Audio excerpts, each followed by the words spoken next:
I often wonder if life is nothing more than a dream. Perhaps we are all sleepwalkers, wandering through a world that makes little sense, grasping at purpose like a drowning man reaching for the surface. Some of us find it, some of us don't. People live their lives in different ways, weaving their own illusions. Some chase happiness like it's a tangible thing they can hold in their hands, as if love, success, or wealth will somehow solidify their existence. Others drift through life, content to let the tide take them wherever it pleases. And then there are those who live only for the sake of others, never stopping to question if they even exist beyond the expectations placed upon them. I think I was one of those people. I lived because I had to, because the world expected me to. I smiled when I was supposed to, laughed at the right moments, worked tirelessly to prove my worth, and yet, somewhere along the way, I lost myself.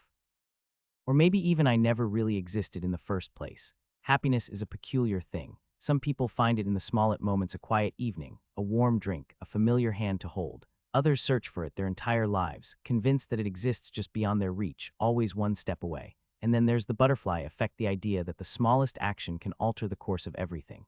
A butterfly flaps its wings in one corner of the world, and a storm erupts in another. Decision made in a single moment can change the trajectory of a life.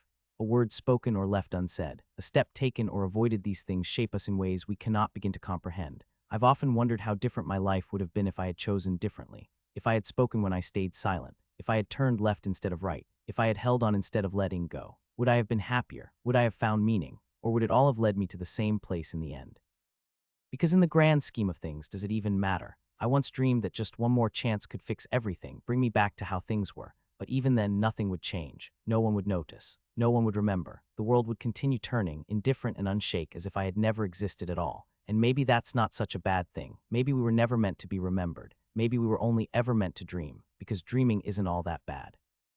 In dreams, you can be whoever you want. In dreams, you can rewrite the past without consequence. In dreams, you can be happy, even if only for a moment. And in the end, when all else is lost, when the weight of reality becomes too much to bear, dreaming is all that's left. So I'll keep dreaming, because dreaming is all that I can do. And maybe, just maybe, it's enough. So why is this a dream that I so desperately want to wake up from? Cough, it hurts, it hurts, it hurts. A man with dark, messy hair muttered, each syllable carrying pain. He coughed again, blood escaping his mouth. From the glass shards scattered all over the floor where he lay, he could make out his appearance. It wasn't pleasant in the slightest. His eyes were bloodshot and full of tears. Blood dripped from his mouth and nose. In other pieces of shattered glass, he saw two other bodies around him. In the same state he was in, each lying in a pool of blood. He wanted to move and sit upright, but the fear of more pain coursing through him held him back. Cough. In all honesty, this was the first time he had experienced such immense pain. He was dying, and he could feel it, but the agony was too much. He wanted it to end. The thought of ending it himself washed over him, and he strained, trying to pick up a glass shard with his bloody hands. Splatter. His eyes widened. His pupils shrank as he struggled to make sense of the situation in front of him. Blood splattered across his face. H. He screamed, clutching the hand he had tried to pick up the glass shard with. His hand was gone. A foot appeared in his peripheral vision. He looked up while clenching his severed arm, trying to stop the flow of blood. A woman stood above him, wearing a skirt, black leggings, and high-heeled boots. As she stepped into the flickering chandelier light, her features became visible. A woman with red hair and blue eyes. Her beauty was otherworldly. But that beautiful face bore a look of disgust as she sneered down at the helpless man on the floor of what seemed to be an office space. Please," the man uttered, coughing up blood as he weakly raised his remaining arm toward her, a desperate plea for mercy. In a split second, his other hand was severed. Splatter, he screamed again. But the more pain was added to him, the number his body became halfway to death. Blood rushed desperately from every organ, trying to heal him, but it was futile. All it led to was more blood loss. Wind blade. The woman's voice was void of emotion. A powerful slash of wind severed the man's right leg. He cried and cried. His tears ran dry, and with each sob, the one's left slowly turned red. Then came her sobs. The man coughed, trying to speak. Even when you cry, you're still as beautiful as ever. Cough, but just this once, please." Splatter, the woman's hand remained extended, her head turned away, not even looking at where she had sent the wind blade. The groans and cries had stopped. Only then did she look at where the man lay. Tears welled up in her eyes. "I don't even know why I fell for a man like you," she murmured. The man's head was severed from his neck. Beep, great, my phone's dead, sigh. I muttered as I proceeded to put my phone into the shoulder bag I carried. But just as I did, the train came to a sudden halt, the screeching of the tracks echoing through the carriage. In that moment, I lost my grip and the phone slipped from my hands. No. It was rush hour and the train was packed with people returning from work. The crowd made it impossible to see where my phone had fallen. I didn't even have the energy to search for it among the shifting feet, so I simply lowered myself onto the seat as the train doors closed and we started moving again. Next stop, Myeongdong. A robotic voice echoed through the train, announcing the next subway stop. I sighed again. The thing was, I had just received a text from the hospital where my little sister had been admitted, and it wasn't good news. Sender Solsent, Mary's Hospital, Ko Wenwu Jiahuenus. Time 3:27 p.m. Dear Mr. Juwon, we regret to inform you that despite our best efforts, your sister's condition took a critical turn during chemotherapy. She fought bravely, but unfortunately she passed away earlier this afternoon.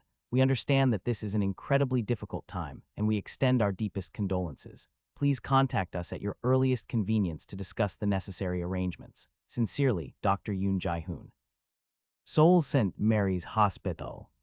I wanted to cry again, in front of people. Yeah, I didn't care. A few tears slipped down, but I quickly wiped them away. At this point, my eyes had given up. They were already exhausted from crying earlier when I got the message. Right now, I was on my way to the hospital. Just a few days ago, she was fine. She was happy and smiled a lot when I was there. Did she know her time was near? I muttered under my breath, then bit my lower lip. The train's lights began to flicker. The government needs to do something about the subway and its funds. I mean, look at how these lights are acting. A man sitting across from me complained. The woman next to him nodded in agreement. I didn't see the issue. This specific train was a bit old, but not that much. It had even been renovated just a few months ago. But complaining about the only available mode of transport wouldn't change anything, and the lights continued to flicker. I don't remember them acting like this before. This is the first time, I muttered. Suddenly, the flickering stopped completely.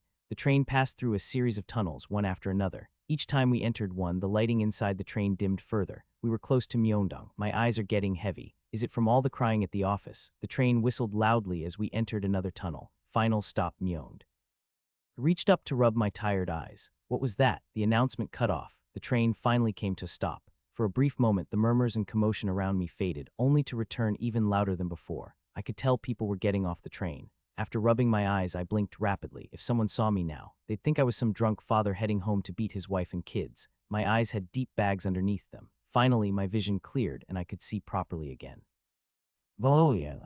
We've finally arrived. What the hell was that? For a brief second, the people around Methos getting off the train spoke in a completely different language. And then out of nowhere, a migraine hit me like a hammer as I stepped off. Shit. I squeezed through the crowd, but something felt off. That was when I noticed their clothes. Linen shirts. In the 21st century. A loud whistle echoed through the station, followed by another announcement.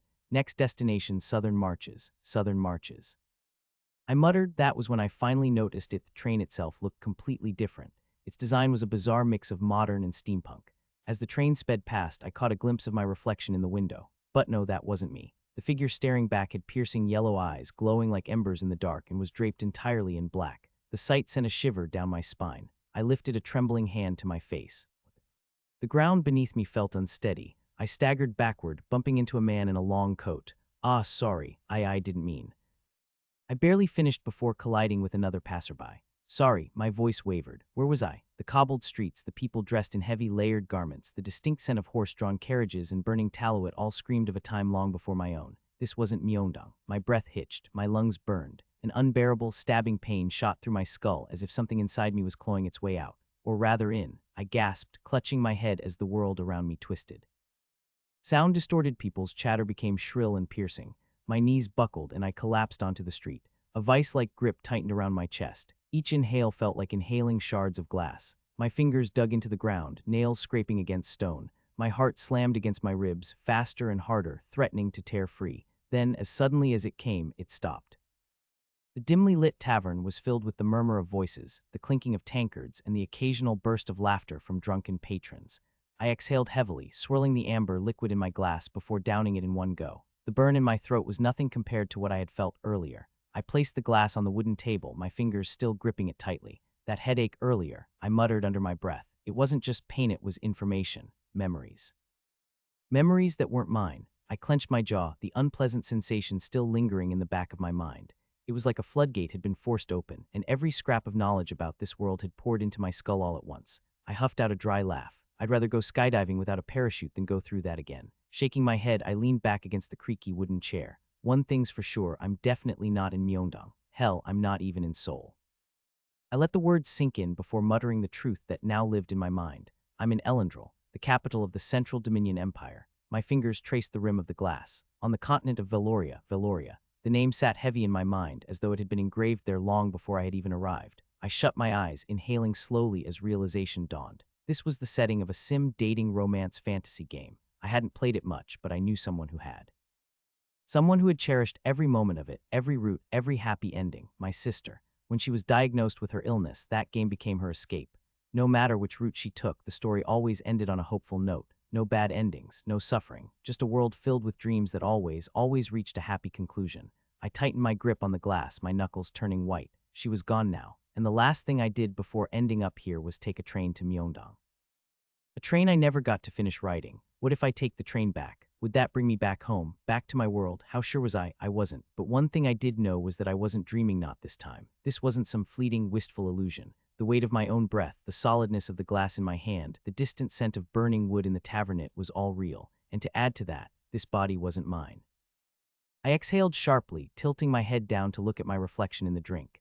The name surfaced in my mind like a cruel joke. Noel St. Gren, a noble from the St. Gren family, a count's disgraceful son. I rubbed my temples. Was there even such a character in the game? From what I remembered, the main cast was made up of teenager protagonists, love interests, rival nobles. But me, I was a 28-year-old man. I scoffed. Whatever. It didn't matter. If there was one silver lining in all of this, it was that I had landed in a romance game. Minimal action. No dangerous battles. Just a simple world where every no matter their story get their happy ending. I sighed. I'll miss you, Hana. The words barely left my throat, coming out as a whisper, cracked and fragile. My fingers trembled as I rubbed my eyes, trying to push back the overwhelming grief that threatened to consume me. But it was pointless. I wiped my tears again and again, but they kept falling. She was gone, and no matter how tightly I held onto the memories, she wouldn't come back. I exhaled sharply, gripping the edge of the table as a quiet resolution settled deep within me. If I couldn't find a way out of this world, then I might as well live through it. A bitter chuckle escaped my lips, and before I could stop myself, a memory surfaced. A fleeting, precious moment that had been tucked away in the corners of my mind. Hana, give it back, I groaned, reaching over her hospital bed as she held my phone out of reach. No way, you always answer your work messages when you're here. It's annoying. She huffed, sticking her tongue out at me. I lunged forward, grabbing her in a mock headlock. Brat, Hana wriggled free, laughing as she swatted at my arms. And you're a workaholic loser who never has fun. I rolled my eyes. That's rich coming from you. But the teasing glint in her eyes faded as she let out a small sigh. Opa. You're always living for other people. I frowned. What? She looked down, fiddling with the IV line in her arm. Even after Mom and Dad died. You just kept going, studying hard, getting top grades, landing a good job, taking care of everything. I didn't respond. I can't even remember the last time you were happy. She gave a weak chuckle, shaking her head. You always just dream about another life, another place, another what if. Her voice softened, but you never live for yourself. I blinked, stunned by the unexpected scolding. Then I smiled. Reaching out, I placed a hand on top of her head, ruffling her already messy hair. Dummy, Hana huffed, slapping my hand away. Hey, I'm being serious, I laughed, and I'm saying, for now I'm happy just being here with you. Her expression wavered, her lips pressed together as her eyes glistened with unshed tears. Hana, I smiled softly. I've lived most of my life already. I'm almost 30, you know. So if I'm going to live for one more person, it has to be you. She sniffled, hurriedly wiping her eyes. You're so dramatic. The memory faded. I stared at the empty glass in my hand, my grip tightening around it. Is this what you meant? I whispered, my voice barely audible over the tavern's noise. Taking a shaky breath, I poured myself another drink, then lifted the glass into the air. The flickering candlelight reflected off the amber liquid, and for a moment I swore I could see Hana's bright, teasing eyes in its depths. This wasn't Myeongdong. This wasn't Seoul. I wasn't home, but I was here, and I was alive. I closed my eyes, letting the warmth of the drink settle in my chest. Live for yourself. Hana's voice echoed in my head, soft and firm. I raised my glass one last time. To you, Hana, and I drank. Noel St. Gren, the second child and first son of the Viscounty household St. Gren. It still felt strange, saying that name and knowing it was mine now, because somehow I really did possess his body. Even now I try to remember if such a character existed in the game my sister used to play. I was never that invested in the game itself, barely paid attention to the key characters, let alone their names. But if there was one thing I had in my favor, it was an excellent photographic memory. Black silky hair neatly kept, yellow eyes sharp and unsettling, doesn't ring a bell. If he was someone important, my sister Hana would have talked about him endlessly. She had a way of going on and on about characters she liked or even ones she hated, but I can't recall her ever mentioning a Noel St. Gren. And yet here I am in his body. What a joke. And surprisingly enough, the main character of this world wasn't even a guy. The protagonist was a girl, sigh. The memories I gained from Noel feel incomplete, like bits and pieces of a character who only showed up in the background every now and then. It's like looking into a side character who barely got any screen time. At this point, I wouldn't be surprised if he was just a name in passing. I picked up the glass beside me and took a slow sip. Then I muttered the question that had been sitting at the back of my mind since I woke up here. What am I supposed to do now?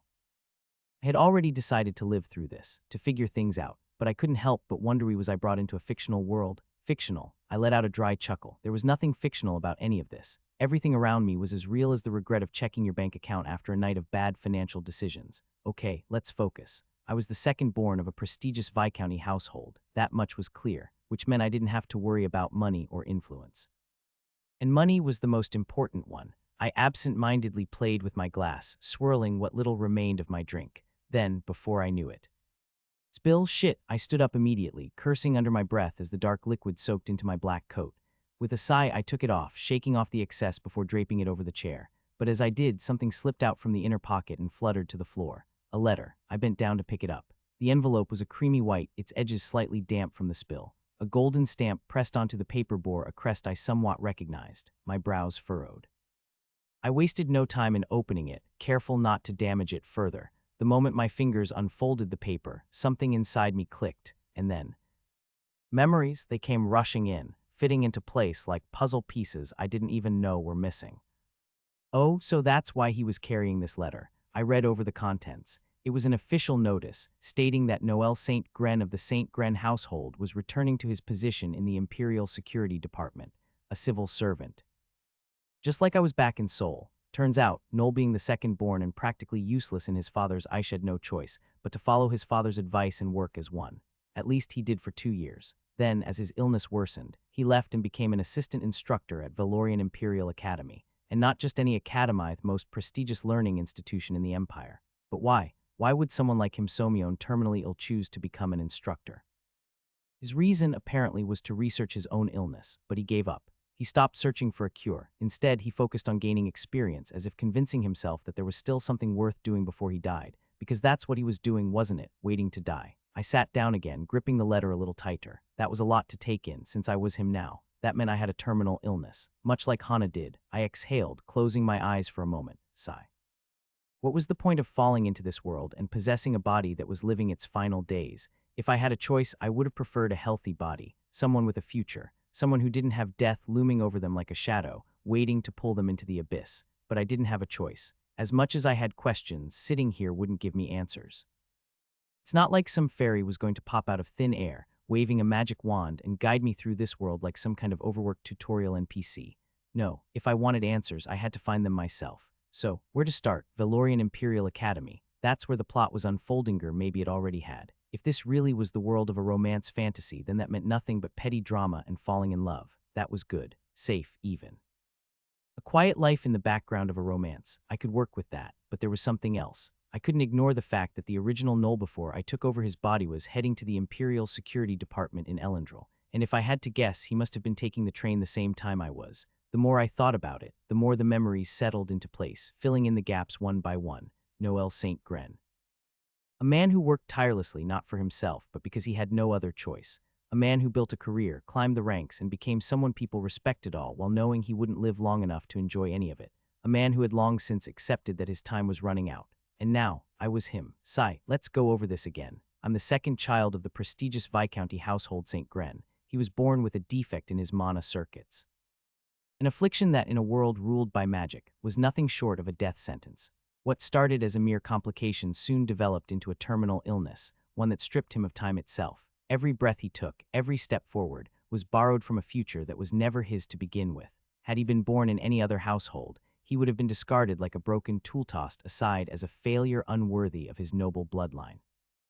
Yet life refused to give him even that predictable tragedy. Unlike the usual tales of abandonment, the game had chosen to let him stay. And for what? Because his father, the Viscount, was a kind man, because he loved his son, or was it out of guilt? Perhaps it was all three. Despite being deemed useless, Noel was never cast out. He remained in the St. Gren household under the quiet yet watchful care of his father. A father who, despite the whispers of the nobility, refused to turn his back on a dying son. But pity was a cold companion. A life without purpose was no life at all. And so his father used his influence, weaving connections within the Imperial Ministry of Security to secure Noel a place a job. a manager, an easy title, a stable career, something that didn't require him to fight, to exert himself, to worsen his already fragile condition. Yet, Noel didn't stop there. Within 3 years after joining the academy, he climbed ranks that others took decades to reach. He became an assistant instructor, then a professor, then a patron of the magic engineering department at the academy, a man leading a double life. For someone who struggled with magic, there wasn't much he could do in an academy where talent was everything. And yet, in the end, even his father had to acknowledge that Noel's persistence had gained him both experience and connections. Still, fate had another path carved for him, the military. At first, it made no sense. Why would a sickly man with an expiration date be sent to the military? But if one looked deeper, the reasoning became painfully clear. Noel's father, a man of power and influence, had always harbored one wish to see his son join the Imperial Knight Order. It was a noble dream, one every father in the Empire longed for, and for a time Noel shared that dream. But that was before reality made itself known. Before he realized that men like him didn't have the luxury of dreaming, he was terminally ill. A knight, that was never going to happen, so he made his choice. Rather than waste what little life he had left swinging a sword in vain, he opted for something else, a quieter existence. His time in the military was brief, a mere formality. He had spent 3 years at the Imperial Military Academy, training alongside men who had futures waiting for them. He even passed. A month ago, he had completed his training. Yet he had no choice but to return to the Imperial Security Ministry, back to the role of a civil servant. And what did that mean? Paperwork, a desk job, a position so insignificant to him that he may as well have been invisible. But to his father, it was everything. It was a position of prestige, one that came with an income most could only dream of, a stable future even if that future was one that Noel wouldn't live long enough to enjoy. And that was where he was headed today after returning from the military. The letter in his hands was proof of that. A formal document, written yet again by his father, pulling him back into the Imperial Security Ministry as a civil servant. His position, a manager within the Imperial Security Department, a glorified police officer. I clutched the letter tightly, feeling the weight of it in my hands. Noel wasn't much different from me. He lived for the sake of others, just like I did. But unlike me, he had accomplished so much in just a few years, far more than I ever had in my previous life. Back then, before I ended up in this body, I always thought I had time. That was the difference. I had lived knowing there would always be a tomorrow, that I could afford to take things slow, to not push myself because the world wouldn't go anywhere without me. I was just a civil servant after all. That's why people used to say I daydream a lot, not just at work. Wow. Seemed like he had one hell of a life. Even though I could recall bits and pieces, the memories of his relationships, or rather, the people around him, were oddly fragmented, like pages ripped from a book. Faces blurred, voices muffled. It felt like someone had erased the parts that made him human and left behind only his achievements and suffering. Sigh. As much as I wanted to believe some higher being had dumped me here as a cruel joke, a tiny part of me couldn't shake the feeling that there was something more to this. A dream, maybe. I let out another dry chuckle, probably the 100th one tonight. Living as a civil servant and an instructor on borrowed time in a romance fantasy world, no, that was ridiculous. But it didn't sound all bad. Maybe this was one of those dreams I used to have often. Maybe, just maybe, I could finally be happy. Live for myself and for the original owner of this body. This was the kind of dramatic act that Hana would love. So in the end, I was still living for Hana, wasn't I? If she were here, she'd probably smack me and pout, saying something like, "Why do you always have to be the protagonist of suffering? Just once, be the rich background character who sips wine and watches the drama unfold." I couldn't help but smile. I slipped the letter back into my blazer's pocket and finished my drink in one last swig. Then almost immediately, the world tilted. Crash, the glass shattered as it slipped from my fingers and hit the floor. My vision blurred, a wave of nausea surging through me before I doubled over and vomited violently. Shit, I rasped. One thing I had overlooked: his body was weak. Noel mostly relied on a walking cane baton depuis. The fancier name for iten toxins, alcohol included, did numbers on his system. I should have realized it earlier. My old habit of drinking before dark blinded me to the fact that my new body couldn't handle it, or rather, it shouldn't have. For a first-time drinker, the body didn't react too badly, which meant Noel actually used to drink a lot, probably why he had a reputation as the trashy son of the Viscounty. But with his achievements, no one dared to call him that to his face. They had another name for him, one that merged his notoriety with his competence. The lout of iron deeds. I groaned, wiping my mouth before glancing around. Did I leave my cane on the train? Great, just great. I forced myself up, tipping the bartender extra for the mess, then dragged my unsteady legs out of the tavern. The air outside was cool, the sky a brilliant canvas of oranges and purples as the sun set on the horizon. Shit, I muttered, squinting at the time. When was I supposed to report to the Imperial Security Department? Shaking off the lingering dizziness, I hailed a carriage. Strangely enough, I knew my way around Elendril, the capital of the Central Dominion, without needing to ask. But it didn't matter, the driver already knew where to go. After all, everyone in the capital knew of the imposing structure ahead, the Obsidian Bastion, the headquarters of the Imperial Security Department. I stepped out at the entrance, greeted by an iron-wrought gate. Wide, tall, open just slightly. Glad they didn't close up yet, I murmured, stepping inside. The moment I entered, a strange stillness settled over me. The pathway stretched ahead, lined with tall, ancient trees. Their branches arched above, intertwining to form a dome, petals of soft pink drifting down in the quiet air. The only sound was the gentle trickle of the fountain at the center, its water glimmering under the fading light. It was too quiet. Was it because the Obsidian Bastion was secluded from the bustling city? No, this silence was different, heavy. Wrong. I walked toward the entrance, the large oak doors slightly ajar. Darkness pooled beyond the threshold. Steeling myself, I stepped inside. Crunch, glass. Beneath my boot, tiny shards glittered in the dim light, scattered across the floor like fallen stars. My breath slowed. Something was off. The sun had fully set now, only the last vestiges of daylight filtering through the tall windows. One of them, directly across the hall, cast a pale glow upon the long mirror mounted on the wall. I took a step forward. My hand brushed against something. Wet, I froze. Slowly, I raised my hand, feeling the dampness between my fingers. The air smelled faintly metallic. No, not dampness. The dim light from the window stretched toward the mirror. My breath hitched, a splatter of crimson stained the half-broken glass. Blood. My reflection stared back at me, wide-eyed. I've seen brutal things before. I wasn't good with horror games, but my sister Hannah loved them. She always dragged me into watching her play, no matter how much I protested. I still remember one Gameth's first real horror game I ever saw. A dark, blood-soaked corridor. Bodies hanging from the ceiling like slaughtered pigs. The sound of something crunching underfoot like bones breaking.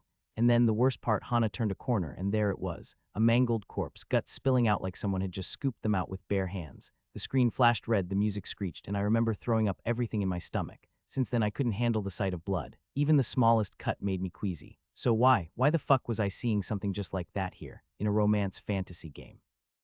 I stepped forward slowly, my boots pressing into the sticky, blood-smeared floor. The air was thick with the metallic stench of death.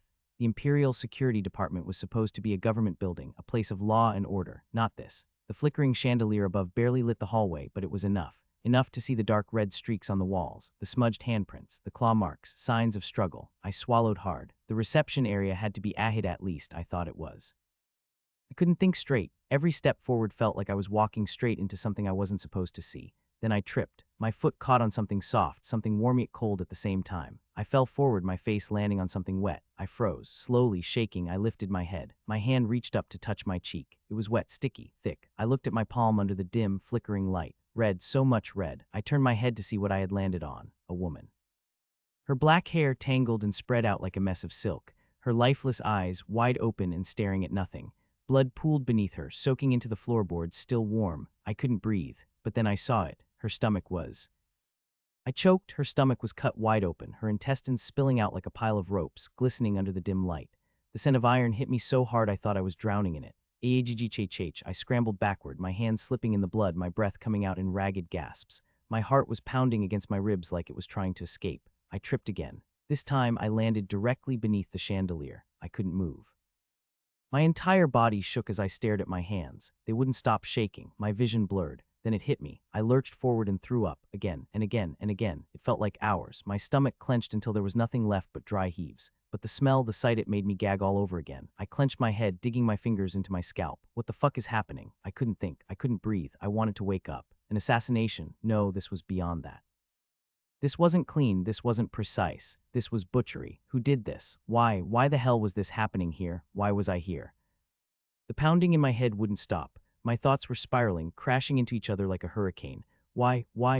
I slammed my fist onto the ground, my entire body trembling. Nothing made sense. This world, this situation, this insanity. And then suddenly, a sound, a slow, wet, dragging noise, somewhere deeper in the building. I wasn't alone. Move, you bastard. My body wouldn't listen. I told myself to move forward, but my legs felt like they were sinking into the ground. It was too much. The smell of blood, the corpses, the weight of reality crushing down on me. I never thought I'd ever be in a situation like this. But I wasn't me. I was in Noel's body, and somehow that made it easier. His body wasn't stiff. It wasn't shaking as badly as I expected. He had seen things like this before. He had lived through things like this before. Maybe that was why I could move at all. Maybe that was why my hands weren't trembling like they should have been. Or maybe it was just his character traits. A somewhat police officer, huh? It made sense. At some point, I realized my clothes were drenched. Blood soaked through my coat, clinging to my skin. The letter, it was probably ruined by now. But did it even matter anymore? What good would a letter do now? I took off the coat, letting it drop to the ground with a wet slap. Rolling up the sleeves of my white shirt, I exhaled shakily. Just got back from the military, and this is what I returned to. I kept moving. Each office I passed looked the same, blood everywhere, shattered glass, broken furniture, and bodies, so many bodies. I wasn't even thinking about where I was going anymore. My head turned left, then right, taking in everything. The burn in my throat returned. I could feel it, vomit creeping up again, making my stomach twist painfully. The only sound was the crunch of glass beneath my boots. Then I turned a corner, and I heard it, the noise from earlier, footsteps. A woman. Her brown hair was tied into a ponytail, those strands had fallen loose, sticking to the sweat and blood on her face. She was walking toward me, stumbling. "Sir, Gren," her voice hitched.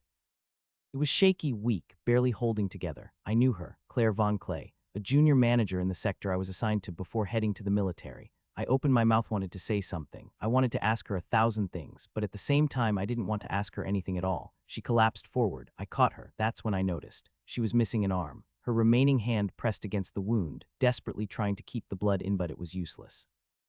It just kept pouring, drenching her entire side. Shit, shit, shit. Apart from her arm, she looked fine. Her breathing was uneven, her body trembling, but she smiled. "Sir Gren, you finally came back. A lot of us had missed you." That was the first thing she said. Not help me, not. "I'm dying," she smiled.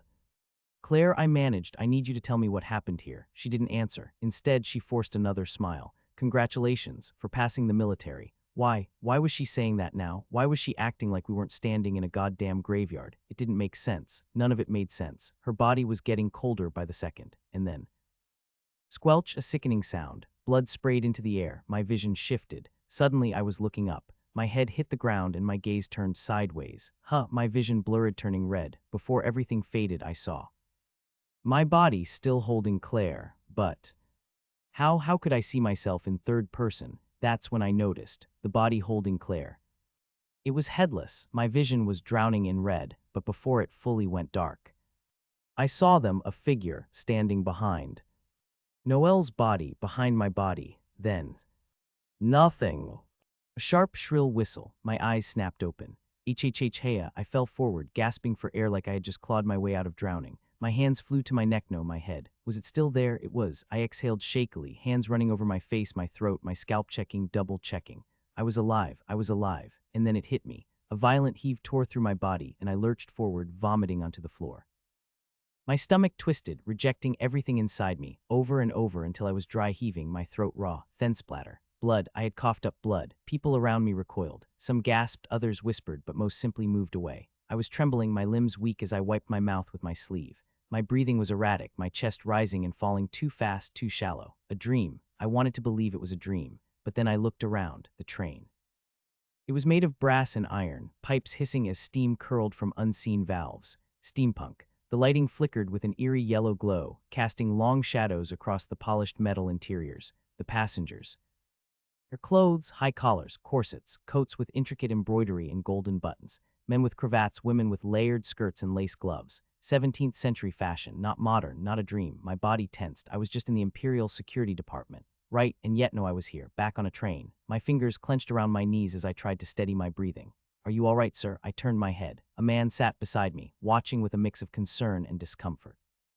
My lips parted, but no words came out at first. My head was still spinning. My stomach twisted again, but I forced it down.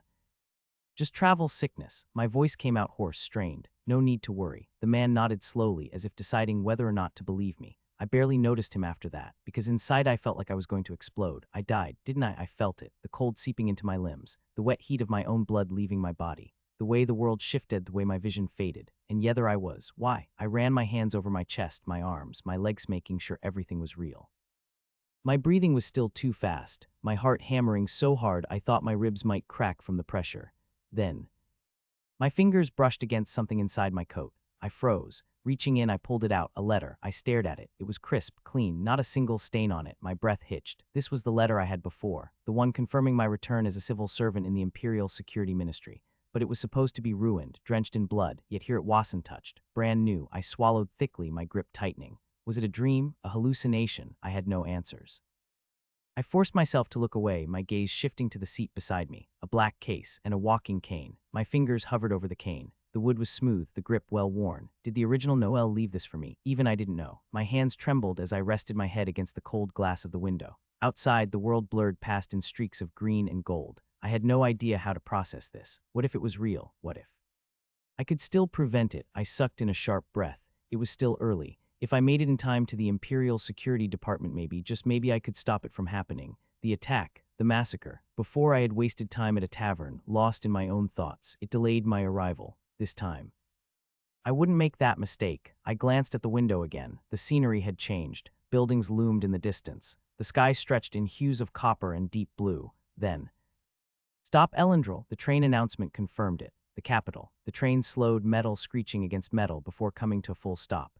I stood up, legs still weak but steady enough. This time I took the case with me, and the cane. The original Noel had needed. Ithai's body was fragile, unpredictable, and now I was Noel, so I needed it too. Yet my body felt wrong, too warm, then too cold, a feverish sensation creeping beneath my skin. Was it because of what I had seen? What I had lived through? Blood, so much blood. Fuck, should I go back? Could I even go back? I didn't know, but I did know one thing. I promised I would live through this. No matter how much my thoughts spiraled, I couldn't let them paralyze me. If I wasted time agony, if I hesitate, then what I had seen before would happen again. Even in my mental stat, even as my body screamed at me to stop, I hailed a carriage. "Imperial Security Department," I ordered. My voice was steadier than I expected. The ride was quiet, but my thoughts weren't. At some point, I turned to the driver. "Do attacks happen often around here?"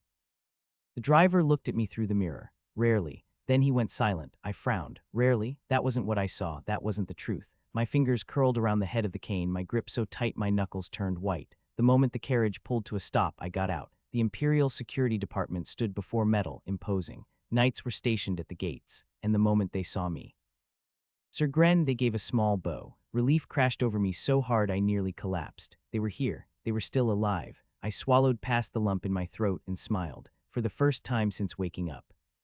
My breathing finally slowed. My lungs no longer felt like they were caving in, and my organs didn't feel like they were about to burst. I smiled back at them. Then, gripping the cane, I stepped forward. I smiled back and walked past the knights, the cane tapping against the stone path. Then, bang, their heads exploded. Blood, bone, pieces of flesh splattered across my face. The warm, thick liquid dripped down my cheek, seeping into my collar, staining my coat. Their bodies hit the ground with a sickening thud. My breath hitched, my vision blurred, my ears rang. I ran, faster, faster. I burst through the doors. No, no, no, no, no.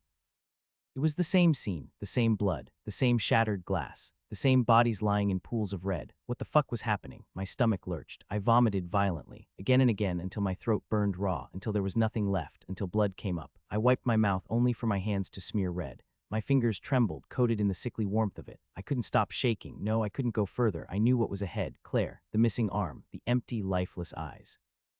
The smile, was she smiling? I dropped to my knees, the case and cane clattering to the floor beside me. My vision swam. My mind was breaking. How long had I been here? The blood on the walls darkened with time. The air reeked of rot. Was this real? I hugged myself, my fingers digging into my arms, gasping for air that wouldn't come. The sun dipped below the horizon, casting long, eerie shadows through the broken windows. Then, creak, the front doors opened. Sunlight spilled in. I turned my head slowly. A silhouette stood in the doorway. Then, shhk, a flash of light. Pain, my arm was gone. I screamed, agony ripping through my body like fire. I clutched at the stump, blood spurting between my fingers. My breaths came in short, panicked bursts. I was dying. Then, a voice, a woman's voice. Wind blade. I barely saw the strike. Then the world turned upside down. My body, I saw my own body, headless. I hit the ground, rolling a few feet away. My vision dimmed, blood filling my eyes. Darkness.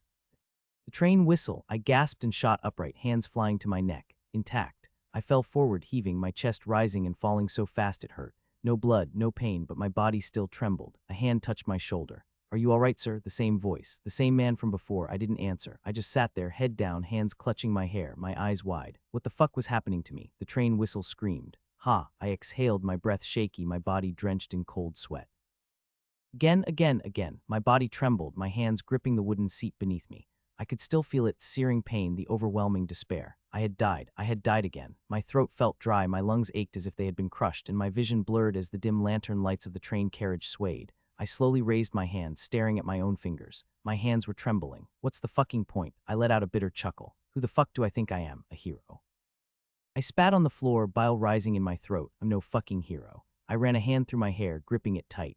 My reflection on the train window looked like a gaunt, pale face with tired, bloodshot eyes. Fuck this. I slammed my fist against the wall, my breathing uneven. The train whistled again, louder this time. I lifted my head. Outside, the scenery was shifting, moving too fast for my mind to grasp. Two choices. Go back to the St. Gren household. Stay on this train and head to the southern marches. My fingers twitched. My body still ached. I had never wanted to give up more than I did now. I could already see it if I went back to that household. I could lock myself in my room, burn all my responsibilities, pretend none of this ever happened. Wouldn't that be easier? Wouldn't that be so much fucking easier? But I fucking knew, I would still wake up on this train. No matter how many times I ran, I gritted my teeth. This world wouldn't let me leave. I clenched my hands into fists, forcing my trembling body to sit upright. Fuck it. But even after I said that, I still found myself back at the Obsidian. Nothing had changed from the previous encounters except the fact that I tried my best to accelerate my thoughts, to move, to figure something out. I wanted to wake up. I wanted to wake up so fucking badly. But no matter how many times I did this, it all still felt like a dream I so desperately wanted to wake up from. Cough, it hurts, it hurts, it hurts, I muttered, each syllable carrying pain. I coughed again, blood escaping my mouth. I was able to make out my appearance from the glass shards scattered all over the floor where I lay. It wasn't pleasant in the slightest. My eyes were bloodshot and full of tears. Blood dripped from my mouth and nose. In other pieces of shattered glass, I saw two other bodies around me. In the same state, I was in each lying in a pool of blood. Claire. I wanted to move and sit upright, but the fear of more pain coursing through my body held me back. Cough. In all honesty, this was the first time I had experienced such immense pain. I was dying, and I could feel it, but the agony was too much. I wanted it to end. The thought of ending it myself washed over me, and I strained, trying to pick up a glass shard with my bloody hands. I can't. I just can't. Maybe. Splatter, my eyes widened and pupils shrank. Blood splattered across my face. I screamed, clutching the hand I had tried to pick up the glass shard with. My hand was gone. A foot appeared in my peripheral vision. I looked up while clenching my severed arm, trying to stop the flow of blood. The same woman stood above me, wearing a skirt, black leggings, and high-heeled boots. As she stepped into the flickering chandelier light, her features became visible. She had red hair and blue eyes. Her beauty was otherworldly. But that beautiful face bore a look of disgust as she sneered down at me. I recognized her. Not only was she a member in the Night Order, but she worked in the Obsidian. She was Noel's senior manager. Although she had been strict when Noel worked at the Imperial Security Department, the two grew closer. At least, that's what the other employees saw and thought. The truth is, that relationship was one-sided. She chose to hide her feelings for Noel by putting up a wall of being the strict senior, all because at the time, Noel actually had a fiancé. She chose to maintain that boundary, especially at work, but her feelings never faded. If anything, she expected them to be fully suppressed, but they only grew. Noel didn't even notice it, but he did like her at some point, and that only led to having a platonic friendship. She was older than him after all. From the memories, the two didn't have any bad blood even after all that. So why was she doing this? I had so many questions that lacked answers, but for now, all I could do was try and plead for my life. Please, I uttered, coughing up blood as I weakly raised my remaining arm toward her, a desperate plea for mercy. In a split second, my other hand was severed. Splatter, I screamed again. But the more pain was added to me, the number my body became halfway to death. Blood rushed desperately from every organ trying to heal me, but it was futile. All it led to was more blood loss. Wind blade. Her voice was void of emotion. A powerful slash of wind severed my right leg. I cried and cried. Tears ran dry, and with each sob, the ones left slowly turned red. Then came her sobs. She's crying. I could see tears welling up in her eyes. I coughed, trying to speak. Even when you cry, you're still as beautiful as ever. Cough, but just this once, please. Splatter, her hand remained extended, her head turned away. I don't even know why I fell for a man like you. Those were the last words I heard. The train whistle. The train rocked gently, the rhythmic clatter of steel on steel filling the silence. I stared at the floor. Blank. My eyes traced the wooden panels, the dust caught in the dim glow of the lanterns. Nothing in my head, no thoughts, no feelings, just empty. Slowly, I reached for the walking cane at my side. My fingers wrapped around it, gripping it tight. With a sharp motion, I snapped it in half. The splintered edge gleamed under the light, jagged, uneven, sharp enough. I held it with both hands, the point trembling near my throat. Just a little push, just a little more. Hey. A voice beside me. A hand grabbed my wrist. I shoved them away, and I pushed. Pain, a sharp, searing pain digging into my skin, slicing through flesh. Blood spilled down my collar, warm, sticky. My hands shook, but I pressed harder, end it. Those two words reverberated in my head. The man beside me shouted, his hands grabbing at me again, trying to pull the wood away, but I didn't let go. End it. Blood dripped onto my lap. My breath hitched. My vision blurred. I felt it, that pull. That moment of slipping away, then. Darkness, then. Pain, then. The train whistle screamed in my ears. I was back. My fingers trembled as they reached for my throat. No wound, no blood, just skin unbroken, unscarred. I reached for the cane again. I broke it. I pushed it into my throat again. Pain, blood, darkness again, pain, blood, darkness again, pain, blood, darkness again, again. Each time I woke up right back in the seat, my hands shaking, my throat intact. It wouldn't let me. It wouldn't fucking let me. I let the broken cane fall from my hands. I sat there, staring at nothing, feeling nothing, just breathing, just waiting. For what I didn't know, I sighed yet again. For some reason, the train ride this time felt longer than it had to. What should I do now? Stop Elendril. Announcement came just as the train slowed to a halt. This time I took a deep breath, feeling to calm myself. My hands gave me away, trembling ever so slightly. It was absurd. Even though I knew what awaited me, my body instinctively recoiled. I was walking straight back to my grave. The obsidian. The last 2 times I died, I had noticed something. The clock inside the obsidian, the one mounted high on the security hall's arch, was always different, which meant there wasn't just one attack. There were multiple, and more importantly, I had never arrived early enough to witness the very first one. I shut my eyes and began piecing the sequence together. Regression, death by my former colleagues. Time of death, 7:23 p.m. Obsidian, Standard Time. Arrived late, guards outside were already dead. The massacre had already occurred by the time I stepped in. Most of my ex-co-workers were still alive when the attack happened, but by the time I got there, they were corpses. Conclusion, they were the first targets. Regression, death by senior manager. Time of death, 7:19 p.m. Obsidian, Standard Time. Arrived slightly earlier than the last time. 2 guards stationed outside had their heads explode as soon as I entered, meaning the attacker was still inside or leaving. She arrived shortly after and killed me. Conclusion, the massacre had already ended by the time she arrived, which meant whoever killed my ex-co-workers wasn't her. Someone else had been in the obsidian before she showed up. But why? I clenched my jaw. From the timing, I had never arrived early enough to witness the first event. But based on the second regression, the massacre ended minutes before 7:19 p.m. when the guards were killed. Whoever orchestrated the first attack had left before the second one began. I remembered it now. The 2 guards outside, their heads bursting like ripe fruit the moment I stepped inside. That was the turning point. That was when the second assailant, senior manager, appeared. Her eyes, lifeless, but they weren't normal. I remembered Noah's shape burned into them. A crest, a love crest, a spell, a curse, another theory. But this one I was sure of. I exhaled slowly. There was no way she was in her right mind when she killed me, which meant if I wanted answers, I needed to arrive earlier than 7 p.m. I looked down at the briefcase resting beside me. What had the original Noel been carrying in here? With a sharp click, I unfastened the lock. The contents were unexpected metal components, tools, unfinished prototypes, devices, magic engineering prototypes. I furrowed my brows. I was an instructor in magic engineering, wasn't I? One device caught my eye. It was incomplete, a small metallic construct, its core empty, waiting for an input. I recognized it immediately, a prototype teleportation device. It wasn't fully developed.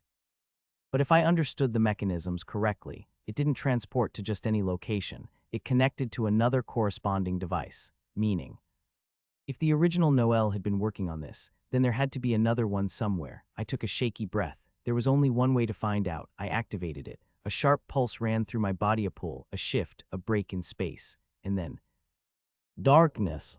Light, I gasped as my body reassembled itself in a familiar room. Cold air, mahogany desk, stacks of classified reports, my old office, Imperial Security Department. It worked. I turned, my eyes landing on the clock mounted on the wall. 6:42 p.m. I was early.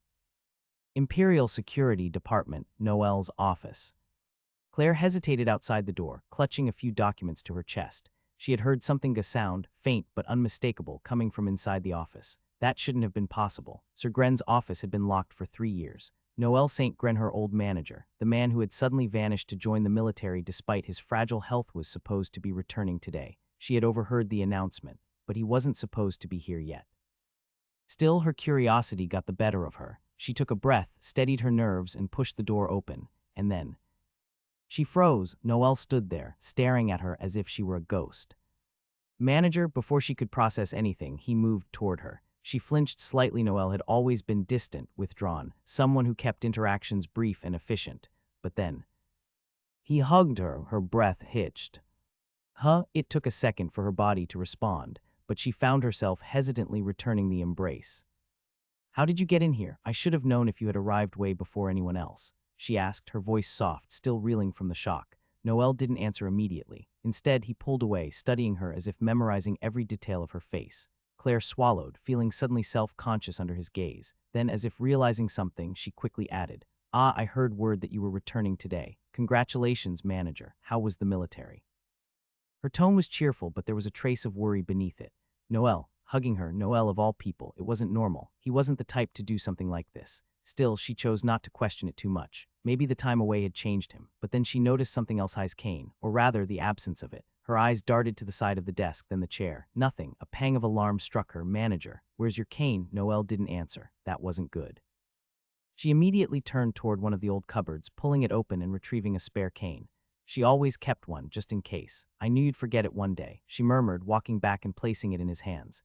Noel stared at it for a moment before sighing. She knew him too well, too damn well. "Claire gave a small, sheepish smile when I heard you enlisted. I couldn't help but worry." She paused, gripping the ends of her sleeves. "But now you're here." Her voice softened, relieved. "You're okay."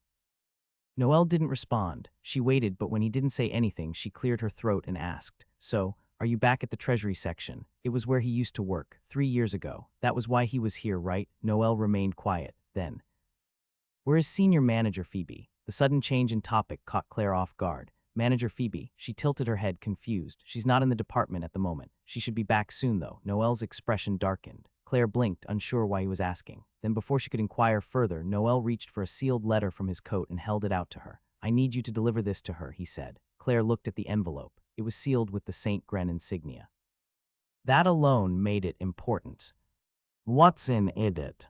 she asked, narrowing her eyes playfully. "An official notice," Noel replied smoothly. "I'd prefer if you didn't peek." She pouted, crossing her arms. "You know me too well." She took the letter, holding it carefully. "Fine, I won't look at it." "Good." The reply was curt but firm. Claire tilted her head slightly, still feeling that something was off, but ultimately she shrugged it off. "If Noel wanted this letter delivered, then it must be important. I know a lot of people want to see me, but please relay no visits until later. I'm already tired as it is." Noel added, "Okay." Claire replied, "Oh, and by the way, a lot of us had missed you. Especially the senior manager." With a quick nod, she turned on her heels and left the office. As the door shut behind her, Noel exhaled. That should keep her out of harm's way. The letter was just a confirmation of his return as a civil servant at the Imperial Security Department. Nothing more. If I considered it as important, then Claire would treat it as urgent, Noel thought. Now, the attack, waiting, wasn't an option. This was too much, way too much for a romance game. But if he could subjugate the attack, then maybe things would start smoothing out. He just had to survive first. I couldn't sit still. My hands trembled faintly, my legs restless, pacing the room over and over again. I ran my fingers over the desk, feeling the polished wood beneath my palm. Spotless. They had cleaned it. Had they been expecting me back in this position? Without even considering the possibility that I'd quit, that I wouldn't return after 3 years, I exhaled, shaking my head. They really cherished my presence here, didn't they? Especially the juniors. I dragged the chair back and collapsed into it, rubbing my temples. This wasn't the time to dwell on that. I needed to act. I grabbed the receiver of the office's communication device, dialing a direct line to the security forces. A static click, then a voice: "Imperial Security Division, how may I assist you? I need immediate deployment of additional knights to the Obsidian." There was a pause. "Oh, Sir Gren, you have returned. Welcome back, but if you don't mind." "Sir, may I ask the reason?" "No." Another silence, this time longer. "Understood. Reinforcements will be dispatched immediately." I sighed, releasing the tension in my shoulders. They didn't push for answers. Good. Being a manager still held weight. At least some things hadn't changed. Then, the door creaked open. My eyes flicked up, irritation flaring. I thought I told Claire that I didn't want any visits right now. I just got back and I'm tired. But the person who stepped inside wasn't Claire. A maid entered, balancing a tray with a teacup. Her head bowed slightly. "My apologies, Sir Gren, but I had to bring you some tea. Word is already spreading that you've returned." I frowned but didn't object as she placed the cup on my desk. I didn't remember her. But I suppose the staff had changed in 3 years. Then, another visitor, a woman, stepped into the office, smiling. "Sir Gren, congratulations on your return." Her voice cut off, her body swayed. Then, bang, blood. The sound was sickening, abrupt and final. Her head exploded. My breath caught in my throat. Blood splattered across the walls, across the floor, across me. I stumbled back, my heart pounded, breath hitching, brain struggling to process. I looked at the maid. She hadn't moved, still bowing. One hand rested lightly on her chest, the other was outstretched. Fingers elegantly spread toward the woman who no longer had a head. Slowlish lifted her gaze, and then she smiled. "Why did you kill her, Sir Gren?" Imperial Security Department Noel's office. Oh dear, why did you kill her, Sir Gren? The maid smiled wide, a twisted expression that sent a violent shudder down my spine. Blood dripped from the walls, still warm, still fresh. The scent was overwhelming, coppery and thick, clogging my throat as my breath hitched. I could already feel it, nausea, the bile, the raw instinct to retch. I barely swallowed it down. The woman's head had just exploded. Her body twitched once, twice, then collapsed in a heap. My hands trembled at my sides. Then I remembered. The guards outside the obsidian, the same way, the workers, the same way. Every time I died in Ritternet, this same brutal pattern. My eyes widened. Was she the killer? She had to be. How else could any of this be explained? How else could a corpse be lying in my office, blood soaking into my carpet like some horrific stain on time itself? I stumbled back, the world spinning. My thoughts were a tangled mess, tripping over themselves as I tried to piece together something to think that made sense. Why? My voice cracked. Why so many people murdered? Over and over again. The maid tilted her head, amused, mocking. MHMM. She hummed, then crossed her arms. Oh, despite being a fragile individual, you have quite a high tolerance, I must say. What was she talking about? Quite strange, she added, almost in curiosity. Then, without warning, her expression shifted. No matter, I'll end this quickly. I barely had time to react before her hand slipped under her uniform.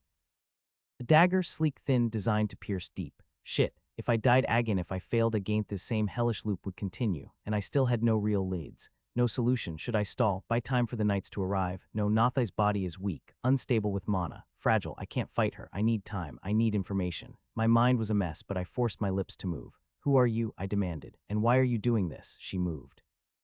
Faster than I could blink. The same pain, the same cold creeping in, the same warmth spilling out. My vision blurred as I gasped, choking, drowning. I looked down, the dagger. It was buried deep in my throat. And the mage was right there, inches from me, smiling, eyes sharp, gleaming with something unhinged, something dark. But there in those irises, that crest. The same love crest that had been in Senior Manager Phoebe's eyes. A spell, a curse. I couldn't think, I couldn't breathe. She released the dagger, stepping back as I collapsed onto my knees. I coughed blood. It poured from my lips, thick and hot, drenching my collar, my chest, pooling at my knees. My fingers twitched, shaking as I grabbed the dagger's hilt. Pain, real pain. It tore through me like fire, like searing agony. I could feel it in every nerve, every muscle, every fiber of my being. The steel burned, ice cold against my flesh, even as the blood gushed out in thick streams, soaking my hands, my sleeves, the floor. I sucked in a breath filled, my lungs drowning, my hands slipped, shaking too much. I gritted my teeth and pulled. Agony. It was like ripping apart my own throat with jagged glass-like, trying to carve away life itself. The blade slid free, slick with red, the metallic scent thick and suffocating. I gasped, dragged, broken, blood gushed, warm and never-ending. It soaked through my clothes, sticking them to my skin, drenching me in death. Too much blood. The world tilted. The maid scoffed, her lips curling in distaste. For the so-called Imperial Security Department, it's all nothing but a show. Weak individuals, great pretenders, all flaunting money and power with nothing to back it up. I couldn't answer. I could barely think. Still, she stepped closer. For someone like you, Sir Gren, my little tricks don't work on you, do they? She crouched, staring into my half-lidded eyes. Your mental fortitude is something else. She whispered, fascinated. Almost like you've experienced and seen worse scenarios countless times. My body trembled. Countless. Yeah, maybe. Even I didn't know how many times I had repeated this damned day. How many times I had died. How many times I had seen blood, corpses, death. Was there even a way past this day? And if there was... Why do I keep doing this? I coughed, blood spilling from my lips. Cough, Morrow. She leaned in, mockingly cupping her ear. What was that? Speak up, Sir Gren. I forced out the words. Cough, tomorrow. Tomorrow? I lifted my head, my bloodied lips curling. Tomorrow I'll kill you. The maid blinked, then. He laughed, a twisted, giddy sound echoing through the office like some terrible melody. She clutched her stomach, grinning wide. But you're already dying, she cackled. Even if you were to live, you couldn't lay a finger on me. You know why? Her voice warped, lower, darker. Then she snapped her fingers, her eyes gleaming with something inhuman, because the world loves me. Her breath hitched like a worshiper caught in prayer. Every single being adores me, her arms spread wide, her fingers trembling. The sky. The stars, the people, the beasts, they all whisper my name, they all sing my praises. I exist because they want me to exist. I breathe because their hearts cry out for me. The world bends, shifts, molds itself to my will. I am love, I am salvation, I am. She snapped her gaze back to me, her face shifting in an instant. All light, all worship, gone, cold, empty, absolute. Sasha Montclair, her voice was flat. A single hand lifted, fingers twitching. A disciple of the wretched faith. I couldn't move, I couldn't breathe, her fingers clenched. The world stopped, her voice whispered final. Absolute, you have no tomorrow. Boom, my head exploded. My eyes blinked open. I had died yet again, but the face I was currently seeing in front of me wasn't what I expected. Neither was my surroundings. Manager Gren, are you feeling okay? A soft voice echoed in my ears. Claire, my assistant, was in front of me. I looked around, the Imperial Security Department, my office. This time I was back here, not the train. Why? I dropped to my knees, my eyes widening. I can't do this anymore. I mumbled, barely above a whisper. Claire's expression shifted, her brows knitting together in concern. Manager, what's wrong? I could hear her voice, the worry in her tone, but everything felt so distant. My breathing became erratic as my chest tightened. I dug my fingers into my hair and pulled it hard. My body trembled violently as the weight of every loop, every death, every moment of agony crashed down on me. I couldn't stop myself. My nails clawed at my scalp, tugging my hair in frustration, in rage, in despair. Hot tears rolled down my cheeks, soaking the floor beneath me. Claire hurried closer, kneeling in front of me. Manager, she called out, trying to touch my arm, but I flinched away. My hand slammed onto the floor, the impact rattling my bones. I bit my lip so hard I tasted blood. My mind was unraveling. I couldn't keep doing this. I couldn't keep dying, again and again and again. It had to end. It had to. Claire hesitated, then placed a trembling hand on my shoulder. You can tell me anything, Manager. That's why I'm here. Please, Noelle. Her voice was so gentle, so kind, too kind. I lifted my head, my eyes meeting hers, and in that moment something in me shattered. Why do I have to do this by myself? Why do I have to suffer alone? Why? Why do I have to keep reliving this nightmare? What if? No, I swallowed hard, forcing air into my lungs. I had to tell her, Claire. I choked out, every time I die, I return back in time. Her eyes widened slightly, but she didn't speak. It keeps happening, over and over again. I've died more times than I can count. I keep seeing blood. I keep seeing corpses. I keep watching everything fall apart. I try, Claire. I try to change things, but it doesn't matter. I just end up back here.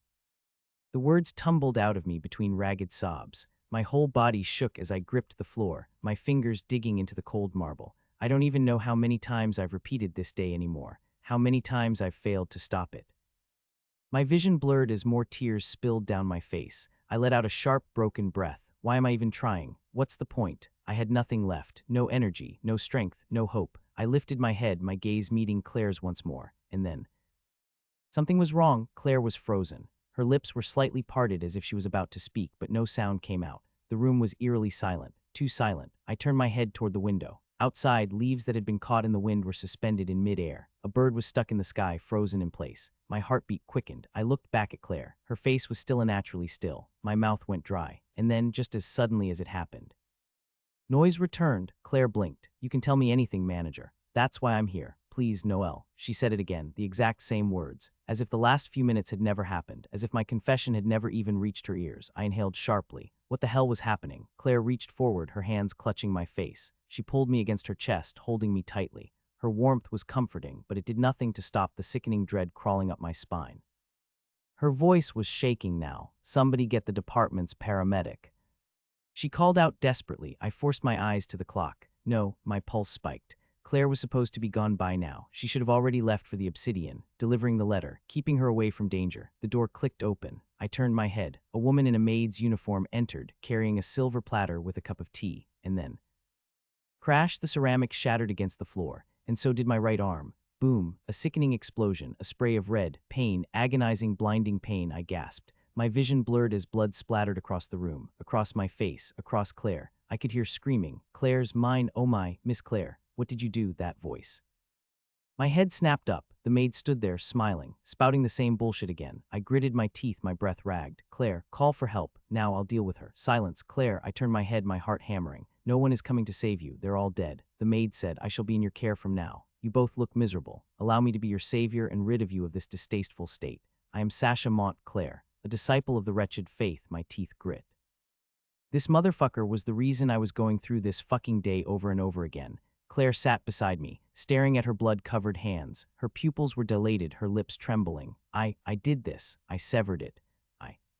Her voice cracked. She looked terrified. Her hands clutched at her face, smearing my blood over her skin. No, no, no, no. I did this. I did this. Her breath hitched as she let out a hysterical laugh before it turned into a sob. My chest tightened. What did you do to her? I snarled at the maid. She merely tilted her head, a cruel smile on her lips. I turned back to Claire. She was shaking violently, her breathing uneven, and then she screamed. The sound was raw, piercing. My ears rang. She grabbed my walking staff. Claire, before I could stop her, before I could even move. Thunk, she dropped, blood spilled, pooling, dripping. My walking staff was buried deep. Through her skull, silence. A deep, suffocating silence. I couldn't breathe, I couldn't move, I just stared at Claire's body, at her lifeless eyes, at the crimson staining the floor. The maid sighed, shaking her head. Tusk, how unfortunate, Claire. I shouted, only for my voice to be cut short. A sharp sting, then warmth. A dagger had buried itself into my throat. I gasped. The taste of iron flooded my mouth, thick and suffocating. My body jerked, a choked cough escaping as I collapsed, my back hitting the edge of the desk before I slid to the floor. My limbs twitched, numbness spreading. I was dying. Again. But this time, through the veil of pain and the encroaching void, I pieced it together. So that's her authority. A breathless whisper left my lips, barely a thread of sound. Who? Speak up, degenerate. Sasha's voice dripped with mockery, a sickeningly sweet melody tainted with venom. I lifted my gaze to her, my vision swimming, but all I felt was malice. Pure, undiluted malice. This woman, this thing standing before me. She was the wall between me and the next day. I raised my left arm, blood trailing down in sluggish streams. I told you, I'd kill you tomorrow. The moment my hand dropped, a shimmer cut through the air. A blade, long, thin, and gleaming like molten glass, forged from the very essence of my will. It came down like judgment. Sasha's body jolted. The glass sword pierced straight through her back, the tip emerging from her chest in a spray of red. She coughed, blood trickling from her lips, but she smiled. Even with the blade pinning her in place, even with crimson painting her white uniform, her lips curled into something tender. Her voice, a whisper, a lullaby of cruelty, rasped out between dying breaths. Love, she murmured, almost dreamlike. It is, divine, isn't it? A force greater than pain, greater than time, greater than death. Her blood dribbled from her nose, from the corners of her mouth, staining her teeth as she spoke. To be loved, truly loved. Do you know what that means, Noelle? Her eyes darkened, yet they shimmered with something eerie, something haunting.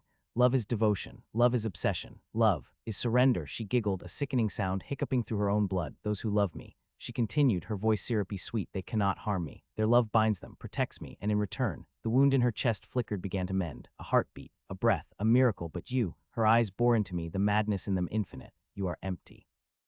You hold no love for the world, and the world holds none for you. You do not belong, so it shall be you who dies. My breath came in ragged bursts. The dagger in my throat pulsed with every struggling heartbeat, my body trembling as I forced words through the agony. I'd never harbor any sort of emotion towards you, let alone love. My fingers, slick with my own blood, twitched then curled. All I feel for you is malice. Sasha's smile faltered. Her eyes flickered down to her chest. Her breath hitched. The wound, it wasn't closing. Her body stiffened. The realization hit her like a curse, her mouth parting in silent horror. A cold, jagged smirk curled my lips as I pressed my index finger against the floor and pushed. The blade sank deeper. A gurgled breath escaped her. Blood splattered onto the floor in thick, wet drops. How? Her voice wavered, unsteady, breaking. Then something changed. The air thickened. Her body twitched, her breathing turning uneven, unnatural. A sound low gutter rose from her throat. A giggle, no, a laugh, wet and gurgling but growing louder. Her body shuddered. Her lips quivered, then stretched into something grotesque, something unnatural. She was grinning, teeth stained red, eyes wide, unblinking. The sound of her laughter distorted, warping, twisting until it wasn't just her voice. It was many voices, overlapping, echoing, crawling into my skull like whispers from the abyss. How? How wonderful, Noelle, my dearest, my wretched, my beautiful. Noelle, her head twitched, tilted at an unnatural angle, to be loathed. So completely, so thoroughly, ah, how divine. Her fingers trembled, twitching as she reached forward toward me. If I must fall, she crooned, her voice lilting, gentle like a mother whispering a lullaby, then I shall not fall alone. A sharp breath, her bloodied lips curled. A single prayer, a hymn of madness. Let us perish together in a love most wretched. My heart slammed against my ribs. Move, I couldn't. Her hands stretched forward. My skin went cold. I saw it, then felt it. A pressure, a shift. My entire existence cracked. A bead of sweat rolled down my cheek. My breath hitched. My vision darkened. Then, pain, agony, my head exploded. Claire's POV. Manager Noelle had been speaking to me, his voice steady as usual. But then suddenly his head lowered. His entire body still had frozen in time, like a marionette with its strings abruptly severed. It was only for a moment, but something about it unsettled me. Then just as suddenly, his hands shot up to grasp his head, fingers digging into his scalp as his body began to shake violently. A chill ran down my spine. Manager, what's wrong? It was the first time I'd seen him like this, shaking, lost in some invisible torment. It was the first time I'd seen him at all in 3 years. Did his condition worsen while at the military? Noelle never let anyone see his vulnerabilities. He despised it. To him, concern was nothing more than veiled pity. And he hated pity, being seen as fragile, as someone whose body was an eggshell just waiting to crack, detested it. Even when it was true. But now he wasn't pushing me away. If anything, he let me hold him. When I reached out, he collapsed against me, his head resting against my chest. I hesitated for only a second before wrapping my arms around him, cradling him gently. His body trembled against mine, his hands twitching, searching until they found mine. His fingers, cold and unsteady, grasped mine desperately. I felt a painful squeeze in my chest. I ran my fingers through his hair, soothingly, as if comforting a lost child. "It's all right," I whispered. I'm right here, Noel." I turned to the side, glancing at his desk, at the heavy stacks of documents, at the small lamp casting warm light across the room. He had always buried himself in work, losing himself in duty rather than acknowledging his own suffering. Did he always feel like this? Had he always endured something this terrible? If he had, then how could I have never noticed? I glanced down at him again, my grip tightening. "Manager," I called softly, using his title despite the familiarity between us. "Is something bothering you?" That was why I was here after all. I was his assistant. He didn't answer immediately. Instead, he looked up at me. His eyes, deep, dark pools of emotion, held something I had never seen before. A silent plea. He wanted to say something. His lips trembled, his teeth clenched as if he were waging a war against his own words. But in the end, he didn't speak.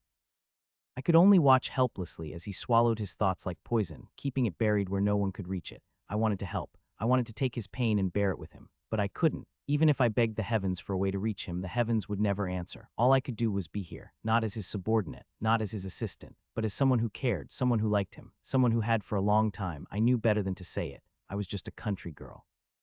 Relationship beyond this wouldn't be possible, not when Noelle already had a fiancé. So I swallowed it all, locking those emotions deep within, and I stayed. That was enough. Slowly, Noelle lifted a hand, brushing away his own tears. Then he looked straight at me. His next words sent a shiver down my spine. "Do you want to live and see tomorrow, Claire?" I blinked. I hadn't expected that, not at all. But the answer was simple. If it meant staying by his side, then of course. "Yes," I said softly. Noelle exhaled, then his gaze sharpened. "Then from now on you need to listen to me." I nodded, the first step. His voice dropped to a whisper. "Close your eyes." I hesitated. This wasn't like him. But the look in his eyes told me everything I needed to know. So I did. I closed my eyes. Then Noelle spoke again. "There's an assassin." The room suddenly felt colder. "She was sent to wipe out the obsidian," he continued, his voice eerily calm. "And everyone in it." A breath caught in my throat. Noelle didn't stop. "By now I don't know if she's already killed the rest of the employees, or if we're the only ones left alive."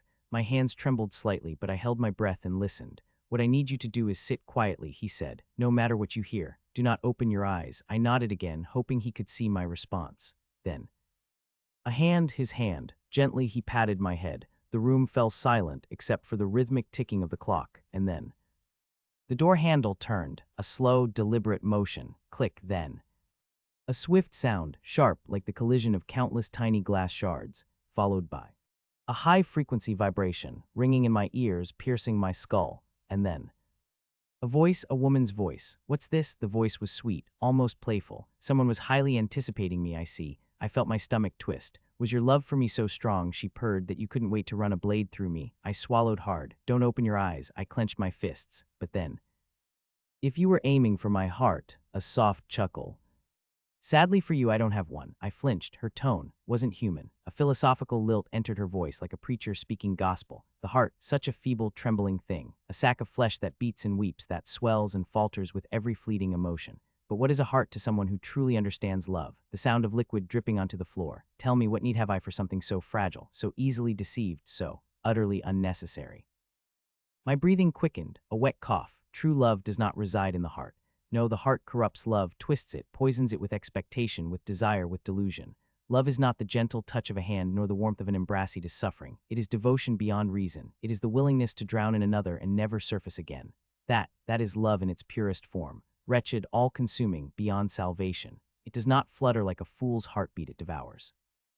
I have known love in ways you cannot fathom. I have bathed in it, bled for it, let it strip me bare until I was nothing but devotion incarnate.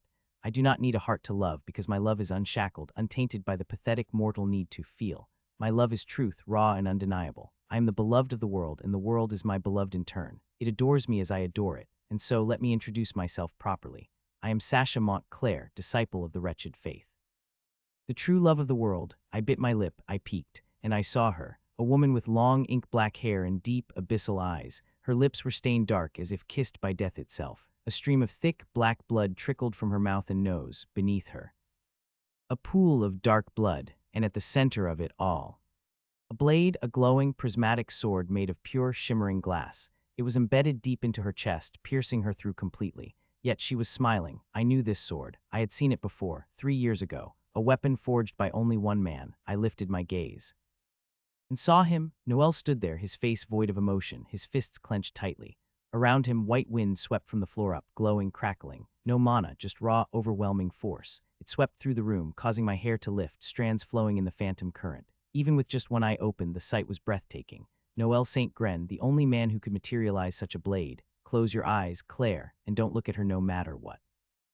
Noel's voice echoed through my ears, sharp and absolute. It wasn't a plea nor a warning, it was a command. How did he know that I had been peeking? His gaze never wavered from the woman standing before him, as if he could see through me without even looking. I swallowed and clenched my fists, forcing my eyelids shut. Then she spoke. Oh, have we made an encounter before? Her voice dripped with amusement, but there was something unsettling beneath it, a hidden thread of malice woven into silk.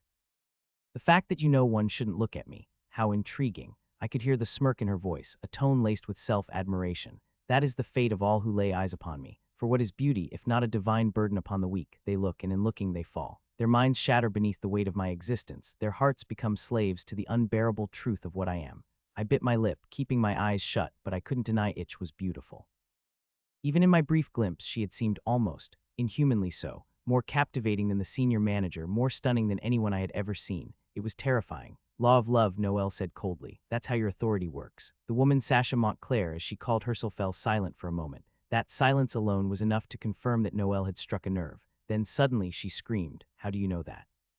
Her voice was no longer a musedit, was raw, frenzied, shaking, with something far more dangerous than fear. Why aren't you falling under it? She shrieked, her voice rising into something almost unnatural. Why isn't my wound healing? Just, who the hell are you? The malice in her voice surged, thick and suffocating. No matter. She whispered now, her tone shifting, her breath heavy with something new devotion.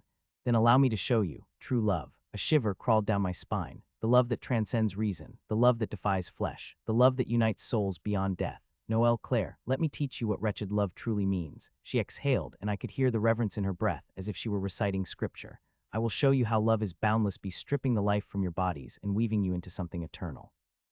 I will carve you into one, flesh to flesh, bone to bone. Your bodies will rot together, your souls entwined in a dance of decay. I trembled, my body recoiling involuntarily against the desk behind me, and when your corpses are defiled beyond recognition. She whispered almost lovingly, then and only then will you understand true love does not end at death. It begins there. I gasped, covering my mouth to keep from screaming.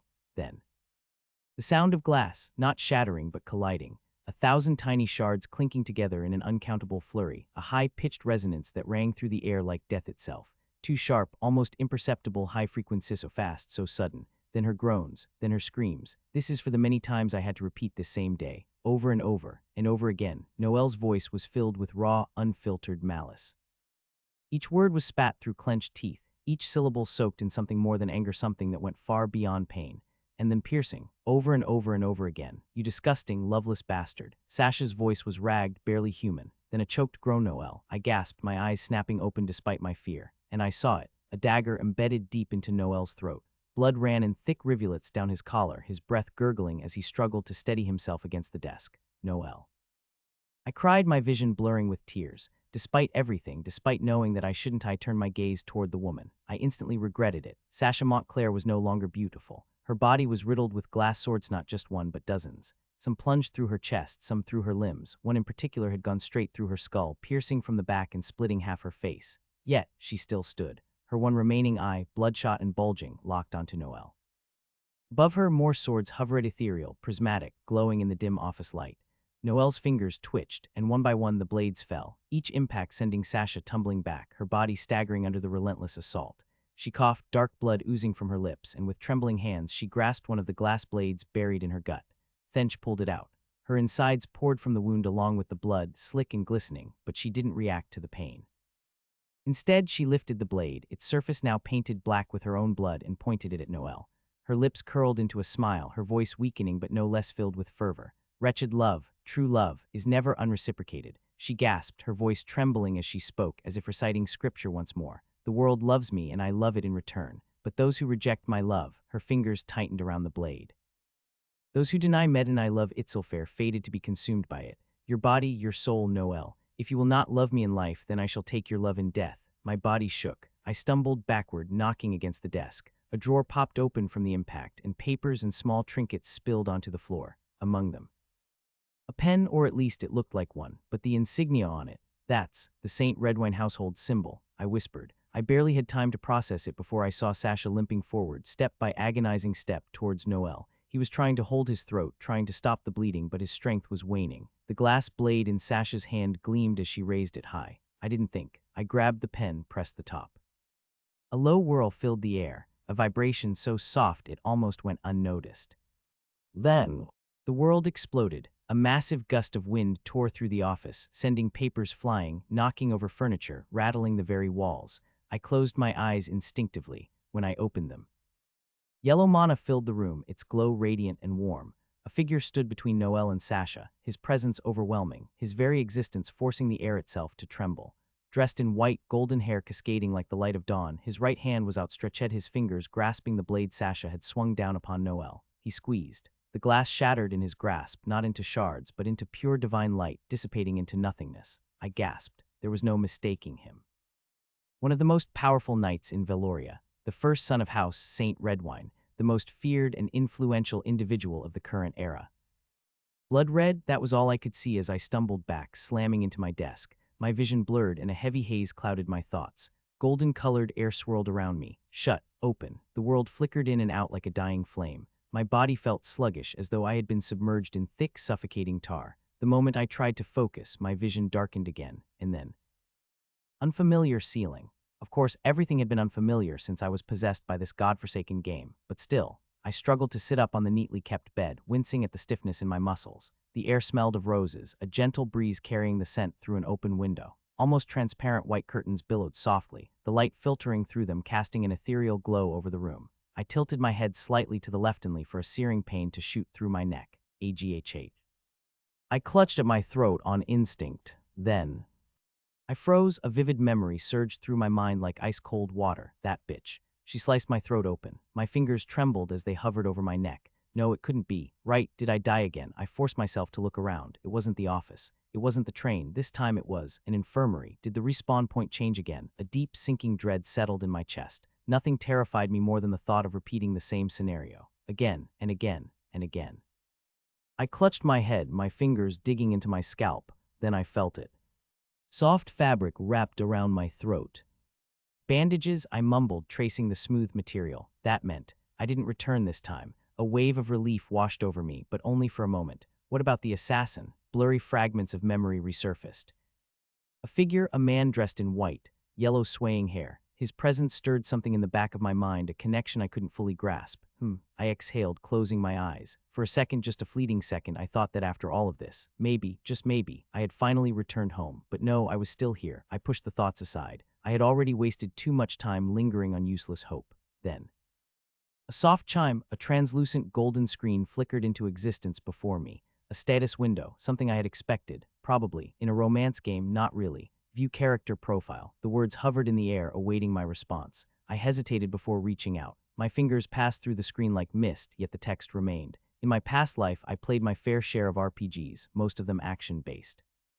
Even if I wasn't a hardcore player, I was familiar enough with status windows and character builds. But the more I lived through this, the more I questioned if this was really a romance fantasy game. As if responding to my thoughts, the screen changed. A new set of information filled my vision. Character profile.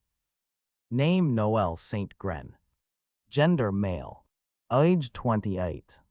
Titles Imperial Security Department Treasury Manager. Senior Professor. Lout of Iron Deeds. Abilities First Law Light. Authority Prismatic Armament, see more. Character setting Dark Romance Fantasy. Traits Perfectionist, meticulous to a fault, unwilling to tolerate incompetence. Refined fashion sense, dresses impeccably, even in the face of death. Feared noble, commands silent authority, a name whispered rather than spoken aloud. Calm demeanor, rarely loses composure, unnerving even in dire situations. Improviser, adapts quickly, turning even the worst odds in his favor. Flaws, workaholic, would rather die at his desk than rest, which might happen, terminally ill, not just an emotional weakness, his body is failing him. Sarcastic as hell, can't resist making sharp remarks, even in life or death scenarios. Suspicious of everything, paranoia is second nature. Trust, what's that? Luck is a myth, has the uncanny ability to land in the worst possible situations. Limitations, terminal illness. I sighed. A lot of information appeared on the status window, but my attention was immediately drawn to the abilities section. In this world, laws were the foundation from which authorities were derived. Those capable of manipulating these authorities were known as authority users, and mine was prismatic armament drawn from the first law light, the light glass blades. I muttered under my breath. Curious, I tapped on the see more section under my authority, the clear glass blessing prismatic armament. A manifestation of the first law light. This ability grants the user control over mana and light, allowing them to forge crystalline glass like blades at will. These weapons, made entirely of condensed mana, can be controlled individually or as a swarm. They can be summoned, reshaped, and manipulated remotely through telekinesis, making them versatile for both offensive and defensive purposes. The stronger the user's connection to their mana, the more precise and numerous the blades become. I read through the explanation, and suddenly memories flashed through my mind. The battle with Sasha. The moment I materialized the glass blades in that desperate struggle, they rained down like divine judgment, unstoppable, absolute. I didn't even think. It just happened, like my body instinctively knew how to wield this power, like my innate will to survive had taken over. But I thought this body couldn't use mana. I frowned. Is there something I'm missing?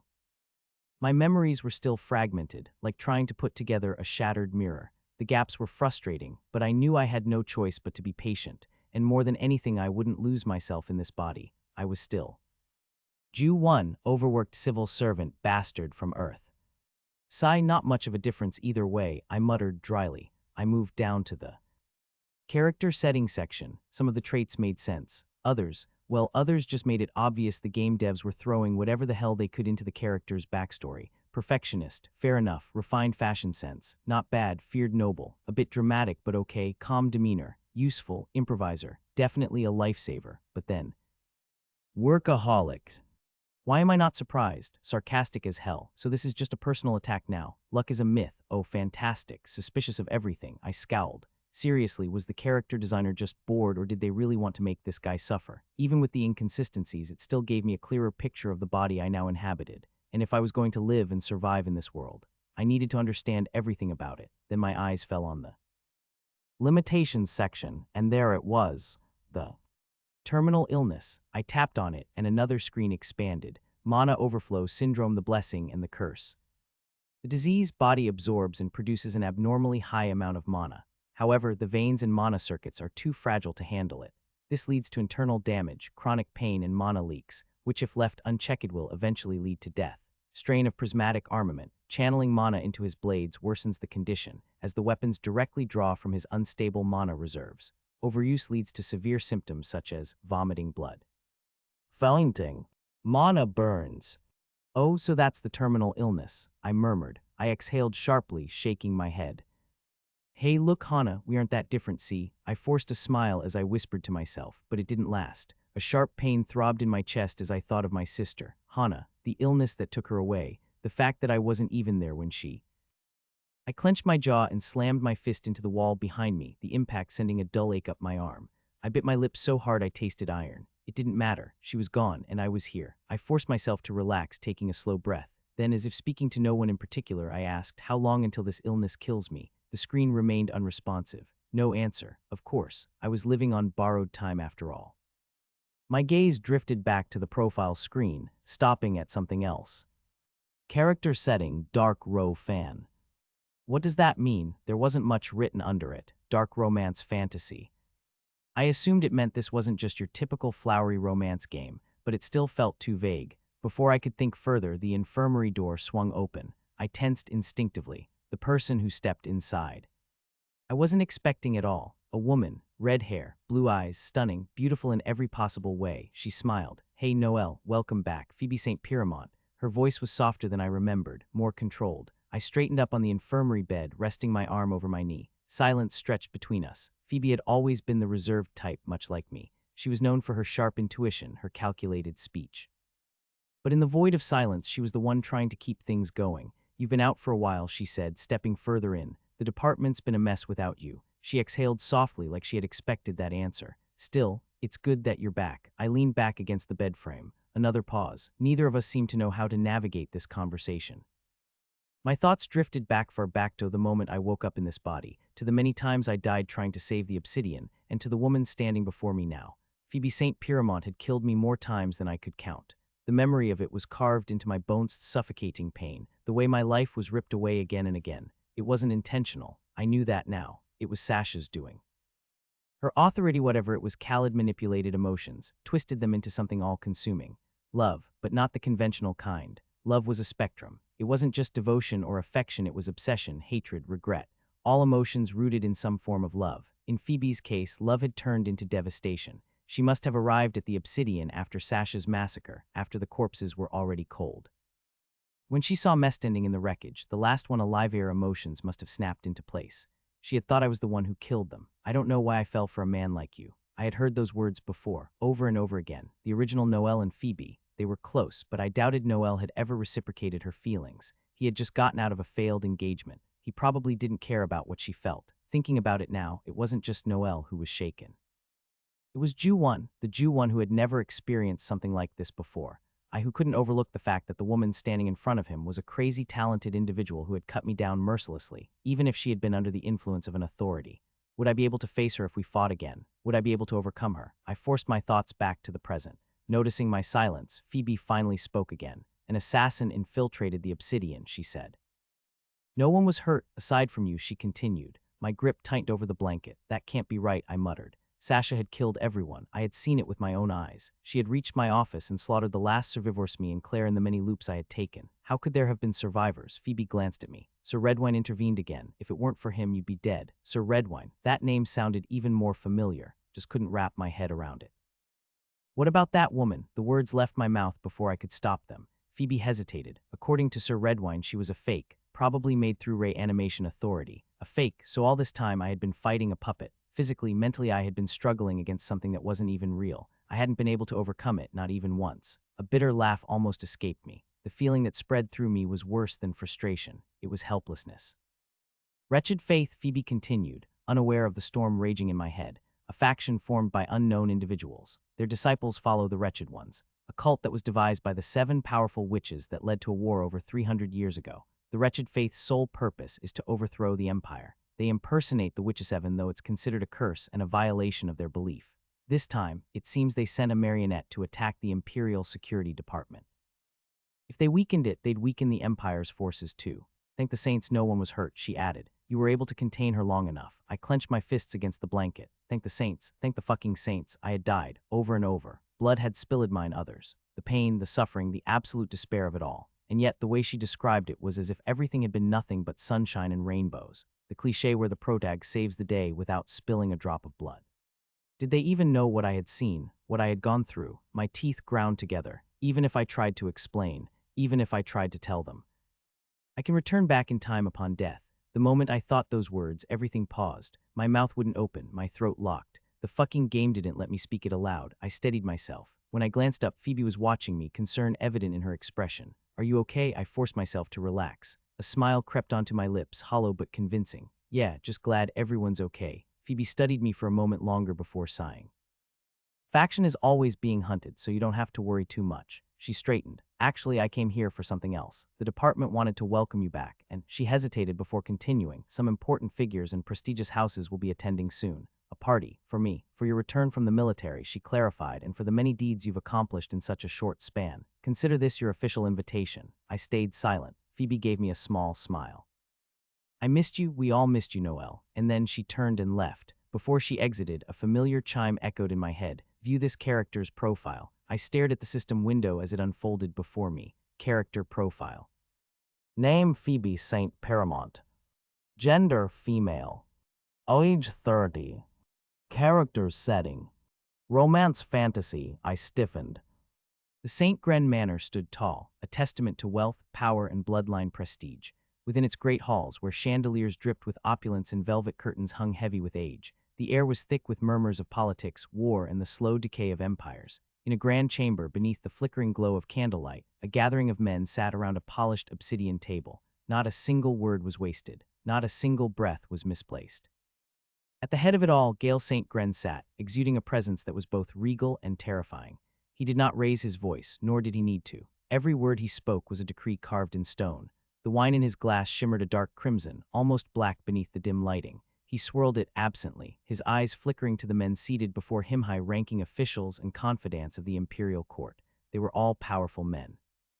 "Drink," he said finally, his voice like a knife cutting through the air. "Drink and listen." The men obeyed. Gale leaned back, fingers tapping against the glass. The wretched Faith dared to touch what is mine. His words were calm, measured, but the sheer weight behind them sent a chill down the spines of those gathered. "They sent a marionette to the obsidian," he continued. "A puppet, a hollow thing carved from flesh, imbued with a false soul and imitation of something greater." He brought the wine to his lips, but did not drink.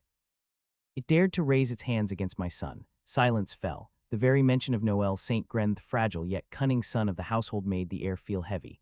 Gale placed the glass down with a slow, deliberate motion. "The wretched Faith is a disease, a festering rot that refuses to be purged. I've allowed them to exist for far too long, watched from the shadows as they played their little games in the dark corners of the Empire. But now—" His fingers curled around the stem of his glass, tight enough to crack the delicate material. "Now they have taken the first step toward their own destruction." A man across from him cleared his throat, hesitant. "Lord Gren, do you believe this was a deliberate move against your household, or merely an unfortunate circumstance?" Gale's gaze snapped to him. He flinched at a grown man, a war-hardened soldier, shrinking under that stare. "There is no such thing as an unfortunate circumstance when it comes to my family," Gale said, his voice soft, almost gently, a sharp contrast to the violence lurking beneath. "If a snake coils itself around my son's throat, I do not waste time questioning its intentions. I cut off its head." A cold, sinking feeling settled in the room. Another Mana high-ranking official from the imperial court cleared his throat. "Do we have any concrete information on the person responsible for this attack?" Gale exhaled, slow and measured. He reached into the folds of his coat, pulling out a single thin sheet of parchment. The candlelight flickered as he unfolded it, revealing a detailed report of bounty. "Her name," he said, "is Sasha Montclair. She's no ordinary assassin. She is a tool, a doll given false purpose, shaped by the hands of those who whisper of rebellion." He placed the parchment down, allowing the men to scan the details. "A mimicry of life," Gale murmured, "a thing that should not exist." One of the imperial commanders frowned. "Are we certain she is truly part of the wretched Faith, if she is merely a puppet?" "Then we will burn the puppeteer alongside her," Gale interrupted, voice sharp. "I want her hunted down. I want her ripped apart, piece by piece, until there is nothing left of her existence but the ashes of her sins." The way he said it, so calm, so absolute, made it sound like a fate worse than death. He tapped the parchment once. 1,000 arl for her capture. Double if she is delivered to me alive. No traces, no witnesses. Let the wretched Faith know what it means to harm a St. Gren." The room was silent, save for the distant sound of fire crackling in the hearth. One of his closest confidants, a man named Lord Orpheus, finally spoke. "And what of your son, my lord?" Gale exhaled slowly. "He will be fine. He is resilient." A lie. Gale knew better than anyone that Noel was far from fine. He knew about his son's frailty, the miserable condition of his body, the way he endured it all with that same detached expression. A father's love was not blind. It was a curse, a thing that weighed heavy on the heart, and Gale carried that weight every single day. "There is a party being held at the Obsidian," he said after a pause. "A celebration for his return. I must prepare to attend." One of the officials hesitated before asking, "Will your son be aware of the bounty?" Gale smiled, a terrifying thing devoid of warmth. "No." He pushed the parchment forward. "You have your orders. Do not disappoint me." Noel's POV.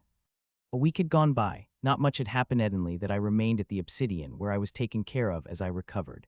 The Obsidian was vast, far larger than I had imagined. It was not just a headquarters, but a fortress, a city within a city, filled with towering office buildings and vast residing quarters where officials lived, either temporarily or permanently. There were sprawling training grounds, labyrinthine archives, and heavily guarded meeting halls, all laced with an air of unwavering authority. Despite my time here, I still felt like a foreigner, a stranger in a world that wasn't mine. I spent my days learning, observing, trying to make sense of the world I had been thrust into from a mere train ride. There were political intricacies I barely understood, unspoken laws I struggled to grasp, and the complications of my new body that I was still coming to terms with. And more often than not, I found myself staring at the status window for what felt like hours. The authority I had. White energy swirled around my palm, a cold, whispering force. I focused. The energy took shape, morphing, twisting until a small butter knife formed in my grasp, its blade as delicate as glass. And then blood ran from my nose. The dagger shattered into nothing, like it had never existed at all. I coughed, the taste of iron coating my tongue. My vision blurred, my fingers trembled. I couldn't even form a simple butter knife without this happening. Then came the mana burns. A searing pain crept through my veins, leaving behind a trail of fire beneath my skin. My body screamed in protest, the very fabric of my being unraveling for a mere sliver of power. And then, as if to drive the message deeper, the status window pulsed before my eyes. Warning, forcing your body to use mana greatly reduces your lifespan. I closed my hand into a fist, nails digging into my palm. Useless. I had inherited a broken body, a body that rejected its own potential. Noel had already spent years researching ways to cure himself. His notes, his findings were all at the Valorian Imperial Academy, if I could get my hands on them, if I could study them. Maybe I could find a way, even if it only added a few more years to my life. It would be worth it. Character setting, dark romance fantasy. There was still much I didn't understand, but one thing was certain. I was different. I had been checking the profiles of others at first, out of curiosity, but now, with growing unease. Every single one of them had a setting under romance fantasy. Even minor figures, Phoebe, Claire, people I had assumed were background characters, all had it. It meant their lives would likely end well. They were meant for happy endings. But then there was me. Character setting, dark romance fantasy. A setting no one else seemed to have. Even before checking, I had suspected it. Noel's past relationships were all disasters. His senior manager, his childhood friend Claire working closely with him, yet their bond was fractured. His ex-fiancée, a relationship that had crumbled before it could even begin. Everything was falling into place. Noel wasn't just unlucky. His very existence had been structured to ensure that he could never have a normal, fulfilling relationship. Did Hannah know about this? She had played this game before. She had spent hours on it, enough to know its intricacies. Had she ever noticed that Noel St. Gren was different, that his fate was set apart from the rest? But then again, I had never actually seen him in the game. Fixing these relationships, was that what I was meant to do? Would it even be worth it? In my past life, relationships weren't my strong suit. Even small friendships were difficult to maintain as Ju-1. The only one who had ever tolerated me for a long time was my ex-girlfriend. She had been patient. She had stayed by my side, even knowing my issues, my insecurities, my self-doubt. And yet, I let her go. I told myself it was for her sake, that she deserved better than me. I worked tirelessly, trying to build a stable future so I could be enough for her. But no matter how hard I tried, I never truly believed I was worthy. And so, before she could walk away first, I ended things. She cried. She told me she didn't care about the future, that she wanted to stay, but I forced her out. After that, we never spoke again, but I still saw her from a distance. I heard the rumors, that she had moved on, that she was seeing someone else. I saw her smile across the office floor, the happiness in her eyes, and that was enough for me. Even after 5 years, I never had anyone else to live for, except Hannah. She was the only one left. I remember Hannah being in the hospital bed, the IV drip attached to her arm. Her body was frail, but her gaze was sharp, a reprimanding look only a sibling could give. "You broke up with her?" she asked, arms crossed despite her weakness. I let out a slow breath, leaning back in the chair beside her. "Yeah, why?" I shrugged. "She seems happy now." Hannah's frown deepened. "You're such an idiot." I laughed. A real laugh, I know. She sighed, then reached out, pulling my head against her shoulder. I stiffened. She patted my hair. "You're always doing this, thinking that you're not enough." I didn't respond. She tightened her hold. "One day, you need to stop pushing people away just because you think they deserve better." I ran a hand through my hair, exhaling as I wiped my eyes. That conversation, that alone reminded me of how it felt to have broken relationships that were never mended. Is that why I was here? If so, I would not let Noel's life end the same way mine did. He deserved a happy ending, and I would make sure he got one. The door creaked open. I turned my head and there she was. "Claire, are you feeling okay?" she asked. I blinked, momentarily forgetting I was supposed to be getting ready for the party. The sun was setting outside. The world was bathed in gold and crimson. For a moment, I let myself forget everything. Even if it felt like it all only ever happened to me, I looked at Claire. She was smiling. For a fraction of a second, I saw her bloodied face, a staff piercing through her skull. Then, just as quickly, the image vanished, replaced by the flowery, current version of her. I smiled back. "Yeah, I will live, not just for this body, but for those around me as well. That alone is enough to make you happy, Hannah." The first step was deciding whether I should leave the Imperial Security Department. "Please, please, I don't want to die like this. I have a family," I'll atone. "I'll do anything. Just give me another chance, I beg you." His voice cracked, desperation clinging to every syllable. "Please." Before him stood a woman draped in black, her long silken hair cascading down to her ankles like a dark river. Her eyes, outlined with deep black liner and shadow, made her stare even more piercing. Black lipstick curled against her pale skin as her tongue ran across the corner of her lips. She looked entertained, amused by his pleading. She stepped forward slowly, the sound of her heels clicking against the pristine white marble floor. The man gasped as her delicate hand hovered lightly over his head. He swallowed hard, his breath catching. Please," he whimpered one last time, then silence. His pupils dilated, his body stiffened. The fear that had twisted his face melted away. Instead, his mouth curled into a serene smile, his wide eyes turning a deep, empty black save for the iris where a black love heart pulsed softly. A deep sigh left his lips, his expression full of devotion. "Oh, my love," he whispered, stretching his arms wide as though embracing something invisible. "So beautiful, beyond words, death is nothing in your hands." His voice was steady now, almost reverent. Tears streamed down his face, but they no longer carried fear only adoration. "Your beauty is divine. More than this wretched body deserves, to die by you, to become one with you. It is an honor." His head burst, a sickening sound of bone and flesh rupturing echoed through the room as blood painted the pristine white walls in deep red. His body slumped lifelessly. The black-haired woman slowly withdrew her hand, droplets of blood sliding down her fingertips. She barely spared the corpse a glance as a door creaked open behind her. 3 figures entered. They were identical to her: long black hair, black lips, black eyeshadow, and the same otherworldly beauty. 2 others followed behind, their presence just as eerie, their steps light against the marble floor. The long room stretched before them, and at its center was a grand table, pristine and white, made for a family feast. The chairs, identical in color, were already occupied. Dozens of women sat around it, identical, unmoving. Their black eyes stared ahead, unblinking, their hands resting neatly on their laps. Not a single breath, not a twitch of a finger. The only color in the room was the blood splattered across the walls and the slow red trail left behind as a few more of their kind emerged, silently moving to clean the mess. One wiped the wall, another dragged the lifeless body away, the blood streaking across the floor like ink on untouched paper. The woman who had entered last finally spoke. "The confidant of House Velmora. He has loose lips," she murmured. Her voice was smooth, yet it carried something unsettling. "The Mage House should be more careful with whom they trust. Or perhaps," she trailed off, tilting her head slightly, "perhaps they no longer have the loyalty they claim." At the far end of the table, seated in a grander chair than the rest, was a figure shrouded in swirling black fog. It sat perfectly still, only the shape of lips visible within the darkness. The air around the figure felt heavier, suffocating, as though they swallowed the very concept of light. When it finally spoke, the voice was just a slow, knowing whisper that sent chills through the room. "It seems House Velmora does not wish to ascend in the upcoming selection for the Saint household." A pause, no matter, and just like that, silence reclaimed the room. "Fiba is POV." I sat at my desk, surrounded by stacks of documents. The air was thick with the scent of paper and ink filling the empty space. The clock on the far wall ticked steadily, but my thoughts were already elsewhere. I scanned through the latest reports on diplomatic security coordination, a file detailing the measures in place for protecting foreign dignitaries, high-ranking nobles, and members of the royal family.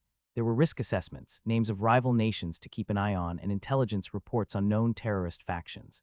The weight of responsibility settled on my shoulders as I flipped through each page, but my mind drifted. It always did these days. Noel. I leaned back slightly, fingers pressing against my temple. Noel St. Gren.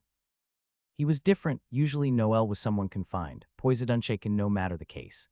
The Noel I knew was precise, calculated, always composed even when the world around him wasn't. But when I visited him at the infirmary after the attack, he was anything but composed. He had looked anxious, his face pale, his skin damp with sweat.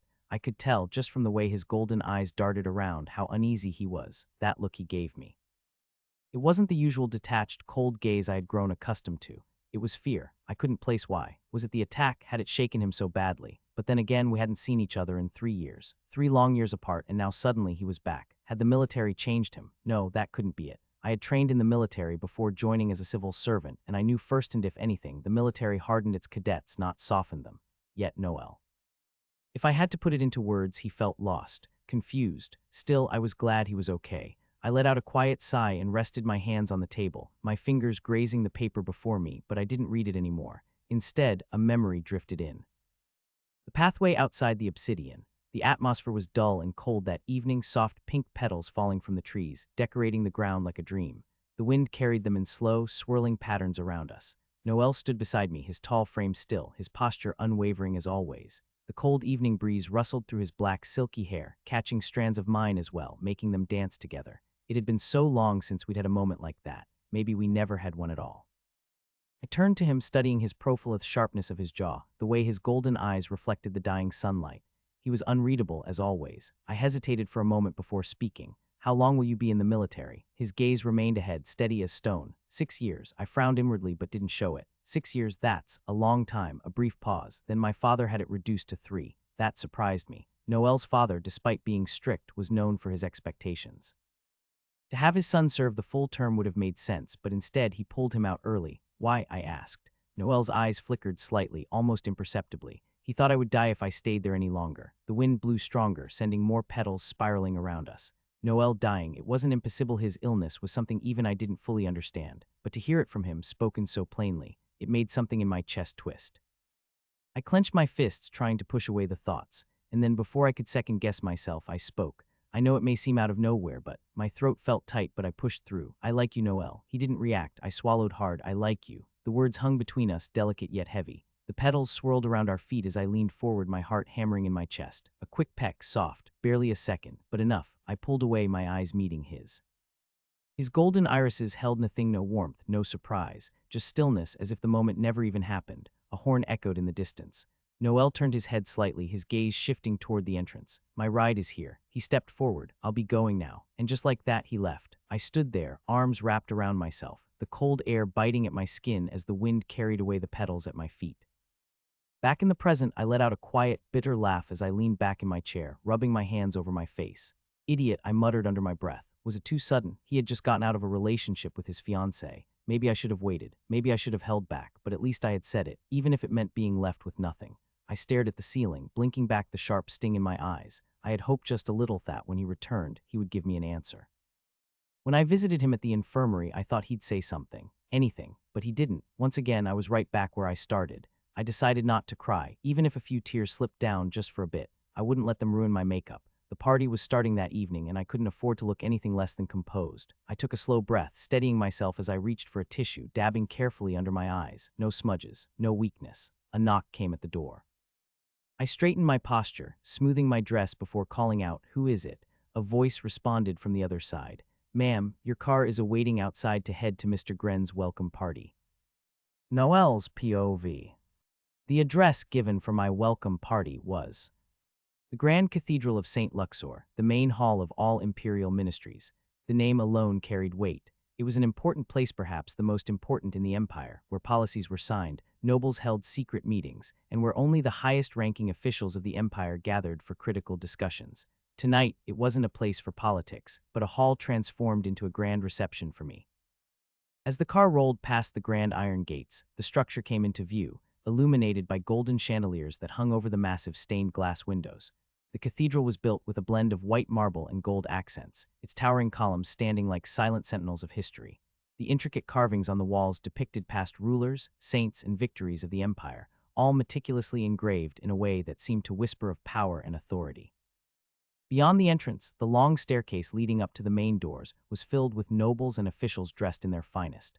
Their voices mixed into an indistinct hum, polite laughter, and chatter filling the air as they greeted one another before making their way inside.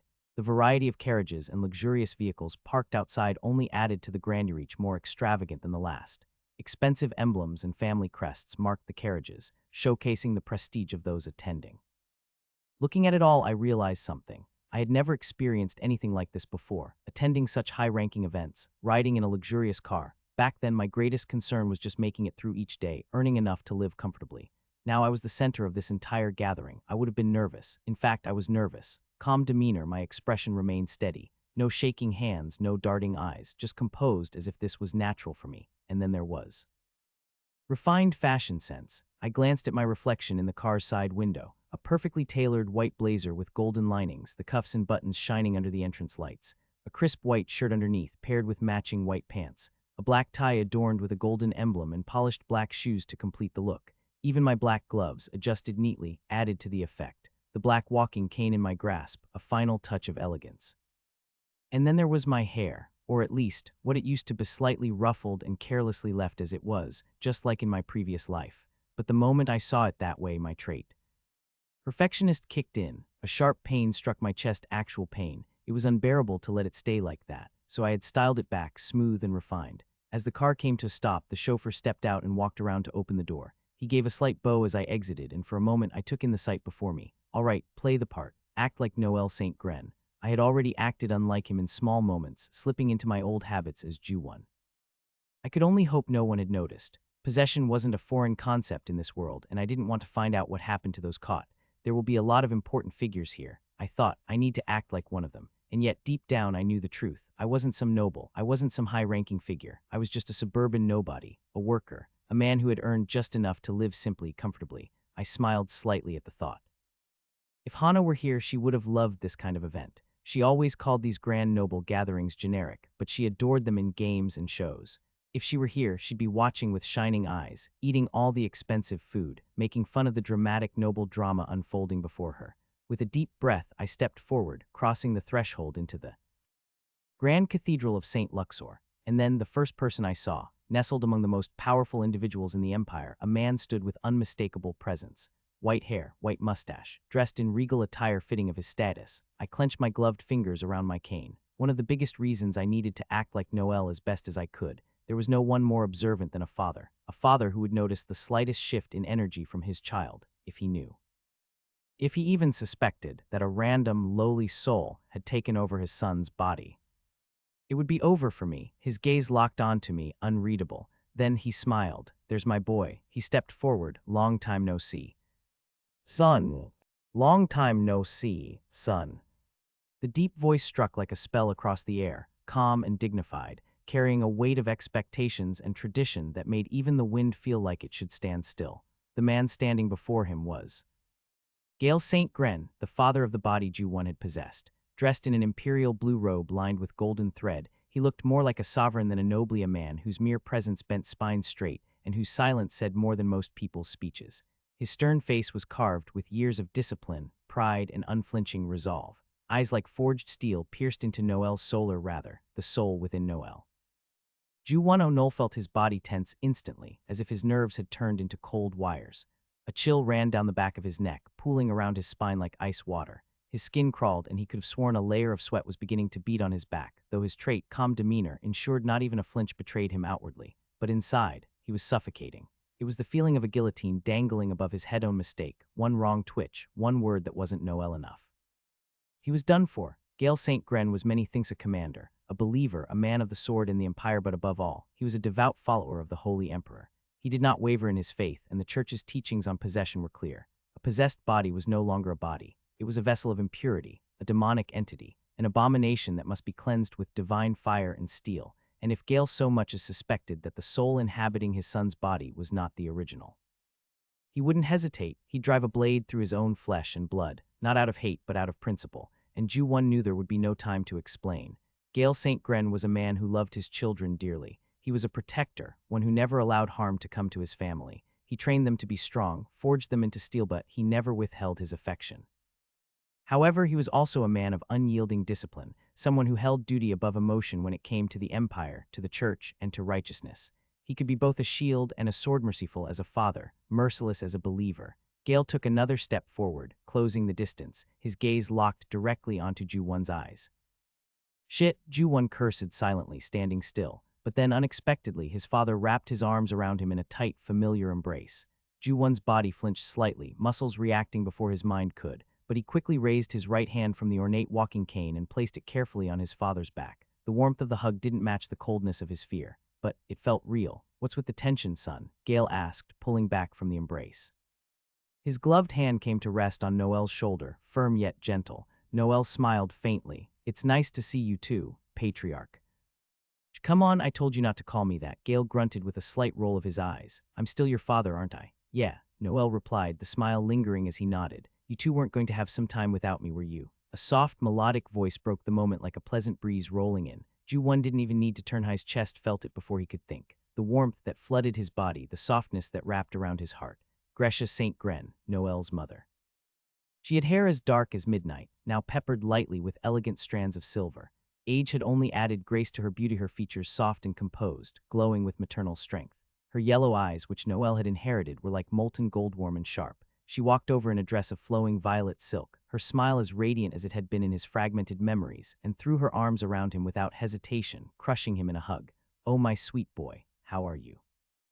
I missed you so much. Noel managed to smile genuinely this time. The sight of her, the warmth of her hug, it was something Ju-1's past life had never given him, something his own parents, no long gone and ever lived long enough to offer him. It was healing something deep inside him he didn't know was broken. As if on cue, the two parents began bickering playfully. I believe I got to him first, Gale said with a scoff, crossing his arms. You think that matters? Gresha shot back with a smirk. He was in my womb for 9 months. I deserve priority access. Don't bring biology into this, Gale muttered, rubbing his temple. Then stop trying to hog all the affection. You're not even good at hugs. Their gentle argument pulled a small chuckle from Noelle as they bantered like children arguing over a toy. It was cute and unfamiliar. Eventually, Gresha stepped back, studying her son more closely now, her brows twitching. I forgot. A mother can notice the smallest change in her child.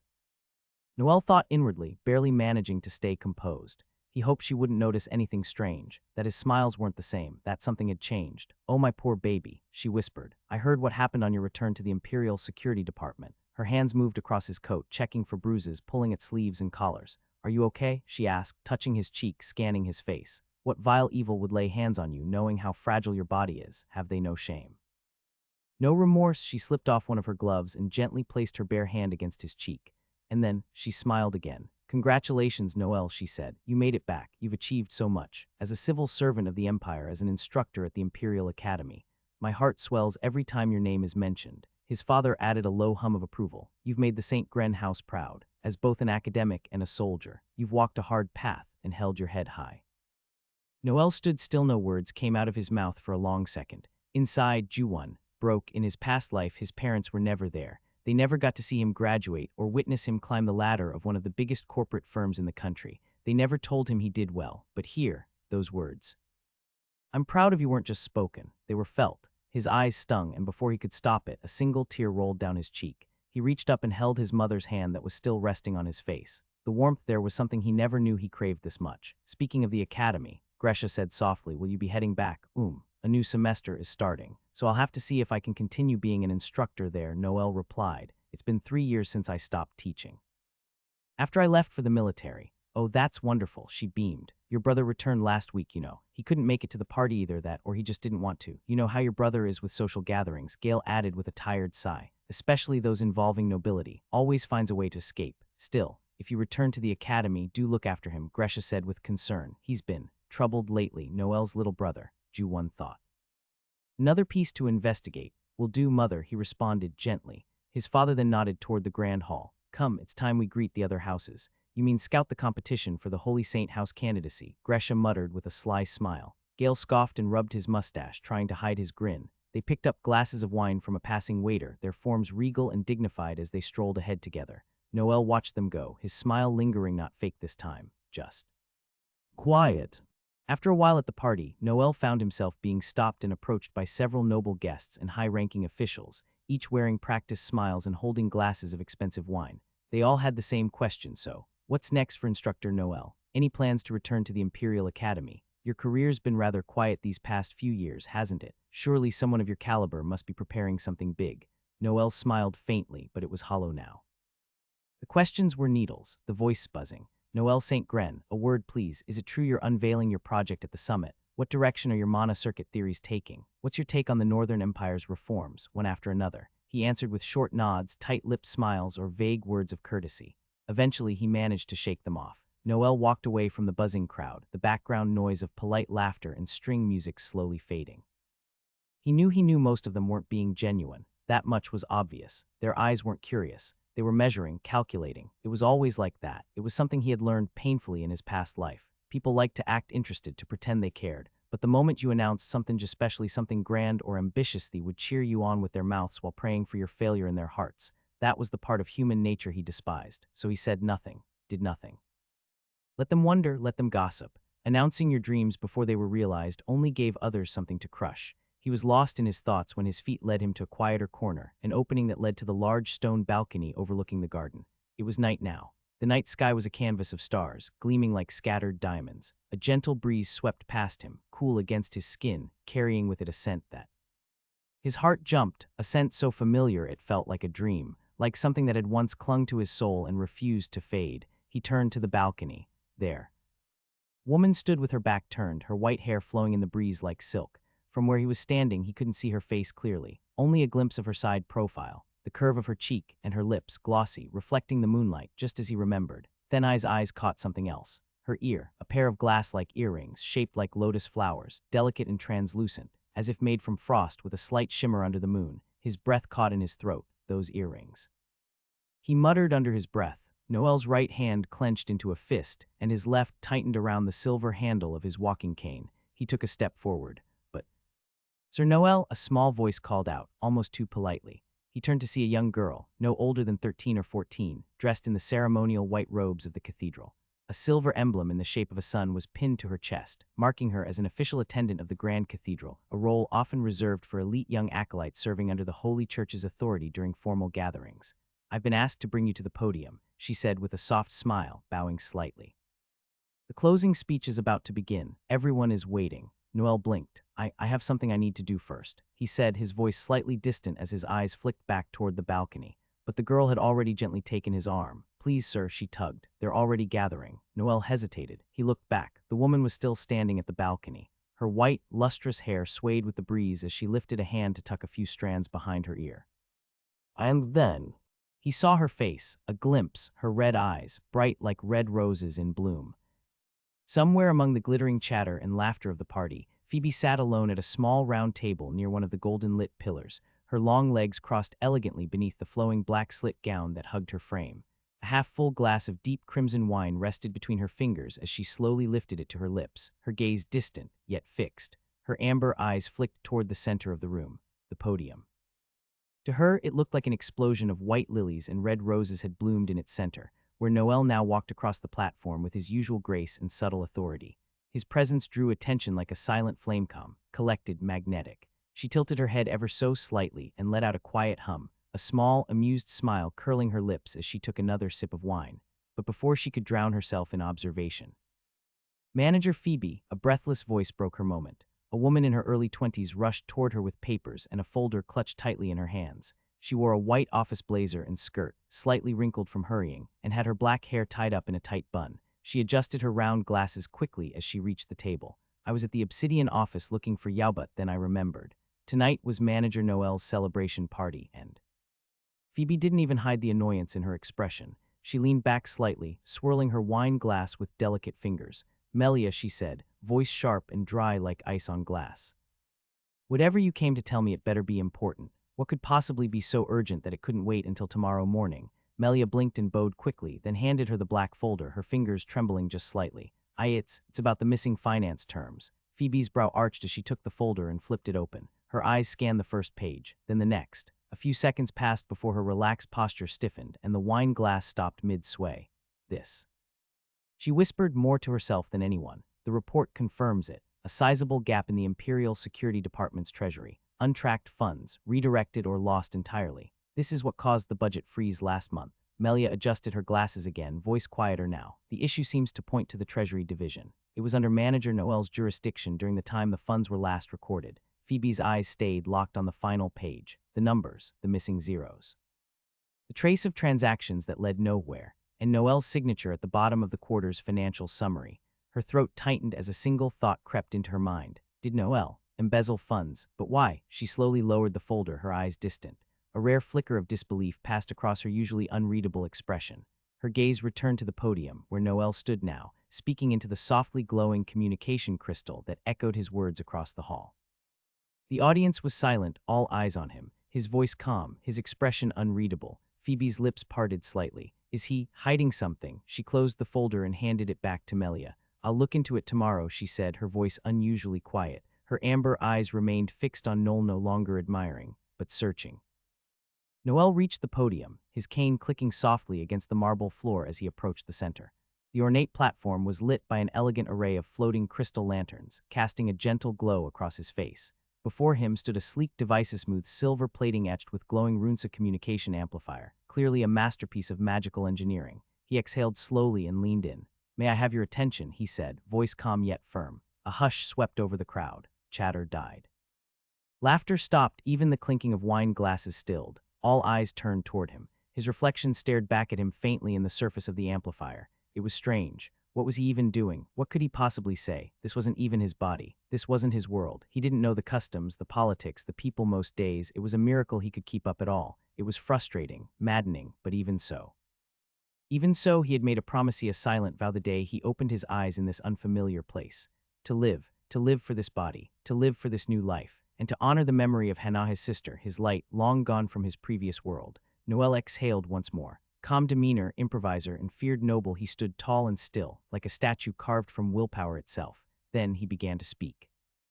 I wonder, he said, voice echoing gently through the crystal, how often we find ourselves dreaming.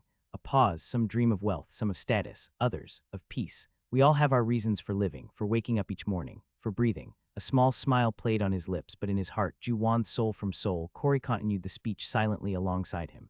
Noel Gren, the noble, had lived for himself alone, a man buried beneath pride, sickness, and shadows. But he, Ju-Wan, had always lived for others, and now he wanted to do both. He wanted to live for himself and also for those who stood by Noel, for the loved ones that surrounded him now, for the relationships that had been broken, hurt, abandoned. He would mend them. I used to believe living meant enduring, just surviving the pain, but now, I think there's no better purpose in life than this. His gaze swept across the room, filled with faces both warm and cold. Thenhai's eyes locked at the back of the crowd, a head of white hair, still and silent, her face tilted slightly down, hidden from the light. His chest tightened. To live, to see those around you smile. He continued, steadying his breath, which is why, moving forward, I'll be stepping down from my duties as a manager at the Imperial Security Department. Murmurs rippled through the crowd. I've decided to return to the Imperial Academy. A new semester awaits, and I believe that is where I'm meant to be right now. He looked back again. The white-haired woman gone. She had already turned and was leaving the hall. His eyes widened. A quiet panic rushed through him. I'd like to thank those who have supported me, and those who were able to come tonight, he said quickly, his voice brushing against the edge of breathlessness. And with that, he stepped down from the podium. A storm of flashing lights and clicking shutters greeted him at the foot of the stage, reporters with glowing orbs, enchanted quills scribbling rapidly as they fired questions. Manager Noel, is the academy move permanent? Will this affect your recovery? He pushed through the press, cane in hand, ignoring the voices and dazzling flashes. He muttered under his breath as he picked up his pace. I promised to mend his relationships. This should be a start. He burst through the double cathedral doors and out into the night. The stars above were vivid and sharp, the cold wind kissing his cheeks and running through his disheveled hair. The scent. That same scent from the balcony earlier, soft, familiar, and bittersweet, lingered in the air. At the bottom of the grand staircase, a luxurious white car pulled away, its taillights fading into the dark beyond the iron gates. Noel stood still at the top of the stone stairs, his coat and hair rippling in the night breeze. His hand gripped the cane tightly as he watched her disappear into the distance. Wind brushed past him, carrying with it the fading scent of lotus flowers. And something else he couldn't name. 2 days, exactly 2 days had passed since I stood under that chandelier-filled cathedral dome, surrounded by curious nobles and whispering socialites, announcing my departure from the Imperial Security Department. I'd meant what I said. I wasn't the kind of man to speak in riddles when it came to decisions that could alter my life. But then again, this world had a funny way of complicating even the simplest of things, especially when the Minister of the ISD summoned me the very next morning. His office was like a mausoleum carved from obsidian, quiet, cold yet strangely dignified. A wide desk made from redwood sat between us, layered with papers, mana-coded reports. Books lined the towering walls behind him, and then there he was. Minister Veron, the man with silver-streaked black hair, sharp gray eyes, and a face that looked carved from winter itself. I was ready for resistance, anger, maybe even a threat or two, but instead, he gestured to the seat before him. Sit, Noel. I did, and what followed wasn't the scolding I expected. I read your resignation, he said, folding his fingers in front of him. I'd be lying if I said I was pleased. I stayed silent. He sighed, actually sighed. Was that disappointment? Regret, but I understand, he continued. Still, I can't allow you to vanish completely from the department, Minister. No, let me finish. He leaned forward slightly, resting his elbows on the table. There are assignments delicate once across multiple branches that I can't entrust to anyone else. Your reputation, for better or worse, is feared. That's a useful weapon. More than that, your analytical reports, handling of treasury reform, and knowledge of the faction hierarchy. It's invaluable. He stared at me, cold eyes softening just slightly. If I can't keep you full-time, then work part-time. Or work remotely. From the academy if you must. I'll have our teams adjust. That caught me off guard. This was Minister Veron, not some desperate count looking to cling to a scandal-ridden noble. He was known for firing managers like cutting weeds. And yet, here he was, practically pampering me. Why? I hesitated. My fingers tapped softly against my cane as I collected my thoughts. The wretched faith faction, their twisted ideology, the deaths I'd suffered. Dying in this world wasn't just pain, it was regression. It was unraveling. No matter how I tried to separate myself from Noel's fate, the truth was always circling back. This character I now embodied lived inside a dark romance fantasy setting, and based on everything I'd seen so far, I was the only one cursed with it. Everyone else, from the cadets to my own supposed father, seemed to live their lives inside lighter scripts. Gale's was marked as romance fantasy despite being a war-hardened holy knight, which meant Any government-affiliated position I held could potentially anchor me to fate, keep me alive longer. If I left everything and severed all ties, I'd be exposed, and I wasn't suicidal. So I sighed, looked the minister in the eye, and said, I'll consider staying part-time, with conditions. He raised a brow. I'm listening. I'd need access to full research funding. The former Noel's projects weren't vanity. There's a theories I intend to pursue. And the Imperial Academy's budget won't sustain it. I inwardly thought, but the minister read me like an open book. Cost, he asked, already preparing for damage. I leaned back slightly. Hi, I need a direct monthly stipend from the ISD Treasury. The silence that followed was long and heavy. Veron's eyes didn't leave mine for a second. Then I smiled faintly and added, of course. In exchange, I'll continue my duties across Treasury and Intelligence, even security detail if need be. And should you require personal tasks, Minister, I'll see to those as well. A long pause. His lips twitched just slightly. You're a snake, he said. I tilted my head unbothered. So are you, he chuckled. He actually chuckled. It sounded dry like paper catching fire, but it was genuine. Then he stood. Well played, he said, extending a hand, but you'll attend directly to my calls. No dodging, no intermediaries. I took his hand and shook it firmly. As long as the funds come in timely, I'm your lackey.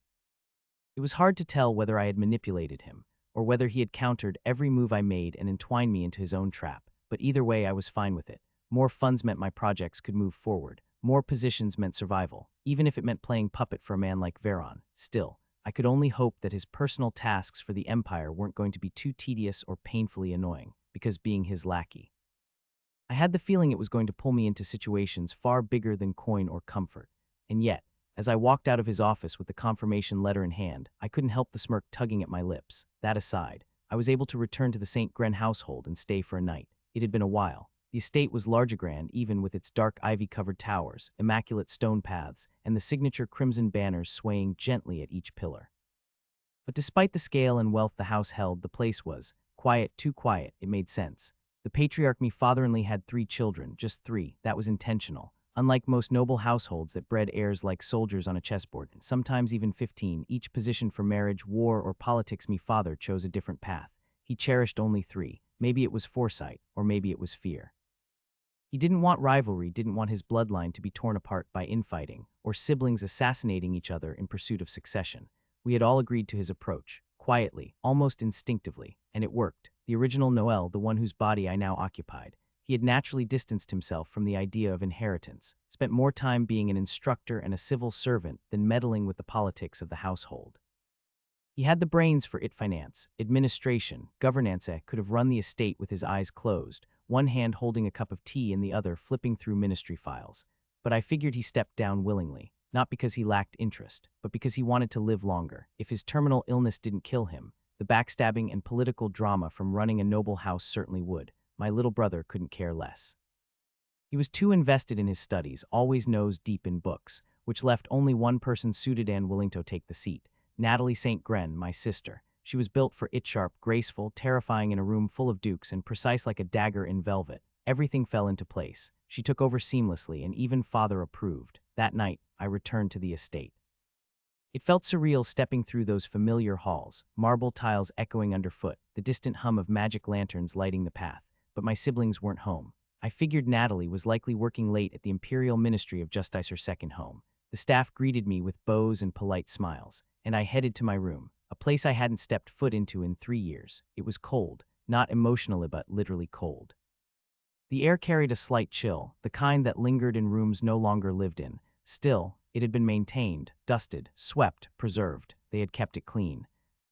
My eyes moved to the wide desk near the corner window, papers stacked neatly, like someone had been organizing them for my eventual return.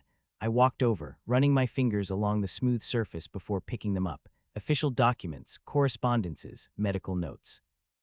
And then, a thin folder, different parchment, divorce papers. No, not quite, more like a marriage being called off. The air in my lungs caught slightly. Beside the papers, I saw a small, ornate white ring box. I paused. It was delicate, carefully placed like whoever left it there had done so with hesitation or sorrow. I opened it. Inside was a ring, silver white with a pale blue gem, simple and beautiful. I picked it up, slid it onto my finger slowly.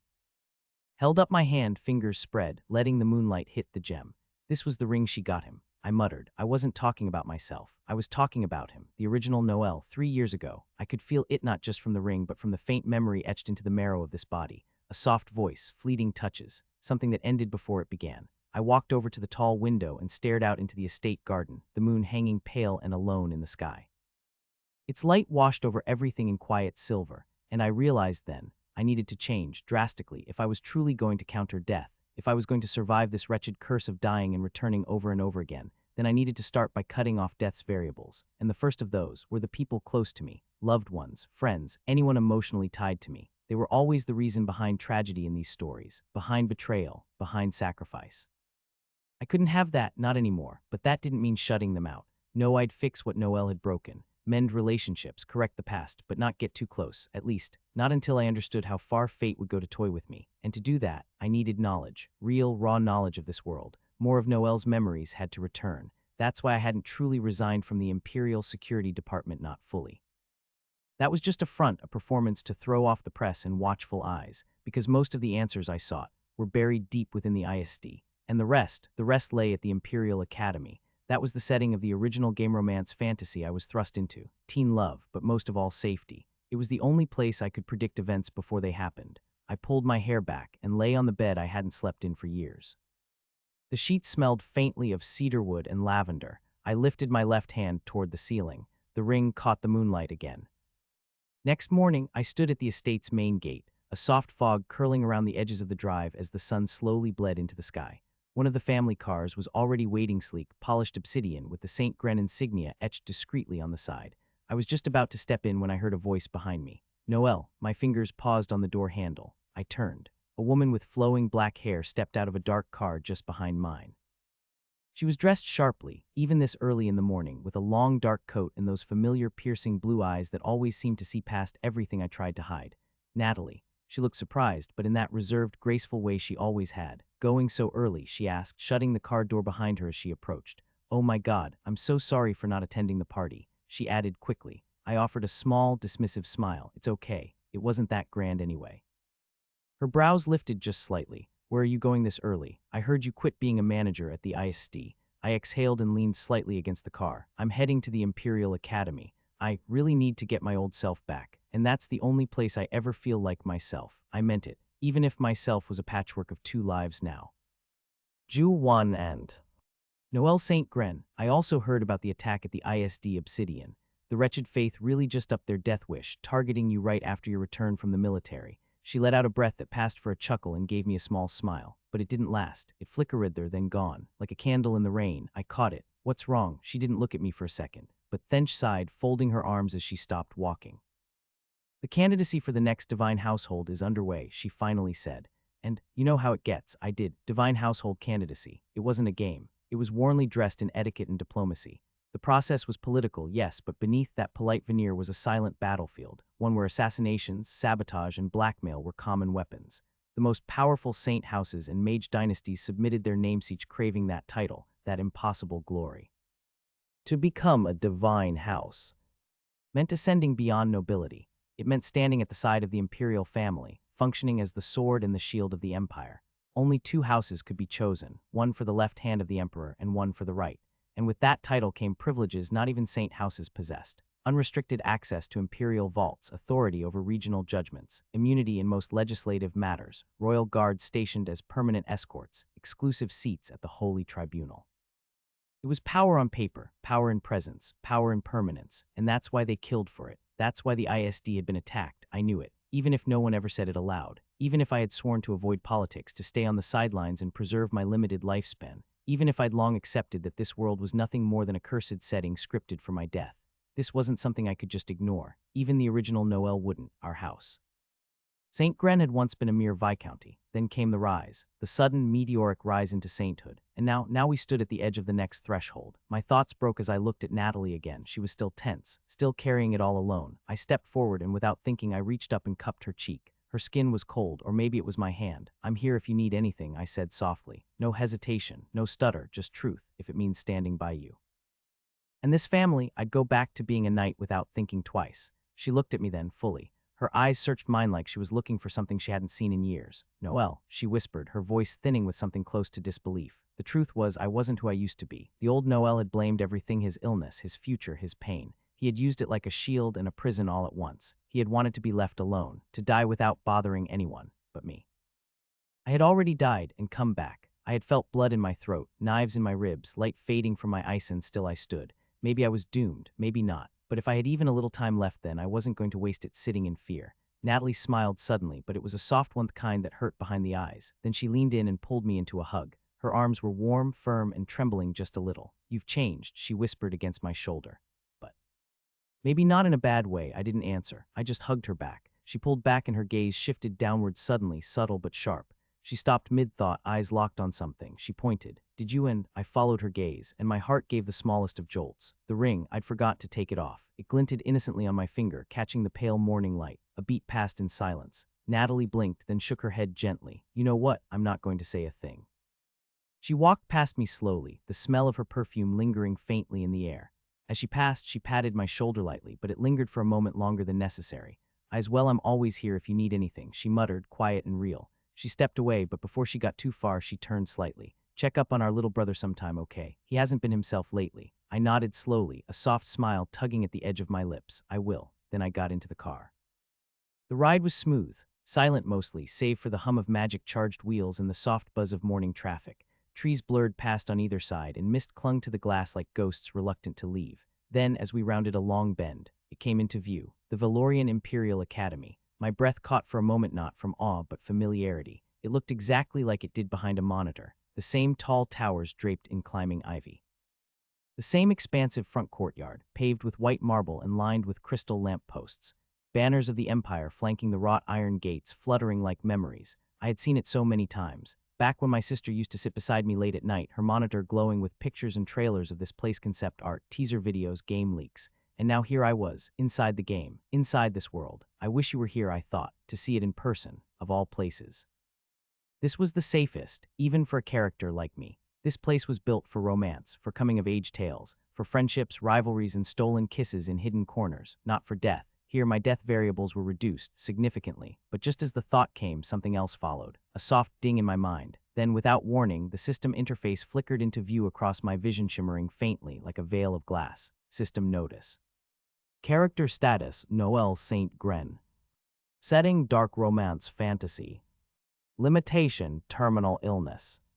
This character is afflicted with a degenerative condition. Each death and regression further accelerates the illness. Lifespan diminishes with every cycle. Caution, excessive deaths will result in irreversible bodily collapse. The screen faded.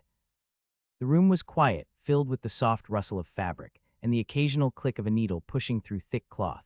Sunlight streamed in from the large window, casting a golden glow over the shelves lined with spools of thread, folded fabric, sewing kits, and mannequins dressed in half-finished garments. The space smelled like old cotton, lavender sachets, and the faint trace of iron from tools long used. It was a club room, but not just any club. It was the tailoring and embroidery club at the Valorian Imperial Academy, and right now, it was just the two of them. The girl sat on a stool near the long worktable, wearing the Academy's signature uniform. Clean blue blazer, crisp white shirt, and neatly pleated blue skirt. Over it, she wore a worn apron, smudged with chalk and thread bits. Her pink hair was tied in a messy bun, strands slipping out over her face. A sewing needle was tucked between her fingers as she watched the boy beside her. He sat quietly focused, his black hair falling over his forehead, almost covering the slight frown on his brow. His yellow eyes were calm, trained on the white blazer in his lap. The needles slipped in and out through the fabric with practiced grace as he attached the tassels on the shoulder, placing each strand just right, carefully, precisely. She watched him in silence, her heart doing something odd. It had been almost a semester since she met him. Back then, she was just the countryside girl who barely knew how to hold a needle. She had started the club to find a new hobby, maybe even make something of herself. Tailoring sounded elegant, noble. She never imagined it would bring someone like him into her life.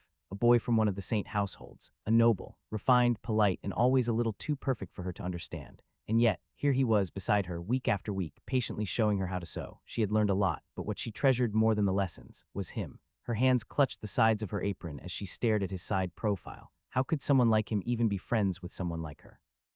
She thought, her cheeks turning red, were from different worlds, and yet, for some reason, he had stayed, at least until now. This was the last lesson. After this, he would probably leave, and she would return to this room alone with half-finished fabrics and quiet afternoons. She felt a pang in her chest. Still, she smiled. A small, bittersweet thing. At least they had shared time together. That mattered. She turned away quickly, pressing her hands to her cheeks and puffing them out in frustration.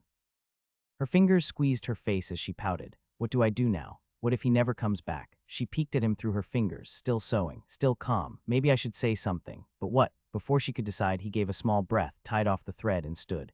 He held up the finished white blazer, now complete with gold accents, delicate embroidery on the sleeves, and tassels perfectly arranged on the shoulders. Even the buttons gleamed in the light. It was beautiful. She took it with both hands, slowly, gently clutching the fabric tightly as she stared down at it. Her lips trembled. She looked up.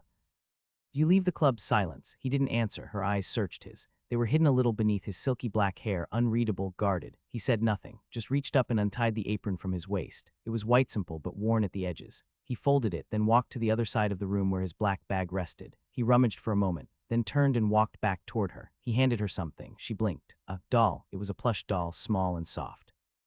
Its eyes were made of two bright blue buttons, stitched neatly. A pink, smiling mouth was sewed on gently with care. It wore a tiny blue uniform, just like hers. Its hairline in pink was puffed and tied into a bun on its large, adorable head. She froze. Was this her? It was. It had to be. The pink hair alone gave it away. He made this. For her. He finally spoke, voice quiet but clear.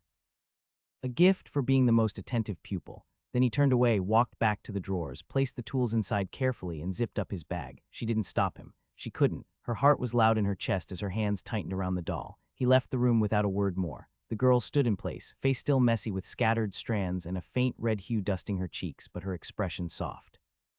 She turned slowly, walking to the window as the last sunlight of the afternoon slanted in. She lifted the doll in front of her, angling it toward the light. It looked almost alive in the sun. She smiled, a small, warm, trembling smile, because even if he left, he had seen her, and that was enough.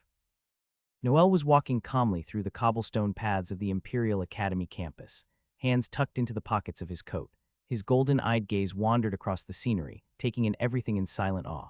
The Central Dominion, the very heart of the Empire, was a place known for its unmatched luxury, not just in wealth, but in beauty. Even the simplest benches or lampposts looked like they had been crafted by the most skilled artisans.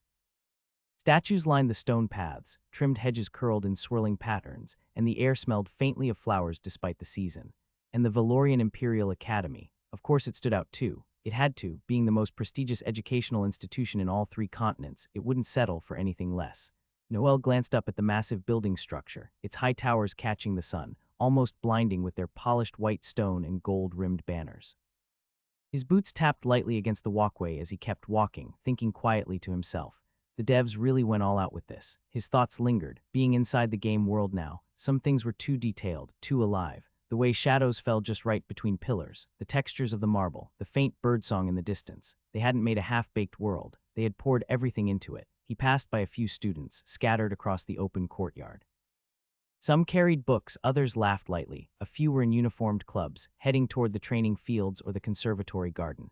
It wasn't crowded. Most students were probably still in class or at lectures, or maybe partaking in their own academy-sponsored activities. And then there was him. Other instructors had rooms and spaces inside the campus, the instructor quarters. But Noel, he chose otherwise. Was it to reduce interactions, avoid drama? He wasn't going to lie. He would do the same again. Now that he was him, he saw no point in living in the middle of everything. Commuting wasn't so bad, especially when he got to enjoy the luxurious car he was driven in. Leather seats, private driver, curtains that shielded him from the sun, something he didn't even get close to in his past life, even though he wasn't the one driving. It felt like the first time he had something that belonged to power. He was heading toward his office first, then to the headmaster's tower. His steps slowed when he saw a group coming from the opposite direction. People dressed in long black robes flowing behind them with a silent weight. They looked like clergy members. No, they were priests, 4 of them in black, and one man walking ahead of them dressed in white. His robe was pristine and long, lined with delicate gold threads that shimmered subtly when he walked. On his chest, stitched in silver and gold, was a sun-shaped insignia, a large, radiant sunburst with a chalice in its center, pouring light upwards. Intricate embroidery, weaving holy scripture in an old, sacred tongue. His gloves were white, and his long boots had the same sigil on the outer ankles. A soft white glow even seemed to cling to the fabric. His hair was pale, almost white with hints of yellow flowing softly past his shoulders, and his eyes golden, sharp and clear like the sun itself. Then came the familiar sting in Noel's stomach. Not pain, just that creeping, unnatural pressure. The man in white looked familiar, from the game. Or from Noel's fragmented memories. The group stopped before him. The priests bowed slightly in respect. The man in white didn't bow, he simply stared at Noel, their eyes locked. Noel's calm demeanor kept his breath steady. His heart did not race, his face did not flinch, but deep down his organs felt cold. The man in white smiled faintly. He closed his eyes, or at least seemed to. A fox-eyed character. "I see you're doing well, manager," he said softly. "Manager," Noel blinked. So they knew each other. The man tilted his head, voice still gentle. "Oh, what's this? You act like we don't know each other." He placed one gloved hand over his heart, smiling with eyes half-lidded in a theatrical pout. He looked almost sad, not in the way a child would cry but the way a saint might weep for lost innocence. "I feel a little heartbroken now, to be looked at in such a cold way." He cleared his throat softly. His expression stayed innocent, as if he didn't mean anything by it. Noel was thinking hard. The memories, they were failing him again. They were there, but broken, shattered like glass. Some were missing pieces. Others he couldn't even see clearly. He'd realized something strange. Some characters were clear in his memories, others completely fragmented. Did it mean something? Were these only the people the original Noel had deep ties with, deep history, important characters? "Would you mind reminding me your name?" Noel asked calmly. The silence that followed was thick. The priests around the white-robed man looked baffled, shocked even. Noel noticed the looks. This man was known, well known. Then one by one they spoke, their voices humble, almost trembling. "You stand before the pride of the empire. The holy knight and saint candidate of the Church of Lumen. Honorable first son of House Redwine." The white-robed man smiled as the priests quieted. He raised a single white-gloved finger to his lips. The priest stopped talking. "Terrible memory still, I see." "No matter," the man whispered. He stepped forward, smiling brighter now. "I am Adele St. Redwin." Noel's eyes widened. Claire had spoken of him. Their meeting had originally been because of her. Claire, who had some kind of connection with this man. And this man had saved him. Prevented Noel from looping again from the very start. Noel swallowed. He could almost hear it. The sound of the train whistle not in his ear, but in his soul. Adele stood before him, hands now joined together in a quiet prayer gesture. "He is one of the strongest holy knights." The symbol on his white robe glinted softly. "The Holy Grail faction, including me," he bowed lightly. But the trait calm demeanor made it look like he and Adele were equals. What a joke, he was broken, mentally and physically. Compared to Adele, he was nothing. Adele chuckled lightly, waving a hand. "Oh no, I simply arrived at the end." "You had already dealt with the attack." Claire made sure I arrived in time. "I didn't do much," he said, his voice playful like he was talking about the weather. Noel looked at him. He wanted to ask, or rather speak about his deaths, his regressions, but he couldn't. It was too dangerous. Even Adele, a powerful, major character, acted like everything was okay. Was that the world's design, the happy setting the game forced on them? "What happened to that woman from the wretched faith who attacked?" Noel asked carefully. Adele's smile slightly twitched. His golden eyes opened, sharp, cold. "False alarm, she was dealt with, and the rest of that blasphemous faction is in the process of being eradicated." There it was, real hatred. Noel could feel the anger behind those words. Should he push further? "No, it wasn't time." Adele smiled once more. "Same to you, manager instructor Noel. May your full transfer to the Imperial Academy be smooth, and may the light of the divine watch over you." Adele pressed his hands together in one last prayer gesture.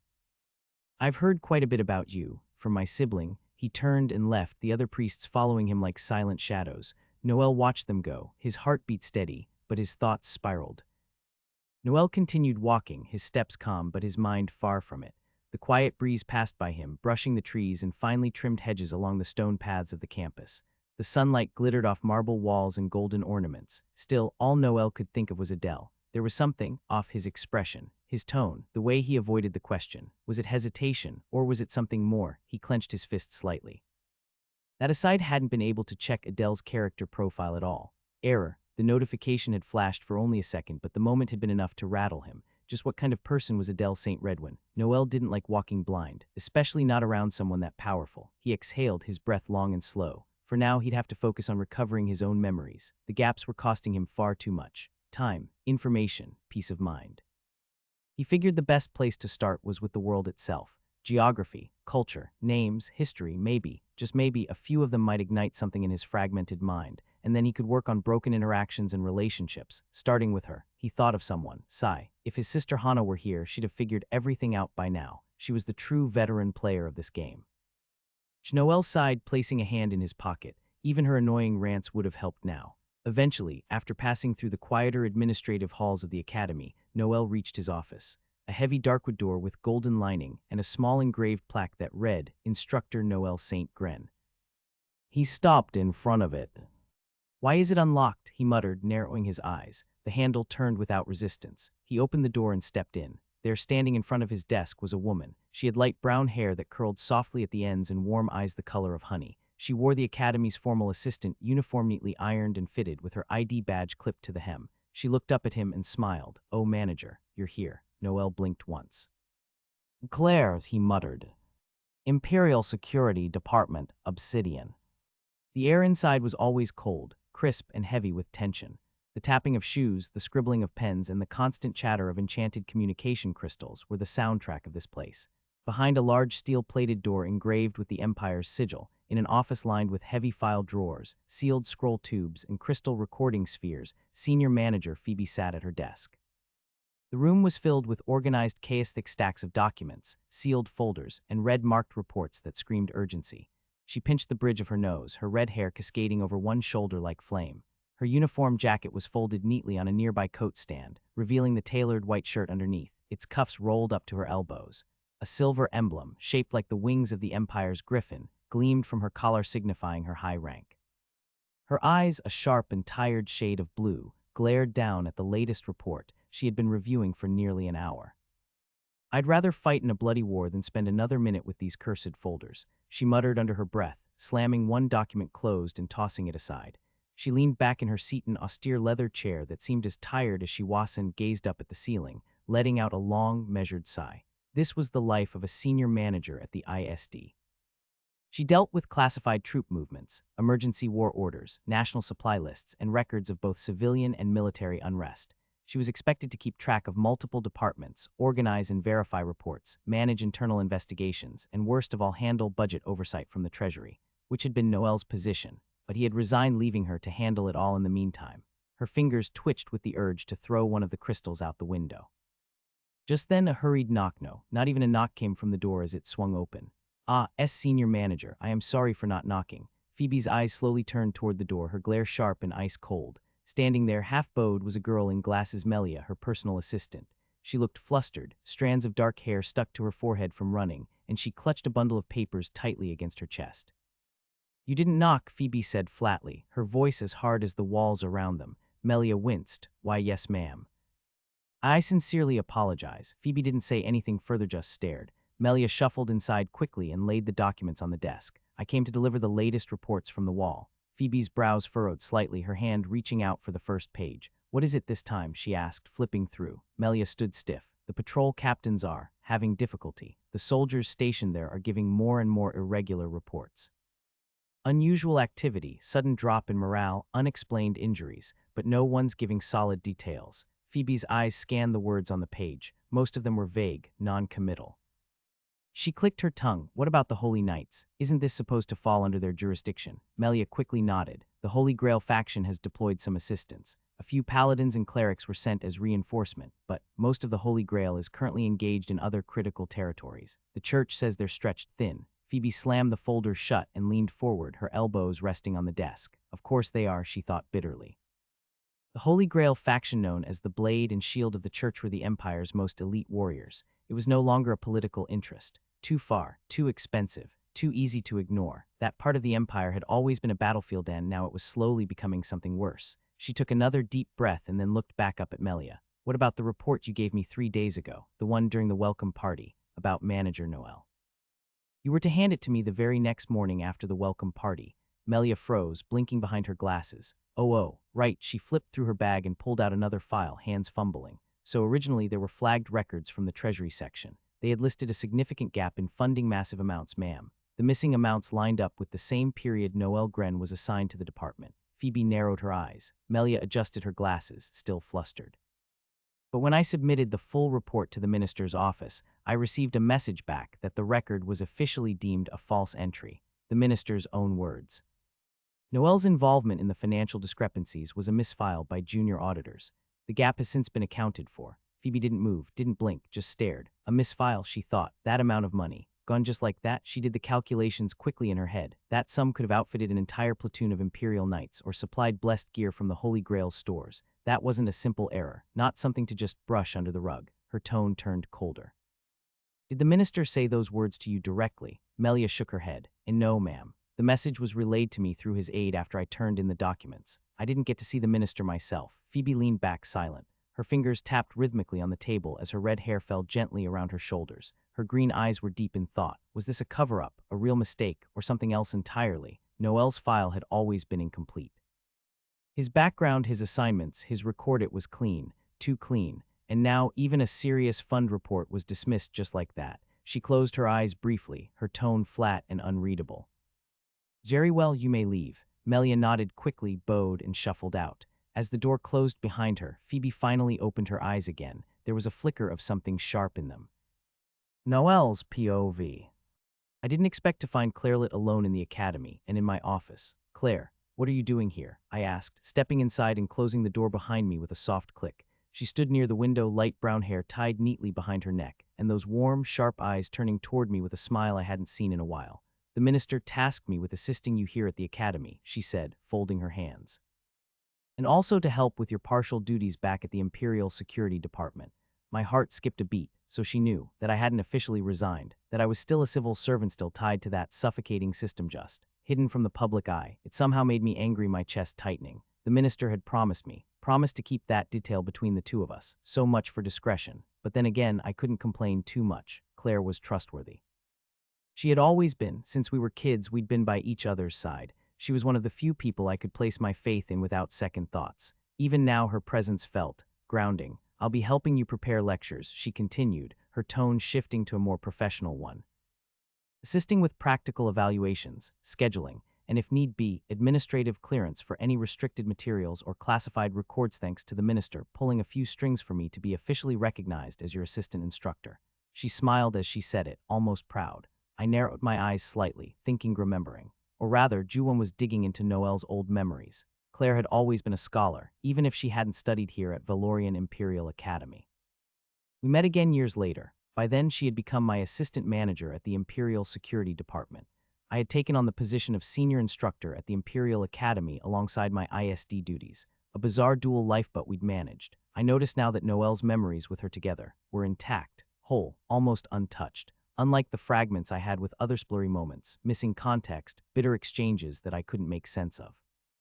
My thoughts drifted to Adele St. Redwine. He said we'd been acquainted because of Claire, but asking Claire too much about that now might tip her off, might make her suspicious that I wasn't really Noel, so I stayed silent, still the way Adele had spoken. I could guess they'd met during the years Claire and I were apart. Only one question was safe to ask. "Claire, during the attack at the ISD, the Holy Knight Adele arrived just in time." I glanced at her, voice calm. "That's what I was told." So I wanted to ask how he knew. How did he show up so suddenly? Claire paused, tapping her index finger on her cheek thoughtfully. "Oh, that's right," she said after a moment. "It was because of a pen-like device he gave me a while ago. I press it when I'm in danger, if I need his help urgently. It sends him a direct signal." She chuckled nervously, rubbing the back of her neck. "Well, it used to be for other simpler things too." My eyebrow twitched and I leaned forward slightly. "Secret meetups," she flinched, visibly caught off guard. I could read people like open books. Claire wasn't that hard to figure out either. She clutched her hands together, gaze dropping to the floor. "Yes," she whispered. I didn't say anything. "Did they used to date? Were they close? Closer than I thought?" I remembered the name Adele from my sister's playthroughs of the game, but those were just passing glances, peeking over her shoulder as she tapped away. Sometimes she'd read dialogue aloud. I remembered once hearing her say lines that sounded like poetry, and there on the screen I had seen Hema, man in white, blonde, almost white hair tied back loosely, sitting by a window, writing. Adele was a poet, poems. For Claire, I pieced the possibility together, but it felt vague, incomplete. I didn't have enough to make anything of it, so I let it go. I just smiled, softly. Claire eventually broke the silence, snapping her fingers as though remembering something. "I've already planned your first lecture," she said brightly. "It starts tomorrow. Everything's scheduled." I nodded. "All right, I'll go check the workshop then." "Workshop?" She blinked. "Where the lectures will take place," I clarified. "I want to make sure everything's in place. And also, I wanted to make sure I was in place. Still myself, still stable." The workshop was located at the Magic Engineering Tower, where I had spent most of my early teaching days, where I had built a reputation. I left the office and stepped into the corridor. Claire, left in Noel's office, had a memory resurface. The steam from Claire's teacup drifted lazily into the afternoon light, curling and twisting like her thoughts. She sat across from Melia in the quiet lounge of the Imperial Security Department, the rare silence offering them a much-needed break from the chaos of their paperwork-ridden lives.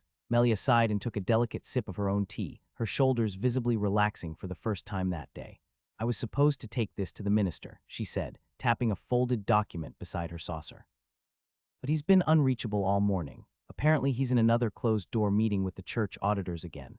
Claire's gaze casually flicked toward the file. Her eyes lingered for a second longer than necessary. That signature, Noelle Gren, a neat, familiar flourish on the lower page. Her heart gave a slight tug, a discomfort she couldn't explain. I can take it for you, she said, setting her teacup down. I'm seeing the minister after this anyway. Melia hesitated, blinking. Irely, are you sure? Claire gave her a knowing look. It's either me or you'll have to go through Ling. The effect was immediate. Melia paled. Oh no, not Ling. Last time I bumped into him in the hallway, he followed me around for 20 minutes talking about his pet cat and asking if I wanted to go see his succulent collection. Claire nearly laughed. And don't forget the time he sent you a birthday cake shaped like a scroll. Claire, Melia groaned, hiding her face. He said it was symbolic of our shared professional passion. It had my name spelled wrong. Well then, Claire said, standing and reaching for the folder, save yourself the heartbreak and hand it over. Melia sighed in defeat and handed her the document. All right, just tell the minister that this is about the revised financial report from the Treasury subsection. There were inconsistencies in fund allocation across several quarters. I had the auditors double-check it. It's probably nothing, but well, it needs his attention. Claire nodded and tucked it under her arm, the moment still oddly serene. It wasn't until she stood outside the minister's office, waiting for an audience, that curiosity got the better of her. She opened the folder, eyes scanning, figures, dates, allocations, projected expenditures. Then, gaps, big ones, whole sections of finances unaccounted for. Budget meant for logistics and field operations simply marked as processed, but no linked receipts or requisition logs. And Noelle's signature. 3 times on 3 different months. She stared, jaw tightening. Something was very wrong. Later that day, she passed Melia again in the hallway and told her simply, the minister said it was a false alarm. No follow-up required. Melia blinked. That's all. Claire nodded with a tight smile. That's what he said. But even as she walked away, something in her gut wouldn't settle. No. Back in the present, Claire stood in Noelle's office at the Imperial Academy. The room was filled with the scent of old parchment and chalk dust, a place of learning, of theory, of calm. Yet the storm inside her mind hadn't faded. Her expression, once gentle, shifted into a colder resolve as her eyes traced the man she had once known so well. Noelle, she said, voice low and sharp now, did you really embezzle funds? Her question wasn't asked aloud. She held it behind her eyes. But for what? She'd done her digging, quietly, carefully, and it hadn't just been a one-time discrepancy. The pattern repeated, over time in different departments, small enough to avoid alarm, large enough to make her wary, and now he was acting like none of it had happened. Noelle Gren's same man she'd known since their youth stood before her now with eyes that always seemed to be looking somewhere else. Somewhere far. He wasn't stupid. If anything, he had always been the clever one. But now. He seemed distracted by the smallest things, confused at moments he used to own.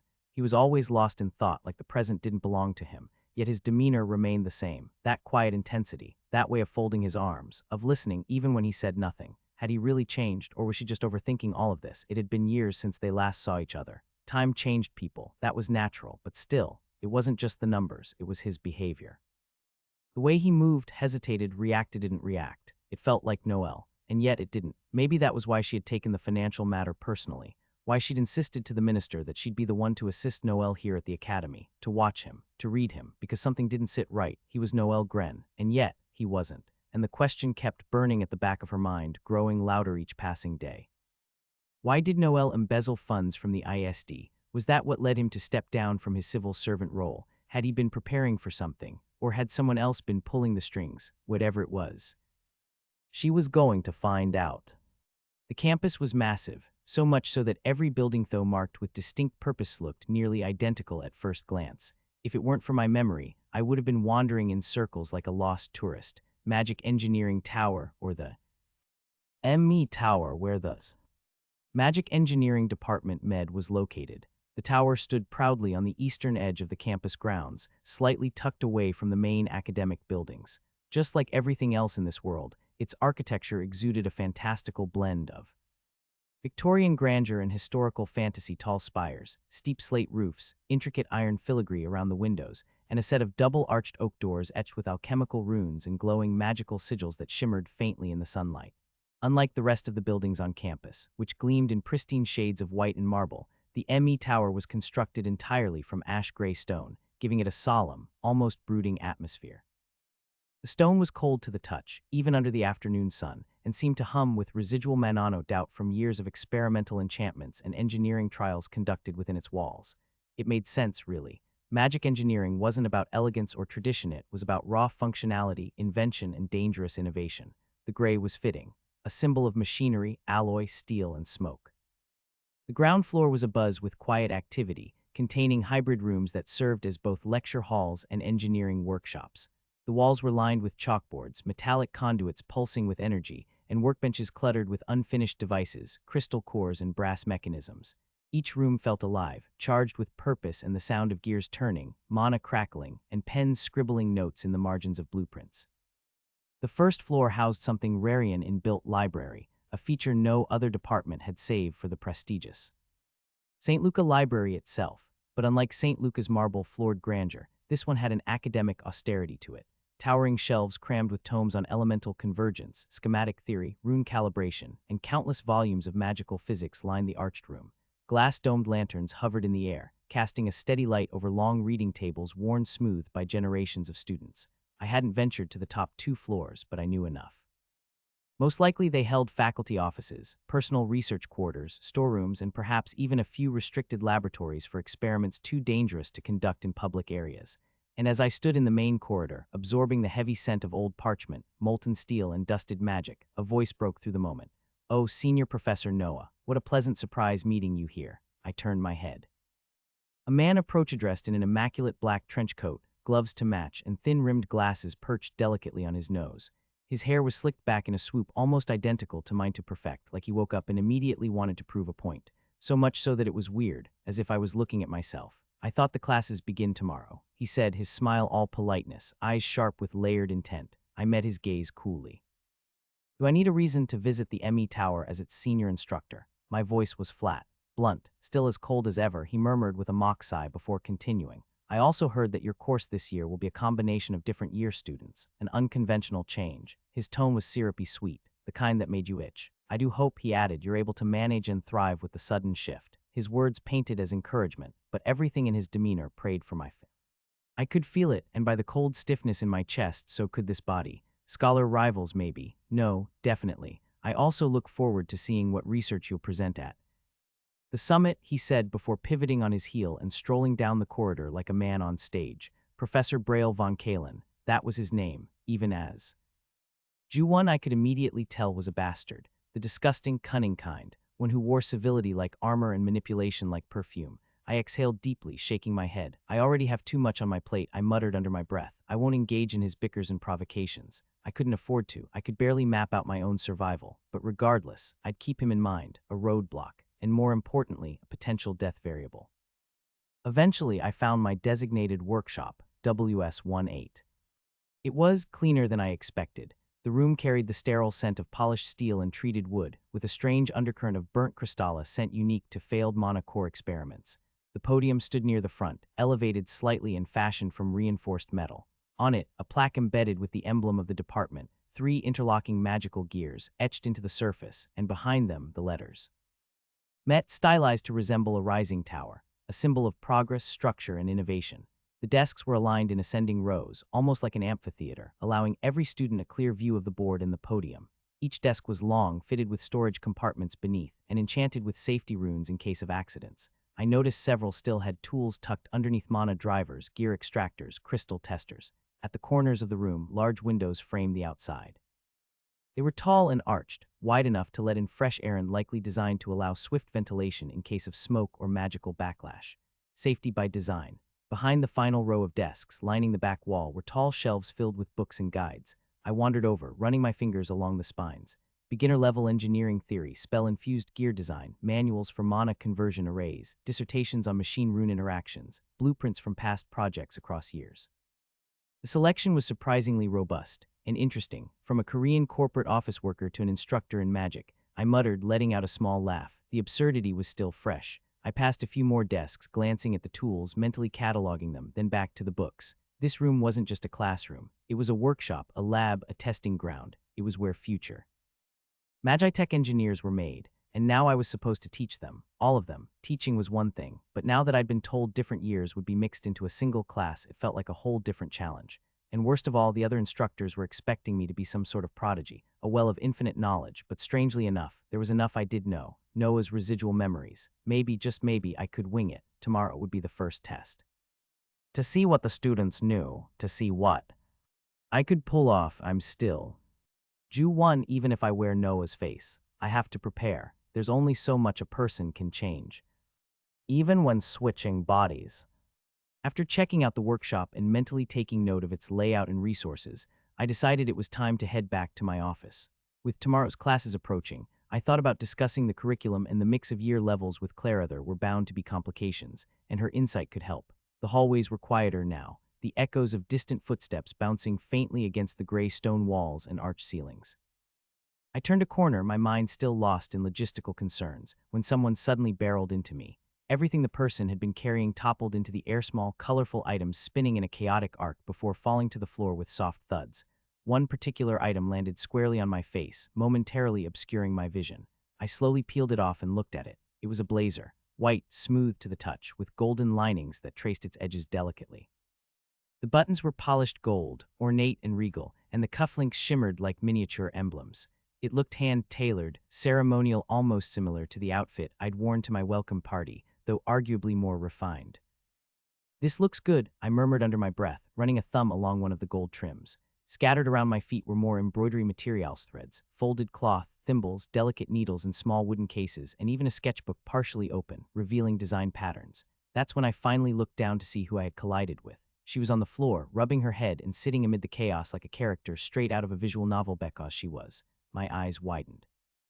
The face before me was unmistakable, one I'd seen countless times on splash screens, event banners, and dialogue scenes. It was a face I was more familiar with than most others in this world. Light pink hair tied into two messy buns, strands falling out and giving her a slightly clumsy yet endearing look.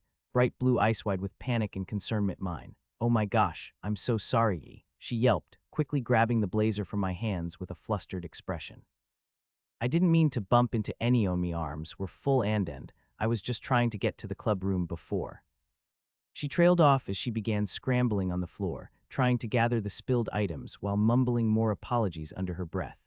Watching her panic, I couldn't help but think, if my sister Hana ever saw this, or even if I told her about it, she wouldn't believe me. Her favorite character in the entire romance fantasy game was talking to me, interacting with me like I was just part of her everyday world. I silently crouched down and began helping her pick up the items. She paused for a second, blinking, then offered a sheepish smile. She said, voice tinged with a mix of gratitude and nervousness, "But she's late, and I thought I could do it myself, but..." Clearly not. I didn't say much, just helped. Folded some of the softer cloth pieces and stacked them carefully. Once I'd gathered a small bundle in my arms, she looked at me again, clearly still a bit embarrassed but thankful. Do you mind carrying them with me?" I nodded. We made our way through the hall, and she led me to a door with a small engraved sign reading, "Creative Stitching and Design Club." When she pushed it open, I could already tell by the colorful fabrics hanging on the walls, the mannequins dressed in half-complete outfits, and the tables scattered with scissors and pinceys was definitely a room for embroidery or creative arts. I set the items down on a large table, placing the folded cloths gently beside the thread boxes. She followed behind, arranging things neatly and muttering to herself as she sorted them. Then she turned to thank me. But her expression shifted mid-sentence into one of visible shock. I followed her gaze down, first to the mirror behind her, then to my reflection. The crisp white shirt I was wearing had a dark, ugly blotch seeping down from the Cholera bottle of black ink must have burst open during the collision and splashed onto me. "Oh no, I'm so sorry again," she gasped, running up to me, her hands flailing in panic as she searched for tissues or a cloth. I didn't move. I simply raised a hand, gently patting her on the head as I finally spoke for the first time since we met. "It's okay," I said calmly. "I'll clean it." She nodded slowly, clearly still feeling bad, but I gave her a light look enough to keep her from apologizing again. Without another word, I turned and stepped out of the club room, leaving behind the warm smell of fabric and the slightly stunned heroine still standing by the table. Looks like this world isn't going to stop surprising me anytime soon. The peaceful hum of fabric and the soft rustling of threads in the club room was abruptly interrupted as the door burst open with a thud. "Lumi, I'm so sorry I'm late." A voice cried out. A girl with short chestnut brown hair hurried inside, nearly tripping over her own feet as she stumbled past a half-unpacked roll of fabric. A satchel swung at her side, a few embroidery patterns poking out of the top like crumpled feathers. Her cheeks were slightly red from running, and she still had a half-eaten taiyaki pastry clamped in one hand. Lumi, who had just finished neatly arranging a box of gold thread spools, turned at the commotion. She tucked a pink strand of hair behind one ear, puffed up her cheeks, and gave an exaggerated little HMPH, complete with a perfectly executed pout. The brown-haired girl, clearly unfazed, jiggled and slid up beside her, wrapping one arm around Lumi in a quick side hug. "Forgive me, please," she said in a drawn-out whine. "I'll get you strawberry pancakes from that cafe near the library, extra syrup." Lumi's pout wavered for a mere second. Fine, yay. With that crisis resolved through the irresistible power of pancakes, the brown-haired girl plopped down beside Lumi, brushing a few pins and swatches aside with a lazy flick. Anyway, what happened to you? You look like a hot mess. Lumi looked down at her wrinkled skirt, a faint ink stain on her fingers and a bit of thread stuck to her sleeve. She let out a small groan and leaned back. I fell down carrying all the supplies earlier, she said with a dramatic sigh. I ran into someone like literally. He helped me carry everything here after I spilled it everywhere. I felt awful, especially since ink ended up spilling on his pristine white collar. The girl blinked. Wait, who helped you? I don't know, I've never seen him before, Lumi said, tapping a finger to her chin. He had really nice black silk hair pushed back with a few strands falling down from the sides, and these amber eyes that kind of glowed when he looked at you. Oh, and his long blazer had a badge with, like, gears or something on it. She turned to her friend, only to find her sitting frozen with her mouth wide open. What's wrong? Lumi asked, leaning in slightly. The girl didn't respond right away, just pointed with her mouth still hanging ajar. Lumi sighed and gently pushed up her friend's lower jaw with one finger. If you're going to stare, at least close your mouth. Her friend snapped out of it. Lumi. Yeah, you bumped into the senior professor of the magic engineering tower. The head senior instructor Noel. Lumi tilted her head. Oh, so that's who he was, she said with an impish grin, spinning a spool of thread between her fingers. Her friend stared harder. What's with that expression? Something I should know? Lumi just hummed and leaned back against the table, smug and playful. Lumi. Yeah, that man's known for being ruthless and cold like demon cold. Like, if you turn in a project 5 minutes late, he might drop you in a rift cold. Commoners say he speaks in equations and drinks molten manna for breakfast. Do you know he failed a whole class once for asking him to fix a lamp? Lumi blinked. Slowly, her mouth opened in realization wide enough to match her friend's earlier expression. Oh, no. I'm definitely in his bad books, she groaned, her voice small as she sunk behind a stack of cloth. He's going to vaporize me. I'm going to be turned into extra thread. Just as the dramatics began to peak, the door to the club room swung open once more with a quiet creak. Both girls turned. A woman stepped into the room, graceful and commanding, her heels barely making a sound on the wooden floor. Oh, good evening, club patron, the brown-haired girl said quickly, hopping up with a nervous smile. She had silky white hair that shimmered under the warm light, cascading down her back in straight sheets. Her red eyes swept the room like polished rubies. She wore a white, form-fitting dress that flared like a bell at the ankles, paired with a crisp white shirt and a small tailored blazer that buttoned neatly at the waist. Her very presence was like winter elegance made human. Lumi, still half collapsed behind a cloth bundle, stared from the floor. Good evening to you too, girls. The woman with white hair stepped into the embroidery club room, her voice like velvet over ice, gentle, composed, but carrying a tone of command. Her crimson eyes scanned the room, taking in every detail with a calm precision. Her heels clicked softly against the wooden floor, each step measured and elegant, her long snow silk hair swaying behind her like a tail of light. Were the supplies moved? She asked, her tone practical, clipped. Yes, club patron. Lumi responded quickly, her hands tucked behind her back, her posture bright and proud. She wore her usual smile, one that beamed effortlessly through her sparkling blue eyes. The club patron's gaze lingered on Lumi, eyes narrowing not in suspicion, but in silent observation. Lumi always looked so present, so radiant, so unshakably enthusiastic. Then her eyes slid sideways toward Gracia, who was standing with a sheepish grin plastered across her face, one hand nervously scratching the back of her head while the other still clutched a half-eaten taiyaki pastry. A faint sigh tugged at the corners of the club patron's lips. It was obvious who had done all the heavy lifting. But then again, Lumi was the club manager, and no one could say she didn't take that role seriously. Okay, that's. The woman's voice stopped mid-sentence. Her eyes widened slightly. A silence passed. Her nose twitched. Something wrong, miss? Lumi started, head tilted in polite concern. Yes, nothing is wrong, the club patron interrupted quickly, waving a gloved hand in the air. I just thought I smelled. She stopped again, cutting off her own sentence. Her throat cleared. Anyways, did the other club members arrive for today's meetup? Lumi shook her head, still standing tall, though her voice turned a little hesitant. We couldn't afford to meet up today. Gracia and I were, of course, Tozer, but Sally was caught up with her last lecture. Their instructor didn't let them out, and it went way past the designated time. As for... Click, the door to the club room suddenly swung open with a sharp creak. I'm sorry, guys. Our instructor wouldn't let anyone leave. A boy with short black hair walked in, carrying a thick textbook under one arm and a smaller notebook tucked into the crook of the other. His uniform was slightly disheveled, likely from rushing. Behind him, a girl followed quietly. She had jet black hair as well, but hers hung long with sharp bangs curtaining over her eyes. She held a set of embroidery needles and a delicate square of unfinished stitching between her fingers as well as books. "Sally," Gracia called out with relief clearly to the girl, waving with her pastry-filled hand. "Oh, I thought you were leaving the club," Lumi said softly, her eyes glancing to the side and then downward as if she'd been preparing for that possibility, and then looked at the boy. The boy began to explain, but he was abruptly cut off. The club patron leaned forward suddenly closer than anyone expected and took a very distinct sniff over his shoulder. The room froze. Lumi's brows furrowed. Gracia simply froze in place. Her jaw dropped, and with it, the half-eaten taiyaki slipped from her fingers and splattered dramatically on the club room floor. "See, club patron, what are you?" Gracia mumbled, her voice trembling as if she had just seen a dragon sniffing a scholar. The club patron blinked. As if suddenly realizing what she had done, her posture snapped back, eyes wide. Her pale cheeks turned the faintest shade of pink. She pulled back quickly, brushing her pristine white hair over her shoulder in a flustered, elegant motion. Her dignified, stoic composure crumbled for a split second, just long enough for her nose to wrinkle and her lips to purse in embarrassment. Ahem.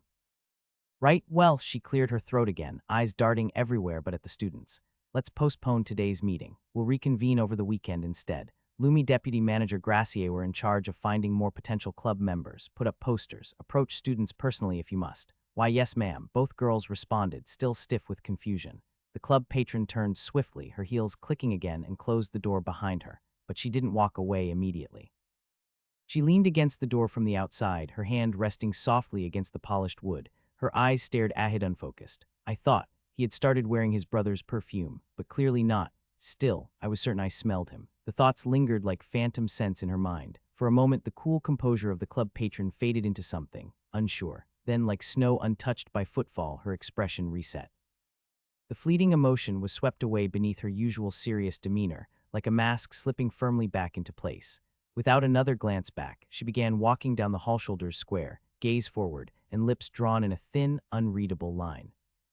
At the academy's sprawling cafeteria, where high vaulted ceilings shimmered with a soft, enchanted glow and long tables sprawled across polished marble floors, students and professors alike had gathered to take their evening snacks and drinks. Conversations rose and fell like waves, laughter mixed with the clinks of porcelain, and warm, spiced scents filled the air. Toward one side, where the coffee and tea section buzzed with its own little crowd, Clara stood alone.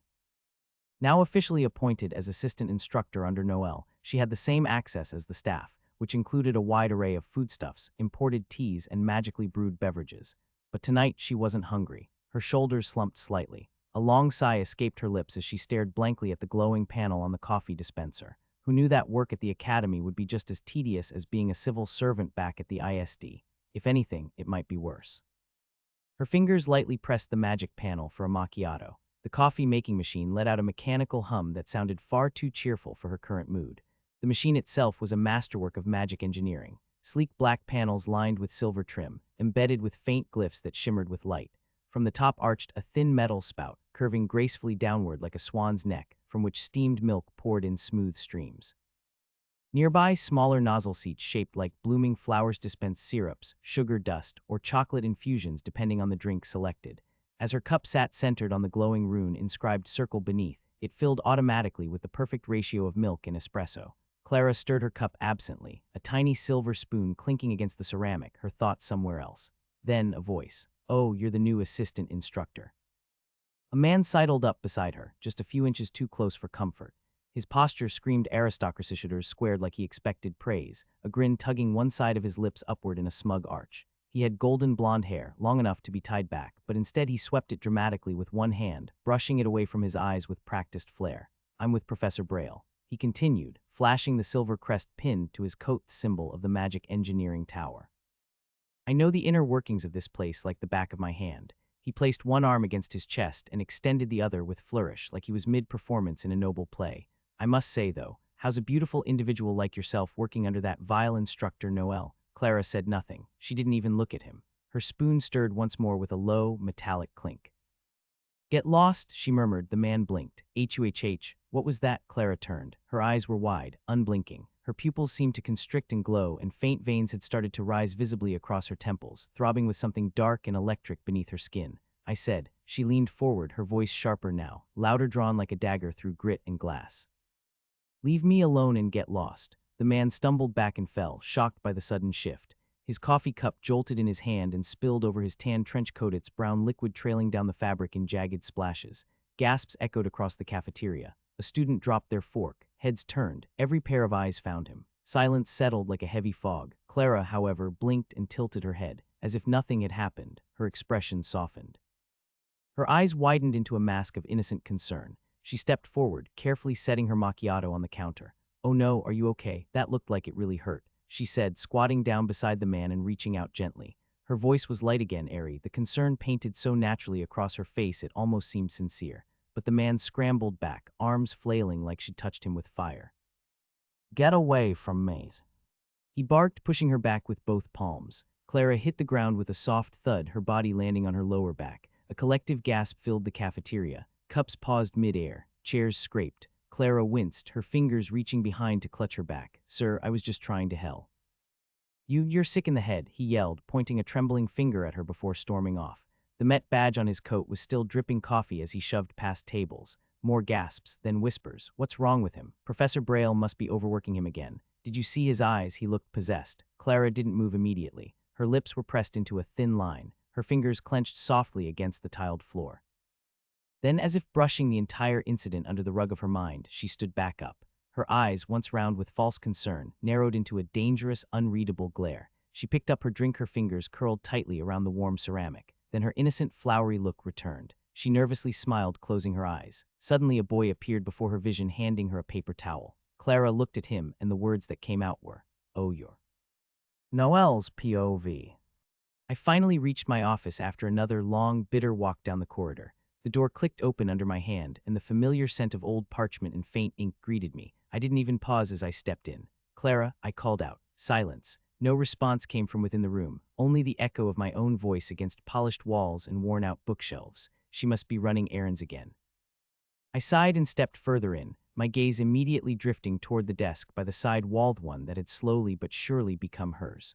What was once my spare table was now lined with little charms and cups of dried pens, color-coded tabs, and a tiny potted plant with a label that simply read, "Mr. Wiggles," but today it was a mess. Scattered documents lay across the surface like a small storm had passed through. Several folders were flipped open, their corners folded in, and Clara's favorite pen, the one with the floating flower petals inside, was nowhere in sight. I narrowed my eyes. Why is her desk like that here? She's usually clean and neat. Especially back at the ISD. Still muttering to myself, I started sorting through the chaos, stacking papers into a half-neat pile. My fingers brushed against a crisp parchment.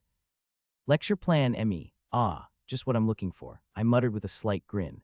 As I turned to place the lecture plan into my organizer, my arm knocked against a stack of notebooks. Her pen rolled toward the edge of the desk and dropped, landing with a faint clatter into a partially opened drawer. I crouched down to retrieve it, but as I reached in, something caught my eye. A small, leather-bound book lay half open inside the drawer. My hand hesitated as the silver lining on the pages gleamed faintly. Not a typical ledger, it was a journal. Normally, I wasn't one to pry into other people's matters and minded my business. I should have just picked the pen and shut it. I would have, if not for the words staring right back at me from the exposed page. Manager Noel St. Gren Funds Allocation. My fingers hovered, then closed over the edge of the book before I could stop myself. I pulled it out, slowly flipping to the beginning of the entry. Clara's handwriting was unmistakable, neat but oddly emotional. Some of the lines curved awkwardly as if written while pacing. Her voice came alive through the page, and she'd written in that strange way she always did when she wanted to organize her thoughts without drawing conclusions. Entry 43, I finally got access to the Treasury records today. It was strange, not just the fact that I needed clearance, but how quickly the clerk left when I showed the crest. Most of it matched, almost, until I reached the allocation from St. Gren line. The number was right, the signature was right, but something about it felt wrong. I remember, back then when I worked directly under Manager Noel, he was different. Yes, difficult. Yes, terrifying on some days, but also driven. He was the kind of person who'd skip meals just to submit paperwork on time. So why would he sign off on this? The Empire had designated that money to security strengthening and restoration projects in the outer provinces. But the funds never arrived. It's like it vanished, like it was swallowed into air. Gone, poof, no trail, no rebudgeting, no emergency clauses, just an empty hole with his name next to it. I thought maybe it was a mistake. Maybe someone forged it. But the wax seal was authentic. The ink hadn't aged. It was him. I flipped the page. Entry 45, recent. He acts strange these days, not just tired, different. Noel smiles sometimes like it hurts to smile. Other times, I see him stare at the windows like he's expecting someone to come through. And then there's how he winces when people mention the word home. Something's not right with him, and I don't mean stress or sickness. I mean something deeper, like he's holding something too big for one person, like he's a vessel that's cracked but pretending he's still whole. But I'm going to figure it out. What happened to the missing funds, what he's hiding, and most of all, why he needed that money. What could be so important that he'd risk the Empire's trust, even if it means digging through every document, report, and memory. I'll get to the bottom of it. I have to. The page trembled slightly in my hand, or maybe it was my fingers that were trembling. A cold silence settled into the room. The distant murmurs from the hallway beyond the door faded to white noise as I stood there, journal in hand, eyes wide. My lips parted. No sound came out. I blinked once, then again. Confusion mixed with something heavy-eringer. Panic swirled inside me like storm clouds crashing against each other. My jaw clenched. Flustered wasn't even the word. It was the look of someone cornered Somion who had no idea if the truth had already caught up to them, or was just about to. Noel's POV. I was in my room. The curtains were drawn, casting long shadows across the floor that stretched like crooked arms over the faded rug. A faint evening glow slipped through the window, painting soft amber streaks across the edges of my bed. I sat at the corner, hands locked together in front of my face, elbows pressed into my knees, staring at nothing and everything all at once. The journal, Clara's journal. The words played in my head over and over again, like a curse I couldn't shake. Noel, you bastard. What did you do? I muttered under my breath, not at myself, not exactly. The words weren't meant for me, Juwon, the one now residing in this wretched body, but for the original owner, the man whose identity I had assumed. Noel St. Gren, arrogant, cold, efficient, unapproachable, and if Clara's suspicions held any weight, possibly a traitor to the Empire. If all that is true, wouldn't the minister have taken action against me by now? The ledger entries, the missing funds, the way his name sat on those pages with a signature too clean to be forged. If what was written in that journal was even half true, then Noel had stolen Imperial Treasury funds money meant for security, meant for the protection of the people, especially those in less privileged sectors. I clenched my jaw, but no matter how hard I tried, I couldn't remember it. Not even a flicker of memory returned to me. It felt like standing before a sealed vaultone. I didn't know the combination, but knew something damning was locked inside. The frustration ate at me slowly, methodically, like a slow poison. My fingers unconsciously drifted to my lips. I bit down on my nail, an old habit from my previous life that always emerged when I was overwhelmed. But the body resisted. Even in my anxiety, the instincts of Noel St. Gren bled through. My hand stopped midway, fingers curling back, posture straightening. Noble, controlled, every movement refined, like muscle memory that wasn't mine. It was disturbing how easily the mask fit now. I stared into the dim light and exhaled. Then quietly I muttered to myself, was it not enough for the traits to help him act like the original Noel? To the point he seemed suspicious to Clara. She'd noticed, or at least suspected, but it doesn't matter. I continued softly, pressing my hands together again. Not yet anyway. None of the key figures have noticed. Not his parents, not the board, no one from the nobility, only Clara. I looked up, eyes narrowing at the flickering candlelight. Still, I said quietly. It's only a matter of time. A bitter silence followed. My original self, Juwon, is being swallowed up by this bastard's dominant nature. This body, these instincts, the way he walked, talked, commanded a room, it all feels too real now. I leaned back slightly, letting my weight sink into the mattress behind me. It creaked under the pressure. Still, I'll need to tread carefully. I said again, almost like a mantra. I have to mimic him perfectly. No hesitation, no cracks. Just as I said this, there was a gentle knock on the door. A moment later, one of the household maids entered, her posture courteous and her eyes respectfully lowered. She approached with practiced grace, placing a small white dish on the table beside my bed. It was cake, strawberry-flavored. I didn't need to taste it to know. The pink coloring of the sponge, the delicate white frosting curled around its edges, and a single, perfectly ripe strawberry resting on top gave it away immediately. I stared at it for a moment, almost dazed. Strawberry cake, I whispered to myself. The maid tilted her head slightly. Young master, I shook my head. If it's not much to ask, I said, forcing composure into my voice. Could you bring me the best 4 books from the house library, on geography, and history if possible? She bowed gracefully, the bun of her jet black hair barely shifting as she did. Of course, young master, she replied before exiting with soft, practiced steps, leaving the door closed gently behind her. I turned back to the cake, strawberry cake. It was Hana's favorite. The familiarity stung in ways I didn't expect, drawing up something warm and cold all at once. And strangely enough, I was reminded of the pink-haired girl I ran into earlier today at the academy. She'd been holding an embroidery hoop, its threads still dangling from an unfinished flower. She didn't recognize me at all, which frankly wasn't too surprising. She was probably not taking the ME course, likely a first-year student from a different department. Despite my rank as a senior professor, I was a stranger to her. I preferred it that way. Was embroidery her hobby? The brief encounter had stayed with me, not because of anything dramatic, but because she felt like someone I was supposed to know, one of the main characters, possibly one of the game's heroines. And yet, I sighed. At least, I whispered. I'm not affiliated with her in any way. That means I can focus on other matters for now. All else come later. Like Clara, like the missing funds, like the growing shadow of doubt surrounding Noelle St. Gren's past, and most importantly, like finally learning the geography and history of this world, so I could stop living blindly in a place that might devour me whole. Moments later, I heard the familiar soft knock at the door. It creaked open, and in stepped the maid from earlier, the one with the black hair tied neatly into a single bun. She carried a small stack of thick, worn books in her arms, each one aged with careful use, the edges brown but the spines still sturdy. Here you are, young master, she said, offering them to me gently. I took the liberty of hand-picking them myself. I was once a history scholar under Mistress Natalie. I thought these might be helpful to you. Natalie, my supposed older sister. That name stirred a few memories, or at least facts I'd gathered since ending up here. She wasn't just any noble daughter. Natalie St. Gren held a seat as an executive within the Imperial Justice Department, one of the highest-ranking roles in the Empire's court system. Unlike the militaristic security divisions, her domain was law and order, trials and decrees.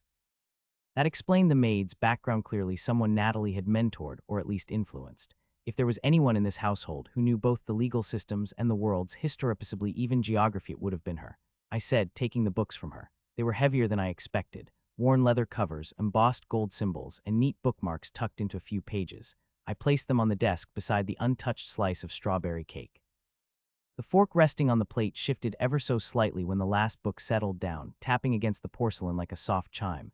The maid lingered for a moment before speaking again. Young master, if it's okay, may I ask? Her voice was cautious. While you're studying these books, they don't particularly fall into your usual taste or field of expertise. I stared at her. No particular reason, really. I said simply, curtly. There was a pause, then she bowed, understood. With quiet steps, she turned, exiting the room without another word, the door clicking shut behind her. And with that, I was alone again. I leaned back slightly, exhaling slowly, eyes moving from the books to the plate of cake, then back again. The room was quiet. I pulled the first book toward me. Thick parchment, stiff pages. The ink smelled faintly of lavender and age. I flipped through the chapters at first, just trying to get a feel for what I was diving into.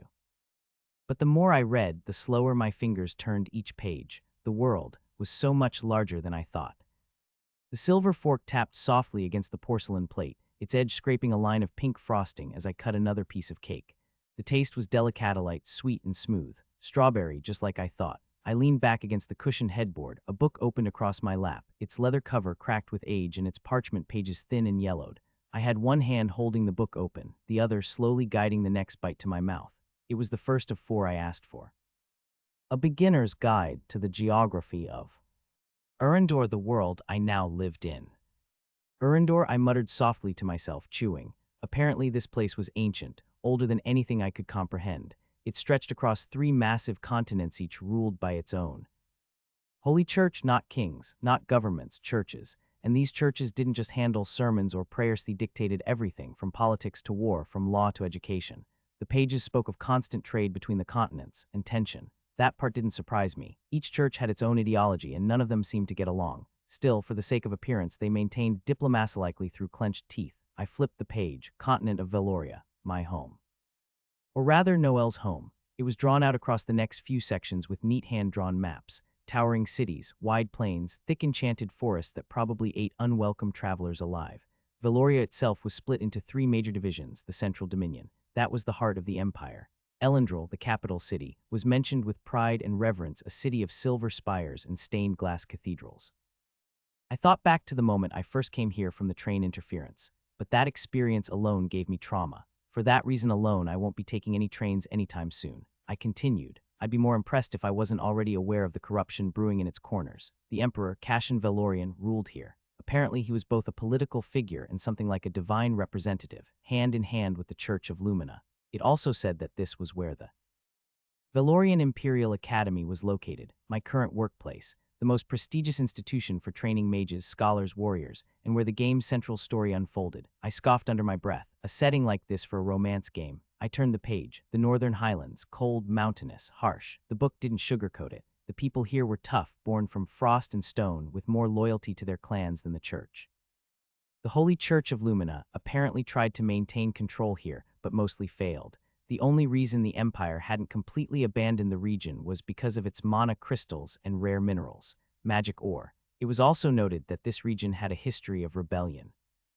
Sounds fun, another bite of cake. The frosting melted instantly on my tongue. Next, the southern marches. Wait, wasn't this the place my brain immediately thought of fleeing to after the loops at the ISD? Farms, rivers, villages, peaceful. No wonder it was a location I wanted to go to. A place that actually sounded peaceful, at least on the surface. Nobles ruled here on behalf of the church and emperor, enforcing laws, collecting taxes, and fighting among themselves for influence. Apparently the people in this region were very religious, fanatically so. They believed the emperor was chosen directly by the divine. The book hinted at political intrigue, factions, secret alliances, civil instability under a smiling surface. Of course, even in paradise the snake slithered. I set that book aside and reached for the second one, thicker and heavier. This one detailed the other continents. Arclasia, the continent across the sea, ruled by Holy Church of Solara. It promoted justice and divine punishment. That alone made it sound militant. The ruler there, Emperor Khalid al-Sarath, seemed more like a puppet. His authority influence said maybe even overshadowed be the church. Alchemists and artifact smiths thrived here. It was a place of potions, magical trinkets, and dangerously powerful inventions. But there was tension too. Nomadic tribes resisted the church's grip. Resource conflicts, civil unrest. I chewed thoughtfully. Justice and punishment, real warm and fuzzy. Another forkful of strawberry cake slid into my mouth. Then came Ulrit. Even the name sounded like something you weren't supposed to say out loud. The entire continent was described as being in twilight, not night, not day, a constant dim. The Holy Church of Noctis ruled here opposite in every way to Lumina and Solara. Instead of light or justice, they emphasized balance, acceptance of both light and dark. The Empress, Adele Noctaris, oversaw everything, but it was clear the real power was spread out among academies of necromancy, arcane research, and forbidden magic. Necromancy, forbidden knowledge, shadowy politics, and we're still calling this genre romance fantasy. I leaned my head back and gave a short, dry laugh. The holy churches weren't just spiritual figureheads. They were the heart of this world's power system. Each one dictated laws, influenced the emperors, even commanded the military. Here in Valoria, the Church of Lumina prided itself on light, faith, and order. It was the one that funded the Imperial Academy, the one that raised all these people to serve the church's vision. They also opposed anything related to darkness or forbidden magic. Solara's church was stricter, punishing heresy. Obsessed with divine judgment, Noctis, well, they were the black sheep, or the only honest ones, depending on how you looked at it. I closed the book and set it on the nightstand beside the empty plate. A lone smear of white frosting remained near the edge. Strange, I murmured, brushing a thumb across my lower lip. For a world meant to be a romantic fantasy, there's too much of this. War, politics, divine power, repression, heresy, blood and secrets and tension between ideals. Where were the sweet dates under the sakura trees, the light-hearted banter in the library, the shy confessions in moonlight? None of it fit this world's bones. To make matters worse, I hadn't even begun to unravel the system of authorities and magical power that governed this place. Something told me it wasn't as simple as mana tiers and spell grades. That would be for another time. Right now I was tired. The plate was empty. The books were stacked neatly. My head throbbed gently from the reading, and my thoughts were beginning to blur at the edges. Tomorrow I would begin teaching my first lesson. My job as Professor Noel St. Gren would officially begin. Phoebe stepped into her apartment, the soft click of the door shutting behind her sounding much louder in the gentle silence that filled the space. Located just beside the imposing glass and steel facade of the Imperial Security Department's complex, the apartment was modest but elegantly arranged, a personal haven away from the cold efficiency of the ISD's halls. She slipped off her high heels one by one, each movement deliberate, almost ritualistic after the long hours spent standing. Her gait remained steady and composed, not even a hint of fatigue in her stride. Only when she reached the edge of the hallway mirror did she pause, slowly removing the reading glasses perched on her nose. Glasses she'd forgotten she'd worn the entire day. Her blue eyes blinked softly, adjusting to the absence of the lenses. With a sigh, she reached up and untied the ribbon in her long red hair. It cascaded down in soft waves, gleaming under the apartment's warm amber lights. She shook her head lightly, loosening the strands before sweeping them back with her fingers in a practiced motion, her expression thoughtful. The apartment was silent. Phoebe liked it that way. Back at the Pyramont mansion, her family's sprawling estate nestled deep in the noble district, peace had been a rare commodity. The house staff, efficient, well-meaning, and terribly overzealous, never left her alone for more than a moment. From folding her laundry to preparing her shoes to offering her tea before she even thought of it. Their dedication, while admirable, had worn her patience thin more than once. Thisthi's quiet and self-sufficiency was a luxury. She made her way into the kitchen. In this sector, where many of the ISD's operatives resided, the apartments were built with practicality in mind. Their duties at the Obsidian, the towering nexus of all Imperial security operations, left little time for domestic life. As a result, automation was abundant: machines for brewing, preparing, sorting, and cleaning. But Phoebe preferred a gentler touch, especially when it came to things like making her tea. Tonight she wanted honey lemon tea, and she wanted to prepare it herself. She reached for the cast iron kettle and filled it with water from the cold tap. Setting it down over the stove, she turned the knob until the flame sparked to life, steady and blue. Her fingers moved with methodical precision as she pulled out a lemon and a small honey jar. Then, without hesitation, she lifted her hand over the cutting board, her fingertips glowing faintly. A soft gust of wind shaped itself like an invisible blade. It sliced cleanly through the lemon in 2 strokes, the air singing gently as it passed. The cut was precise, something no ordinary kitchen knife could do without bruising the fruit. Phoebe hummed lightly under her breath as she worked. A simple tune that her mother used to sing during quieter moments in the estate's solarium. She squeezed the lemon juice into a porcelain cup, added a spoonful of honey, and stirred gently as the kettle began to whistle. Pouring the steaming water into her cup, she inhaled the scent, slow citrus and warmth mingling to ease the tension coiled in her shoulders. It always calmed her, gave her time to think. She carried the cup to her desk in the corner of the room.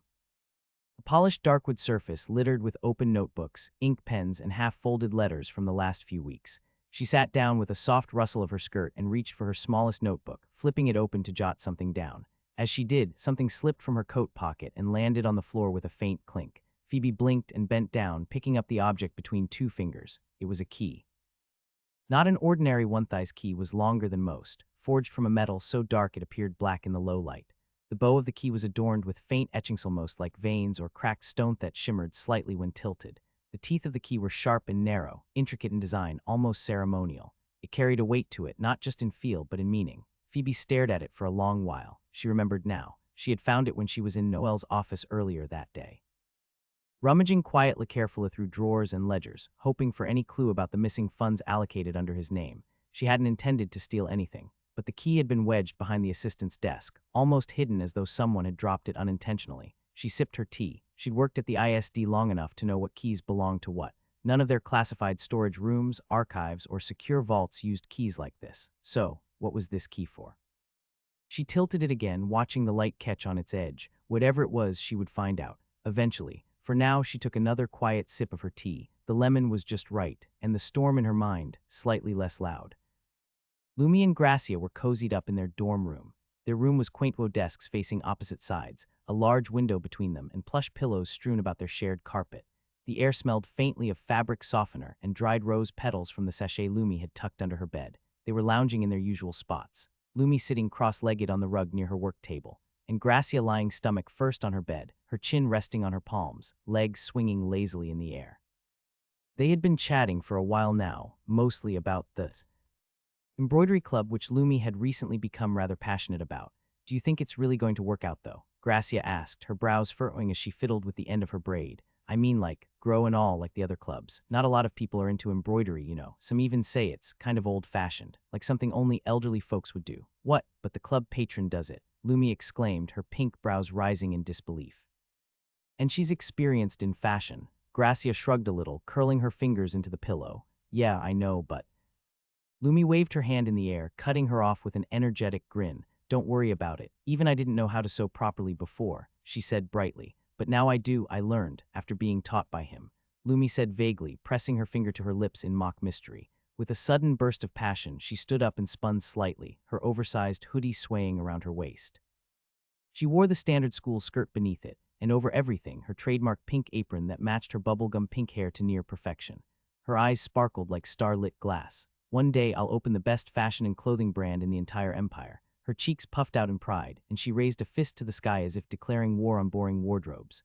Gracia closed her eyes and smiled warmly, exhaling through her nose. "That's why I like you, you know," she said with a soft chuckle. "You always manage to see things in the most positive way." Lumi grinned and gave a quick, exaggerated rub of her nose with her thumb. "Heh, it's a talent." She dropped back down onto the floor with a light thump and then tilted her head. "But hey, speaking of weird things, why did the club patron suddenly sniff him?" Gracia raised an eyebrow. "Sniff? Yeah, it was weird. She just leaned in and sniffed." Lumi mimicked the motion dramatically, leaning forward and sniffing loudly toward nothing in particular. It's like she smelled someone else on him, or in the room, or maybe she's just extremely weird, she said, giggling behind her hand. She probably smelt senior instructor Noel from him. Gracia said flatly, like she was pointing out that the sun rises in the east. Lumi blinked. Why would she smell the senior instructor? She asked, scooting a bit closer. Gracia looked at her like she'd just asked what color the sky was, because Noel St. Gren is Knox St. Gren's elder brother. Lumi's expression warped in slow motion. First confusion, then shock, then complete bafflement. She stared at Gracia, eyes wide, mouth open, clutching her cheeks. "Oh, wait, you didn't know?" Gracia asked, raising her shoulders in disbelief. "Well, I guess that makes sense. Your courses aren't connected to the senior instructors at all, so you wouldn't run into him. That's probably why you didn't recognize him, even after literally colliding with him in the hallway. But still, you should have known through Knox, right?" Lumi's eyes widened. I guess, but it's nothing like that." Gracia smirked. "Oh, is that so? Then why?" She leaned in mischievously. "Are your cheeks as red as a farm-fresh tomato?" Lumi instantly yelped, waving her hands in front of her face. What? No, he was just teaching me stuff, nothing else." She quickly tucked the loose pink strands of hair behind her ear, her hands fidgeting nervously. Gracia couldn't stop giggling, leaning back with a smug, knowing grin. But Lumi, desperate to change the topic, blurted out, "Even if they're relatedly, would the club patron be smelling the scent of the senior instructor of all people?" "Well, you said he was in the clubroom, right?" Gracia asked casually. "Yeah," Lumi replied slowly, her confusion deepening. Gracia folded her arms and gave her a look. "Lumi, you really don't pay attention to things around you, do you?" I mean, sure, we're only first years, but you do know there are tons of rumors and senior student info passed down every year, right? Like, stories that circulate from generation to generation." Lumi stared at her like a puppy trying to understand algebra. Gracia sighed dramatically. The club patron and the senior instructor were engaged. Lumi's jaw dropped. Her hands shot up to her head as she clutched her hair in disbelief. "They were engaged." Gracia nodded. "Well, not anymore. At least that's what the upper year students say. Apparently it was confirmed they're not together now." She leaned back and added, "Senior instructor Noel just came back to the academy 3 years later. That's all I know." "So sad," Gracia muttered under her breath. Lumi began to panic, arms flailing slightly. "I didn't know. I have to apologize again for spilling ink on him. That's Knox's big brother. You said he's in the magic engineering tower, right?" she asked quickly. "Yeah," Gracia replied, slightly thrown off. "I know just the thing," Lumi declared, springing to her feet. She spun around to her bed, popped open her suitcase with a loud F-wump, and began digging through neatly folded fabrics and threads. Her eyes lit up as she pulled out a large, pristine white shirt, her arms stretching it open with flair. Behind her, she laid out golden threads and materials with the precision of a master tailor, unveiling her next creation.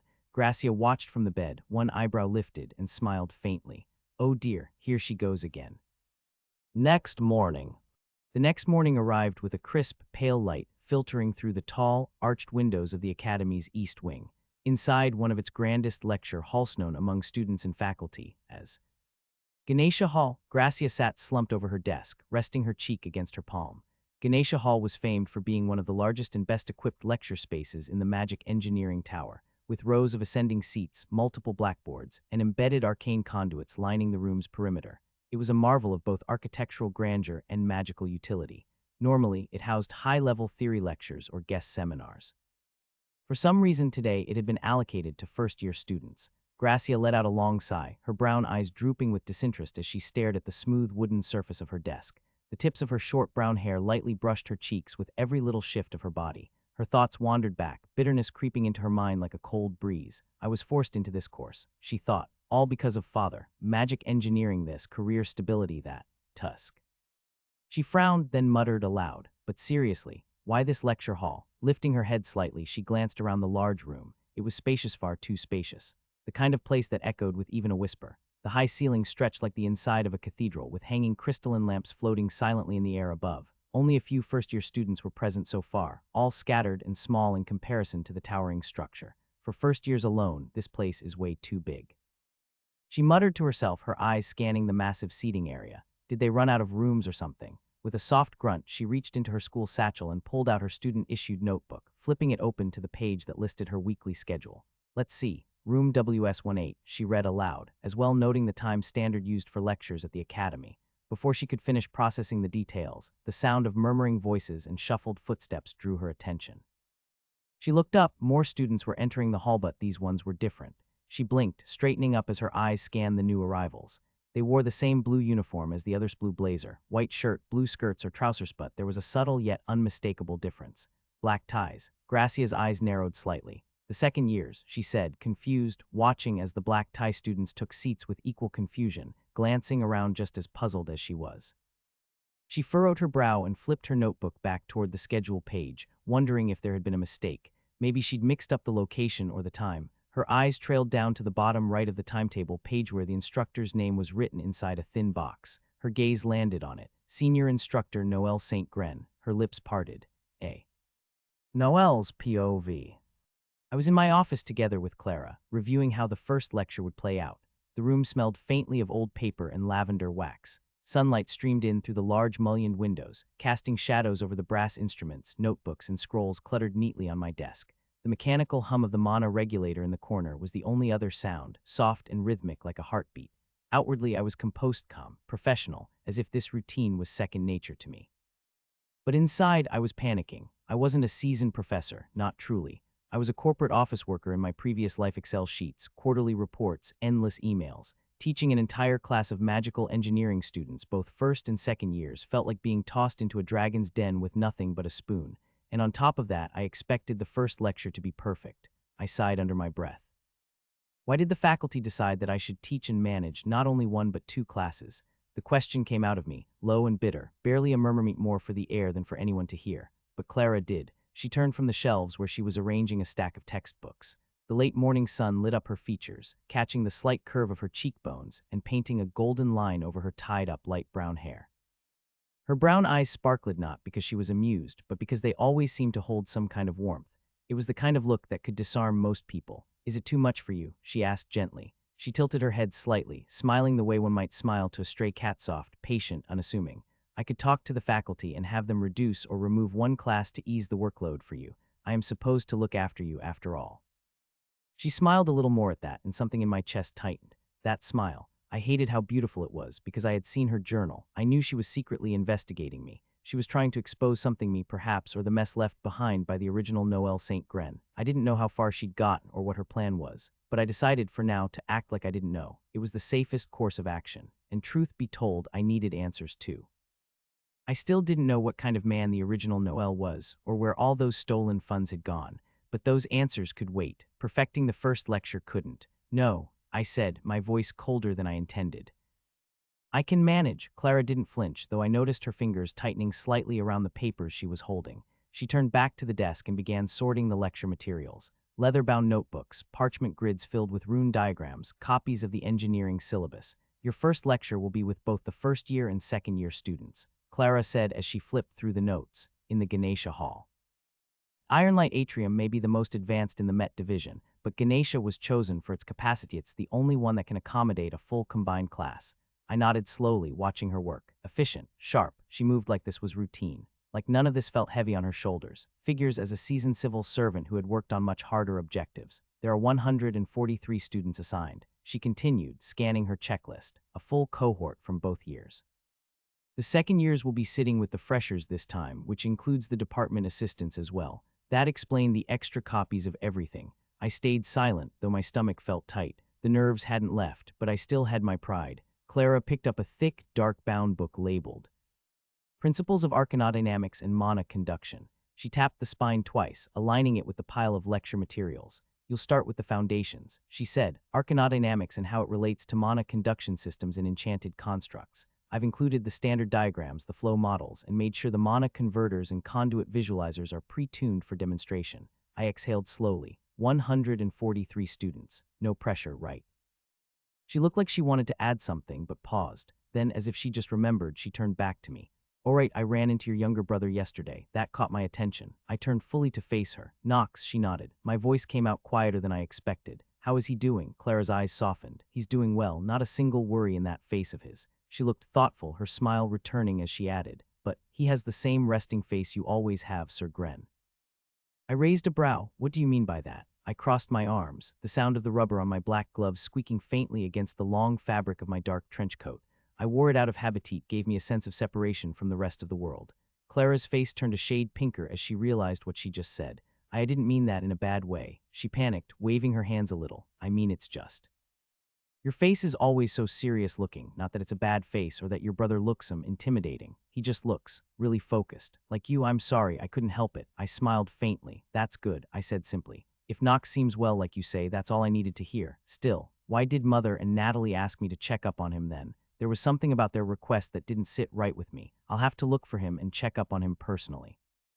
I concluded the thought, letting it settle quietly in my chest as I straightened my coat and glanced once more at the lecture notes.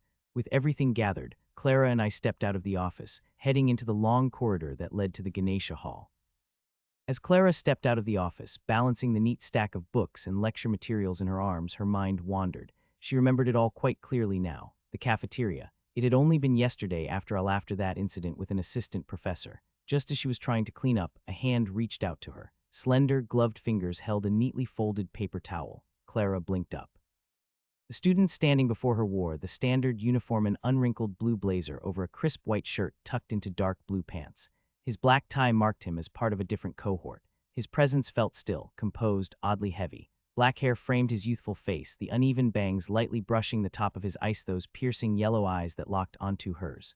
"Oh, you're," Clara murmured, recognition dawning in her voice.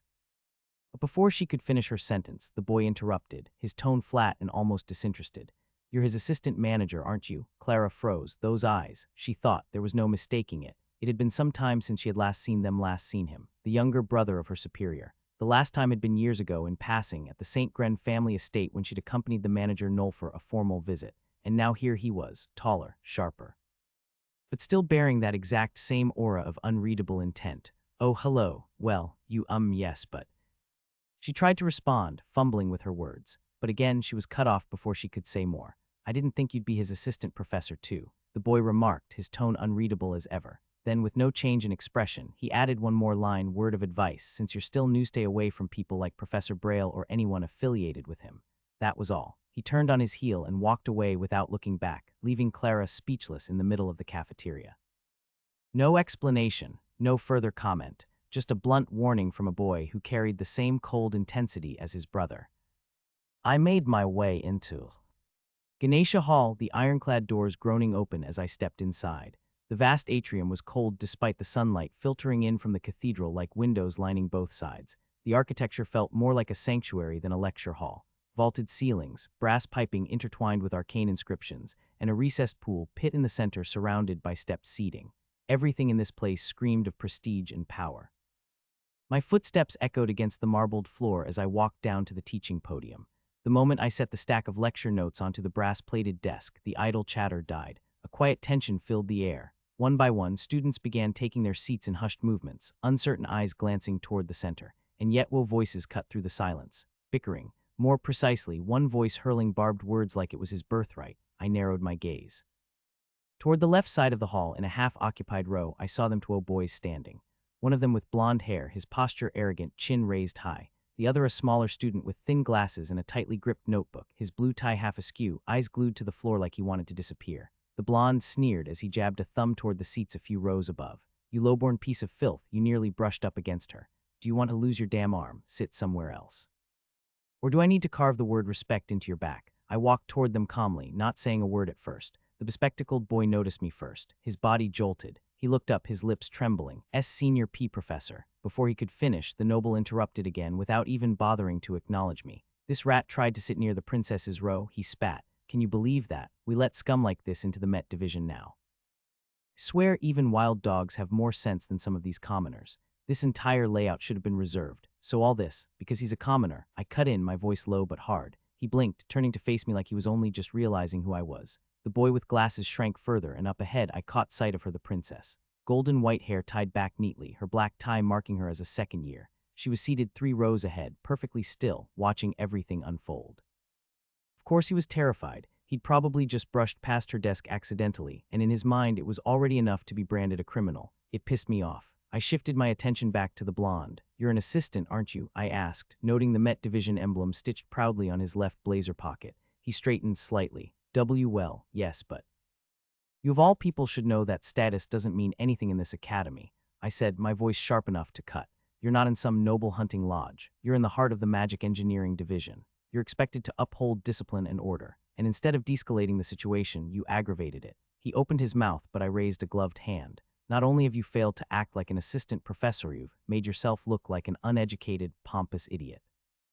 And to think you had the gall to lecture someone else on respect. He clenched his fists at his sides, jaw tightening. What's your name? I asked coolly. Demetrius von Harthen, he replied through gritted teeth. Figures. I barely had time to register his name before another stir spread through the rows behind me. I turned slightly and saw her, the princess, standing and descending the steps with all the grace of someone born into the center of the world. Golden strands glinted in the light. Her uniform, like the others, was navy blue, but it fit her like it had been tailored by court hands. Blue skirt, blue blazer, that unmistakable black tie. Lo, Holy Emperor's daughter, one of the Empire's highest-born nobles, and quite possibly, if this world still followed the predictable row fan logicone of the game's main heroines. She moved past me with quiet poise, her steps light, eyes locked on the boy with glasses who was practically trying to curl into his own shadow.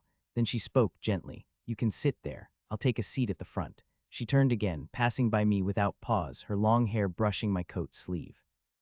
And as she sat down near the podium, she glanced up toward me with a soft, emotionless expression and said, I'm sorry, senior professor. Since the matter is now resolved, may we begin the lesson? The hall was dead silent again. All eyes shifted to me. I exhaled once slowly, letting the tension crackle in the still air. This, I said firmly, is the first and last time something like this happens in my class. My voice carried, low and sharp like steel drawn from a sheath. I don't tolerate bullying here. I don't care what house you come from, what color your blood is, or who bows to your family name. If you want to drag that filth into my lecture hall, you can pick your teeth off the floor on the way out. Then I turned one final look toward Demetrius von Harthen. And you. For someone named after nobility, you're surprisingly incapable of acting like it.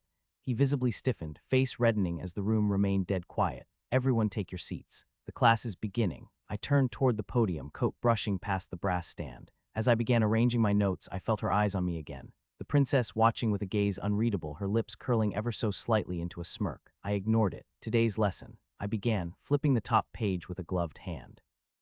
Viz on. Arcanodynamics and mana conduction, the very foundation of engineered magic systems. I cleared my throat and let my voice rise. Open your notebooks. Let the class begin. Chairs scraped softly as students took their seats, first years and second years alike, some whispering nervously, others watching him with wary curiosity. A few held pens above paper, poised like soldiers before a siege. Clara, silent but purposeful, circled the perimeter, passing out thickly bound handouts to each row. Her pace was mechanical, her posture flawless. Noel didn't raise his voice. He didn't need to. Today's lecture will cover arcanodynamics and mana conduction. We begin. He said, turning slightly to face the rising sea of students. With what you believe you already understand. He stepped from the podium and paced slowly across the pool pit's floor. Tell me, he asked, his voice steady but carrying unmistakable weight. What is the primary power source used by magic users across the continents?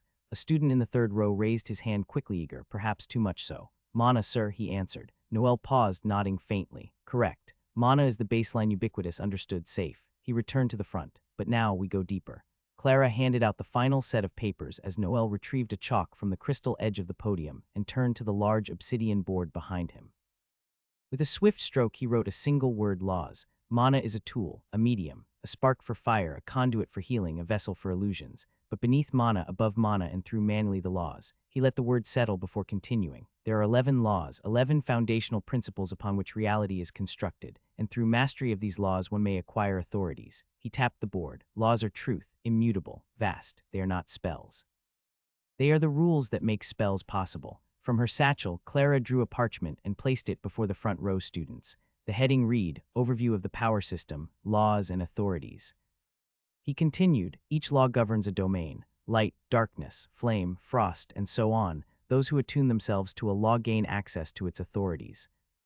Manifestations of that law's will. A hand rose. Another student, second year, by the uniform's tie. Are authorities like advanced spells, Senior Professor Noel? He tilted his head, then responded. No, authorities are not spells. They are reality-altering permissions. A spell may simulate lightning, and authority is lightning. Spells can fail. Authorities obey. He turned again to the board, chalking up a descending ladder: master. Adept. Novice. Mastery of a law determines your access to its authorities. A novice may only manifest flickers of its nature. An adept can bend it to their will. A master becomes indistinguishable from it. As he wrote, Clara began handing out categorized tables. Each table listed the 11 laws, complete with core concepts, examples of authorities, and rare manifestations seen only once or twice per generation. He gestured toward the papers. You will see that each law has tiers of power. Take, for example, the first law, light. The chalk scratched again. First law, light. Radiance, purification, solar wrath, common authoritas, blinding illumination, holy flames, but rare ones. His eyes swept over the class. Divine sight, which sees through illusion and lies. Photonic, construct solid objects woven from pure light. Murmurs rippled through the room. Another hand went UPA first year this time. Professor, does that mean everyone can access a law if they have mana? Noel gave a grim smile. Everyone here has authority over mana. That does not mean you command a law. It merely means you hold a wick. You have not touched the flame. He paused, then added, some are born with affinities. Others must claw for every spark. Some use darker means. His voice lowered, becoming sharp with implication. Let me make this clear. As a civil servant of the Imperial Security Department, I strongly advise against pursuing mastery through cursed contracts or sacrificial rites. They will give you power, yes, but not without a price. And I promise you the cost will never be fair. He let that hang in the air. Across the hall, a few students shifted uncomfortably. Others gripped their papers tighter. He turned back to the board. Cross-law mastery. Rare individuals may master more than one law, fire and storms, death and time. These hybrids produce chaotic, powerful authoritaspheri tornadoes, decaying time fields. He circled the term, but beware laws conflict, light and darkness, life and death. Harmony is rare, most will clash. From the side, Clara brought forward a diagram showing a triangle of oppositional laws. She pinned it to the board as Noel continued. There is also progression, he said, now pacing again, what we call sequence ascension. Novices unlock minor abilities. Adepts broaden their reach. Masters reshape the world. A hush fell again. It wasn't silence from obedience, it was reverence now. Or awe. Noel stopped, placing his hand on the podium. Let me summarize. His voice dropped a degree. Mana is your birthright. The ability to harness it is a gift, but mastery of a law is a covenant, a soul-deep bond that will change you. He raised his eyes. They glinted with something unreadable power, warning maybe both. You will not leave this academy as you entered it. That is a fact, but whether you leave as a sorcerer or a hollow husk, he tapped the papers. Depends on how well you understand what you hold in your hands. A silence followed. Even Clara, who had heard him speak dozens of times before, found herself standing still, eyes fixed on the professor like the rest of them. Finally, Noel exhaled softly. Questions, no one asked anything. Huff, Hannah, how did you memorize all of this knowledge and information? Noel thought, inwardly breathing out. If there are no questions, we continue. Noel turned, lifting the chalk. A clean click echoed as he tapped it twice against the board. Then, in bold, neat lettering, he wrote, Lesson 1, Arcanodynamics Mana Conduction. He stepped back, chalk dust trailing faintly in the air. Let's begin. His voice rang out, calm but firm, laced with an edge of command honed not just through lectures but survival.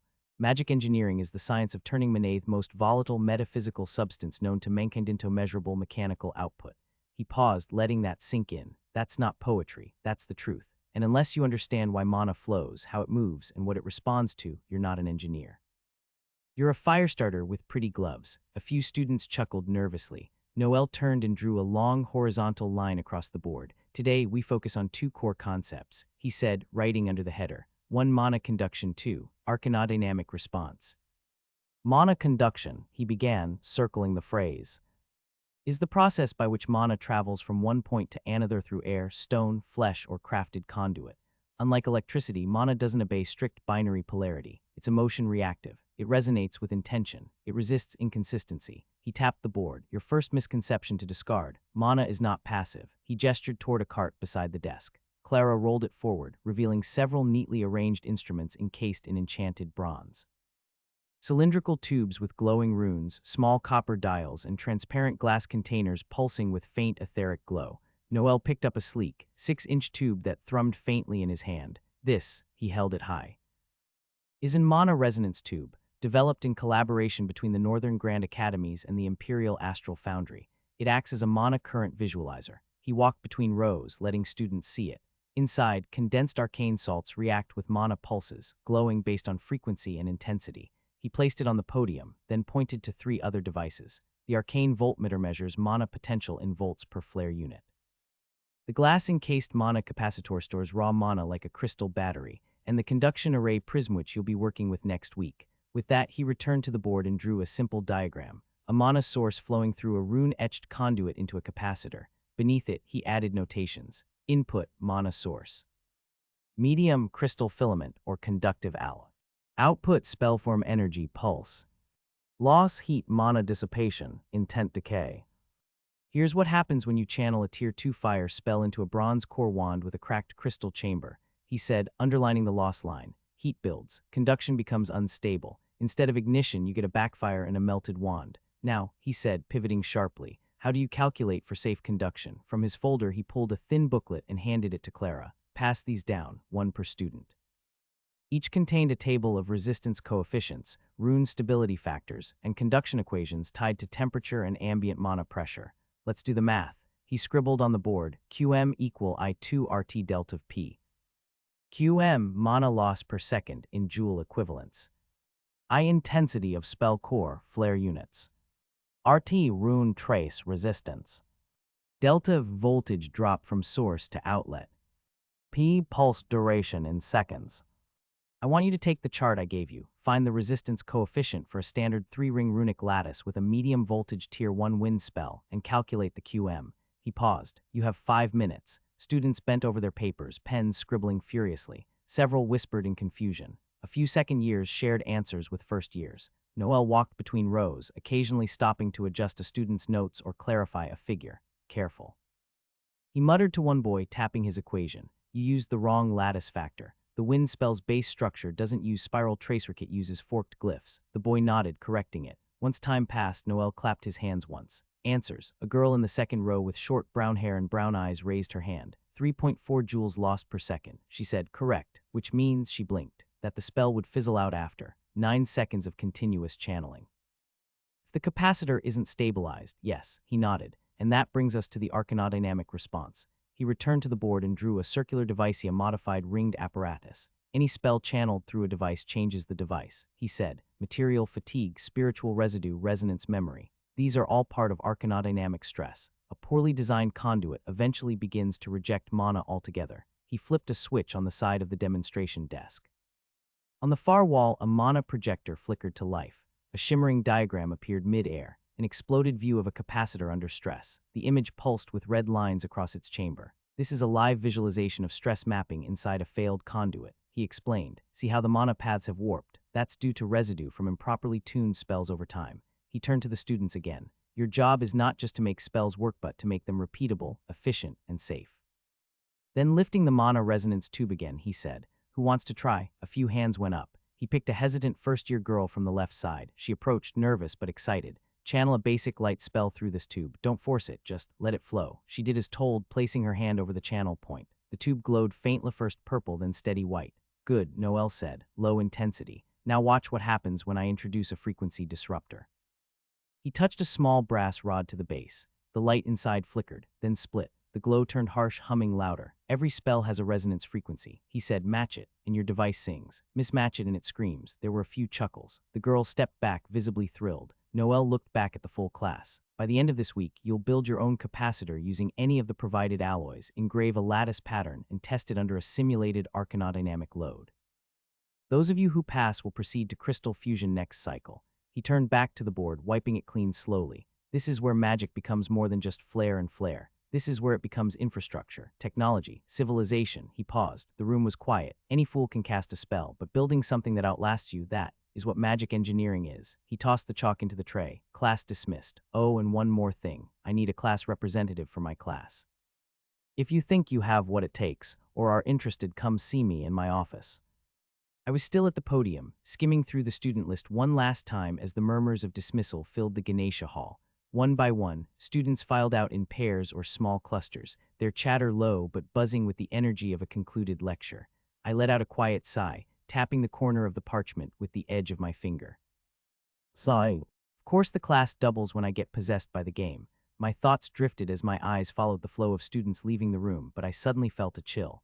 That subtle kind of awareness when you know someone's staring at you. And sure enough, when I shifted my gaze, I caught the princess, still seated watching me. Yellow, nearly white, otherworldly and impossible to ignore. Her hair was tied neatly back, the golden sheen catching the overhead mana lamps, but what struck me wasn't just her gaze.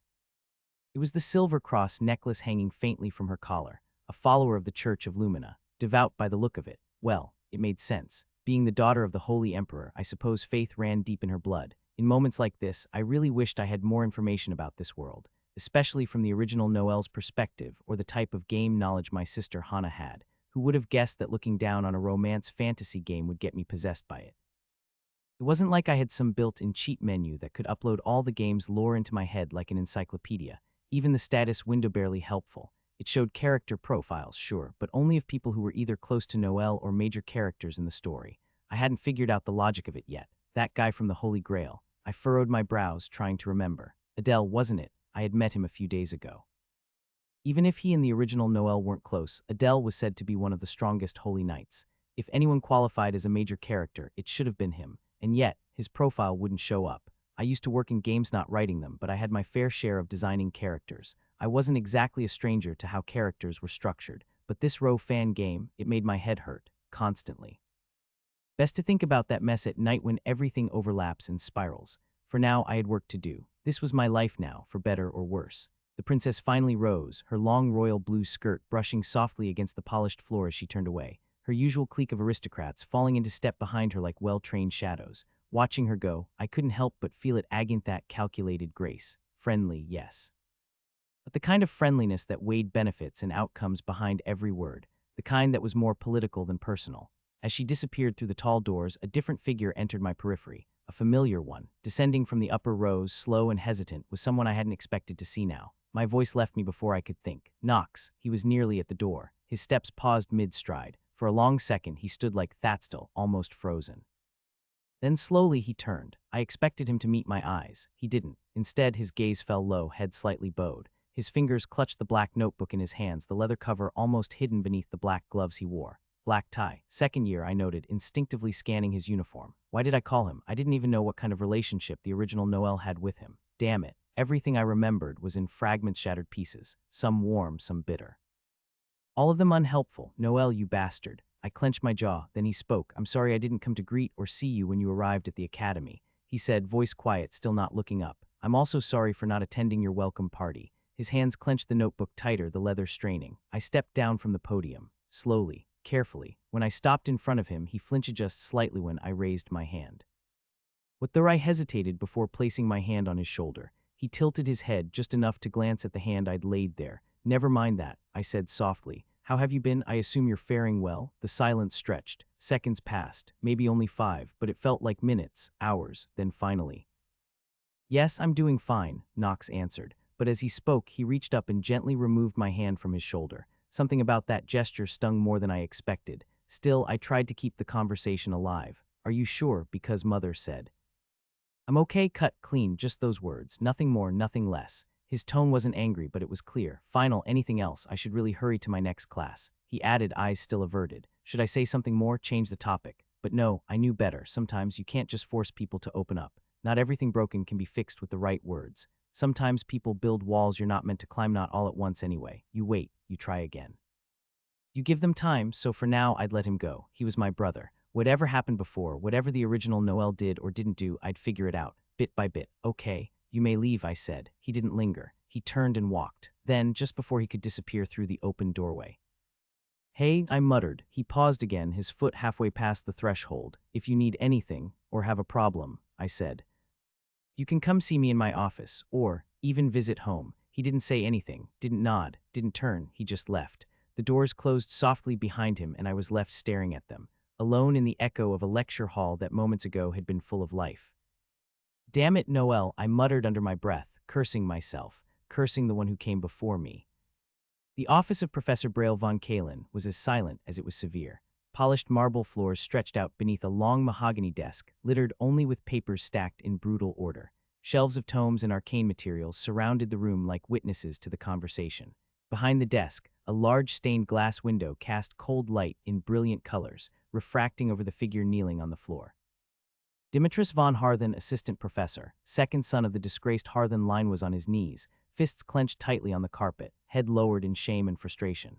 His shoulders trembled faintly, not from cold but from pressure, as though the very room had conspired to crush his dignity. I didn't mean for things to spiral like that, Professor Kalen. He stammered, his voice cracking slightly as he glanced up only to immediately look down again. That commoner was disrespectful. You should have seen his face. That smug fucking rat had the audacity to question me. A nobody. He paused, biting back another curse. I was only doing what I thought was right, teaching him a lesson. I couldn't just let it go, not in front of the rest of the class. Silence. Braille von Kalen remained seated behind his desk, steepling his gloved fingers as he listened. His black hair was neatly swept back, not a strand out of place. Thin-rimmed glasses sat low on the bridge of his nose, catching the afternoon light with a cold glint.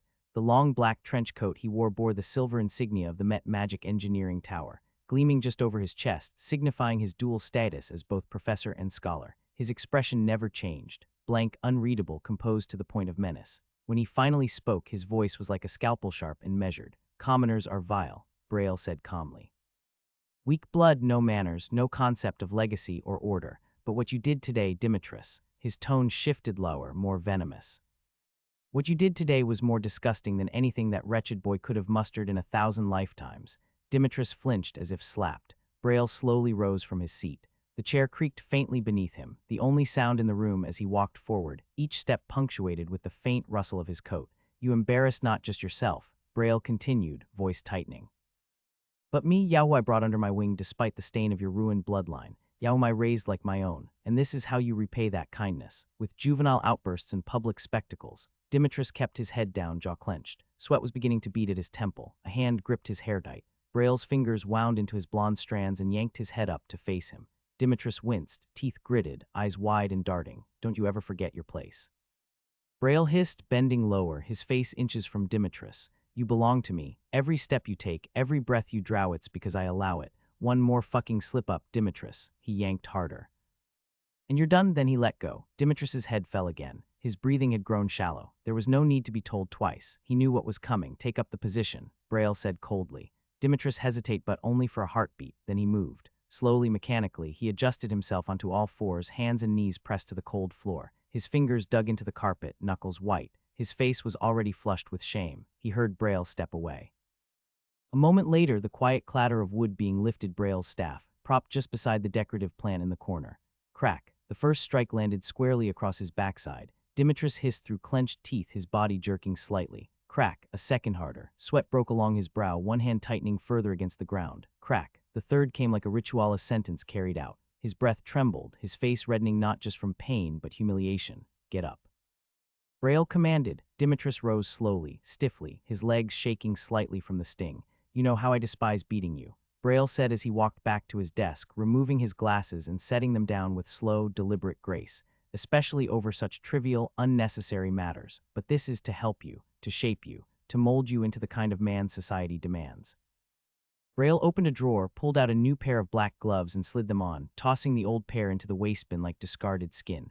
He lifted his glasses, wiped them clean with a cloth, and placed them back on. He looked toward the ceiling as if speaking to something greater. "May Lumina forgive us both. For the rod corrects and the path is narrow, but through suffering we are made whole." He sat down again, hands folded. "You may leave." Demetrius gave a deep bow, fists tight at his sides, then turned without a word.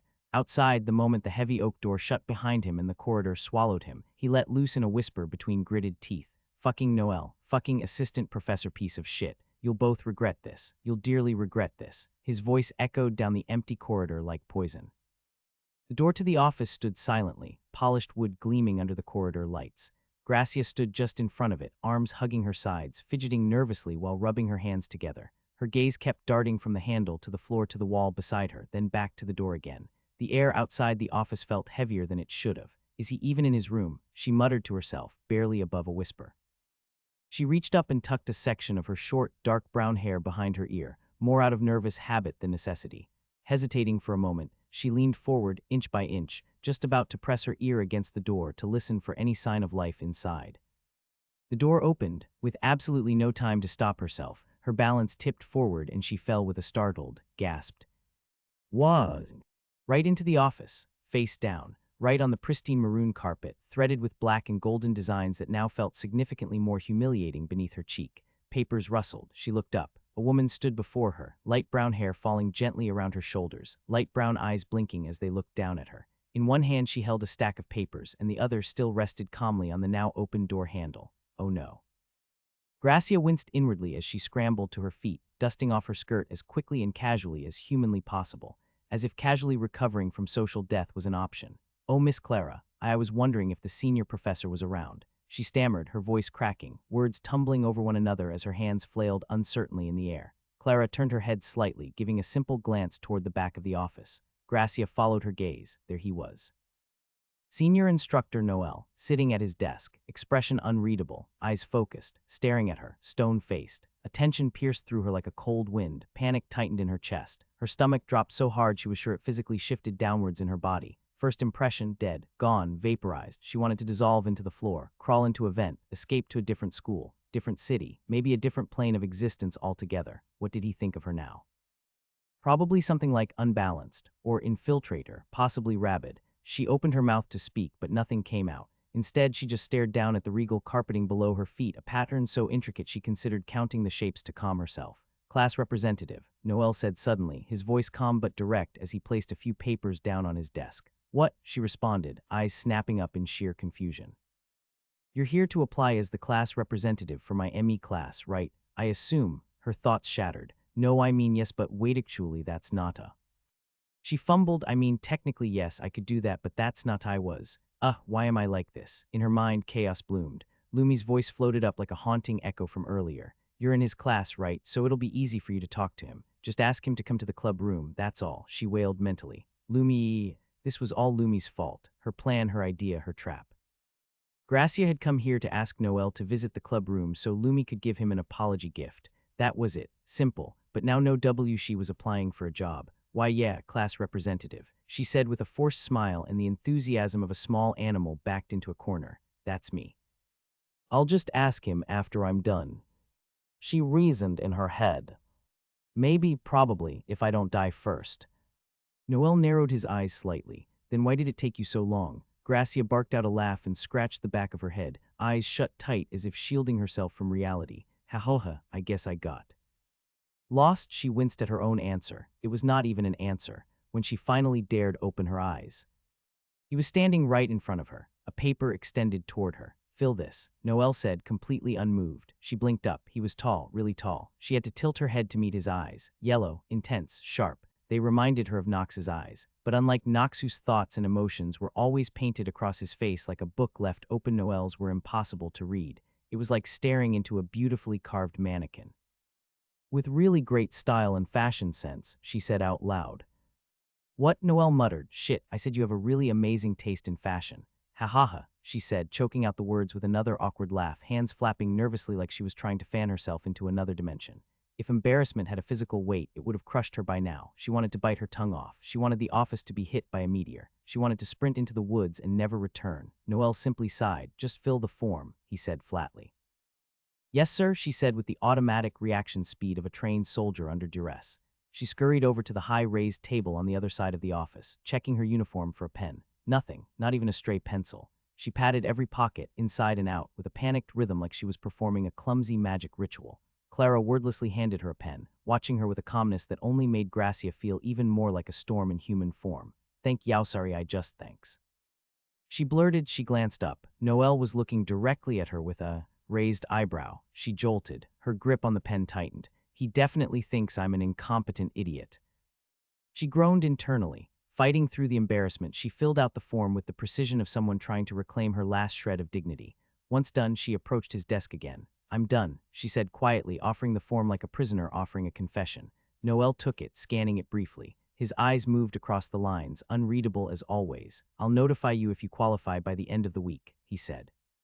Sir, just tell me I'm never getting the position, not even in a million years.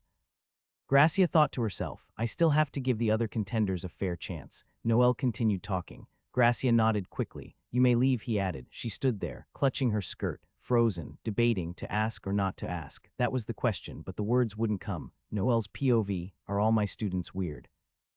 I asked myself, looking at the girl standing stiffly before me, her hands clasped tightly in front of her skirt like she was trying to hold together the last shreds of her dignity. Her name, I recalled as my gaze drifted briefly to the form she had just submitted.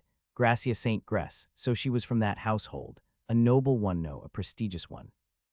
One of those with a long-standing reputation wrapped in centuries of etiquette, political alliances, and the kind of family history you read about in the Academy's history textbooks. Yet here she still stood. Why? I was quite sure I had told her to leave, politely, clearly, but instead she stood rooted to the floor like a marble statue of guilt. Her eyes flicked between me and the floor, caught in some personal dilemma that apparently involved a great deal of skirt clutching. Don't tell me she's one of Noel's victims as well, but I had no memory of ever interacting with her before this moment. No records, no scolding, no absurd behavior reports, nothing, well apart from the current awkward situation, and from the blue tie draped neatly around her uniform collar without even needing to look at the form I could tell she was a first year. So what exactly was keeping her here? Something else you wanted to inquire, I asked. Her head snapped up. Her eyes wide-round and trembling like a cornered puppy. I felt a bead of sweat trail slowly down the side of my face. She opened her mouth, and then everything happened at once. Okay, so. Actually, my friend, she's the one who wanted to see you and give you a gift because of the other day. And she didn't know how to approach Yao, so she told me because I'm in your class and she thought it'd be easy errand. I was just going to say that, but then you asked about the rep thing. And I thought, well, that doesn't sound bad, and then I filled the form. But now I feel bad because I was lean kind off, but also not really because I think I'd like to try being rep now. Her words collided into one another like wild horses breaking loose in a thunderstorm. And now I'm here.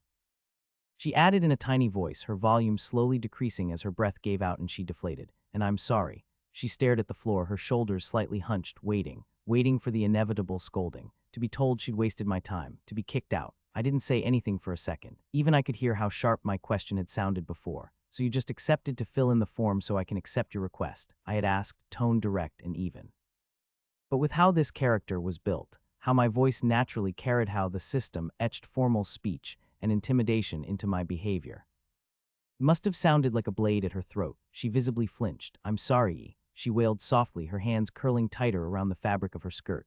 A student asking a professor of such matters is outrageously insane. A high-ranking instructor at that. She buried her face slightly like she wanted to vanish. Out of the corner of my eye, Clara leaned against her desk, arms folded, watching the scene unfold like it was a private comedy performance. She smiled. I sighed. Okay. I said at last, where do I meet this friend of yours? Instantly, her head jerked up. Her entire face lit up like sunrise breaking through storm clouds. This way. She chirped, already halfway out the door like a bird given sudden permission to escape its cage.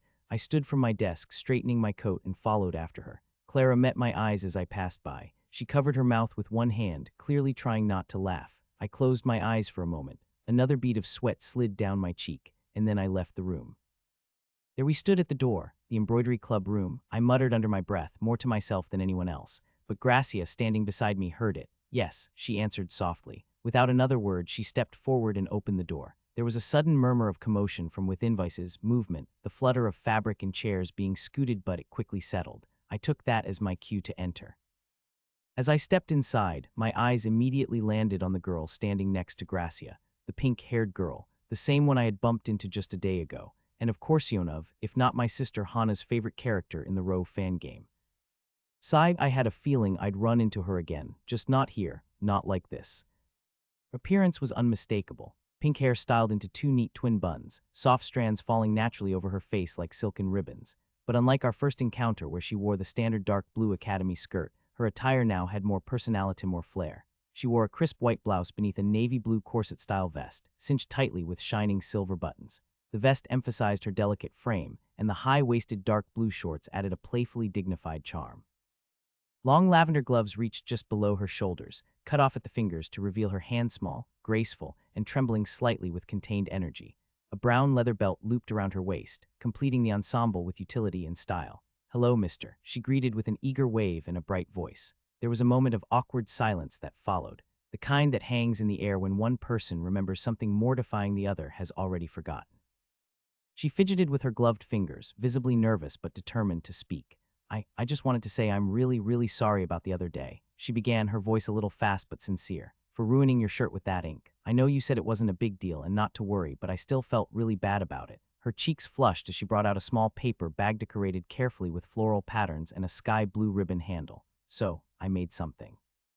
It's an apology gift. She handed it to me, both hands extended like she was giving me something far more important than it appeared. I blinked. Then after a glance at both Gracia and the girl whose name now echoed faintly in my memory as Lumi, I accepted the bag and peered inside. Tucked neatly within was a folded shirt, pristine and white. I pulled it out, holding it up in my hands, letting the soft fabric catch the light. It wasn't just well made, it was meticulously crafted, clean stitching. Elegant seams and most notably the collar, black with a golden thread design that immediately caught my eye. Embroidered onto one side of the collar was the Met emblem. But unlike the standard, towering version engraved, this one was different, smaller, more refined, stylized, designed like a crest rather than a brand. It almost had an old-world touch to it, something classical yet modern, a personal artistic flourish. Around the edges of the black collar was a border of gold thread as well, gleaming faintly under the lighting. The contrast with the stark white shirt made the entire piece stand out as something wholly unique. "Please like it," Lumi said, her voice small again. She clutched her hands tightly, her blue eyes looking up at me with expectation and nerves swimming behind them. I noticed them then. Her hands, small bruises, tiny punctures, pinpricks that hadn't fully healed yet. Not old ones, either fresh, barely a day old. She had stayed up making this, the same day we had met. "How could I not accept this?" I muttered quietly. Her face lit up like the first warm ray of dawn on a snowy morning. She practically beamed with pride. I added. The two girls smiled together, Gracia giving a small, content nod beside her. But then, the door to the clubroom suddenly swung open. The sound echoed slightly against the walls, the air in the room shifting with the sudden entrance. My focus was still on the shirt in my hands as I began folding it carefully to place it back in the bag. But then, a scent familiar, soft, sweet, tinged with a kind of warmth that twisted something deep inside my chest. My head turned instantly, as though on instinct, and even before my eyes fully registered her face, I knew: white hair, crimson-red eyes that glowed like embers beneath moonlight, and a beauty that didn't belong in this world, ethereal, untouchable. I had seen her once before, at the welcome party, for only a fleeting moment before she had turned and disappeared. But now she was here again, standing in the doorway as though the world had parted to let her in. The hairs on my arms rose. The warmth that spread through me was unmistakable. Not heat but a tide, a rush of something soft and overpowering. The kind of flutter that seizes your breath, the pounding in your chest when time slows just for a second and all the noise disappears. This wasn't recognition. It was something deeper, something the body remembered before the mind could catch up. This was this body's ex-fiancée, Melissa St. Roseblood. At that moment, I expected this body to naturally replay a memory it had once shared with her, but the memory that surfaced wasn't from this body at all. The rain fell like a curtain drawn across the city, hard, cold, and unrelenting. They stood on the edge of a narrow street in Mapogu near their old apartment, the place where they had once laughed over cheap takeout and stayed up talking about dreams too big for their paychecks. It should have been familiar. It should have felt like home. But now it was the place where it would all fall apart. Juwon stood in the rain, his dark coat soaked through, his hair plastered to his forehead.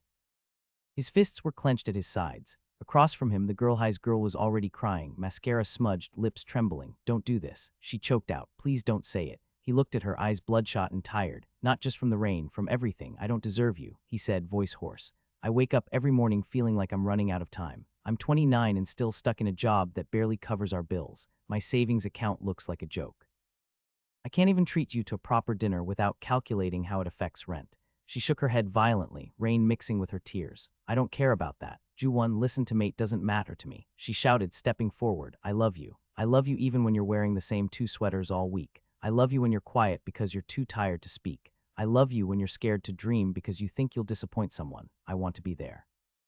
I want to be the one who gets to stay through the bad days too." Juwon's voice cracked, frustration spilling from his chest. "You say that now," he said. "You say that when we're still in this tiny bubble of youth, when it still feels romantic to struggle, when love feels enough because we don't know what it's like to really fall apart." She tried to interrupt, but he raised his voice not in anger, but in desperation. "What happens 5 years from now?" he asked, his voice nearly a whisper beneath the thunder. "What happens when I still haven't figured things out? When your friends are getting married, traveling, living full lives and you're still here waiting for me to get my shit together?" He stepped closer, the rain now between their words and skin. What if this is the best version of me you'll ever get? What if this fleeting moment is all I have to give and it never gets better? Will your love still be enough?" Her mouth opened but no answer came. She stared at him, eyes wide, throat tight. The words were there somewhere, but none could meet the weight of the question he'd just given her. He turned away slightly, his chest rising and falling like a man holding in everything he wanted to scream.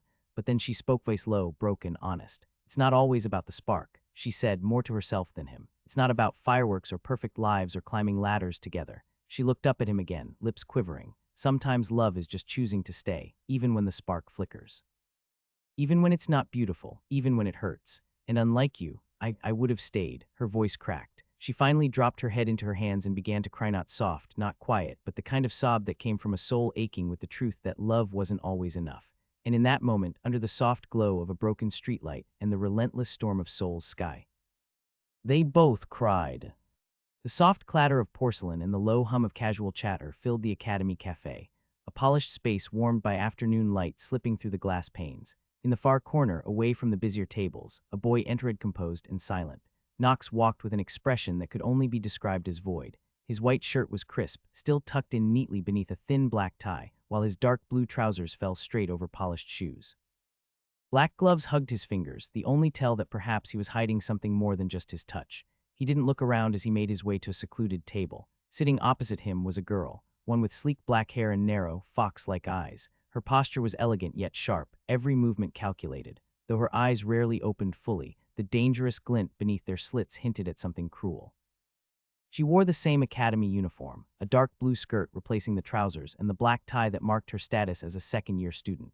There were no greetings, no smiles, no one spoke. She crossed her legs leisurely, raising the teacup near her lips, her manicured fingers curling gracefully around it. Beside the porcelain was a perfect slice of red velvet cake, untouched. She took a sip, savoring it like she had time to burn. "I see you still haven't left that club. Even after I clearly asked you to do me a favor by leaving it." Her voice, while calm, had a sweet venom to it.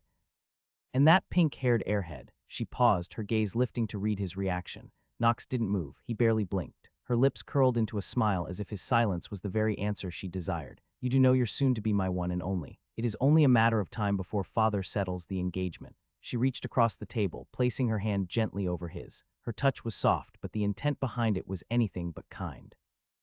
Knox slowly looked at her hand, then met her eyes. "What does she and the club have to do with anything?" His voice was flat, quiet, but sharp. The girl's smile widened, her other hand brushing a strand of black hair behind her ear with theatrical ease. Her red pupils barely visible beneath her fox-like lids shone like polished rubies. "Oh my, I really had missed hearing your voice." Her fingers trailed briefly over her chest in mock sentiment before she continued. "Why, you ask?"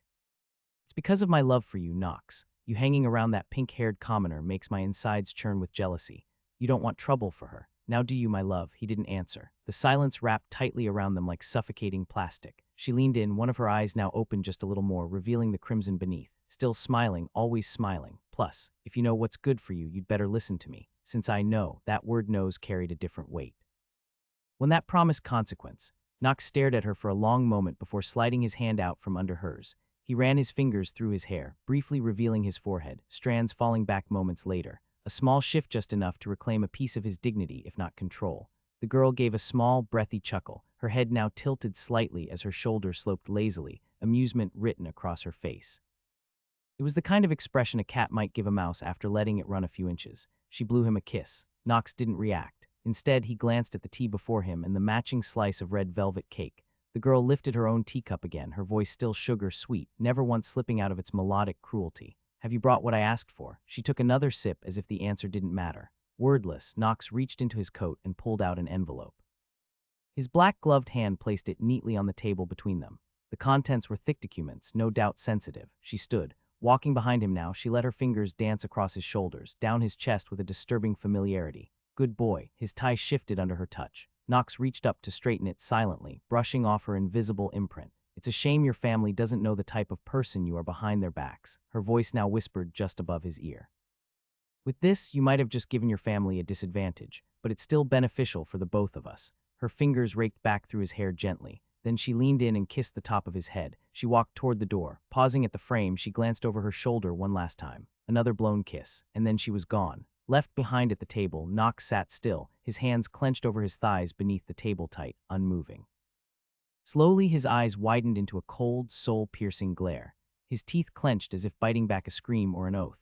Just outside the cafe, the glass doors swung gently behind the fox-eyed girl. A girl with red hair stood by the entrance. She bowed politely, letting the older student pass. As the dark-haired girl disappeared down the corridor, the redhead straightened. Her crimson eyes flicked toward Knox through the glass with innocent concern, lips slightly parted as if unsure whether to call out or not.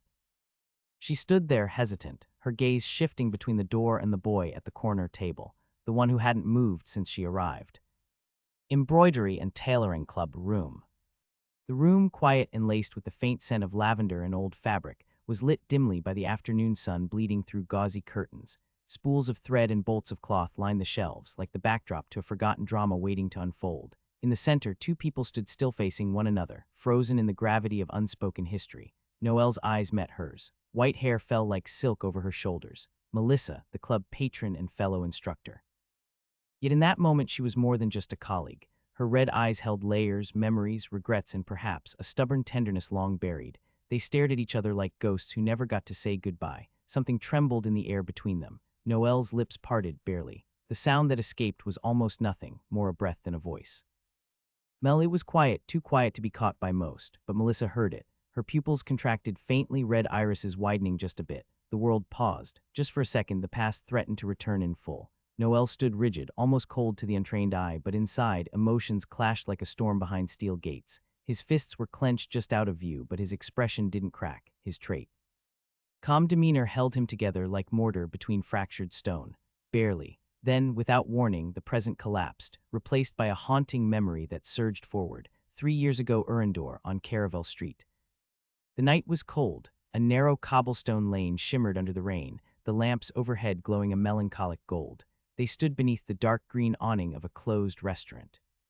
Belmare's, its name barely visible through the downpour. The clatter of rain on roof tiles was loud, but it wasn't loud enough to drown out the metallic clink of a ring hitting the ground.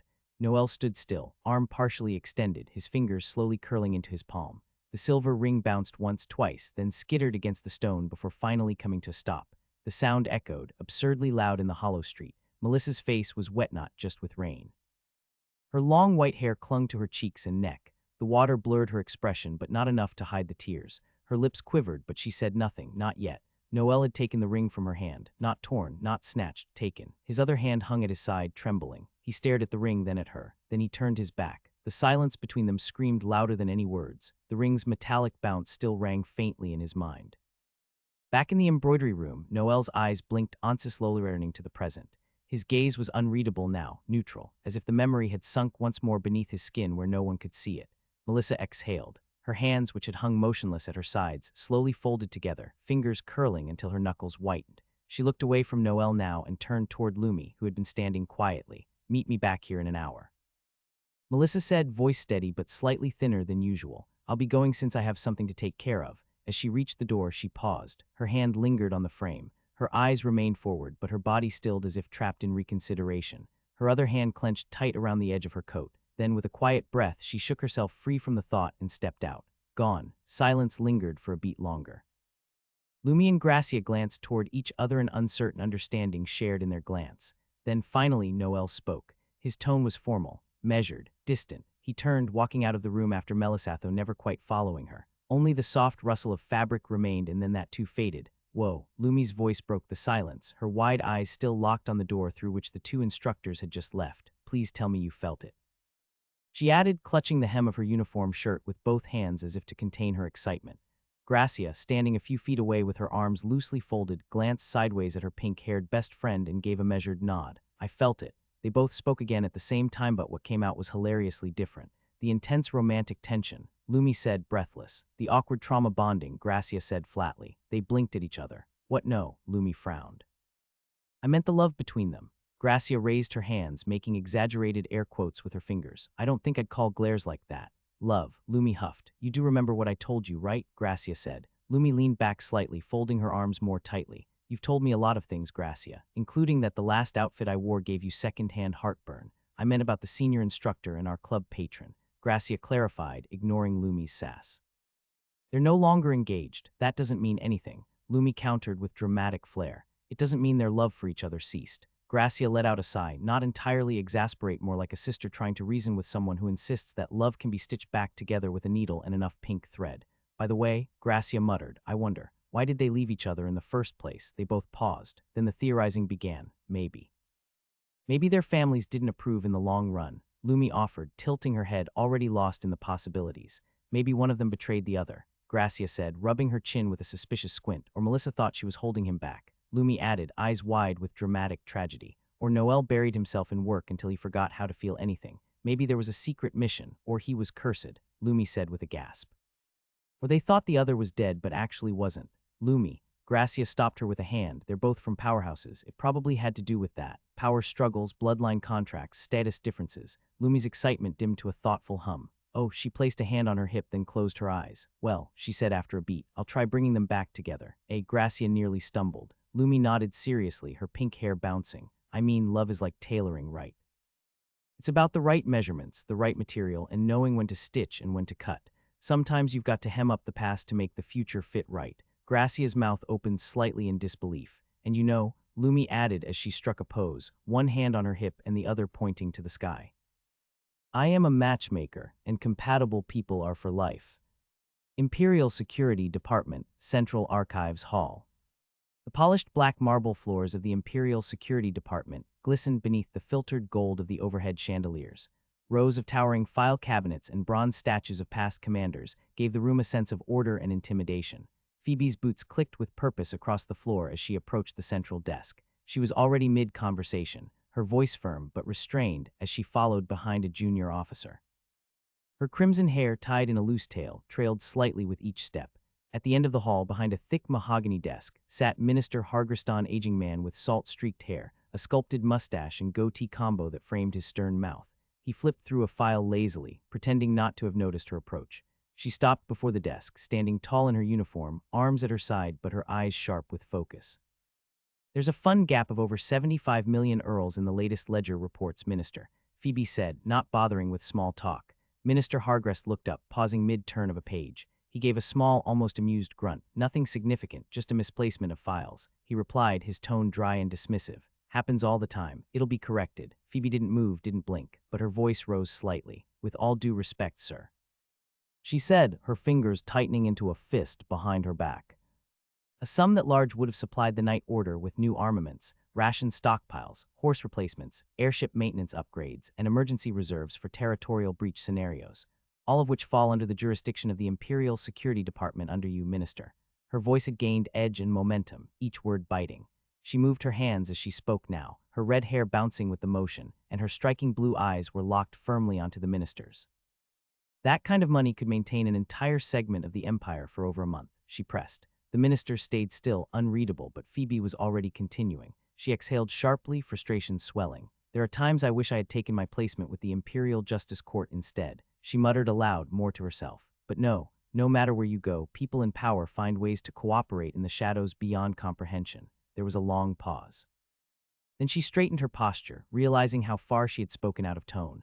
I'm sorry, Minister, Phoebe said, voice cooler but still simmering beneath the surface. But I don't understand why you're condoning this. She looked him straight in the eyes now. It's either you're backing up Manager Noel, or, her eyes narrowed just slightly, you also don't know where the money's disappeared or what Noel has done with it.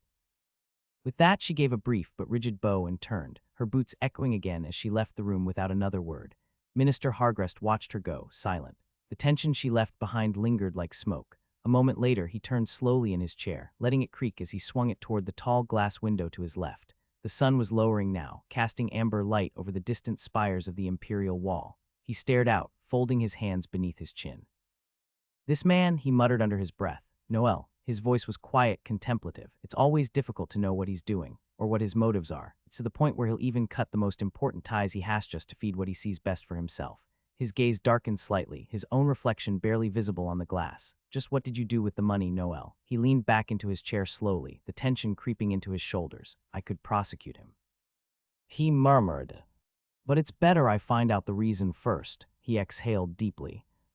Besides, I'm already in a corner. He's one of the only people who can deal with certain unholy phenomena. If he falls, who will take on what lurks beyond our reach? The wind outside stirred faintly, rattling the edge of the glass pane, and the room returned to silence. That very evening, Melissa sat in her room, silent, unmoving as the soft amber light of the setting sun spilled through the embroidered lace curtains. The golden hue cast long shadows across the floor, illuminating shelves lined with embroidery threads, and a mannequin draped in an unfinished gown she hadn't touched in days. But Melissa wasn't paying attention to any of it. Her thoughts were distant, circling like vultures over one thing, Noel. More specifically, her unexpected encounter with him that day in the embroidery and tailoring clubroom. It had been 3 long years since she last heard his voice. 3 years since that rainy evening where everything fell apart. Since the moment she thought she had finally buried every lingering feeling, every memory, every part of him that clung to her heart like a ghost refusing to be exorcised. And yet, today brought it all back in one cruel instant. The sudden break of no contact between them had been difficult. She had told herself it was necessary, that moving forward required distance, silence, and time, and for a will it had worked. She was healing little by little, stitch by stitch, but now it felt like she had unraveled completely, back to square one, as if nothing had changed. A fresh wave of emotions crept up her throat: grief, longing, resentment, affection. It was a tangle that knotted itself so tightly she couldn't breathe. She wondered, was he feeling the same right now, or had he, like everyone else, simply moved on? Melissa turned toward her bed without a word and collapsed into it. her body curled slightly, one arm thrown over her face to hide her expression from the empty room. Her chest trembled as she sniffled quietly, but then her restraint gave way and she began to cry. She cried like someone who had held it in too long. Tears slid down her cheeks, soaking the soft sheets beneath her. Her sobs came in sharp, uneven breaths as the pain she'd buried so deep clawed its way back out. Her hand tightened over the pillow she clutched, pressing it to her face in a vain attempt to muffle the sound. She was a woman now, composed, dignified, a club patron and an instructor, but tonight she wept like a girl who had been left behind without closure. A soft knock came at the door. "Honey, are you okay?" A man's voice, warm, concerned, spoke from the other side. Melissa's breath hitched. "Yes, father," she called out, her voice a little too high, a little too quick. She scrambled to sit up, hurriedly wiping her eyes with the corner of her pillow. Her hands moved swiftly to fix her hair, to steady her posture, to return to the image of composure she always wore like armor. The doorknob turned, and her father stepped into the room. Noel's POV.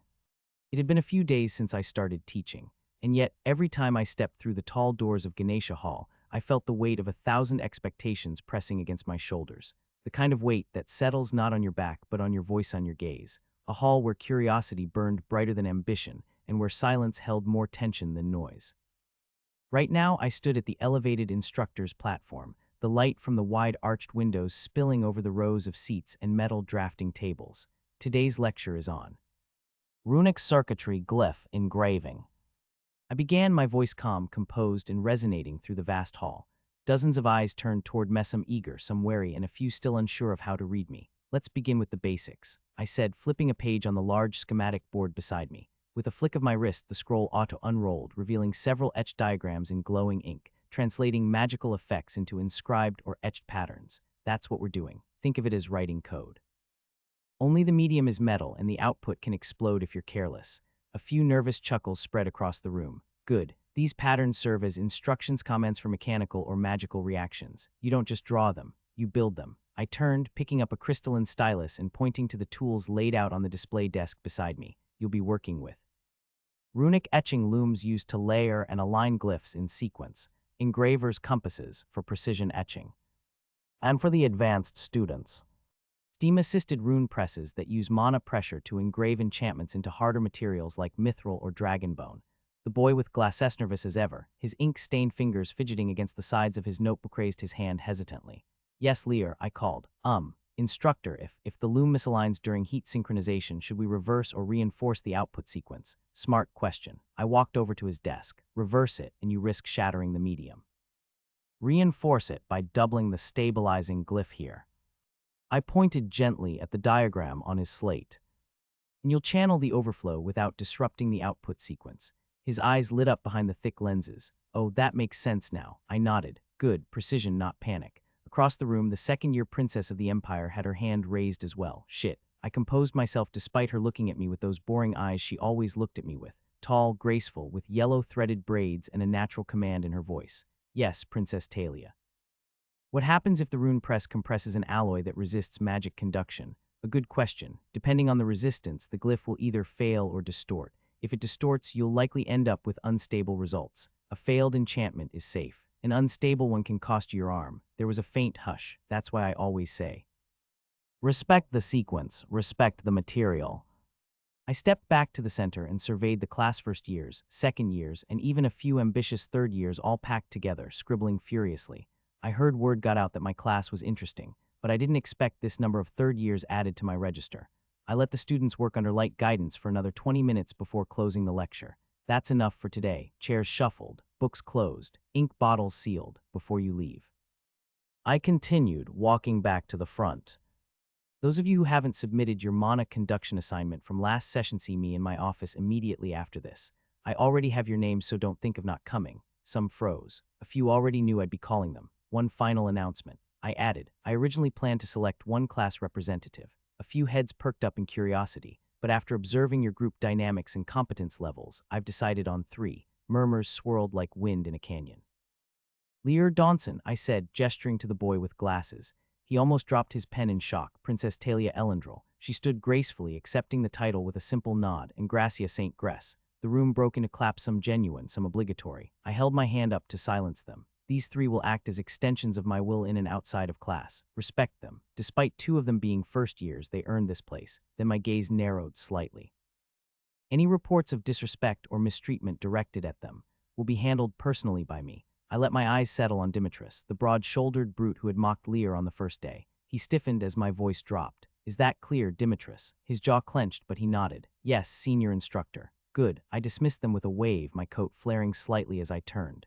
Clara, as always, trailed a few paces behind me, silent and vigilant as I made my way to the office. The air inside the office was cool, the walls lined with reference scrolls, glowing stones, and shelves of arcane blueprints.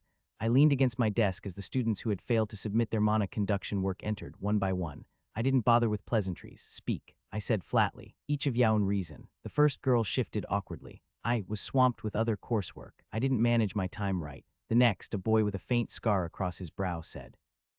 I didn't understand the instructions properly. The third didn't even look up. I forgot. I crossed my arms, silent for a moment. I'm not going to lecture you, I said finally, my tone colder than before. But understand this: what I assign is for your own comprehension, your own improvement. They looked up. I let the weight of my words hang. I'm doing you a favor. If you can't handle the pace or the expectations of this class, there are dozens of other course offerings in the academy. Lighter, simpler. I walked past them slowly, letting the chill in the room deepen. You selected my course in the form issued at the start of the term. You made a choice, so why? Would you willingly enter a forge only to fear the fire? They remained silent. Understand this: next time it won't be a conversation. It will be a removal. Each of them lowered their heads and murmured apologies. I didn't console them. Instead, I returned to my desk, scribbled down 3 notes, and handed each a sealed slip. Demerits, one for each of you. See that it ends here. They nodded quickly, the gravity of my words well understood now. You're dismissed. And they left, shoulders straighter than when they had entered. I stood in silence, the office finally quiet again. After some minutes, Clara stood from her usual spot near the side window of my office. Her chair creaked slightly as she straightened her skirt and slung her satchel over one shoulder. I need to run somewhere, she said, brushing back a strand of hair that had fallen across her face. Lectures are done for the day, so I'll see myself out if that's all right with you. I leaned back in my chair, watching her with mild detachment. My fingers drummed faintly on the edge of my desk. Yeah, that's fine. No more work for you today anyway. She gave a slight nod, polite, professional, and just a touch unreadable, and turned to leave. But as she did, I noticed something. She reached for the small, leather-bound journal that was always in her locked drawer, a nondescript thing with a ribbon bookmark tucked neatly inside. The same journal I had peeked into a few days ago. The one where she'd been, supposedly recording something, privately, about me. I watched her fingers close around it and slip it carefully into her satchel. A dull thud settled in my chest. Did the ISD minister assign her to investigate me? Privately, the thought circled like a vulture. It wasn't paranoia, it was probability. And more than that, it reminded me I needed to look into things as well, into what the original Noel had done with all the money he'd siphoned off, where it had gone, what it had been used for. There were no receipts, no ledgers, just gaps. I sighed and leaned forward, fingers swiping across the air to pull up the system window. A yellow interface flickered to life, glowing faintly in the air before me. Status window. But as always, it did nothing beyond analyzing current stats. Mine, other characters, no timeline, no clues. If this had been one of those high-stakes, action fantasy games, I might have been given some sort of breadcrumb trail to follow. Hidden memory nodes, event triggers, something, anything. Not even side quests, I muttered, narrowing my eyes at the motionless panel floating before me. The window pulsed faintly and said nothing. Typical. Then something clicked in my memory, a quiet instinct, which reminds me. I turned to the left side of my office, to the door I hadn't bothered with, not once. It was almost easy to forget it was there, tucked into the shadowed alcove of the room, partially obscured by a tall, dust-covered scroll rack. My feet carried me to it automatically. I stared at the handle. I hadn't even glanced at this door since I first arrived. It was a strange thing, brass-bound, thick, almost vault-like in construction. I reached for the handle. It didn't budge. I twisted harder. Nothing. Grimacing, I planted my shoulder against it and shoved. Still locked tight. The keyhole was different, stranger than the one on the main office door. Smaller, deeper, finely carved. This wasn't the kind of lock you could pick with magic or finesse. It was built to keep me out. Rather, built to keep others out. It clicked in my mind. A research room. A professor's sanctum private, sealed, only accessed by those of distinguished rank. Most senior scholars had one. A place for experimental spellwork, dangerous research, confidential theories. I glanced back across the office. No keys, not in the drawers, not under the desk, not even tucked into the panel compartments. I instinctively brought my hand to my nose. A scent lingered on my fingers, faint, flowery, cool. Clara's perfume. My eyes drifted back to the locked handle. Had she been inside? Did she have the key? No, the lock looked ancient, untouched, stiff from years of neglect. Peering through the side slit, I could see thick cobwebs inside, dust suspended in time. Could the key be back in my office at the ISD? It would make sense. If the former Noel kept personal research private, he might have kept that key far from here. I'm surprised the Academy hasn't torn the door down, I murmured aloud, my voice echoing slightly in the stillness. Considering I've been absent for 3 years. Just then, a soft glow lit the corner of my desk, my communication crystal, pale blue turning faintly red. I frowned and picked it up. Someone's calling me. The glyph on its surface pulsed with a familiar pattern, but this is the ISD-com crystal. Noel coughed. Cough. His body shuddered with each racking gasp, like his lungs were trying to escape his chest. A coppery taste coated his tongue, thick and warm, as though he had been gargling rust. He staggered forward, boots scraping across fractured marble, the sound echoing far too loud in the cathedral's vast, breathless space. Stained glass windows loomed around him, fractured and bleeding shards of crimson and violet light. Mosaic saints stared down with hollowed-out eyes. Arches soared above, crowned by an impossibly tall ceiling that stretched into darkness its height, lost in the haze of blood-scented mist curling above the pews. And all around him bodies, dozens, some suspended like puppets on invisible strings, their feet dangling inches above the marble floor, blood trailing down their legs in slow, weeping lines. Others lay scattered in heaps, white imperial uniforms stained deep red, limbs bent at impossible angles, heads missing. One had a spine pulled halfway from his back. Another clutched at their own throat with frozen fingers, as if trying to hold their scream inside even in death. The air hung thick, weighted with the stench of copper, rotting viscera, and burnt hair. Every breath Noel took made him gag, the scent creeping down his throat like smoke from a burning corpse. He coughed again. His hands trembled as he lifted them into his line of sight. Blood, everywhere, painted across his knuckles, seeping into the folds of his sleeves. His white shirt clung to him like a second skin, soaked through and dark. A cut above his brow bled freely, warm lines crawling down his cheek and dripping from his chin. His breath hitched, then he looked up and froze. The cathedral's vaulted ceiling was moving. No writhing. A thick, inky mass spread across it like rot beneath skin. It clung to the stone in impossible ways, flowing without direction, oozing between arches and gargoyles like oil with a will. It pulsed in and out, breathing slow and deep, like the entire structure had a ribcage and was alive. Then it stopped, right above him, and at its center an eye opened. A single vertical slit, burning red. It split the darkness like a crack in reality, veins of molten crimson threading outward as the creature looked directly down at him. The eye twitched once, and a low, thunderous groan filled the cathedral, like the grinding of metal teeth behind a wall or a scream heard underwater. It wasn't sound. It was pressure. Noel staggered, nearly retching. His ears rang, blood dripped from his nose, and behind his eyes something began to throb as if the eye was reaching into his skull and pressing down on his thoughts. Then he sensed Itnother presence. His peripheral vision flickered. Slowly, stiffly, he turned his head and saw it. A figure stood a few feet to his right. It didn't breathe. It didn't move. It simply existed. Its face was blank. Smooth and taut like melted wax over bone, with burns trailing along where eyes and a nose should have been. Its skin was charred black in some places, blistered pink in others, like it had walked out of a furnace that refused to finish the job. And then it smiled. A wide, wet, unnatural smile. Lips too thin, teeth too many. The grin split the face far past the edges of a human mouth, stretching almost to its ears, if it had ears. Its head tilted slowly, almost with curiosity. And that's when Noel saw the impossible. Hovering around its skull were rings, two of them diagonally intersecting like ancient geometric symbols, rotating lazily in midair. Eyes, dozens of watching, blinking, twitching eyes stared out from the rings, all of them watching him. The being didn't move its feet, but it was closer now. And as Noel stared, heart thudding like thunder, his breath ragged and rasping, his knees trembled beneath him. His vision began to blur. Blackness crept in from the corners of his eyes. His limbs were too heavy. His heartbeat was slowing, like the world around him was dimming. Then, gong! A single heavy church bell tolled. Noel dropped to one knee, blood pooling beneath him. The door creaked slightly as Demetrius von Harthen stepped into the senior professor's office, closing it quietly behind him. He looked around. The scent of old parchment, ink, and that faint lavender musk that clung to the room filled his nose. It was oddly calm, polished, and nothing out of place. A few stray papers on the professor's desk, a tidy shelf filled with thick, untouched books, and the glint of the late afternoon sun touching the maroon carpet with gold and black embroidery patterns. His boots tapped softly as he stepped further in. Pompous bastard, Demetrius muttered under his breath, scowling as he scanned the room. He pulled open a drawer at the side of the desk. Nothing but blank forms and sealed envelopes. Another drawer, stationary, nothing useful. Of course he'd hide everything important. He leaned over the desk, flipping through the papers left out. mana conduction reports, glyph sequences. Nothing that would get him kicked out of the academy or information to use against him. Unless, he trailed off, eyes narrowing as they caught something across the room. A door, different from the one he entered through. It was to the right side of the office. Tall, wooden, with a metal handle that shimmered faintly under the light. The keyhole was unique, hexagonal and faintly glowing. He walked toward it. His hand gripped the handle, locked. He clicked his tongue. What the hell's in there?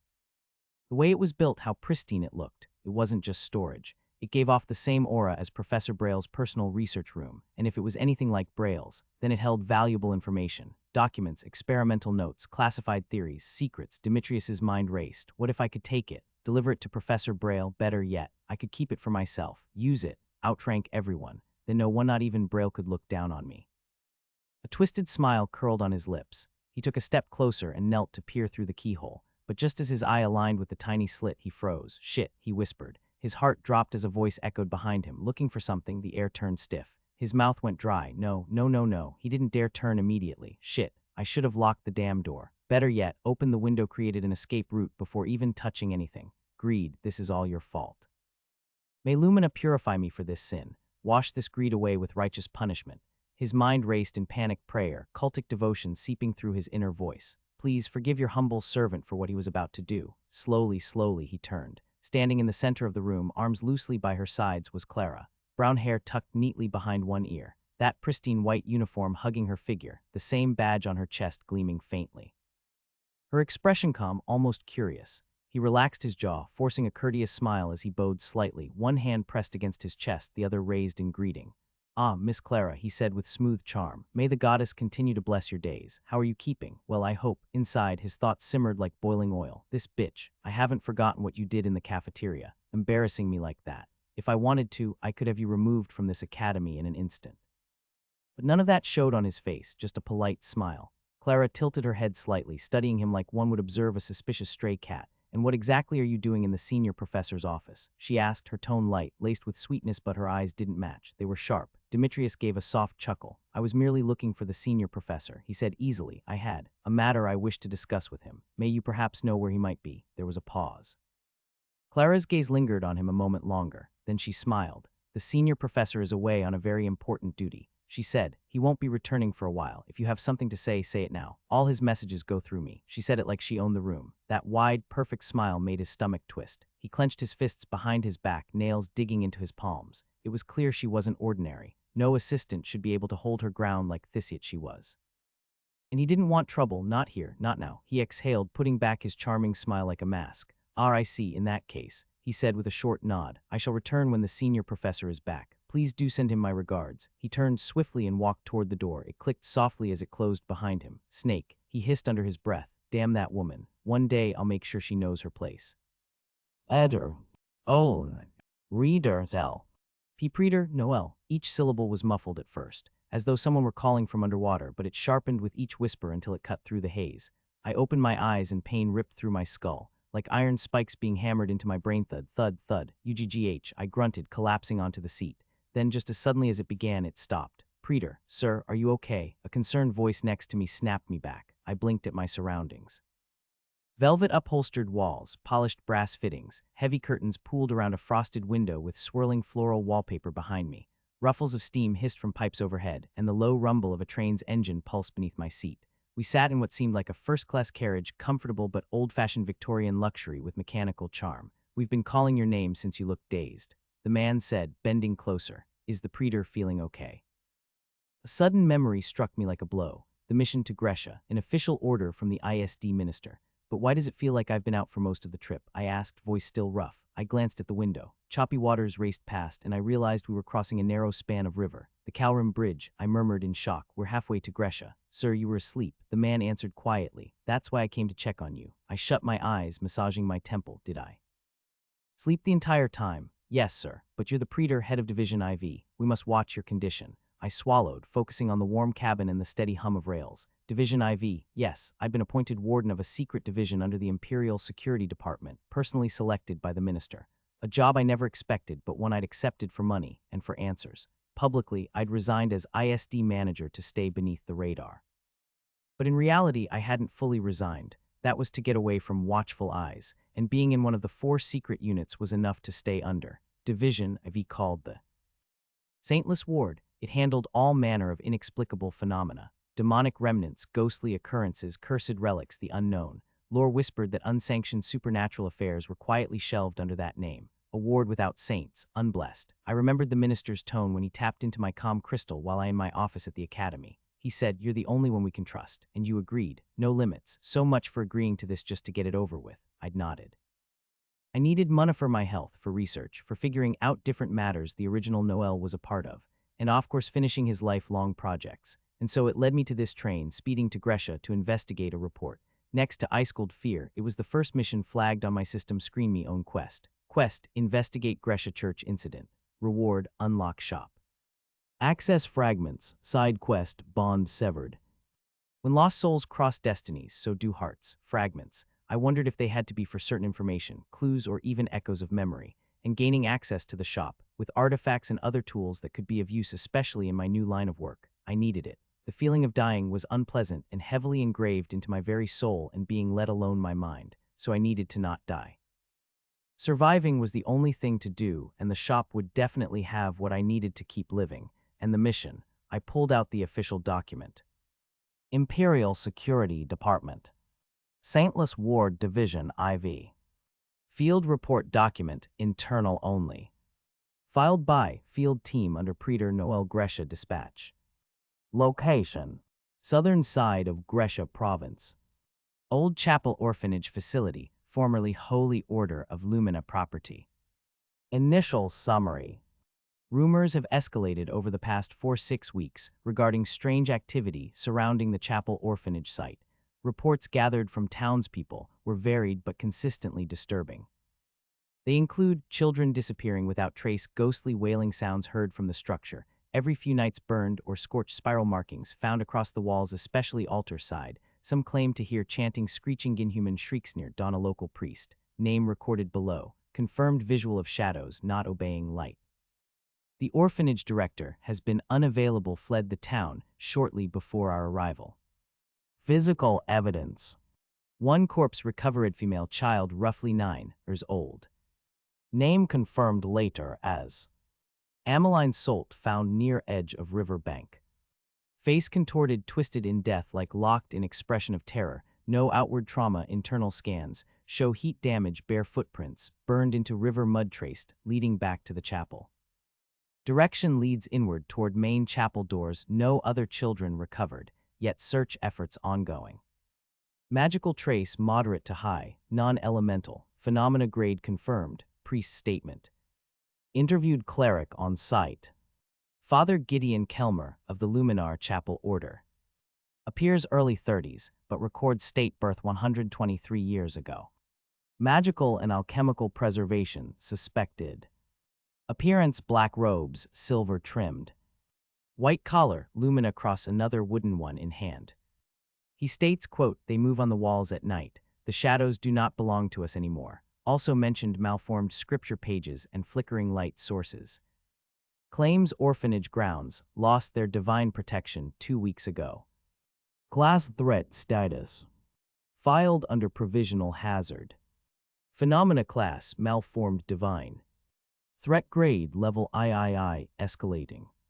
Subject to change pending second phase review. Cult activity suspected. High possibility of ties to wretched faith allegedly. Reemergence is considered credible. Symbolic traces found near altar matching recorded relics from South Darsal case. Additional notes. Anomalous field recorded inside altar room nullifies low-tier divine arts. Requesting clerical backup for blessing and protective wards. Audio recording retrieved from secondary prayer chamber. Backmasked voices repeating phrase, "The Black Pilgrimage begins." Translation in progress. Orphanage director name, Rina Elvale. Tracked last boarding record to merchant convoy bound for Outer Kelm. Recommendations. Proceed with deep investigation into chapel structure interior. Quarantine perimeter to 1 km minimum radius. Monitor townsfolk for additional symptoms or signs. Pending identification of possible surviving children. heavy implication of spiritual corruption and unknown secondary influence. Suggested containment spells pending approval. Assignment origin. Mission dispatched per ISD Minister Order. Designated under Division IV, Saintless Ward. Prix de Noël. Report prepared under duress, filed inside mobile base during descent across Calrim Bridge, to be rewritten into formal report on return. This page is for field use only, end of page, marked in black ink, classified copy. Keep it sealed, don't let the archivists get this before review, do not file in West Wing Archives, J. And then there was the ISD Obsidian Ambush author wretched faith attack that almost ended me. All of it had been minor compared to this. I sighed, leaning back on the plush seat. I missed the academy already. Even with its politics and petty rivalries, it was calm. But this was my choice me price. I rubbed the back of my neck. I realized with a start that I hadn't practiced my swordsmanship. The original Noel was excellent with a blade, but my mind you one's mind hadn't trained those arts. My form would be feeble. My authority, too, was shaky. I could barely materialize a blade end, only for about 5 minutes before fatigue and blood loss threatened to short my lifespan further. That was why I carried a handgun just like the others. I reached inside my coat and drew it. A sleek, black-finished revolver, modified to fire demon-carving bullets. Evidence of magic engineering lay in the intricate runic etchings on the chamber.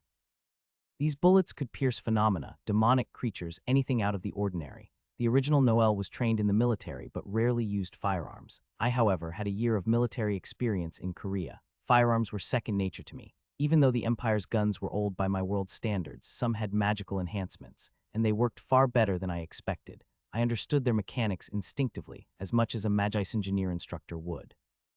That was one of the few joys this body still offered me. The train slowed and screeched to a halt. We had arrived at Gresha. As I stepped onto familiar ground, I spotted a flash of red among the crowd. A woman stepping down from another cart on the train, her hair the color of autumn leaves and her eyes ocean blue. Phoebe. My heart contorted. I hadn't known she was coming.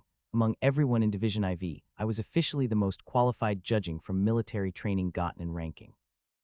Yet here stood Phoebe. I am sure she is higher than me in military training and has experience as a mercenary. Was she assigned as escort, or had she been offered the praetor's role and declined? The system side quest buzzed in my mind. For now, I pushed curiosity aside. Our group scattered. 3 carriages had carried us. We drove miles through pineline fields before the carriage stopped outside an old church. The chapel of St. Gresha, its pale stone pillars rising against a crimson sky. We disembarked. The air was thick with prayer and tension. A man awaited us by the doors. He wore a black clerical robe, the edges trimmed in silver. A simple white collar shone like moonlight at his throat, and a heavy silver cross hung on his chest. In his hand he held an iron-bound Bible, its edges scorched. A small crowd of villagers and remaining orphans stood behind him. He had dark, almost mahogany skin and hair tinted steel gray. His face carried age beyond his years. Eyes were kind and voice gentle. He bowed politely, his voice low and clear washed over us. Welcome, I am Father Gideon Kelmer of the Chapel of St. Gresha. I have prayed daily for deliverance. He paused, eyes scanning our team, then offered a polite but meaningful nod. I nodded back. The chapel's wooden doors creaked open. All of us walked inside. As soon as we stepped through the tall chapel doors, Father Gideon Kelmer froze for a moment.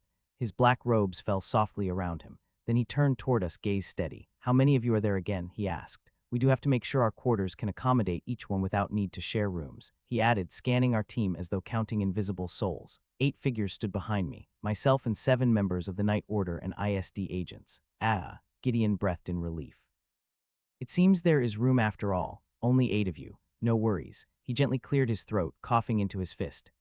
This way. He led us deeper into the chapel. A hush of polished stone echoed beneath our boots. Pale moonlight spilled through high stained glass windows, painting colored pools on the floor. Candles lined the wooden pews, flickering against the dark. Father Gideon spoke softly as we followed him through the nave.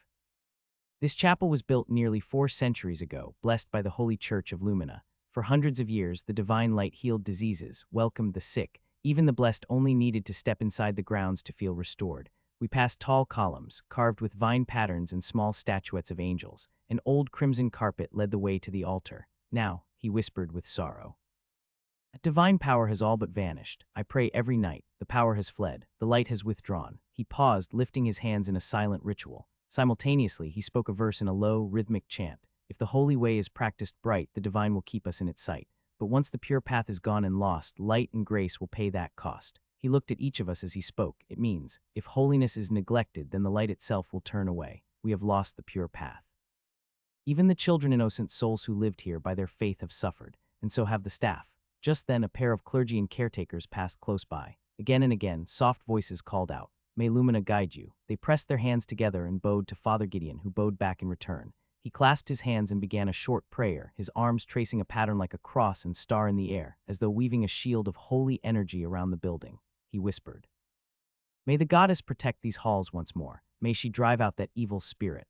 Father Gideon led us down a silent corridor, the chandelier light flickering on stone walls. He paused in front of several wooden doors. "Each of you will receive a room here," he said. "They were built for the children when this was an orphanage. Still, they are more than adequate. The Holy Family provided them with guidance from the goddess." His voice echoed gently. He pointed down the hallway. "That is where the children stay. You'll be able to interact with them, keep them safe, and continue your investigation, all with the goddess's blessing." Phoebe St. Pyramont stepped forward. "I'm Phoebe St. Pyramont," she said clearly. Father Gideon's face brightened. He bowed in respect. "A pleasure, Lady St. Pyramont. The honor is ours." Phoebe looked around with concern. "Father, where are the guards or security? The Holy Grail or Divine Church should have holy knights here. I've seen no one in uniform or armor." Father Gideon's expression changed from pride to sorrow. Since the incidents began, many knights have left. Some resigned outright. Others promised to report to the Divine Church, but none have returned. It's been nearly 3 weeks now. I don't know whether they died or lost. Even when I contacted the church, there was no record. He looked genuinely sad, voice low. "I don't know what to do anymore." He then straightened and added, "If it weren't for a few members from the Imperial Justice Department, this place would have remained forgotten. They visited Grescia and brought the issue forward to the ISD." He closed his eyes, offering a quiet prayer. "May Lumina bless them for their sincerity." Phoebe nodded firmly. "So no one else wanted to stay as security. Everyone left out of fear." "That is true," Gideon replied. A member of Division IV spoke up. "What about the workers we passed, those caring for the children?" Father Gideon shook his head sadly. "They remained. It is indeed a miracle that they stayed. But why did they stay?" Father Gideon paused, voice wavering. "Perhaps because to them this place means more than personal safety." In my mind I could hear the questions forming. Why would they stay? Why would anyone stay here in a place so obviously cursed? It reminded me of my own world, how people ignore horrors they don't want to face. But the Divine Church of Lumina, I had expected better. Then my thoughts snapped to Natalie, my sister, Chief Overseer Natalie St. Gren of the Imperial Justice Department. If it weren't for her visit, this might still be hushed up. Someone clearly didn't want this exposed. Missing knights didn't just leave. Why didn't these workers run away? Unless they felt duty-bound. Or they felt gratitude, something the Holy Family gave them that they refused to lose. But was that enough? Had the church done something good for them? Did they believe they'd find something divine here after all? It felt dangerous to assume. I'll have to look into each staff member. After we all settled into our assigned rooms, the bell rang for dinner. The corridor echoed with quiet footsteps and the faint creak of old wood. The atmosphere had shifted since our arrival. Less formal, more human. The cloying weight of silence that had hung over the church like a fog had lightened slightly, as if our presence brought a sliver of warmth to the cold stone. We made our way to the dining hall. Candles flickered along the wall sconces, their warm glow softening the otherwise gray and hollow atmosphere, blending together with the chandelier lighting. The long wooden tables were lined with bowls of soup, bread, and roasted vegetables. Modest, but enough to feed everyone. The children filed in, cautious and quiet at first, eyes wide and steps hesitant. Some clung to their caregivers, peeking at us like we were strangers from another world. But as time passed and our group Division IV settled in and began speaking, joking softly, and offering help with the food, the tension began to loosen. I watched it happen gradually. One child giggled at a joke, then another joined, and soon the air buzzed with shy laughter and small voices. It was subtle but powerful. How presence alone could make people feel safe. I could see it in their faces. They must feel safe seeing us here, I thought. Safe because we serve the Imperial Holy Family. They must have felt abandoned before, helpless. And now that people were finally here to protect them, the emotional weight must have been overwhelming. But even so, it sickened me. Children, innocent, bright, and vulnerable. Going missing in the middle of the night. Whatever is behind this, whoever is doing this, they're not human, they're something else entirely. Across the table, I noticed a curly-haired boy with a mess of dark ruffled hair grinning from ear to ear. He sat beside Castle, our blue-haired teammate, an ex-Holy Grail knight who joined the ISD after leaving the Order. Castle was the kind of man who laughed with his whole body, his energy warm and infectious. His light blue bangs hung over one eye as he leaned toward the child, completely invested in whatever story the boy was telling. "And then I'll pass the clergy exams," the boy declared proudly, raising a spoon like a sword. After that, I'll be a knight, a real one." Castle's eyes gleamed. "Is that so? Then I'll be waiting for you. In fact, I'll be the one overseeing your entrance exam personally." "How's that sound, little knight?" The boy's face lit up. "Really?" Castle gave him a playful salute. "Absolutely. I'll even wear my old Holy Grail cloak so you know I'm serious." I couldn't help but smile slightly. Castle always had a way of making people feel seen, even the smallest among us. Shifting my gaze, I caught something else, something softer. At the edge of the hall, near the half-curtained windows where the moonlight streamed through, sat Phoebe. Her red hair shimmered slightly in the candlelight. Her posture, always poised and proud, was relaxed now as she ate slowly, watching the children around her with calm focus. A little girl with a faded teddy bear held to her chest approached her cautiously. Her feet dragged a little, and she stopped a few feet away, hesitating. Her cheeks were smudged with dust, and her hands trembled slightly. "Hello, Miss Lady." Phoebe turned to her, surprised, then softened. She smiled gently and patted the seat beside her. "Hello there. Come, sit with me." The girl hesitated a moment longer, then scrambled up into the seat beside her, clutching the teddy close. Are you a knight?" she asked, eyes wide. Phoebe nodded slightly. "I used to be, but now I'm more of a soldier. I work with the Imperial Security Department." The little girl's eyes widened even more, shimmering like tiny stars as the moonlight caught the sheen in them. "A soldier," she whispered, awestruck. A very serious one," Phoebe said with a playful wink. The girl leaned closer, her voice barely above a whisper. "I want to be a soldier too, a strong one, like you." Phoebe reached out, placing a gentle hand over the girl's. "Then promise me something. When you turn 13, come find me. Ask for Phoebe St. Pyramont at the ISD headquarters. I'll train you myself." The little girl froze for a moment, then grinned, eyes sparkling. She threw both arms into the air and shouted, "I promise." Phoebe chuckled and gently ruffled her hair. The girl leaned into her side like a child hugging their older sister. It was a moment I could only describe as pure. I sat back and looked over the dining hall, children laughing, smiling, dreaming again. Division Ivy scattered among them, sharing food, stories, dreams. It was peaceful. Soon after, we were told there was something the church and the children has prepared in advance for us. I settled onto one of the benches in the side room, ISD's Division IV around me, and children giddy with excitement.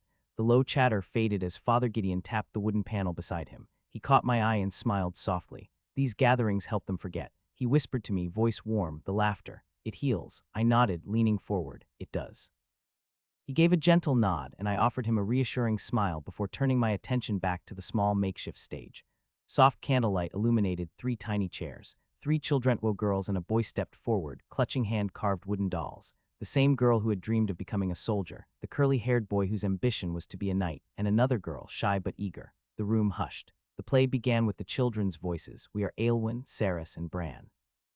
Using these dolls, we will be telling a made-up story as a token of entertainment for our estimated guests," said the soldier girl, Aylwyn, bravely. They then began with the dolls' movements. We wandered through golden fields and found the Shining Chapel. Bran, grinning, held his wooden knight aloft. "Yes, we came here every season. We brought flowers to the doors." Saris, cheeks flushed, echoed. "It felt like home." The walls whispered hope. The doors welcomed us, warm and bright. Their story spun like a warm breeze. Each time they returned to the chapel, the world outside grew a little kinder. They portrayed it as a sanctuary of light, a place of endless comfort. The dolls moved in their tiny hands, and the wood seemed almost to glow under the stage lights. I could feel tears prickling behind my eyes. The tale was heartwarming. Suddenly, Aylwyn's voice broke mid-line. She stiffened, wooden doll slipping to the floor even as she clutched her teddy bear close. Blood drained from her nose. Before anyone could react, she crumpled. A cold silence drowned out the soft music. I leapt forward, instincts surging. Bran and Saris knelt beside her. "Aylwyn, Aylwyn, wake up," Saris cried, voice distant as if under a veil. Bran reached for her hand. "Stay with us." I stepped onto the stage, heart pounding. The other ISD members rushed forward, Father Gideon trailing with wobbly knees. A nanny knelt and began to pray in a trembling whisper. Another wiped tears from her cheeks. I sank to the floor beside Aylwyn and gathered her in my arms. What I saw made my eyes widen and sweat burrow. My heart froze. Without thinking, I drew my revolver and aimed. Every second stretched as I steeled myself. Bang, the shot echoed through the hall. Children cried out in fear. Adults recoiled. Silence hit like a physical blow. The nannies stared, some wailing prayer of purity, others covering their eyes. Father Gideon trembled, cross in hand. My fingers didn't hesitate to pull the trigger. The sound that followed was loud. So loud that for a moment the children screamed and backed away, and the adults around me flinched. It was like thunder cracking within the walls of this cursed chapel. A single shot. I knew what they must have thought, that I had just shot Aylwyn, the little girl who had fallen mid-performance, seizing and foaming at the mouth. But their panic settled the moment they saw where my gun had aimed. There, just a few inches away from her small, trembling form, lay the teddy bear. Its chest torn open, a gaping blackened hole where my bullet had struck. Its insides, the cotton fluff, floated into the air like soft snow, and then something unnatural happened. As the cotton floated upward, the air around it shimmered purple. One by one, those pieces began to burn out with fire, but with some sort of ethereal corrosion. The strands shriveled and dissolved into glowing violet embers, then vanished. The bear followed next. Its fur melted and sizzled like wax under an invisible flame. From the hole I made, a deep violet energy spilled out, dark and swirling like a silent scream. An unholy aura, tainted, the kind of energy you didn't just see. You felt it crawling on your skin like maggots. How long has she had it? I asked flatly, turning to the nanny beside me. The nanny to my left was shaking. Her hands were already clasped tightly in prayer. Her lips trembled as she answered, eyes shut tightly. For as long as I can remember. Her voice cracked. I could see she was overwhelmed. It wasn't just fear. It was the raw unraveling of someone whose beliefs were breaking in real time. Most people in this world, they had no idea. They prayed. They recited verses. They built churches and followed holy customs without ever truly understanding the horrors buried in the soil of their world. The idea of the divine was something warm and peaceful to them. But the darkness that dwells beneath that false light, it was real, and it always had a way of finding its way into the places we called sacred. I sighed internally. This woman was a follower of Lumina. One would think she'd be trained to confront evil, to stand strong in the face of unholy things. But here she was, knees trembling, eyes closed, repeating words like a child afraid of the dark. I couldn't blame her. Even Soldier's Break, the original Noel, while not as religious as his household's name would suggest, knew enough about holy doctrine. More than that, he was a soldier. That mental fortitude he possessed, it was buried somewhere in this body. Even now I could feel it holding me upright when my own instincts screamed to collapse. I looked down at Aylwin again. Her limbs had stopped thrashing. The seizure was over. She lay limp now, still clutching the half-burned teddy bear in one hand. She's unconscious. I murmured, which only confirmed what I had suspected. That bear was cursed, and not just with any curse. It was a death curse, something that required an authority, specifically one governed under the eighth law, the infirmary. I said sharply to the nanny still kneeling by Aylwin. I assume this chapel has one. She nodded stiffly, barely able to get to her feet as she motioned for help. The other nun, the one who had been crying and chanting, quickly moved in to help guide the other children away. Her voice cracked as she sang a prayer, urging the children to follow her quietly. I stood and tucked the revolver back inside my coat. My hand lingered near it, just in case. Sir, will she be okay? It was the boy Branthwan who had proudly said he wanted to be a knight. He stood frozen, staring at me with wide, worried eyes. She will be, I said calmly. There's no need to panic. This was the first time I had been in such a line of work, so even I didn't have complete faith in the words I said. He didn't look convinced, but he nodded. Then he gently took the other girl's hand who'd been in the play with Aylwin and led her away. Once the children had gone, I turned to the remaining members of Division IV. I began. There was unholy energy surrounding the stuffed bear, heavy, oppressive, and unmistakably tied to the eighth law. They all went quiet. Whoever cursed that object did so with a level of authority I had no idea had users, an eighth law authority. I glanced down at the bear, which had now crumbled into ash. To use that kind of law so subtly, on a child no less, my fists clenched. That wasn't just blasphemy, it was strategy. Whoever did this wanted something, or someone. From the corner of my eye, I saw Father Gideon drop to his knees, hands clasped, muttering prayers under his breath. He looked more shaken than before, not because he doubted Lumina, but because something was happening in his house of worship that even divine blessing couldn't stop. Has something like this happened before? I asked him. He looked up at me and I saw honest fear. We've had children disappear, he admitted. Disappear, yes, but there was a pattern in their disappearance. They'd fall ill with fevers, vomiting, hallucinations. We started watching the sick ones closely, treating them nonstop. He paused, his voice breaking. They got better. We thought it was over. And then, the sick ones didn't go anywhere, and instead the others started to vanish. Without warning, without a sound. He looked down, ashamed. I don't know if we were being punished, or if something found a new way in. Silence. Then Castle, my blue-haired subordinate and former Holy Grail Knight, stepped forward. Eighth law, he muttered. That's the law of death. No follower of Lumina would ever practice it. It's the ultimate betrayal, not just to the faith but to the continent itself. He looked at me. That kind of authority. It only exists in the Church of Noctis, and they're far beyond our borders. You're forgetting something, I said, narrowing my eyes. Castle stiffened. Even with all our doctrines and laws, people always break, so don't be surprised if someone under Lumina is playing a double game. Castle said nothing, but I knew the gears in his head were spinning, and mine too, because if an eighth law user really had embedded something here, then this chapel was already compromised, and we were standing right in its jaws.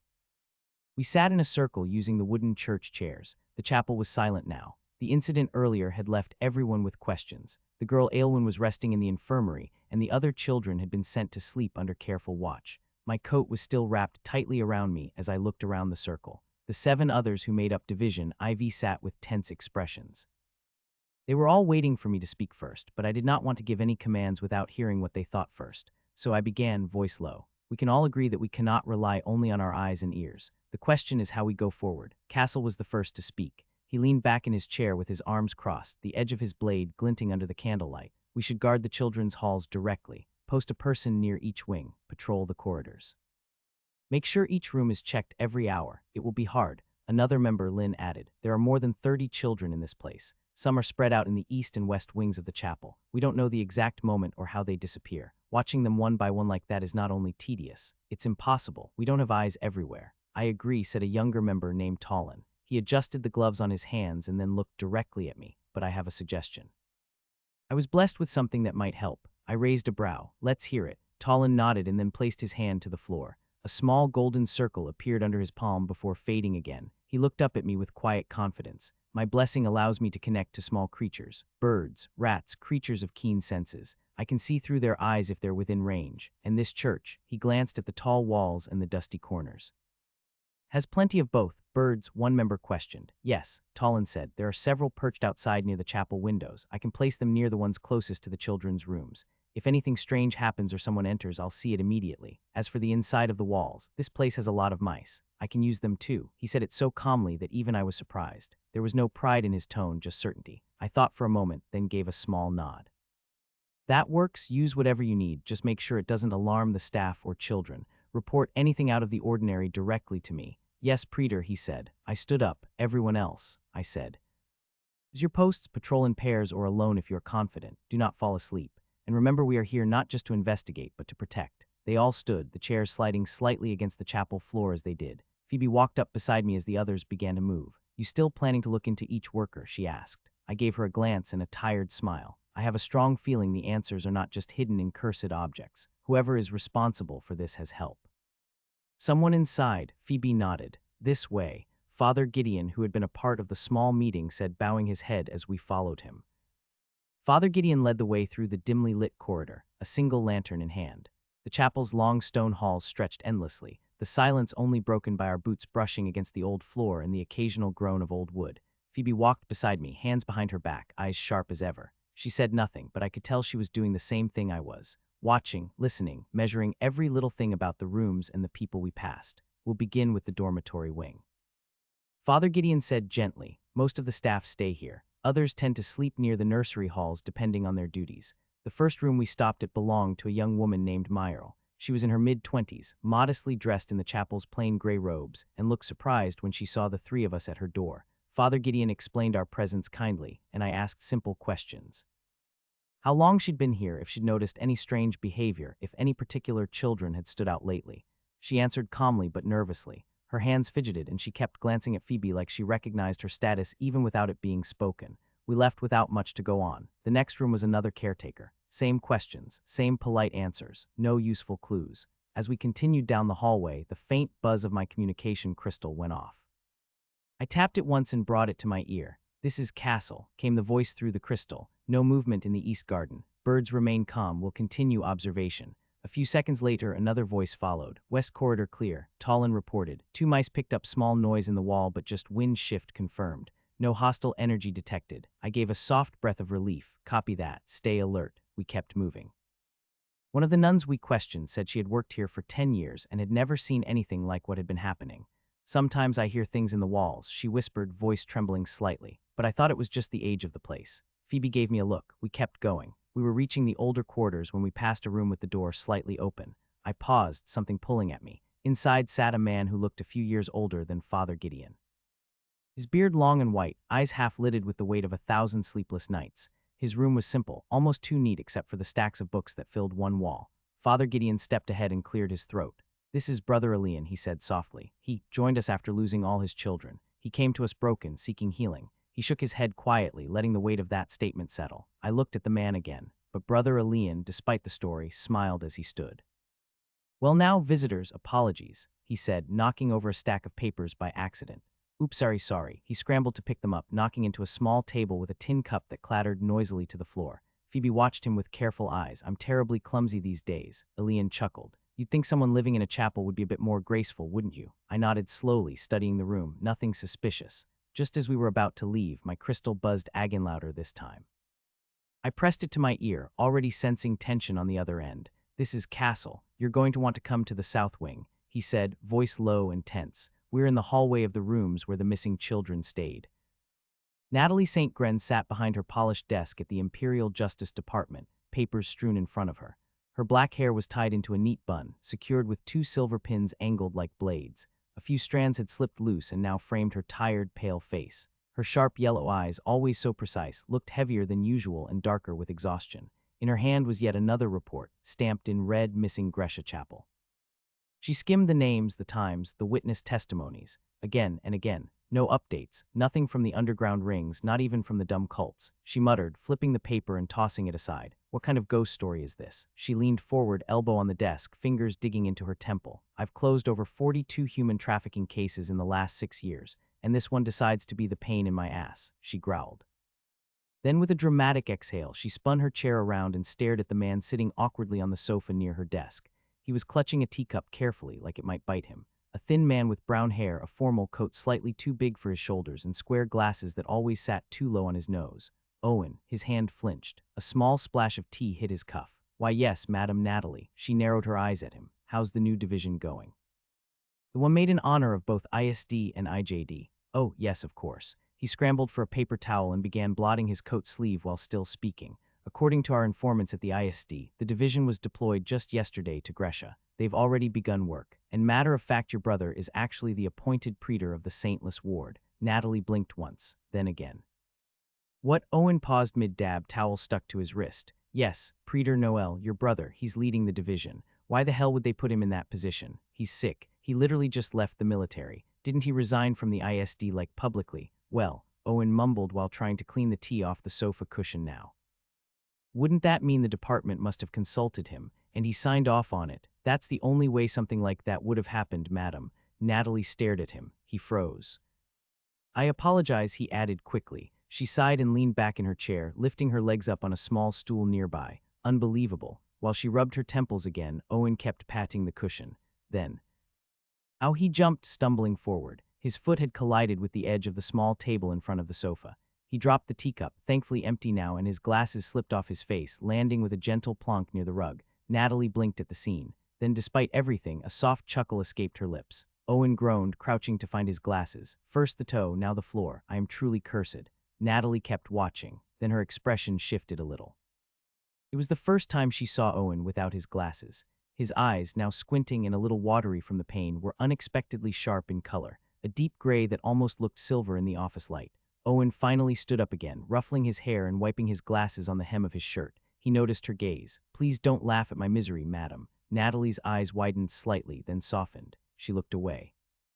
The small room was dimly lit by a warm lantern hanging on the wall, casting a soft golden glow across the stone floor and the neatly tucked bed.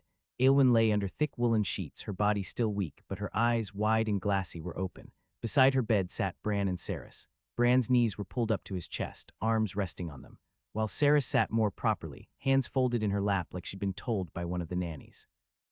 Aylwin slowly turned her head toward them, blinking tiredly. "Did something happen?" Her voice was barely above a whisper, rough and low. Bran looked at her with wide eyes, then opened his mouth quickly as if he'd been holding it in the whole time. "You fainted on the stage. We were doing the play and you just fell, remember? You were holding your teddy bear and your doll and you just started shaking. I wasn't scared, but Saris was," Bran said confidently while avoiding direct eye contact with Saris. But she could feel a cold creep up his spine. He said, his voice speeding up. "And then that ISD guy, the one with the yellow eyes and that long coat, he came running. I swear he held you like this." Bran mimicked cradling someone. "And then he pulled out a gun, a real gun." Aylwin blinked slowly, listening. Bran leaned forward, eyes big. "He pointed it right at you. I really thought he was gonna shoot you, Aylwin. My legs couldn't move, I couldn't do anything." His voice cracked at the end of that sentence. He looked away quickly, embarrassed. "But then, he didn't." Bran continued, quieter now. "He shot your teddy bear and it just caught fire, like regular yellow fire, but it was purple." Paused, his hands tightening around his knees. "I've never felt so scared in my life, like my chest hurt because I couldn't do anything." Saris put a gentle hand on his arm, but Bran didn't look at her. He kept staring at the floor. I don't want to feel that way ever again, he said softly. I'm gonna become a knight, a real one, like the ones in stories. No, I'll become the most powerful holy knight the Empire has ever seen, and then I'll protect you, I promise. Aelwyn smiled weakly. Her lips barely moved, but her eyes softened. You're silly, Bran, she murmured. Then her body twitched slightly and she coughed into her hand. Saris immediately grabbed the wooden cup beside the bed. Here, have water, but Aelwyn shook her head gently. No, I'm okay, just very, very tired. She let her head sink deeper into the pillow, eyes already starting to close again. Saris and Bran looked at each other but said nothing more. The door creaked open slowly, its old hinges groaning faintly in the still room. Bran flinched and turned around quickly, eyes narrowing. Saris looked too, her little hand instinctively moving toward Aelwyn's arm under the blanket. A tall woman in a long, pale blue gown stepped in. Her white head covering marked her as one of the chapel nannies. She smiled faintly at the children. Come now, she said gently, folding her hands. It's time to go. Bran stood up immediately, confused. Where to? Nanny smiled again. We're moving rooms. You've all been asked to relocate.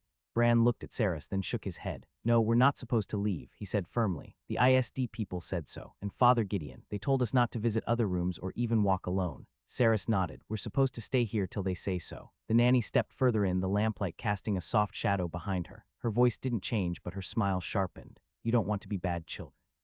She asked. The divine Lumina doesn't like children who don't listen to their elders. Bran hesitated, sniffing. His small fists clenched at his sides. But what about Aelwyn? He asked quietly, wiping his nose. She's sick. She's really tired. The nanny's eyes fell on the girl lying still in bed. Then without another word, she stepped forward and gently slipped her arms under Aelwyn's body, lifting her slowly but with strength.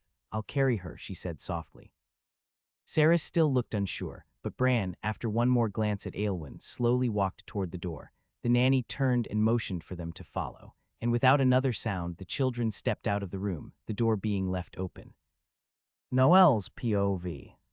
The call came through the comm crystal, Castle's voice shaking slightly. Distress. I didn't waste a second. Phoebe was already on her feet. Father Gideon, startled from whatever quiet prayers he'd been murmuring, stood pale as I barked at him to lead us to the south wing. We ran. The quiet chapel halls blurred past us, candle flames flickering in our wake. The south wing. That's where the rooms of the already missing children were. The unease in my chest grew heavier with every step. We turned the final corridor and stopped. Castle and Tallinn were already there, faces tense, covering their noses with sleeves and cloths. What the hell? Phoebe muttered beside me, eyes narrowing.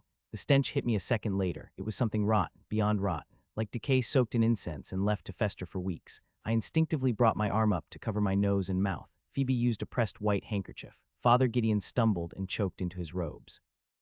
The doors to each of the rooms were open, and in front of each, resting quietly on the threshold, was a wooden doll, hand-carved, small, no bigger than a child's head, dressed in bits of fabric, scrap materials that mimicked clothes, shoes, tattered hats, necklaces made of beads and buttons, each one different, each one standing exactly at the center of the doorway, staring straight ahead. No eyes, just two holes where eyes would have been. I took a step forward and my chest locked tight. My breath refused to come. Something was off. Something was wrong. Panic twisted deep in my gut. Cold sweat ran down my spine. I grabbed Tallin's shoulder. Check the children, I said, shouting. Use your blessing. Tallinn nodded and knelt, his fingers glowing faintly with gold light as he muttered something under his breath. His magic spread out like waves in a still pond, then sharpened, like threads pulling tight. 1, 2, 6, he counted softly. 8 in total, all in rooms. Wait. His voice dropped. What is it? I asked sharply. He looked up, eyes wide. The girl, the one who collapsed earlier. She's not in her room. The door's wide open. My heart skipped a beat. Then the mouse he was using, small brown one, scuttling through the chapel's hidden walls, acting as his eyes stiffened. We watched in real time as it stopped at the threshold of that room. Then its eyes turned a deep, painful red. Blood ran like tears from the socket's top to bottom as it spasmed once and went still. Dead.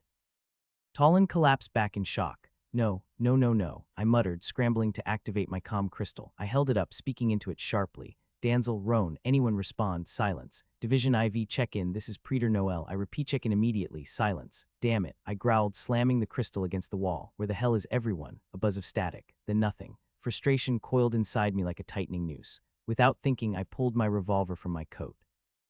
White silver metal, warm in my hand. I took aim at the first doll in the hallway, the one closest to me. Bang. The bullet struck squarely in the chest of the doll, if dolls had chests, and it shattered. A blast of vibrant, violent purple light burst out. It was like someone had torn a hole in the air for just a moment. Ashes drifted where the doll had stood. Gone. One by one, I aimed and shot. Each bullet struck its mark, and each doll exploded with the same energy. The smell wrought incense and dread began to fade with each shot. When I lowered my revolver at last, the hallway was quiet, the air clearer. We all stood in silence, breathing fast, chests heaving like we'd been drowning and only now reached the surface. Castle finally broke it. At least we can. Take a breather, he said, wiping his brow, but Talon's voice followed, quiet and uneasy. But what now? I didn't hesitate. We find the girl, I said, if what Father Gideon here told us is true. Then she's most likely the next target. Father Gideon, who had up to now been mumbling a prayer under his breath, froze. He looked at me with sunken eyes, pale as snow. You're right, he whispered. Before, when the disappearances began, most of the children fell sick before they vanished. We moved down the corridor. The shadows here felt thicker, and the air was rather warmer than it had been. The deeper we went, the less the chapel felt like a place of worship. The wooden floor creaked under our feet with every step, like it too was in pain, asking us to turn around. Then we saw them. Two small figures stood at the far end of the hallway. Children. No, twins. They were practically identical. Black bobbed hair trimmed just beneath their chins, pale skin that looked like wax under the moonlight pouring in from the tall windows. Both wore cream-colored dresses, stained with blotches of dust. Each of them carried a stuffed animal, white plush bunnies. Their small arms clutched them like lifelines. For a long moment, no one said a word. The air was like ice against the skin. Father Gideon was the first to break. He stopped walking. His lips trembled. Then, in a voice I barely recognized, thin, broken like a reed splitting beneath pressure, he called out, Lyra, Lysette. His voice wavered so violently it cracked halfway. I turned to him. Father Gideon, his eyes were wide, not with awe but terror. They're the twins, they were missing. These are the girls, the first to go missing. I turned back toward the children, then it happened. Their heads turned, not in the way normal heads turned. Their necks didn't move, just their heads, rotating slowly. Bones shouldn't bend that way. But theirs did, a full 180 degrees until they were looking straight at us, with their bodies still facing forward. I took a step back. Their eyes were empty, void, completely black, no light, no reflection, no soul. I stopped breathing. I think we all did. The silence was unbearable. Even my own heartbeat sounded too loud. Breathing felt like a sin. The moonlight from the tall stained glass window bathed the corridor in an eerie bluish glow. It lit up the faces of the girls, and in that moment they looked less like children and more like dolls someone forgot to finish carving. Then glass shattered. It exploded inwards. 1,000 shards rained down, and with it came a swarm, crows, ravens, black birds, dozens of them. They came screeching through the broken window like a tidal wave of shrieking metal. Their claws extended, wings flapping wildly. They didn't aim for anyone else, just Talon. He screamed. I saw it all. They dove for his face. Ripped it apart, claws tore at his eyelids, beaks dug into the corners of his lips. Flesh was pulled away like wet cloth. Skin dangled off the sides of his cheeks. His eyes were gone. He dropped to his knees, screaming. Then from beneath, mice, a dozen of them, poured in from the cracks in the chapel walls. Their tiny claws tapped across the floor like rainfall. They came in waves, swarming his legs, his arms. Then they bit. Sharp little teeth sunk in. Blood spurted from every direction as he convulsed, his mouth frozen in a silent scream now, voice torn out. Why wasn't anyone reacting? I turned. Phoebe, Castle, even Father Gideon. They were all standing there frozen, staring at the twin girls and not Talon. Their eyes were locked on the girls, their bodies tense, breathless. Then Castle moved. He unsheathed his sword without a word. He didn't hesitate. He turned the blade on himself. In a clean motion, he thrust it upward, straight through his chin. I watched the tip exit through the top of his head. Blood pooled from his nose, his ears. His body shook, then dropped like a puppet with cut strings. I couldn't speak. I opened my mouth, but no sound came out. Father Gideon began to wail, a horrible, broken cry like an animal left to die. He clawed at his face, his nails digging trenches beneath his eyes. He rolled back his eyes until the pupils rolled fully back and only white could be seen as blood poured from the sockets. His screams became prayers, desperate, unintelligible. He tore the cross from around his neck, gripped it with both hands and slammed it into his own throat. Once, twice. The blunt metal didn't cut, it crushed. He forced it deeper with every blow. I turned to Phoebe. Her eyes were fixed ahead and unshaken. She looked at me. For a moment I felt a small hint of relief to see she could move like I was able to.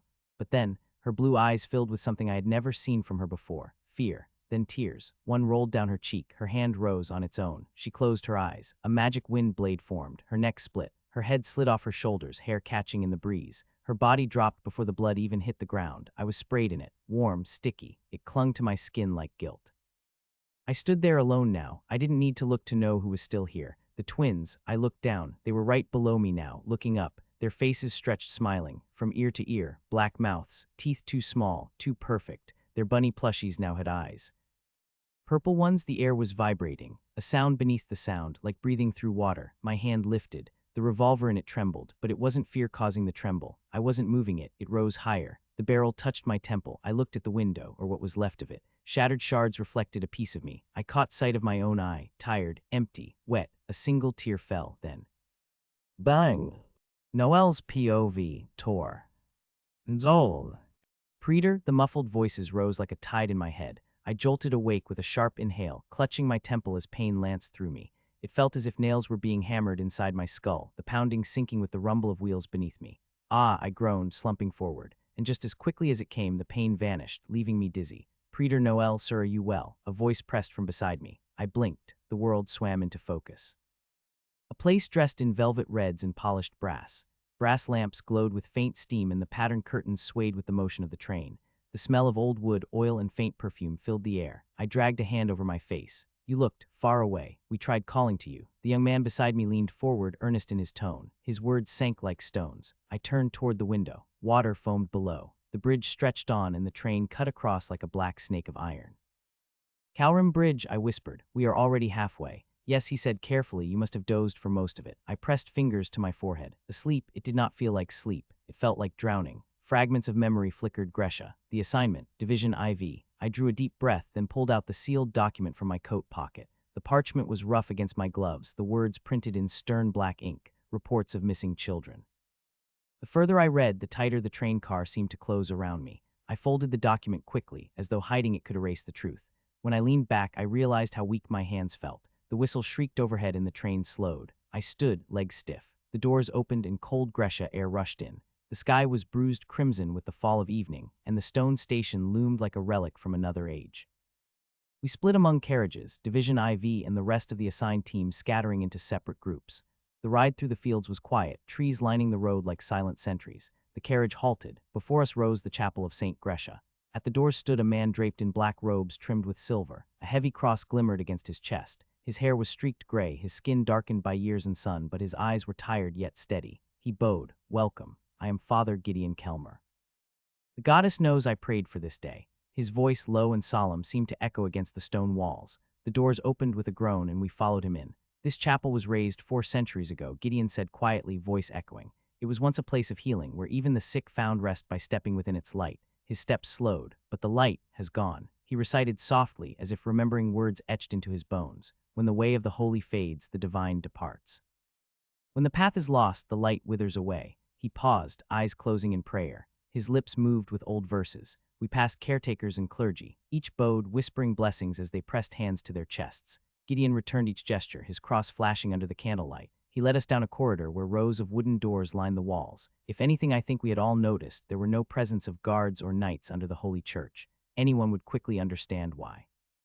We were shown to our quarters, and later, when the bell tolled, we gathered in the hall for supper. The tables were modest but filled with steaming bowls and warm bread. Children filtered in cautiously, their small faces pale, their laughter buried under weeks of silence. At first, they only watched us from a distance. But slowly, as Division IV mingled and spoke, the air began to change. A giggle here, a smile there, the weight in the hall eased. Castle laughed with a boy who dreamed of knighthood, the child's wooden spoon raised as a sword.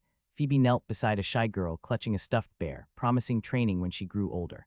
I found myself watching, a small ache twisting in my chest. For a moment, the hall felt alive again. Later, the children set up a stage with dolls and wooden props. Their voices rose in playful tones as they told a story of hope, of a chapel that sheltered them from storms. But midway through, one of the girls faltered. Aylwyn, her voice broke, her doll falling from her hand. Blood traced down from her nose. She collapsed. Panic struck the room like thunder. Her friends cried her name, shaking her small shoulders. I moved before thought, revolver in hand, instinct screaming. The air itself felt wrong, cold and choked. The doll on the floor seemed to grin at me in the candlelight. I steadied my aim, breath caught in my throat. Bang, the shot split the hall. Children shrieked. Adults clutched their crosses. Prayers stammered into the air. I stood frozen, revolver smoking in my grip, Aylwyn limp in my arms, and Gideon's horrified eyes fixed on me. As the smoke cleared, the truth settled in. Their panic stilled when they saw where my revolver pointed. Not at the girl, at her doll. The teddy bear lay a few inches from her outstretched hand. A blackened hole split its chest wide where the bullet struck. White stuffing poured out, floating up as if caught in an unseen breeze. It should have been harmless, just cotton. But it wasn't. The air warped, shimmering purple as the strands of fluff withered. Then the doll itself began to die. It seemed split as if some rot spread from inside out. fur peeled and melted like wax under a flame no one could see. A low hiss filled the silence, followed by a pulse like a heartbeat, but not alive. From the bullet hole seeped a dark violet haze. It swirled like smoke, yet pressed with a weight that clawed against the skin. A few of the nuns took each children to their rooms as Aylwin was taken to the chapel's infirmary, followed by Saris and Bran. Silence pressed heavy over the group. Castle stepped forward, his blade gleaming in the candlelight. "Eighth law," he muttered. "The law of death. That's no follower of Lumina's work. That belongs to Noctis alone." From his words I could see why someone would think so as well. But then again, in any society bound by laws, there will always be those who break them. I turned to him sharply. "And yet doctrines break. Faith breaks. Don't be surprised if someone here wears two faces." Castle said nothing, but his silence carried thought. After we had a quick meeting and decided to patrol the hallways and floors of the chapel, Father Gideon, Phoebe, and I decided to interview each staff member on the happenings while the rest of the team set on patrol as they split. Just as we were continuing to visit every staff member, my crystal buzzed. I pressed it to my ear, already sensing tension on the other end. "This is Castle. You're going to want to come to the south wing," he said, voice low and tense. We're in the hallway of the rooms where the missing children stayed. I didn't waste a second. Phoebe was already on her feet. Father Gideon, startled from whatever quiet prayers he'd been murmuring, stood pale as I barked at him to lead us to the south wing. We ran. We turned the final corridor and stopped. Castle and Tallin were already there, faces tense, covering their noses with sleeves and cloths. What the hell? My head. God, my head. It felt like someone was driving nails through the back of my skull, hammering again and again, deeper, harder. I staggered. My knees gave out. I crashed onto the chapel floor, palms scraping against the stone. My revolver clattered beside me, the sound muffled under the ringing in my ears. Someone was calling my name, Phoebe, her voice strained and high, like she was shouting from the other end of a long tunnel. Castle's tone joined hers, sharp and commanding, but it blurred into static. Even Father Gideon's trembling prayers were drowned under the single truth echoing inside my skull. Something was in here with us. Something was trying to force its way into my head. It clawed, raked, battered the walls of my mind like a beast trapped outside a cage. Every strike sent white pain through me, a splitting agony that made me curl against the floor. My teeth clenched so hard I swore I'd break them. I wanted to scream, but then I saw it, blood, a lot of it, Phoebe, Castle, Tallin, even Father Gideon. Their bodies were there, twisted in the ways I had already witnessed. Their blood pooled over the chapel floor, dripping toward me like the stone itself was bleeding. I blinked, and they were still standing, alive and unharmed, but I could feel it like I had already seen them die. Had it happened, or was it about to? My chest heaved, my lungs burned. Déjà vu, I whispered. My own voice shook. How many times had I seen this before? The answer rattled inside me. Too many, the dolls, the rot, my revolver lighting up the hallways. Every step we took deeper into that cursed wing made my chest tighten like a noose pulling shut.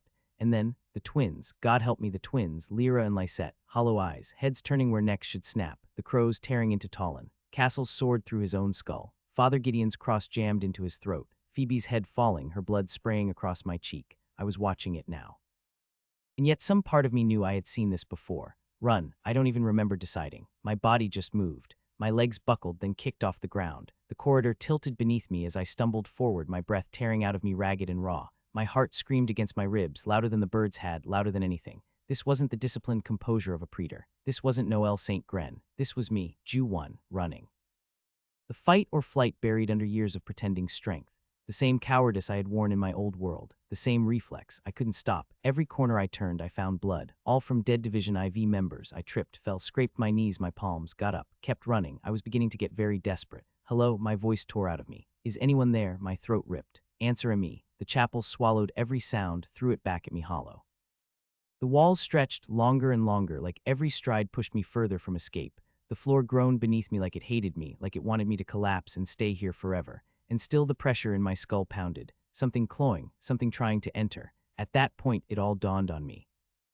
This was another cycle. I tried to pull up my system window. Nothing. What the hell? I gasped between heaving breaths. What the hell is happening? I didn't have time to answer myself because I slammed into something. Hard, I hit the floor on my backside, pain shooting up my spine. My revolver nearly slipped from my grip as I blinked up, dazed. Be Brother Elian. The man reached down toward me. One of the chapel staff, someone Gideon had introduced during the interviews.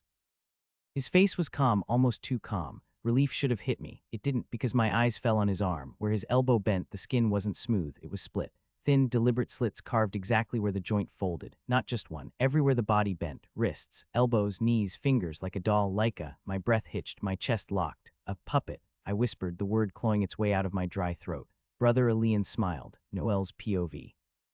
Seeing the extended hand, I was lost for words. My breath caught. When I looked up, the face before me was not the same as the one I had met back in his quarters. There were cracks. Long, jagged lines split across his skin like a puppet's porcelain mask breaking apart. The corners of his mouth were slit. His eyes stretched downward, crossing like a grotesque scar carved into a face that should never belong to a human. And yet, his voice was still human.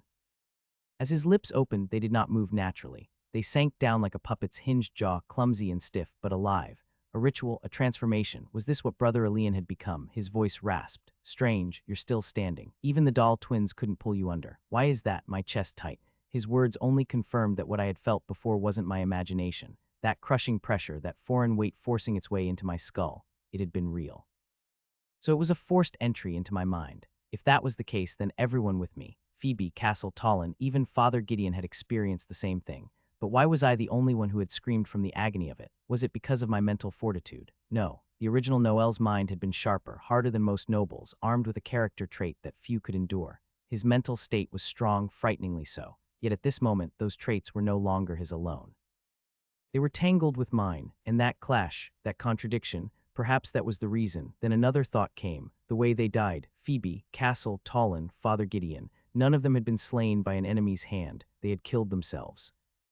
Was I supposed to do the same? Was this cycle trying to push me toward self-destruction? Or was it different? Did I not die when they did, but instead? Now, my gaze fell upon the puppet in front of me. Was this the point where my life ended? Patterns surfaced in my mind. One after another, the memories unfolded like pages being flipped too quickly. The massacre at the ISD, the member of the wretched faith, the woman who had attacked under the authority of love. Her eyes had been the weapon. A gaze that overrode emotion itself, pulling people to kill themselves willingly. But she had been female. This was different. Saint candidate Adele Redwine had confirmed it herself. That woman was a puppet. So, was this ability capable of creating more than one puppet? Or was it worse, turning people into them? Calmly, my thoughts aligned. The weight of my character trait calm demeanor took over, forcing clarity upon me. The wretched faith's authority of love. Yes, it usually forced one to surrender emotions, to drown in them, to end themselves because of that overpowering tide. If you looked into her eyes, you could not resist. But the doll twins, their purple eyes had not forced agony, nor sorrow, nor madness. Phoebe and the rest had shown no emotion at all. They had simply emptied, as if their very souls had been hollowed out, shells that could no longer endure the void, collapsing into nothingness. It wasn't the same, and now I faced Brother Elian. His wrinkled old frame twitched unnaturally, strings only I could not see pulling him upright. The cracks across his face widened. "Are you from the wretched faith?" I asked. For a moment, silence. Then Elian smiled. The corners of his mouth cracked wider, his head tilting with the sound of bones grinding against each other. Only then did I realize. He had no eyes. Where they should have been, there was nothing. Just hollow pits. Gazing into them was like staring into a void that wanted to stare back. My heart was pounding against my ribs, each beat screaming panic, but my face betrayed none of it.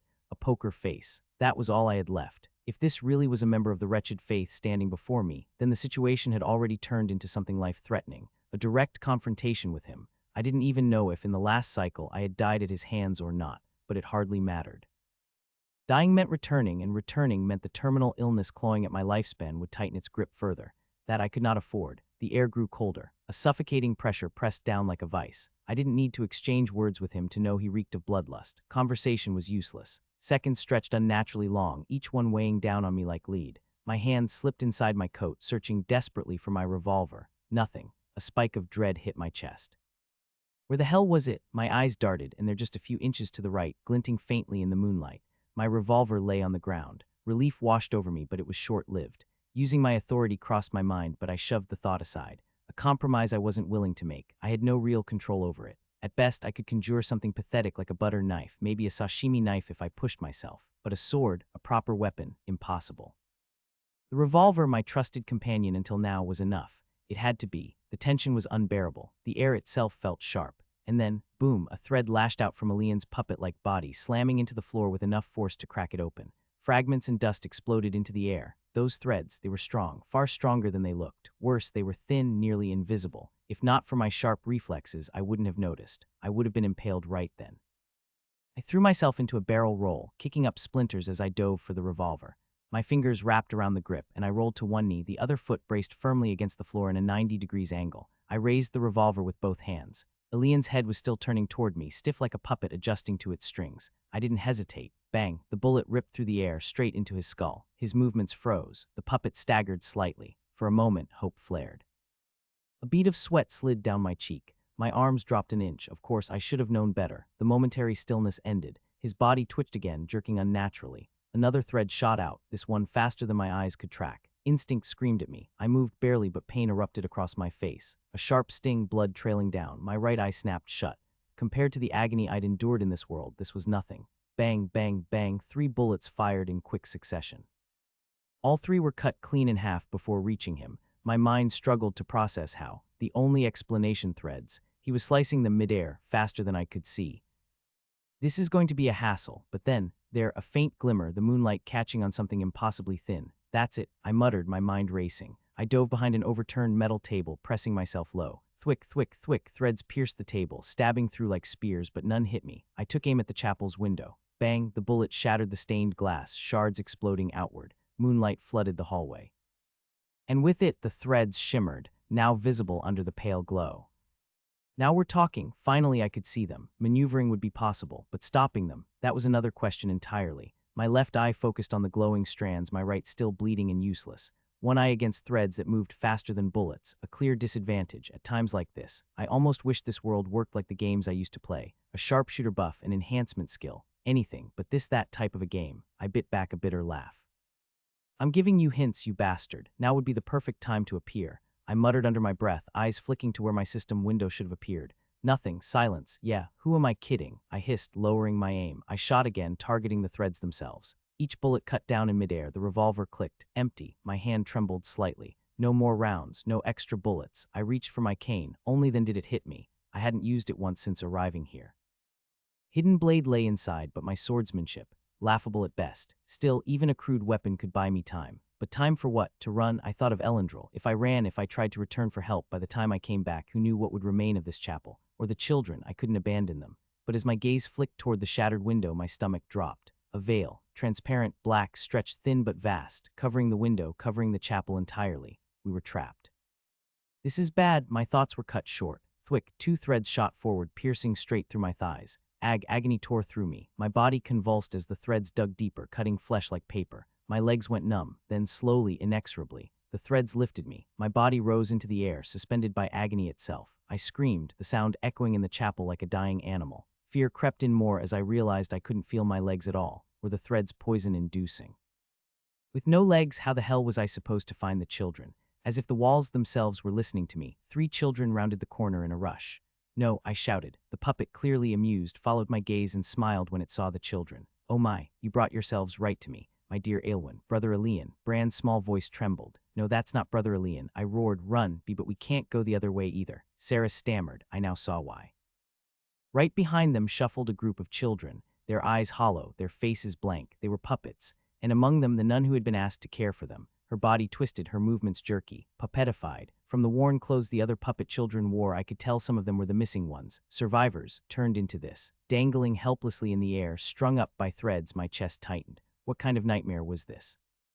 For a moment I longed to be back at my desk in the academy, quill in hand, drowning in paperwork. That at least I could handle. What should I do? My voice cracked. This was nerve-wracking. Come to Nanny. The nun's head twitched to the side, her voice soft yet hollow. You don't want to be naughty and disobedient children now, do you? Her limbs bent at wrong angles, eerily identical to Brother Elian's. One of the puppet children lunged at Aelwyn. She resisted, her tiny arms trembling as she shoved, but she was too small, too weak. The puppet child clung on, then suddenly, thwack, the puppet child was knocked sprawling several meters away. Bran stood there, panting, his fist raised, his eyes hardened. Get back, Aelwyn, he said, his voice shaking but firm. My eyes widened as he darted toward a suit of toppled knight armor that had been lying in the corridor. On its side was a sword nearly as long as Bran was tall. He gripped the hilt with both hands, veins standing out in his tiny arms as he lifted it with effort. It was on my blind side. I hadn't even seen it. Bran turned, teeth grit, and planted himself in front of the 2 girls. Sword wavered, too heavy, too large, but he held it steady as best as he could. I'll protect you, Aelwyn. You too, Saris. I'll be your knight now. His voice cracked, but the words rang pure, cutting through the darkness. The puppet children lunged. Bran shouted, swinging the massive blade to push them back. I could tell he didn't want to cut through them or kill them for that matter, because as much as they were puppets now, Bran was close to them. Each swing knocked them stumbling, but their hollow eyes never blinked. They clawed at him, pressed against him, their small hands reaching for his arms, his face, his throat. Stay back, Bran cried, his shoulders trembling, I could tell. The sword was too heavy and his arms too weak. And yet what weighed on him more was the fear. Fear of hurting them and killing them. They were once his friends. At least, unlike Elian, they had no piercing threads shooting out of them. Elian, I shouted hoarsely, trying to keep the puppet priest's attention away. I ripped my cuff buttons, hurling them at him, each throw slicing another thread across my skin. Pain shot through me, but I had no choice. Over here, look at me. But then a scream filled the place. I turned. Saris had been caught, her small legs yanked from beneath her by puppet children. She clawed at the floor, her nails scraping stone as she screamed, her tiny body dragged toward their empty eyes. Saris, Bran screamed, trying to move, but the weight of the sword and the press of puppet children pinned him in place. He strained, pushing them back, his teeth grit so hard his jaw quivered. Let her go, please, his voice cracked. The children swarmed Saris. She thrashed, kicking, tears streaming down her cheeks as her voice echoed in terror. Then her body erupted. Purple flames burst from her small frame, engulfing her in fire as her scream tore through the air. Everything was now happening in slow motion. The flames licked the walls, searing the puppets that held her. They shrieked in silence, their faces unmoving even as their hollow bodies burned. Aelwyn fell to her knees, hands over her ears, eyes squeezed shut, sobbing and clutching at Bran's clothes behind him. No, no, no, she cried, shaking. Bran froze, eyes wide, the blade trembling in his hands. Saris, his voice broke, a whisper choking on tears. His lips quivered as the flames illuminated his wet cheeks. His small hands clutched the sword tighter, his knuckles white. I couldn't. His teeth sank into his lips so hard it bled, but he stood, tears rolling freely, his body trembling as he faced the nightmare in front of him. And yet, he did not let go of the sword. Why am I just watching this? What kind of shitty bastard am I? Did I really think a child would be able to handle all this? A glass blade formed above my head, shimmering faintly, and without thought it cut through the air with a shrill whistle. I didn't even direct it. My body only carried killing intent. By the time I realized where it had struck, it was already too late. Aelwyn's scream tore through the air. Her small frame collapsed to the ground, eyes wide, tears streaming down her cheeks as she reached out. Be Bran, your legs, her voice cracked. Bran looked behind him. He was still crawling forward, still dragging that oversized blade that seemed twice his body size. But below his waist there was nothing, just a trail of blood painting the ground. He blinked at it, lips curving into a strange, shaky smile. Whoa, it's like red grape juice, my favorite. His teeth shone bright, pure, like only a child's could. Still smiling, still pushing forward. I'll protect you, Aelwyn. That's a promise. His voice wavered, a sniffle breaking through, but he didn't stop. He kept crawling, inching closer until he reached her. His hand gripped hers, trembling yet stubbornly strong. Aelwyn clutched him tightly, sobbing so hard her small body shook. She pressed his head against her chest, holding him as if she could anchor him to life. Her dress was soaked, drenched in red, but she didn't even notice. Bran's breath grew shallow, eyes fluttering. He chuckled weakly, though his voice was barely audible. Is it me, or is the world getting watery and dark? No, don't say that. Aelwyn's voice broke, but Bran only gave her a crooked little smile, one that didn't belong in such a cruel place. Aelwyn, his tiny fingers curled around hers, weak but certain. You know, I always thought, if I grew up, I'd marry you. His grip loosened. The blade slipped from his hand, clattering against the ground. Aelwyn screamed, hugging him tighter, her tears soaking his hair. Around them, the puppet children burned and mounted over her, their bodies collapsing in fire, but she didn't care. She only held Bran in her arms as though the warmth of her embrace could keep him alive. My eyes darted to where Bran's lower body had been torn apart. Right in front of it lay a glass blade. My body froze. My mind refused to move. No, that can't be, that blade. It couldn't have been mine. It wasn't me. It wasn't me. I stumbled back, shaking my head violently as if that would erase what I was seeing. Not me. I didn't do this. My voice cracked, trembling as it tore out of my throat. Children's lives, snatched away just like that, because of me, with my own hands dangling helplessly like a fool. The world tilted, my thoughts splintered into jagged shards. I heard myself laugh, broken and eerie, before my scream devoured it. Why is it always me? Why can't it be anyone else? Why am I the one? Threads suddenly shot forward. They pierced into my chest, dug into my heart, one wrapping around my forehead as blood seeped along each strand. The crimson ran down, trickling toward the puppet Elian. His lips twisted. His smile stretched wider, as if feeding on the blood itself. My vision wavered and my consciousness drifted. I could feel myself slipping into that cold abyss once more, but I couldn't die here if I died now. Then for some reason this memory won't be carried over to my next cycle. Through the numbness, my trembling hands searched my pockets. They fumbled, desperate, until they found it, a fountain pen. I snapped the tip clean off with my teeth, slicing my lower lip a little bit, jagged metal gleaming. My breath came in short gasps. I dragged the pen across my arm again and again until skin tore and blood spilled. The sting reached bone. I carved deeper until I could feel the femur structure beneath. Stroke after stroke, my hand didn't stop. Finally, with what little strength remained, I gripped the broken pen and shoved it into the side of my head, right into the temple. Pain flared. My vision collapsed into darkness. The last thing I felt was the cold ink running down my skin, mixing with blood before everything went silent. Noel's POV, Tor. Nzol. Preeter, a voice echoed in the void. My eyes snapped open. A violent sting shot through my temple as I struck it with my fist. A cry tore from my throat before I even realized it. I forced my gaze down to my arm. Letters were fading, carved into me like the remnants of a nightmare. SGDIEWF, the words blurred, dissolving until my skin was bare once again. But before they vanished completely, something clicked inside me, crushing pain. My head felt like it would split apart, but amidst the agony, clarity surged. The meaning, I remembered, I had died before and returned. But this time, I carried my memory over. I blinked and the world solidified. I was sitting on the train. The rhythmic rattle of wheels against steel came back to me, steady, almost mocking. The man opposite me, same uniform, same division, stared. You've been asleep half the ride. Are you all right? You woke up like you were in pain. I swallowed. My lips curled into something resembling composure. I'm fine. Prepare yourself. We're not staying in Gresha for long. As soon as we arrive, we arrest him. We find the children immediately. He tilted his head, confusion flashing across his face. Arrest who? The culprit wasn't even listed in the dispatch document. My chest tightened. How could I explain that I had gouged the truth into my own flesh just to remember that dying and returning was my curse? That the world itself would stop me from revealing it. I already know who it is. So when we arrive, tell the others to play along with what I say, or do. Why, yes. Yes, sir, he said, getting up to head to the other train carts. I clenched my fist, replaying the 3 words in my mind, gripping them as though letting go would scatter them into nothingness. But what unsettled me more was, why?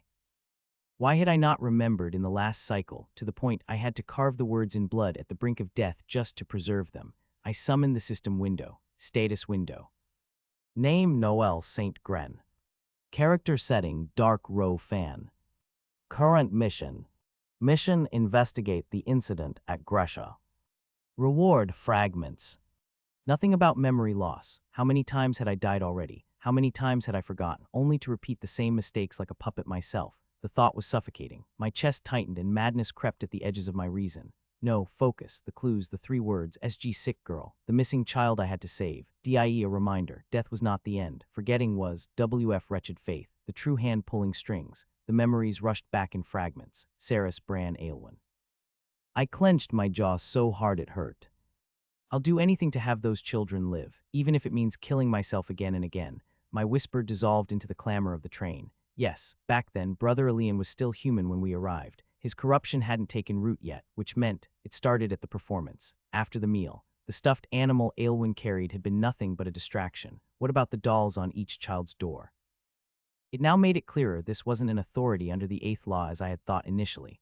If Aylwin had clung to her doll, she would have went missing too. And then the deductions came sharper. One by one, every puppetified child still wore their most precious belonging. Toys, ribbons, trinkets. Symbols of trust turned into chains. The nun was already infected before Elian. Her puppetry spread like a contagion, meaning there was more than one vector at play. The chapel veil wasn't Elian's doing. That black barrier was beyond him. Someone else from wretched faith sealed the area. The missing children's dates didn't align. They were taken in separate weeks, yet appeared together, which meant their bodies were preserved unnaturally. Piece by piece, the picture sharpened. The strings weren't Elian's to begin with. He was merely bound by them, just as the children were, which only confirmed that his transformation was due to a ritual. I leaned back, staring out the train window. The world outside blurred as the train pressed forward, closer and closer to Gresha. Sigh, now that I think about it, I really hate trains. While looking out the window, I shifted my leg over the other, and it bumped into something on the floor beside me. It was the travel suitcase I had brought. It wasn't large, just a simple case containing the usual accessories Noel carried. I remembered only seeing it halfway out of the room earlier, as if the original Noel had packed it in advance, or maybe he always kept it ready, being someone who traveled often. Either way, it had proven useful when the minister suddenly called me to this mission. Curious, I pulled the suitcase closer and opened it carefully. Inside were nothing but facial and hair products. Wow, this guy, I muttered, but then, buried deeper, something caught my eye. My eyes widened. We arrived in Gresha soon after. As we stepped off the platform, 2 carriages waited for us, bound for the chapel. This time I made sure to take my cane. Leaving it behind would have been like throwing away gold. Anyone could sell it if they found it. I realized now why I hadn't noticed its absence before. As Jew one back on Earth, I had never used one, though I had spinal problems. The pain had simply become part of life, turning into dull backaches. Even now, walking without the cane felt similar. Though slightly annoying, a throb that grew worse after long hours of standing. We boarded and headed toward the chapel. Upon arrival, Father Gideon greeted us. He stood tall, with the exact cross from his neck pressed close to his chest. His face bore deep lines that looked almost carved in. He extended his hand, and I shook it, introducing myself formally. Noel St. Gren, Imperial Security Department. We're here under direct order regarding the missing children. Father Gideon inclined his head. His voice was soft, carrying an air of rehearsed piety. Then how many are you? Shall I prepare rooms for accommodation? Apologies, Father Gideon, I cut him off, my tone firm. We won't be staying. Behind me, my team glanced at one another, confused, but they held their composure. I had already instructed them beforehand to play along, no matter what. Father Gideon's eyes narrowed slightly. You mean, you already found the one responsible on your way here? The culprits are inside the chapel, I said flatly, and we have official notice to arrest them. 2 of your staff members are guilty of kidnapping children and conducting rituals in violation of the Holy Church of Lumina. For a brief second, silence blanketed the chapel entrance. Then Gideon's lips curved into a thin line. I see. We were led inside. Soon we stood before one of the nun's sister, Magdalene. Her hands trembled as I read aloud the formal charges under the Holy Empire's law clauses. She protested, of course, but the order was clear. We bound her wrists. At that moment, Castle's eunuch called in through the comm. Sir, strange dolls in the doorways. Already, I murmured. And the children, they're all in the theater room together, being watched and safe. That much was a relief, but time was against us. If I didn't move fast, the same tragedy would repeat. I ordered Father Gideon to stay with the children while Phoebe and I rushed toward the wing Castle's team had secured. When I arrived, I saw Talon firing his pistol at the dolls. These things are radiating strong demonic energy. NODO not fire at THEM. I shouted, but the damage was done. A foul, rotting stench flooded the air. My team as well as Phoebe fell to their knees, groaning. We can't see anything, they said, voices trembling, my own vision blurred. The world swayed as if drenched in purple haze. I collapsed, and the suitcase I'd carried with me dropped to the floor, spilling open. Desperately, I reached inside and pulled out the very item that had startled me earlier on the train, a crow mask. It was a plague doctor's mask, black leather, round glass lenses for eyes, and a long beak stuffed with herbs. Back on Earth, I had read about such masks in history. They filtered the air, protecting doctors from foul miasma.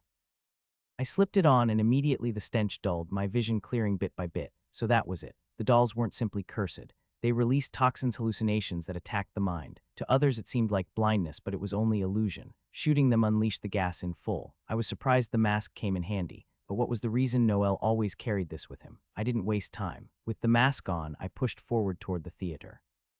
Inside, the children lay collapsed together. Father Gideon sprawled among them. My heart raced, but when I knelt to check, they were breathing, only unconscious. Relief flooded me. I noticed a doll by the theater door, pulsing faintly. Tearing a piece of my trench coat, I wrapped and tied it, smothering the energy. Immediately, the air cleared a little, the purple haze thinning. I locked the theater doors behind me. There was still one problem, Elian.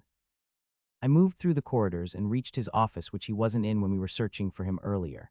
There he stood, clutching items that looked like ritual materials in both hands. His face was pale, sweat dripping from his brow. I raised my revolver, hands up. His body shook, his lips trembled. Please. I didn't want any of this to happen. I'm just a father. Please, mercy. Try to understand. I never wanted it. His arms rose slowly, and the items clattered to the floor. His voice was barely a whisper, words breaking into stammers I could hardly make out. For a moment, I thought I had stopped it in time. He hadn't changed yet. But then, in a flash, threads whipped out from his palms. I barely dodged as one struck the wall behind me, splintering wood. His voice shifted and went deep like he wasn't nervous and stammering a minute ago. You must forgive me, he said, a wide grin crawling across his face. But it is time to meet my children. Then he muttered something else that I didn't understand. If you came to punish me for being caught, then tell the bishop I decline his invitation. I am already here. I am already fulfilling it. Despite the mask, anyone could have seen the confusion etched on my face. Before I could think, more threads burst out, slamming into my arms and pinning them. My revolver fell to the floor. My cane clattered beside it. My ragged breaths fogged the inside of the crow mask, every inhale rough and heavy. My head felt like it was being crushed, squeezed from every direction. Yet the moment I forced another deep breath, the pressure began to ease. Again and again I pulled air through the mask, and slowly everything calmed. The sharp edges of fear dulled away, my body and nerves unwinding as if submerged in warmth. Was it the herbs woven inside this mask? The timing was perfect. Elian's transformation was still incomplete. His body was twitching, but he hadn't fully become a puppet yet. I seized the chance. A glass sashimi knife materialized in my hand. Without hesitation, I drove it straight into his chest. Elian screamed, not from pain like I thought. His eyes went wide with horror. The sound of his voice, more like a curse, spat into my face than a cry of agony. I knew then I had pierced the very core of what was turning him into a puppet. The threads connected to him snapped apart one by one, shattering into nothingness. My strength collapsed with them, and I dropped to the ground panting. But Elian wasn't done. He staggered toward the corner of the room, dragging his feet until he reached a heavy wooden table. His trembling hands seized a small glass bottle. With desperation flooding his movements, he poured the yellow liquid into a shimmering glass bowl and fell to his knees. The air thickened. A presence formed. An entity emerged from the bowl like darkness being given shape. Its body was entirely black, featureless except for a smile that split its face. Around its head floated rings, diagonal bands etched with countless watching eyes. Each eye widened, one after another, and every blink pressed down on me like the weight of the world. I recognized it perhaps from a past cycle. Elian's voice cracked as he prayed, his words tumbling out like the ravings of a lunatic. "O manifestation of the all-seer, protector of truth, lord of sight unseen, grant me your protection."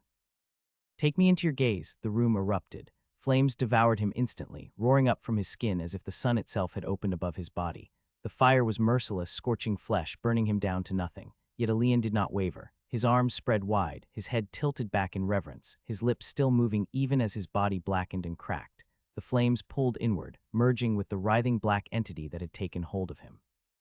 The next moment he lunged at me, faster than a beast. The impact slammed into my chest, sending me crashing back into a row of pews. Wood splintered against my back as I rolled, coughing blood inside the mask. The metallic taste slid down my throat, hot and bitter. My vision blurred, but I forced my body to rise. Elian, or rather, the thing that wore him now, was already in front of me. His fist came down like a hammer. I crossed my arms to block, but the sheer force cracked the tiles beneath my feet and drove me deeper into the floor. Pain shot through my ribs. I staggered back, barely catching my balance. He didn't give me a moment. His knee shot up, colliding with my gut. I gasped, air escaping me in a dry heave. The next strike was a backhand, catching the side of my mask and throwing me into the wall. Stone shattered around me as my back smashed through the chapel wall. Dust exploded outward, the cold night air rushing in. I fell onto the courtyard outside, coughing inside the mask, my breath fogging the lenses before clearing again. My body screamed at me, every muscle trembling, blood dripping from my lips. He followed, stepping through the hole in the wall, his burning rings filled with eyes illuminating the night like a torch. I clenched my fist, trying to summon a blade from my authority. Yet, as my consciousness faltered, something else appeared, a handgun. It shimmered into being, floating in the air beside me, its frame sculpted from translucent glass. The trigger clicked without my command. A single bullet formed, sharp and crystalline, and the gun fired. The sound was unlike metal. It whistled, a high-pitched, slicing cry that cut through the night as the bullet tore forward. It pierced straight through the entity's stomach. The force left a gaping hole that hissed with white heat smoke curling around the wound. For the first time, the monster recoiled, stumbling back. I pushed myself up from the ground, breathing hard, blood dripping down my chin. Yet beneath the exhaustion, something felt different. My body was lighter. The herbs that the original Noel had stuffed into the filters of this mask. Their effect was something else entirely. The pain dulled, my senses sharpened, and even my drained energy began to surge again. I raised my head. More handguns began to materialize around me. Long-barreled rifles all formed of glass, their surfaces catching the moonlight, gleaming with otherworldly beauty. They floated in a circle around me, their barrels aimed at the burning figure. The air screamed as they fired. Whistling bullets shot out, dozens at once, tearing through the monster. Each impact carved holes through its flaming body, one after another. Its body twisted unnaturally, expanding grotesquely under the barrage, and then, beneath the silver moon, it exploded. The shockwave rattled the trees and shook loose fragments of the ruined chapel. I stumbled forward, the mask's lenses fogging with each ragged breath before clearing. My knees buckled, and I fell for a moment, staring up at the dark sky. The entity was gone. What remained of Elian lay crumpled on the ground, charred and lifeless. My chest tightened, a part of me refusing to accept it, but I knew. A body burned this far was beyond saving. He was dead. I swallowed the bitter lump in my throat, bent down, and lifted him onto my arms. His weight was heavy, but I carried him into what was once his office, stepping through broken beams and shattered walls. When I laid him down, the moonlight streamed through the shattered rooftop, bathing his body. From his half-broken shelf, I picked up a cross and placed it gently on his chest. Silence fell, until I heard a voice. "Good evening, Mr. Arsene." I froze. Slowly, I tilted my head upward. At the edge of the destroyed rooftop, a woman sat casually, her legs dangling over the debris. She wore a black ballroom mask that covered only her eyes, her long hair flowing down. She smiled faintly. "Quite the spectacle you've made here. But I suppose that's what happens when the bishop's words go ignored for too long." Her voice was low, smooth, dripping with a knowing charm. Her eyes, though hidden, felt sharp enough to pierce through me. "The bishop requires your presence. A meeting." She let the words hang like a command disguised as an invitation. "You'll get the invitation in 3 days' time. Prepare yourself accordingly, as we always have." I said nothing. A soft chuckle escaped her. Oh, don't be so stiff, Mr. Arsene. She leaned forward, resting her chin against her palm as if appraising me, although we of the Black pilgrimage are forbidden to show our faces to prevent unnecessary targets on loved ones or little weaknesses that come from mortal attachments. I find myself aching. Her voice dropped to a whisper, almost sultry. Aching to see who hides beneath that crow mask. With that body, MMH, it doesn't take a genius to know you're easy on the eyes. Isn't that right? She placed a hand delicately against her cheek, pretending to swoon. Oh great, Mr. Arsene. She sighed, mocking reverence, her tone twisting seduction and mischief into one. Then her head tilted again. Such a shame, though, what the wretched faith has done to the poor old man of this chapel. Cruel, cruel fate, but then again. She shrugged lightly, her legs still swinging. Such is the way of rotting faiths, isn't it? She stood then, a single fluid motion, and blew a kiss down at me. Until next we meet. And just like that, she vanished into the night, her laughter trailing faintly behind. I remained where I stood, hands clenched at my sides, jaw tight beneath the mask. Footsteps echoed from the far hallway, growing closer. Without hesitation, I lifted the crow mask from my face, the cool air biting at the sweat along my skin. I stuffed it deep into the inner pocket of my trench coat, the leather swallowing it whole. Fiba is payove. The carriage door slammed shut as the nun was taken away, her pale face pressed against the barred window, headed for the Imperial Security Department. Another group of men carefully lifted the charred body of Brother Elian into a dark wooden casket, its surface still faintly warm from the embers. They carried it to the back of a wagon, where it disappeared beneath a heavy sheet. My eyes lingered on the chapel entrance. Noel stood there. One gloved hand resting against his silver-headed cane, the other gently holding onto the hands of two children. His black coat moved slightly with the breeze, and his gaze softened in a way that made the world pause. Now then, he said, his voice calm and warm. Who wants to be a knight? A boy with that spark of charisma that already set him apart from the others raised his hand high. I do. My name is Bran, and I'll become a knight trainee once I finish the clergy exams. I could see Noel's lips curve in a smile, genuine and approving. Ambitious and brave. I see a future where you'll be carrying a sword, protecting not only your faith but the people you love. That's the kind of knight the world needs. The boy's chest swelled with pride, eyes shining brighter than the moon above us.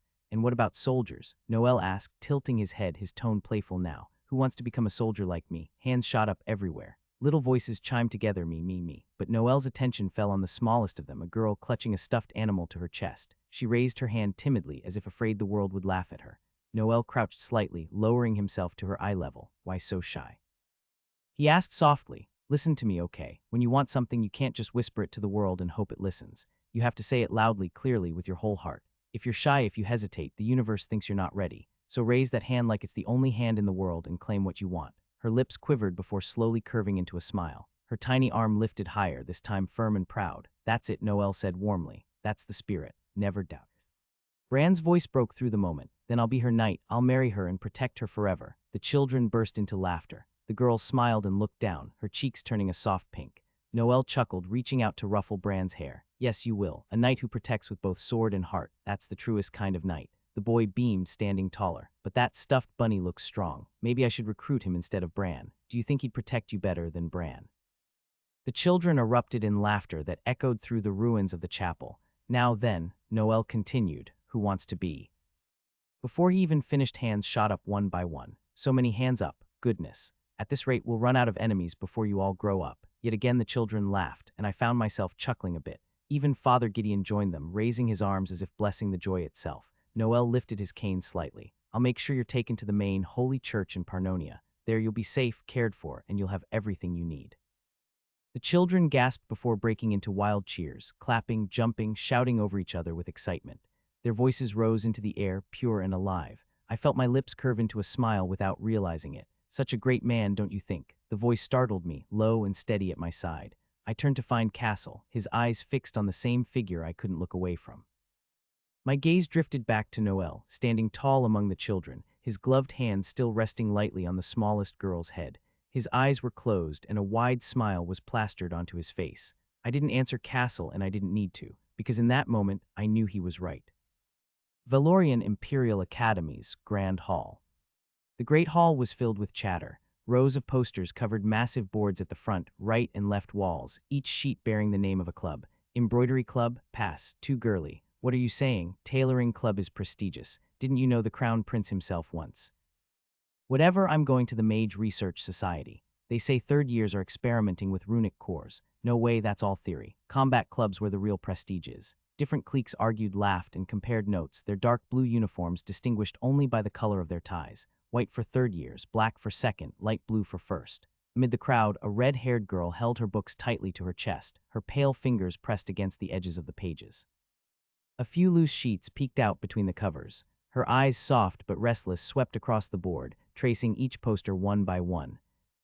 Drama club, a group of girls whispered near her. They say last year's play was good enough to make the professors cry. I heard the sword dance club is recruiting too, and their leader is.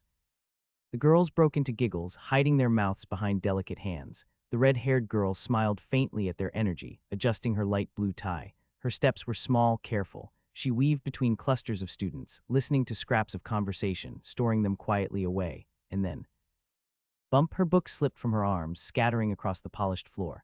The papers fluttered like startled birds. She blinked up. Standing before her was a group of second years. Black ties, 5 of them in total. At their center, the one she had collided with was a boy with sharp blue eyes and red hair looked down at her. You, watch where you're walking. His voice carried authority, clipped and noble. Do you not understand where you are? This is Valorian Imperial Academy, not some back alley street.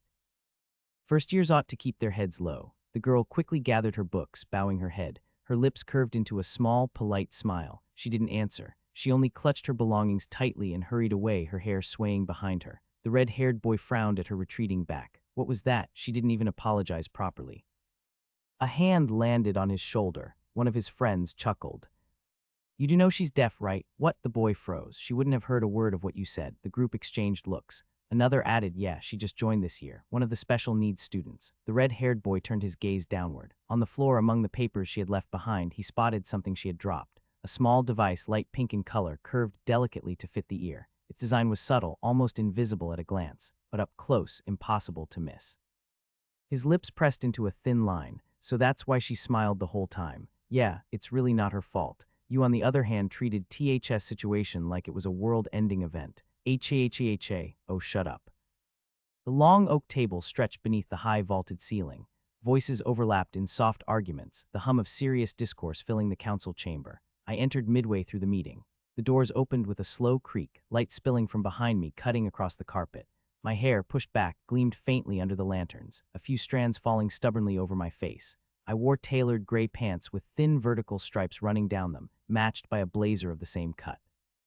A pinstripe suit, I think it's called. A cloth tie draped neatly against my white shirt, muted in tone to match the gray. Black gloves hid my hands while frameless glasses rested lightly across the bridge of my nose. The silver cane clicked once against the stone floor as I took my step. The room fell into silence. Every instructor turned. Senior Instructor Noelle St. Gren has arrived. The Chancellor announced, her voice calm yet carrying. The woman presiding at the head of the table lifted her chin.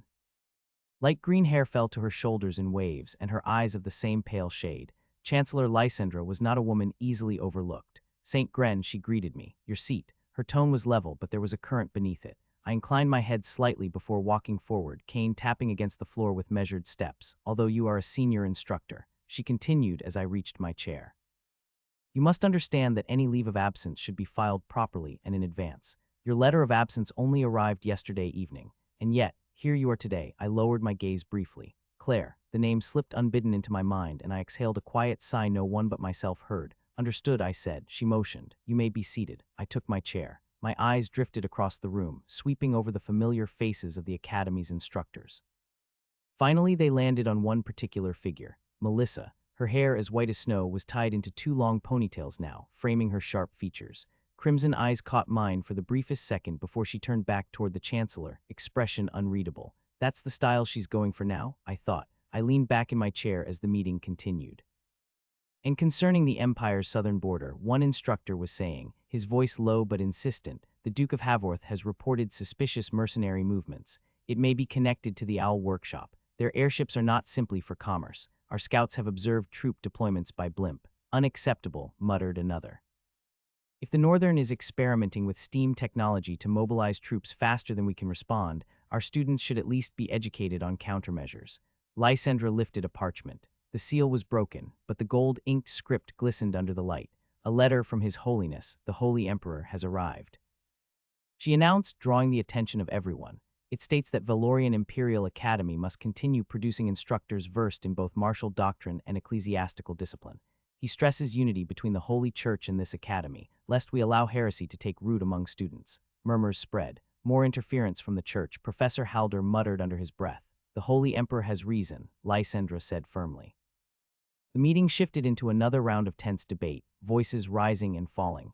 They discussed whether to adjust the Academy's curriculum to reflect the Emperor's concerns, whether to increase the number of theology lectures, and how this would impact the already packed schedules of first years. The next matter turned to finances. Tuition subsidies must be reconsidered, argued Professor Yule.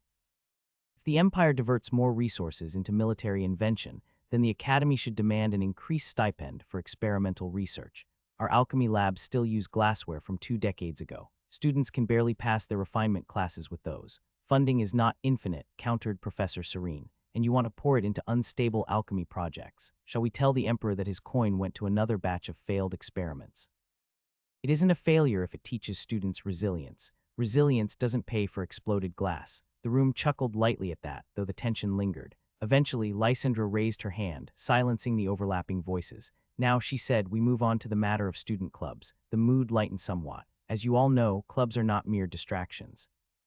They are extensions of the Academy's spirit where students explore practical applications, bond outside of class, and sometimes even discover their life's calling. For instructors, a club offers more than prestige. It provides. She raised her fingers and began to list them. First, an additional stipend from the Academy Treasury. Second, greater influence in student council appointments, as club members often rise to leadership positions. Third, access to specialized facilities such as laboratories, rooms, or training grounds, which only a club patron may request for expansion. And lastly, the eyes of the Empire itself often fall on successful clubs. Their patrons are remembered. The instructors nodded along. Lysandra's gaze sharpened. Most of you here have already chosen or established clubs. However, her words lingered in the air before she continued.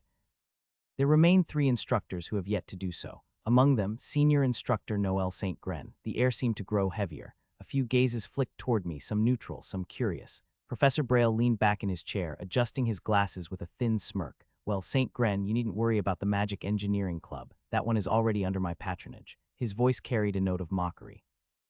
Perhaps if you hadn't vanished from the Academy for 2 days, you could have signed early. But alas, the world doesn't wait. A couple of quiet chuckles followed. I said nothing. My eyes flicked once to Lysandra, then back to the table. I will ensure the matter is settled by the end of this meeting, I said simply. Lysandra gave a curt nod. Very well, see that you do. The meeting carried on with lighter matter schedule rotations, disciplinary updates, and minor event preparations. But my thoughts had already slipped elsewhere. A club, huh? I rested my chin lightly against my gloved hand. Back on Earth, I had never joined any club at school. Not soccer, not debate, not even chess. I used to avoid them, thinking they were nothing but time wasters. Now here I had no choice but to make one. Benefits to students, benefits to instructors, influence, resources. The weight of expectation pressed down on me. If I chose wrong, it could define my standing for years at Valorian Imperial Academy.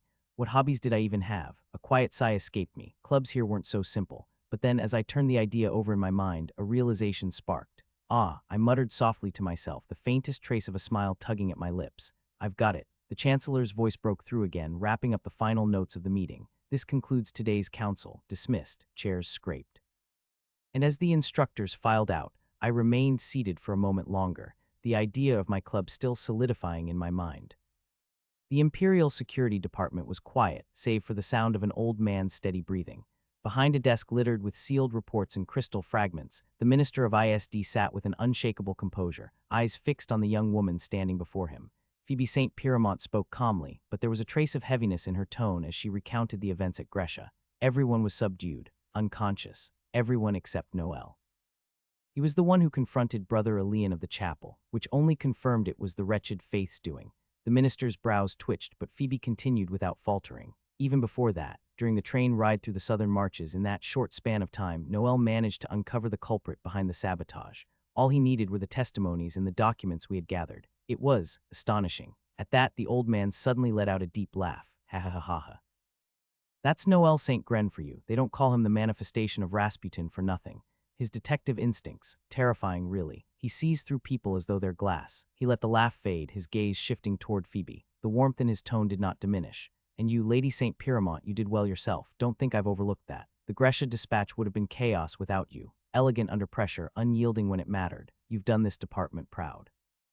His words flowed like honey, but Phoebe's eyes narrowed faintly. She knew that tone all too well. It wasn't flattery. It was a prelude. I have a proposal for you, the minister said. Phoebe tilted her head slightly but said nothing. As for Noel, he has requested more time. He claims he needs to recover from the incident and to focus on his career at the Imperial Academy. But the old man's voice lowered.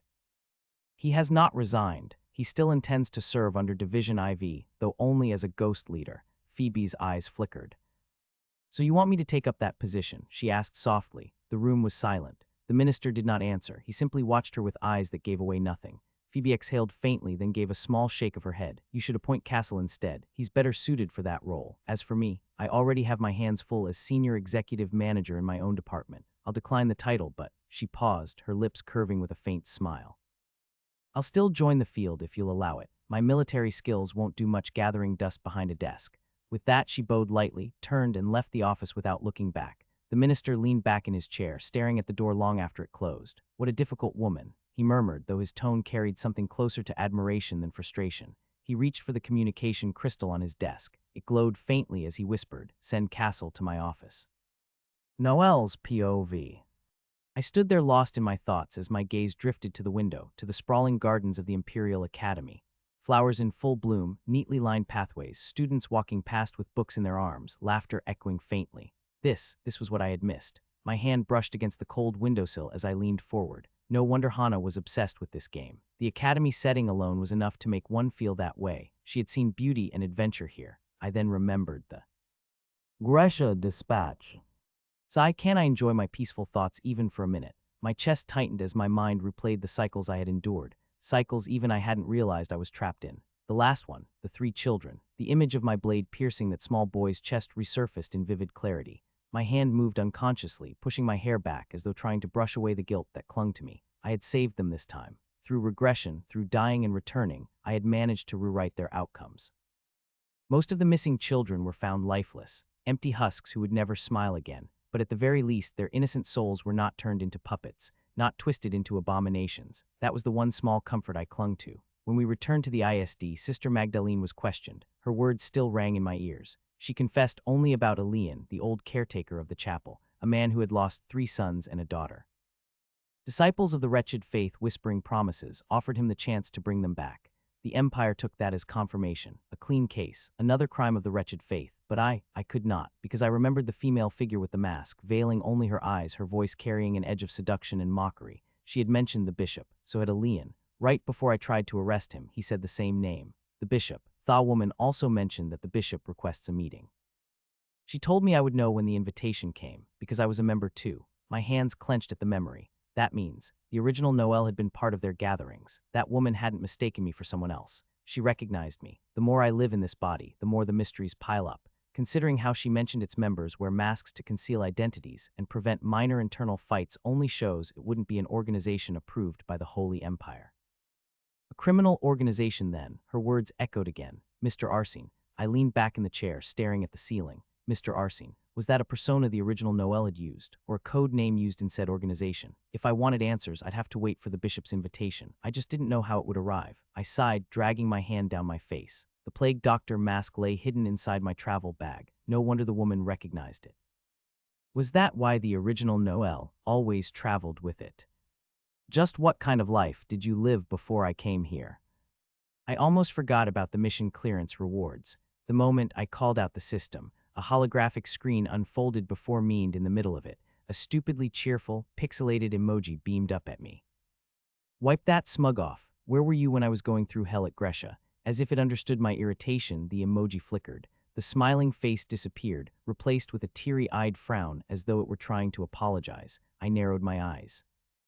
Did it not know either? At first, I'd assumed the whole ordeal at Gresha was orchestrated by the system itself. But judging by this expression, maybe not. Strange, very strange, open missions. The yellow screen responded instantly, expanding with a soft hum. Accept rewards. The button displayed a clicking animation after uttering those words before pixels of light began forming together in front of me. And there, floating in the air, was something new. A cube. It was translucent, glowing faintly white, like frost captured in glass. At its heart, one of the countless white squares gleamed blue. Mission clearance reward, memory fragment cube. A message scrolled across the screen. Every mission cleared. A blue fragment would be embedded into the cube. Just like that, one by one, the fragments would reveal themselves. By twisting and turning the cube, aligning the blue squares together, I could unlock the hidden memory sealed inside. So this was no ordinary puzzle. This was a container for pieces of myself. Does that mean every white square has to turn blue before I can recover everything? Fragments on the cube can only be earned through main missions. Main missions, huh? I leaned back in my chair. If I had to guess, they'd be tied to my current work as a civil servant. The kind of jobs where death is unavoidable. My lips pressed into a thin line. Still, I need these fragments, if I'm ever going to mend this body's fractured relationships. If I want to understand not just Noel Gren, but this world itself, I'll need all of them. Fine then, I'll collect them all, and when it's done, I'll be free. A thought struck me suddenly. I wonder if Noel's other persona, Mr. Arsene, will get main missions too. That crow mask, with the herbs packed inside it, amplified my authority far more than expected. When I return home, I'll need to study those herbs carefully. With that, I raised my hand, and glass shards danced together in the air. They fused, shaping themselves into a revolver that gleamed like fragile crystal, yet pulsed with power. For now, the mission board was blank. No main quests. Guess I'll wait, I muttered, but the system wasn't finished. Another window flickered open, branching from the original like a side panel in a game. Side quest available. Start a club. Reward, system points, unlock system shop. Oh, that was interesting. Before I could explore it further, knock, knock. The system screen blinked out of existence along with the glass revolver. Hello, sir. Claire stepped inside holding a silver tray. On it, a mug of steaming tea. Here's your afternoon tea. I sat down, letting her place it on the desk. The aroma curled up like a gentle fog. I heard my Loa arrived later than expected, I said casually. Claire's expression tightened. She apologized, bowing slightly, explaining she'd been caught up in other matters. I didn't press the issue. Instead, I shifted the conversation, as cold and abrupt as this body demanded. All senior instructors are expected to oversee a club of their choice or make one if none fit their interest. I've been considering something. I pushed a piece of paper across the desk, fresh from the silver typewriter. Claire picked it up, her eyes scanning the page. For a moment they widened, then flicked back to me, disbelief etched across her face. Is this yours, sir? Yes. Is there something wrong with it? Not really, it's just that. Her lips trembled faintly. This is, The sound of hurried footsteps echoed along the marble corridor of the magic engineering tower. Lumi's twin buns of light pink hair bounced wildly with every step, her ribbon ties fluttering behind her as if they too were impatient to arrive. Students turned their heads as she darted past, some startled, others simply accustomed to her bursts of energy. Excuse me, pardon me, emergency friendship business, Lumi sang as she zigzagged down the hallway. Last, she pushed open the heavy double doors of Ganesha Hall, the largest lecture hall in the tower. The room was empty, desks polished and rows silent except for one familiar figure moving at the front, just as she expected. Gracia, Lumi called out, her voice ringing across the hall like a silver bell. The girl at the podium, her brown hair swaying a bit, looked up from adjusting a curious magical apparatus. Gracia's calm eyes blinked once, then softened as she smiled faintly. I knew it was you, she said, hands still carefully arranging crystal dials on the machine. Why are you always running in here like the tower's on fire? Because it is, at least in my heart. Lumi bounded down the steps and skidded to a stop beside her best friend. Come with me right now. Gracia tilted her head, confusion written all over her face. I can't. I need to set these up before the next class begins. Senior instructor Noel has returned, you know. He doesn't tolerate sloppiness. Lumi's eyes sparkled. She leaned in close, almost nose to nose. Exactly. That's what I came to talk to you about. Gracia groaned lightly, her shoulders slumping. Don't tell me this is another one of your schemes to get him and Madame Mel together. Lumi, you've already. For now, it's not that. Lumi huffed, puffing her cheeks like a child, then in a smaller mutter. But I'm still not giving up on that. Gracia pinched the bridge of her nose. Then what is it this time? You know how all the big professors are taking up clubs or even starting their own, right? Lumi began, rocking on her heels with excitement. Well, senior instructor Noel started his own too. There's already a sign-up table at the Academy's Grand Hall. Gracia raised a brow. Don't tell me you're planning to join. You can't. You're already hopelessly entangled with the embroidery club. I'm not signing up, silly. I just had to know what kind of club it was. Lumi's grin widened. After all, senior instructor Noel is Knox's big brother. Before Gracia could even form a refusal, Lumi had already seized her hand. Wait, Lumi, I haven't finished setting up.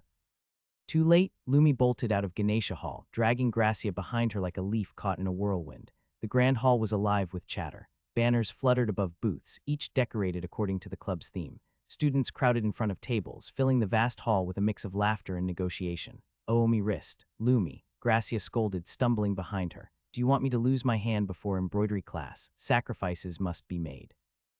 Lumi declared solemnly, though her bouncing steps betrayed her joy. They weaved through a sea of booths, one advertising magical dueling, another with shelves of enchanted instruments, yet another where a student was half-heartedly trying to recruit for the Geological Appreciation Club. Then they stopped. Gracia's jaw fell open. Before them stretched a table more elaborate than the rest. It was covered with a white cloth embroidered in gold thread, stacked with plates of colorful light snack-savory skewers of glazed meat, rolled egg omelets with herbs, golden fried lotus roots dusted with salt, crisp vegetable wraps bound with thin rice paper, delicate cheese-stuffed peppers, and even bite-sized rice balls seasoned with sesame. Her hand moved almost unconsciously. She picked up a small skewer of chicken glazed in honey soy sauce, took a bite, and froze. It's so good. Gracia's eyes fluttered shut, her expression melting in bliss. Her words came out muffled as she chewed. When she finally opened her eyes again, she met a pair of sharp, golden eyes staring right back at her. The man standing behind the booth had slicked back black hair that gleamed under the hall's chandeliers. He wore a sharp gray suit, its elegance somewhat disarmed by the plain black apron tied over it. Yet rather than clashing, the contrast only gave him a strangely dignified aura, as though even cooking were an art of authority under his hands. Her eyes widened in shock. The piece of chicken slipped from her lips and fell, splattering pitifully onto the floor. Lumi threw an arm around her shoulder with a dramatic flourish. Tada! Gracia, still frozen, forced herself to glance at the booth's name board. There, in elegant gold letters, were the words, Delight's Club. The Imperial Security Department was quiet, save for the sound of an old man's steady breathing. Behind a desk littered with sealed reports and crystal fragments, the Minister of ISD sat with an unshakable composure, eyes fixed on the young woman standing before him. Phoebe St. Pierremont spoke calmly, but there was a trace of heaviness in her tone as she recounted the events at Gresha. Everyone was subdued, unconscious, everyone except Noel. He was the one who confronted Brother Elian of the chapel, which only confirmed it was the wretched Faith's doing. The minister's brows twitched, but Phoebe continued without faltering. Even before that, during the train ride through the southern marches, in that short span of time, Noel managed to uncover the culprit behind the sabotage. All he needed were the testimonies and the documents we had gathered. It was astonishing. At that, the old man suddenly let out a deep laugh. Ha ha ha ha ha. That's Noel St. Gren for you. They don't call him the manifestation of Rasputin for nothing. His detective instincts, terrifying really. He sees through people as though they're glass. He let the laugh fade, his gaze shifting toward Phoebe. The warmth in his tone did not diminish. And you, Lady St. Pierremont, you did well yourself. Don't think I've overlooked that. The Gresha dispatch would have been chaos without you. Elegant under pressure, unyielding when it mattered. You've done this department proud. His words flowed like honey, but Phoebe's eyes narrowed faintly. She knew that tone all too well. It wasn't flattery. It was a prelude. I have a proposal for you, the minister said. Phoebe tilted her head slightly but said nothing. As for Noel, he has requested more time. He claims he needs to recover from the incident and to focus on his career at the Imperial Academy. But the old man's voice lowered. He has not resigned. He still intends to serve under Division IV, though only as a ghost leader. Phoebe's eyes flickered. So you want me to take up that position? She asked softly. The room was silent. The minister did not answer. He simply watched her with eyes that gave away nothing. Phoebe exhaled faintly, then gave a small shake of her head. You should appoint Castle instead. He's better suited for that role. As for me, I already have my hands full as senior executive manager in my own department. I'll decline the title, but she paused, her lips curving with a faint smile. I'll still join the field if you'll allow it. My military skills won't do much gathering dust behind a desk. With that, she bowed lightly, turned, and left the office without looking back. The minister leaned back in his chair, staring at the door long after it closed. What a difficult woman, he murmured, though his tone carried something closer to admiration than frustration. He reached for the communication crystal on his desk. It glowed faintly as he whispered, Send Castle to my office. Noel's POV. I stood there lost in my thoughts as my gaze drifted to the window, to the sprawling gardens of the Imperial Academy. Flowers in full bloom, neatly lined pathways, students walking past with books in their arms, laughter echoing faintly. This was what I had missed. My hand brushed against the cold windowsill as I leaned forward. No wonder Hana was obsessed with this game. The academy setting alone was enough to make one feel that way. She had seen beauty and adventure here. I then remembered the Gresha dispatch. Can't I enjoy my peaceful thoughts even for a minute? My chest tightened as my mind replayed the cycles I had endured. Cycles even I hadn't realized I was trapped in. The last one, the 3 children. The image of my blade piercing that small boy's chest resurfaced in vivid clarity. My hand moved unconsciously, pushing my hair back as though trying to brush away the guilt that clung to me. I had saved them this time. through regression, through dying and returning, I had managed to rewrite their outcomes. Most of the missing children were found lifeless, empty husks who would never smile again, but at the very least their innocent souls were not turned into puppets, not twisted into abominations. That was the one small comfort I clung to. When we returned to the ISD, Sister Magdalene was questioned. Her words still rang in my ears. She confessed only about Elian, the old caretaker of the chapel, a man who had lost 3 sons and a daughter. Disciples of the wretched faith, whispering promises, offered him the chance to bring them back. The Empire took that as confirmation, a clean case, another crime of the wretched faith, but I could not, because I remembered the female figure with the mask, veiling only her eyes, her voice carrying an edge of seduction and mockery. She had mentioned the bishop, so had Elian. Right before I tried to arrest him, he said the same name. The bishop. Thaw woman also mentioned that the bishop requests a meeting. She told me I would know when the invitation came, because I was a member too. My hands clenched at the memory. That means the original Noel had been part of their gatherings. That woman hadn't mistaken me for someone else. She recognized me. The more I live in this body, the more the mysteries pile up. Considering how she mentioned its members wear masks to conceal identities and prevent minor internal fights only shows it wouldn't be an organization approved by the Holy Empire. A criminal organization then, her words echoed again. Mr. Arsene. I leaned back in the chair, staring at the ceiling. Mr. Arsene. Was that a persona the original Noel had used, or a code name used in said organization? If I wanted answers, I'd have to wait for the bishop's invitation. I just didn't know how it would arrive. I sighed, dragging my hand down my face. The plague doctor mask lay hidden inside my travel bag. No wonder the woman recognized it. Was that why the original Noel always traveled with it? Just what kind of life did you live before I came here? I almost forgot about the mission clearance rewards. The moment I called out the system, a holographic screen unfolded before me, and in the middle of it, a stupidly cheerful, pixelated emoji beamed up at me. Wipe that smug off. Where were you when I was going through hell at Grescia? As if it understood my irritation, the emoji flickered. The smiling face disappeared, replaced with a teary-eyed frown as though it were trying to apologize. I narrowed my eyes. Did it not know either? At first, I'd assumed the whole ordeal at Grescia was orchestrated by the system itself.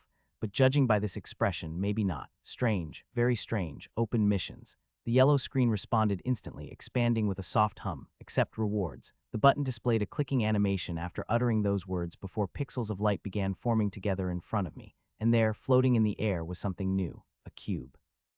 It was translucent, glowing faintly white, like frost captured in glass. At its heart, one of the countless white squares gleamed blue. Mission clearance reward, memory fragment cube. A message scrolled across the screen. Every mission cleared. A blue fragment would be embedded into the cube. Just like that, one by one, the fragments would reveal themselves. By twisting and turning the cube, aligning the blue squares together, I could unlock the hidden memory sealed inside. So this was no ordinary puzzle. This was a container for pieces of myself.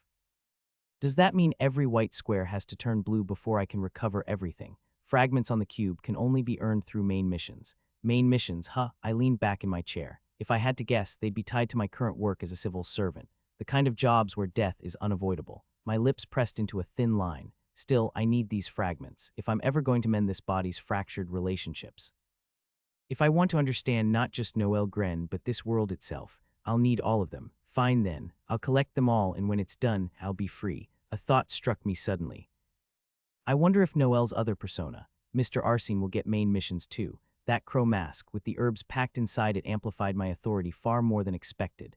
When I return home, I'll need to study those herbs carefully. With that, I raised my hand, and glass shards danced together in the air. They fused, shaping themselves into a revolver that gleamed like fragile crystal, yet pulsed with power. For now, the mission board was blank. No main quests. Guess I'll wait, I muttered, but the system wasn't finished. Another window flickered open, branching from the original like a side panel in a game. Side quest available. Start a club. Reward, system points, unlock system shop.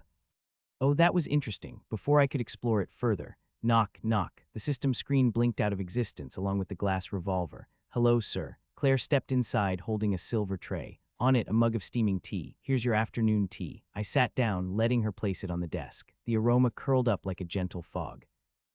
I heard my Loa arrived later than expected, I said casually. Claire's expression tightened. She apologized, bowing slightly, explaining she'd been caught up in other matters. I didn't press the issue. Instead, I shifted the conversation, as cold and abrupt as this body demanded. All senior instructors are expected to oversee a club of their choice or make one if none fit their interest. I've been considering something. I pushed a piece of paper across the desk, fresh from the silver typewriter. Claire picked it up, her eyes scanning the page. For a moment they widened, then flicked back to me, disbelief etched across her face. Is this yours, sir? Yes. Is there something wrong with it? Not really, it's just that. Her lips trembled faintly. This is, The sound of hurried footsteps echoed along the marble corridor of the magic engineering tower. Lumi's twin buns of light pink hair bounced wildly with every step, her ribbon ties fluttering behind her as if they too were impatient to arrive. Students turned their heads as she darted past, some startled, others simply accustomed to her bursts of energy. Excuse me, pardon me, emergency friendship business, Lumi sang as she zigzagged down the hallway. Last, she pushed open the heavy double doors of Ganesha Hall, the largest lecture hall in the tower.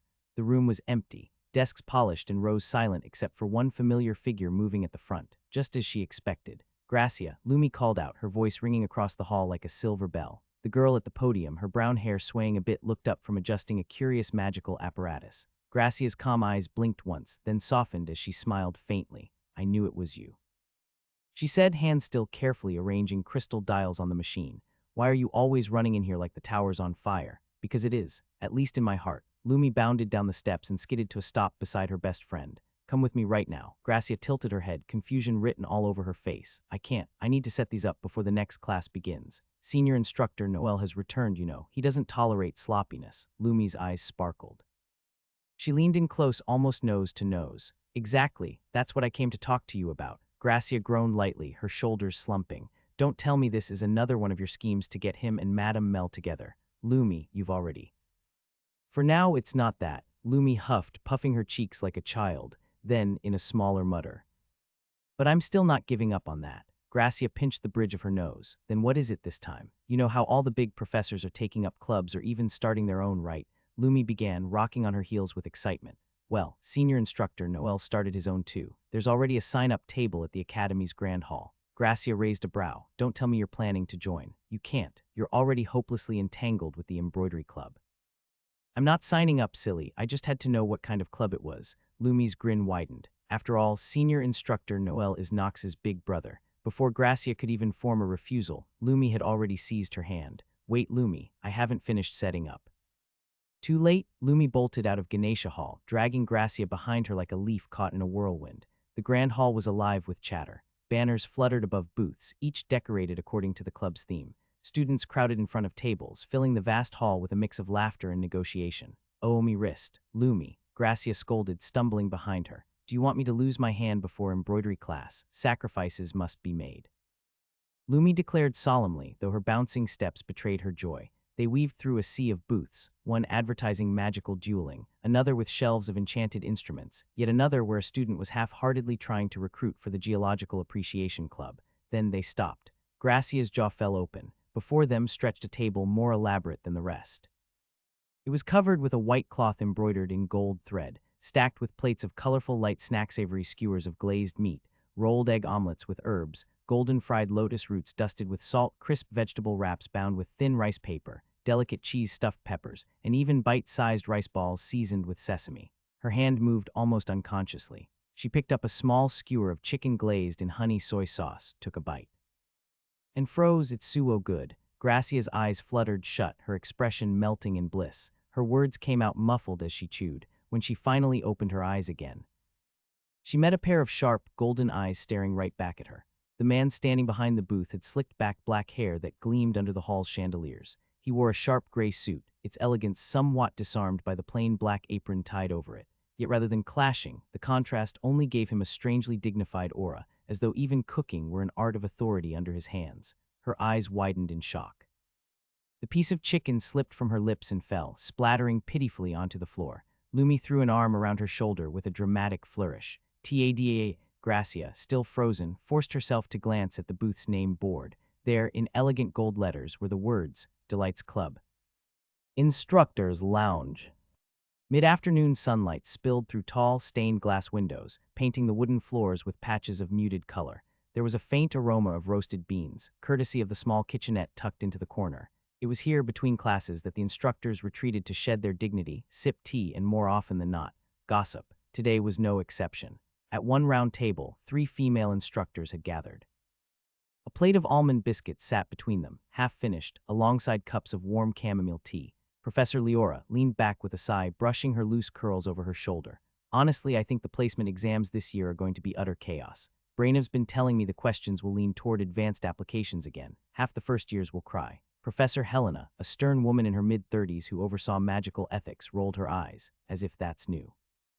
Every year, Brainav pulls some stunt to separate the wheat from the chaff.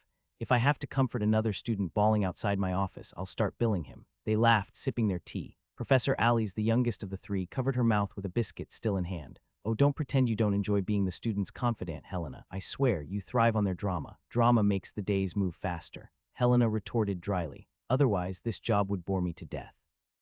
Exams are coming up again. Can you believe it? Didn't we just finish grading the last ones? Don't remind me. My hands still ache from marking. And the essays, why do students think longer means better? Right, if I see another 10-page answer for a single question, I swear I'll. She mimed, tearing paper, earning laughter. The conversation slipped into another topic as naturally as the steam rising from their cups. Speaking of headaches, the department budget this year. One side. It's tighter than ever. I had to fight just to get enough for supplies.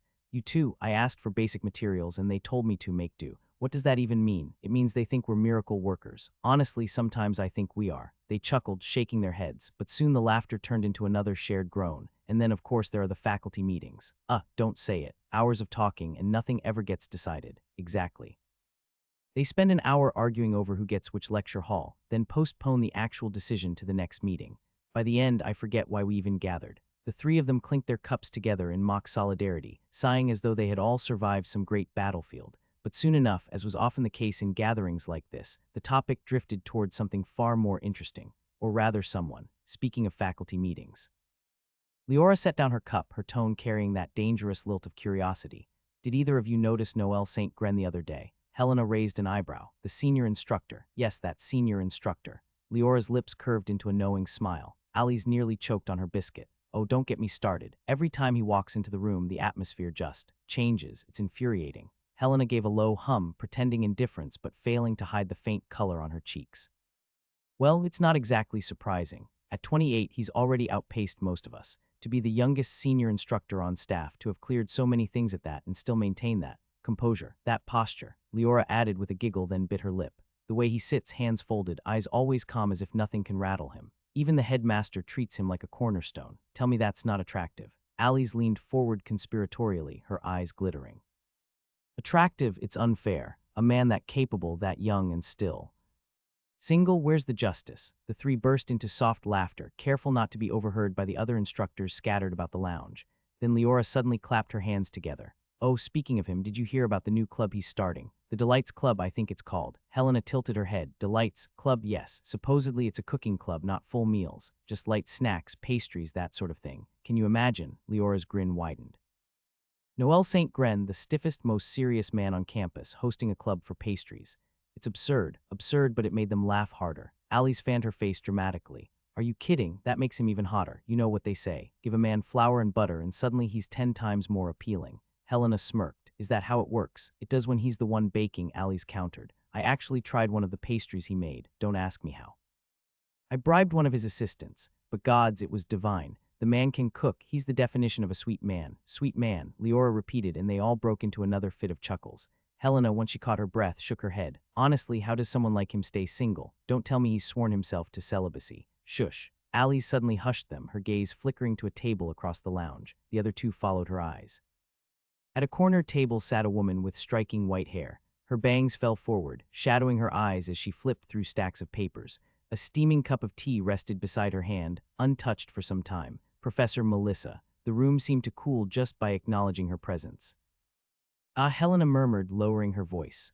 Wait, what about her? Leora whispered eagerly. Alice bit her lip. Then, unable to resist, she leaned in. Don't you know, she was the last one to be involved with him. Leora's eyes nearly popped out of her skull. What do you mean? Noel St. Gren actually dated someone, and her. Alice nodded firmly. Not just dated, they were engaged at one point. The gasp that tore out of Leora was loud enough that a few nearby instructors glanced their way. She covered her mouth quickly, whispering furiously. Unbelievable. Who in their right mind would leave a man like that? She must have been out of her mind. Helena chuckled under her breath, the mockery slipping easily into her voice now that the dam had broken. Out of her mind indeed, to throw away someone like him. Tusk. If it were me, I'd cling to him until death. Exactly. He's young, brilliant, handsome, respected. He even cooks. Saints above, what more could a woman want? Apparently Melissa thought otherwise. Their voices lowered into cruel little laughs, the kind sharpened by jealousy disguised as amusement. But at the corner table, Melissa's hand froze on the paper she was holding. The laughter continued. And then slam, her palms struck the wooden table with a force that rattled cups across the lounge. Silence rippled outward, swallowing every laugh, every whisper. Melissa remained still for a heartbeat, her bangs hiding her expression. Then with slow, deliberate precision, she gathered her papers into a neat stack. Without looking at anyone, she rose, straightened her posture, and walked out of the lounge. The door shut behind her, leaving only the echo of her departure. The three instructors sat frozen, their tea gone cold, guilt tightening their throats, but not one of them dared to say a word. Chancellor Lysandra's office. The afternoon sunlight spilled lazily through the tall windows of the Chancellor's office, painting the room in soft gold. Stacks of parchment lined her desk, neatly arranged, though a few had slipped sideways as if even order itself had grown weary of the endless work. The boy sitting across from her kept his posture straight, hands folded on his knees. His uniform was pressed sharp, his black tie slightly loosened as if he had come in a rush. His expression, however, was calm. Chancellor Lysandra tapped the end of her pen against the papers before her and finally lifted her gaze. "Your academics," she said, her voice smooth, carrying both authority and warmth, truly outstanding, not just in theory but practical evaluations as well. The professors rarely agree on anything, but in your case, every report sings the same tune, ahead of your peers. She allowed a small smile. "It is a pleasure to see such consistency." The boy nodded once. He didn't speak unless spoken to, his black hair falling lightly over his forehead. Her smile thinned and she flipped the next page, but, she continued, "No matter how bright a student shines, rules remain rules. You know this, don't you?" A faint pause, he nodded again. "You are well aware that every student at Valorian Imperial Academy must belong to a club. It is not optional. It is mandatory." She looked down at his report again. "You had joined the Embroidery and Tailoring Club. A quaint choice, but according to this record." She tapped the paper with her fingernail. "You withdrew just last week." She set the paper down and folded her hands atop it. "Would you care to explain why? The club's patron is Miss Melissa, a very sweet young lady. She has spoken well of you before, yet you left without reason." "Why?" Finally, his voice came, quiet but steady. "I already know how to embroider," he said. "I didn't see the point in staying." Lysandra blinked, then let out a small sigh that turned into a chuckle. "Of all answers, I admit, that was not one I expected. Most students leave because they find the work too detailed or too dull or too feminine for their liking. But you," her lips curved faintly upward, "you leave because you know how." He offered no excuse. The Chancellor leaned back in her chair, fingers brushing the rim of her teacup. She tilted her head, studying him. "So, what shall we do then? If you remain without a club, you will receive demerit points. You understand what that means. 3 demerits in a term, and not even perfect grades will keep you from penalties." His yellow eyes flickered for the first time, a tiny sign that he did not like the thought. Lysandra glanced down at another sheet, plucking it from the pile. She scanned it briefly. "If embroidery no longer suits you, then join another. One that can actually help you grow in skills you lack." He stayed quiet. She tapped the paper, then lifted her gaze back to him. "Here," she said, sliding it across the desk. "There's a newly formed club, the Cooking Club. Consider it, cooking." His brows knit slightly as he looked at the word printed on the parchment. A cooking club in this academy. He hadn't heard of such a thing. He turned the thought over in his mind, rolling it like a stone in his palm. Newly formed, which was why it hadn't appeared on any of the previous lists. Cooking. His mother's voice echoed faintly in the back of his head. "Listen, my boy, learn to cook, truly cook. A man who knows his way in the kitchen will never starve, never be helpless, and it makes you more attractive too. You'll thank me when you're older." She used to tease him with that. Even without a wife, she'd said, "You'll live well. Independence is strength. A man who depends on no one can stand tall." He exhaled slowly through his nose. Maybe it wasn't such a bad idea. He looked up, his eyes meeting Lysandra's. She didn't press him. At length, he reached for the pen lying beside the registration form. The scratch of ink was the only sound in the room for a moment. His name marked, his choice sealed. He set the pen back down. "Very good," the Chancellor said softly, satisfaction touching her voice. "So you will join. Excellent. Clubs are not merely distractions, you know. They cultivate discipline, teamwork, practical skills beyond textbooks. In truth, they prepare you for life itself." She leaned forward, her light green eyes sharp with the authority of someone who had seen generations of students pass through these halls. "Continue to grow in the fields you are already excelling in, but also learn where you are lacking. Balance makes a man complete." He inclined his head slightly, not quite a bow, but acknowledgement. Lysandra smiled, then turned her attention back to her stack of documents as though the matter was now resolved. "Dismissed," she said gently. The boy rose, chair legs scraping lightly against the polished floor. He tucked the paper neatly back into the folder she had given him, adjusted the hem of his blazer, and turned toward the door. Then the door shut softly behind him. The Chancellor, left alone, looked at the signed paper again and allowed herself a small grin. That boy, she murmured, always so serious. Perhaps this will do him good. The garden of Valorian Imperial Academy was quiet, but around there was the faint rustling of leaves and the trickling water of a marble fountain. Phoebe sat alone at a round, pristine white table. 2 chairs had been placed across from one another, and she occupied one of them, her back straight, her hands folded together on her lap. The chair opposite remained empty, or rather waiting for someone to take it. She had come all this way from the Imperial Security Department, for one person. Her red hair was tied neatly in a bun, and her clear blue eyes darted toward the main path.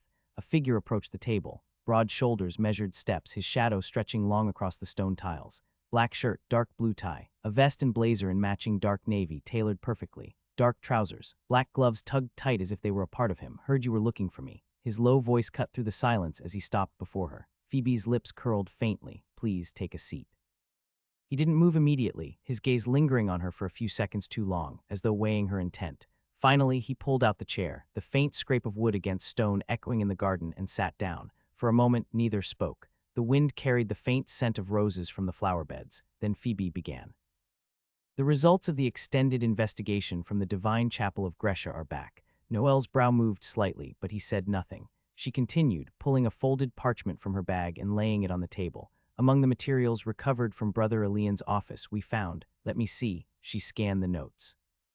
Ashen powder of umbral root, fragments of a blood-dyed cloth, lunar salt, and 3 ivory discs engraved with glyphs. Her fingers tapped lightly on the parchment as she listed each one. But the most curious, she said, lowering her voice, was a small glass vial. It contained a golden liquid. Noel's eyes sharpened. Phoebe met his gaze. The Holy Church of Lumina confirmed it. It's a ritual medium, said to manifest a fallen deity known as the Overseer, a corrupted off-branch of the sun god. The moment the words left her lips, Noel's memory burned. Brother Elian stumbling while moving hurriedly in his office and proceeding to pour the golden liquid into a bowl with the other materials, and him proceeding to whisper a prayer.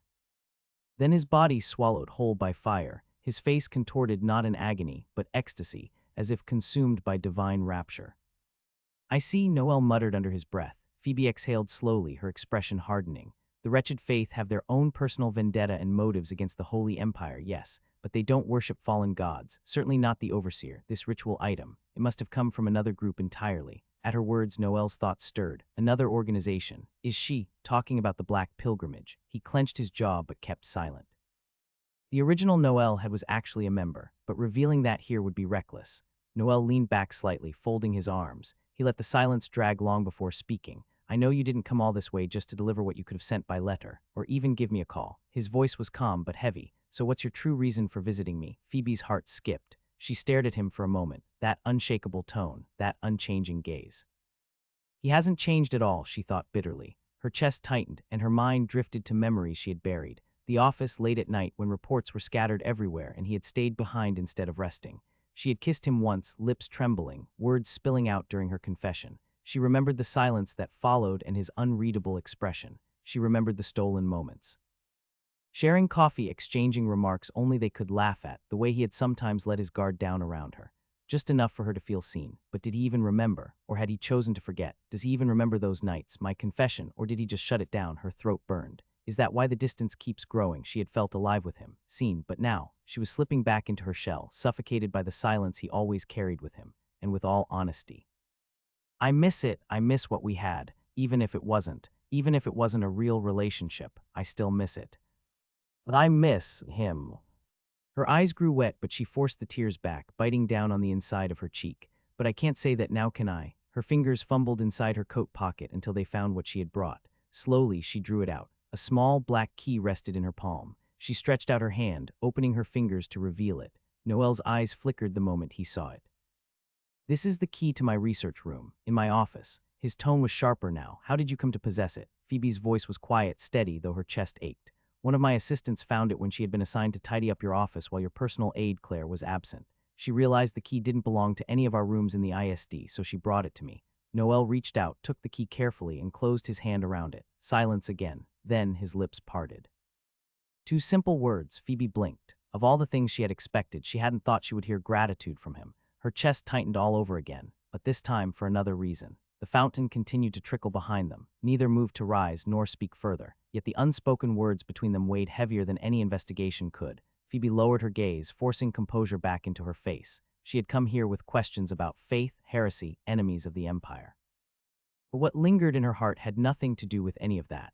The drizzle had only just begun, faint droplets kissing the marble tiles of the academy garden. Phoebe, rising from her chair, accidentally knocked the pristine white table. The small honey bowl meant for spreading over the bread slices laid out by staff in courtesy of the ISD official's visit wobbled, tilted, and then launched into the air. The golden syrup splattered down onto her beige trench coat in an instant, thick streaks staining the front. Before Phoebe could even react, Noel had already stood. With one hand, he pushed the table aside effortlessly, the legs scraping lightly against stone.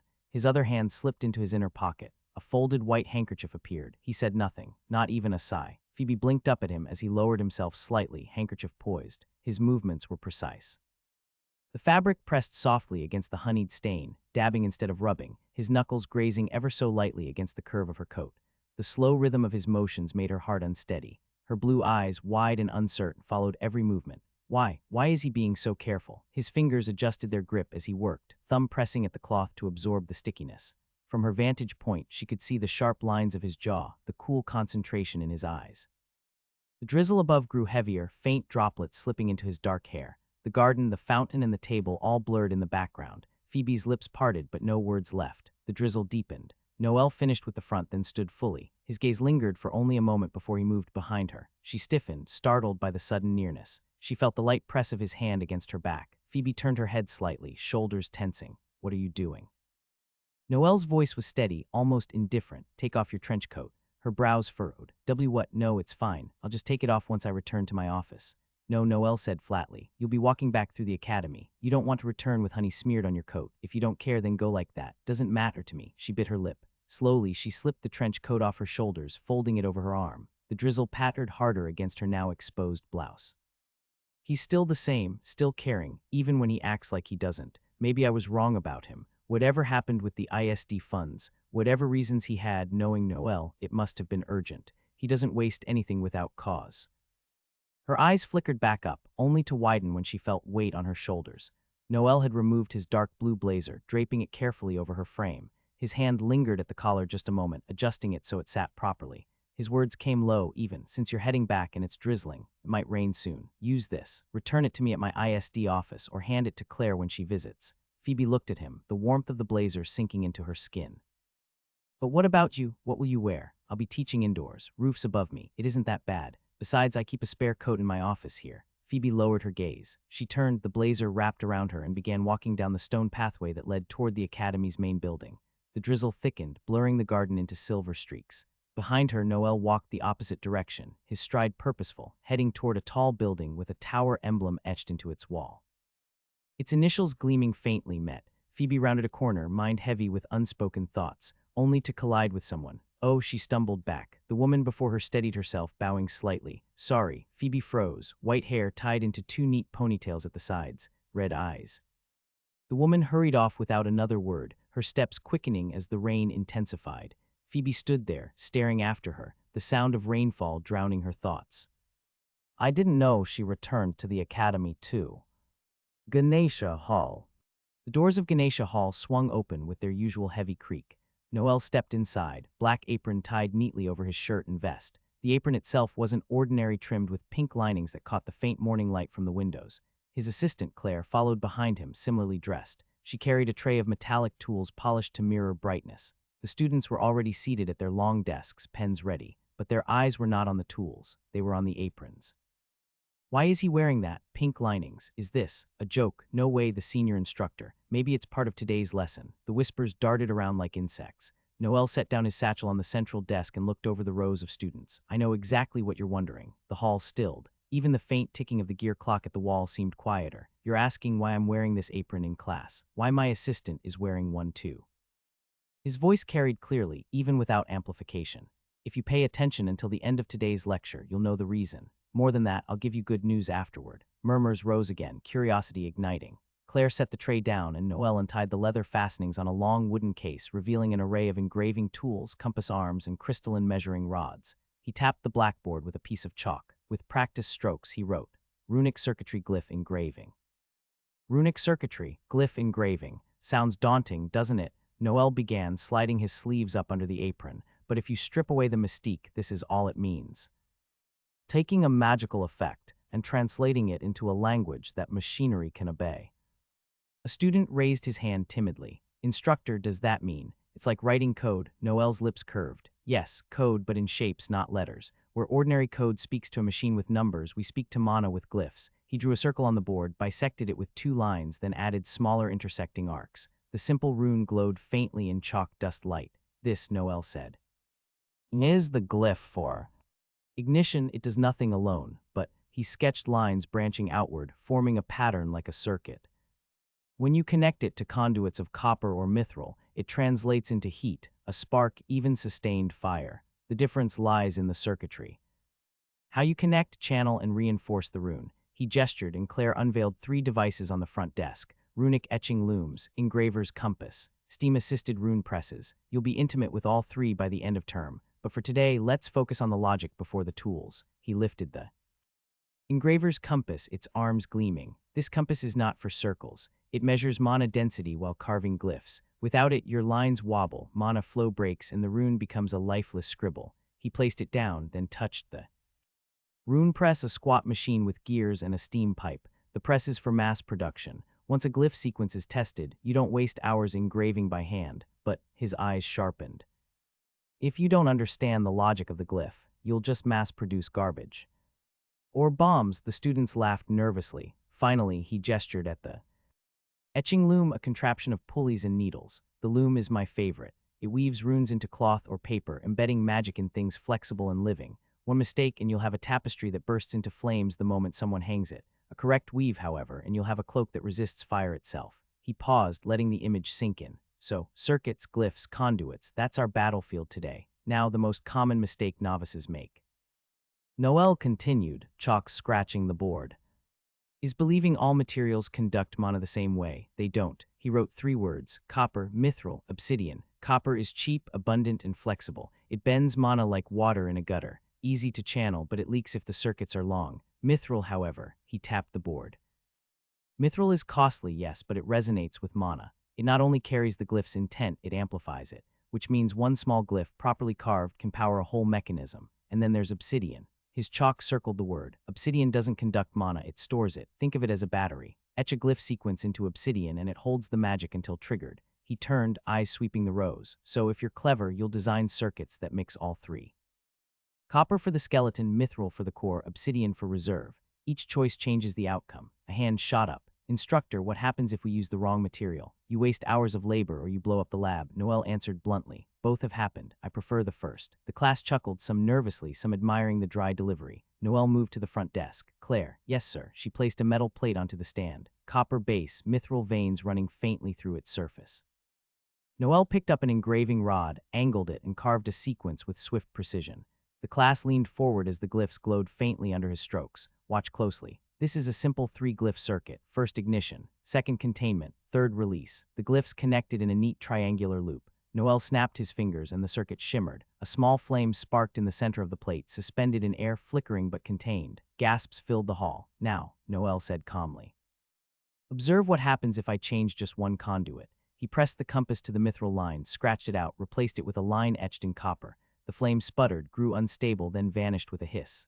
Lesson, he raised a brow. One student spoke hesitantly. The material matters more than the glyph alone, exactly. Glyphs are the language, materials are the paper and ink. Both matter. Write holy scripture with rotten ink and you'll end up with a stain. Now it's your turn. Hall buzzed as students bent over their plates, carefully engraving. Sparks flew, glyphs glowed faintly, then fizzled. Some students managed tiny flames, others only smoke. Noel paced the aisles, sharp eyes scanning. He stopped at one desk. Your lines are too shallow. Mana won't cling. The student paled. Iggle deepen them, sir. He moved on. Your sequence overlaps. That glyph will devour the next. Start over. He reached Demetrius, and he froze under his gaze. Your containment rune is upside down.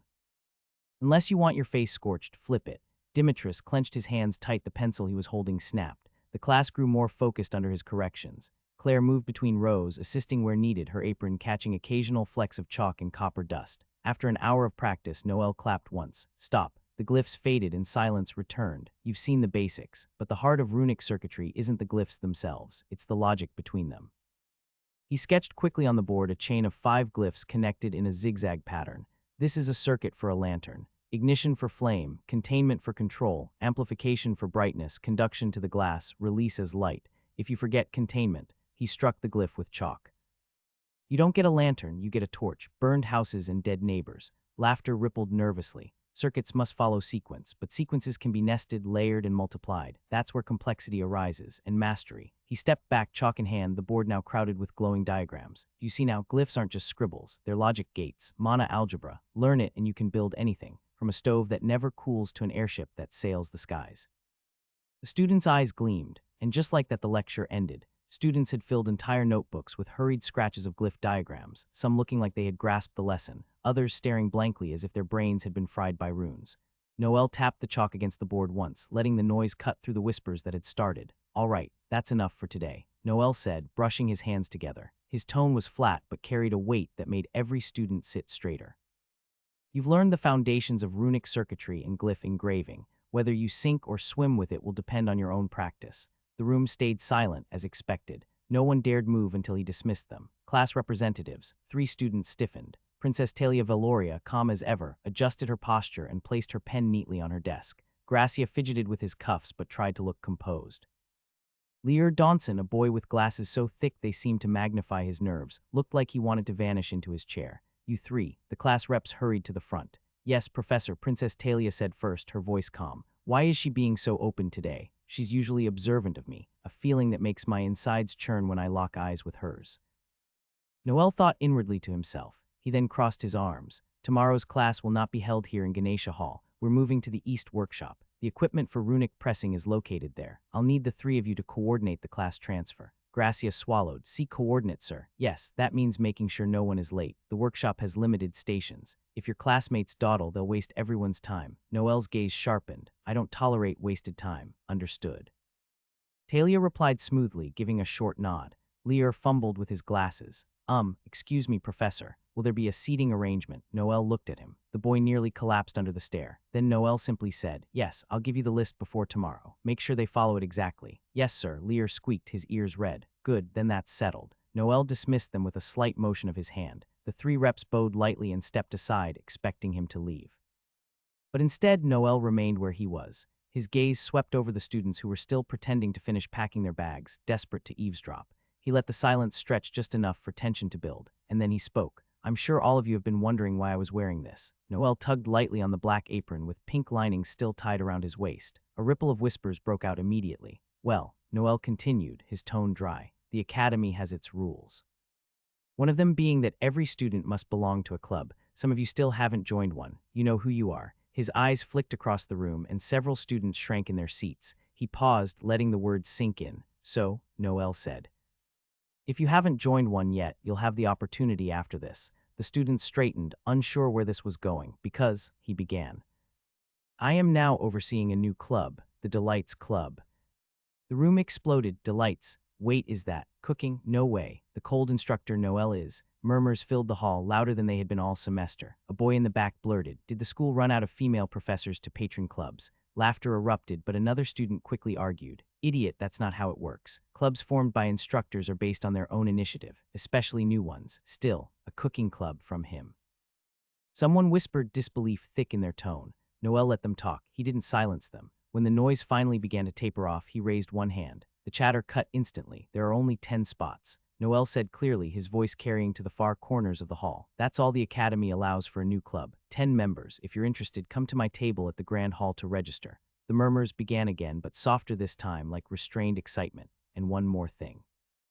Noel added, his expression serious. "I don't need tasters." Everyone blinked. "I'll say it again. I don't need tasters. If you think you can join the Delights Club just to enjoy free food samples, don't bother. If you're going to sign up, at least have the basic knowledge of cooking." Some students laughed nervously. Others looked thoughtful, as if reevaluating whether they even qualified. Noel untied the apron in one smooth motion and folded it neatly over his arm. "That is all." With that, he turned on his heel. Claire immediately moved to his side, clutching the stack of notes and materials he had used during the lecture.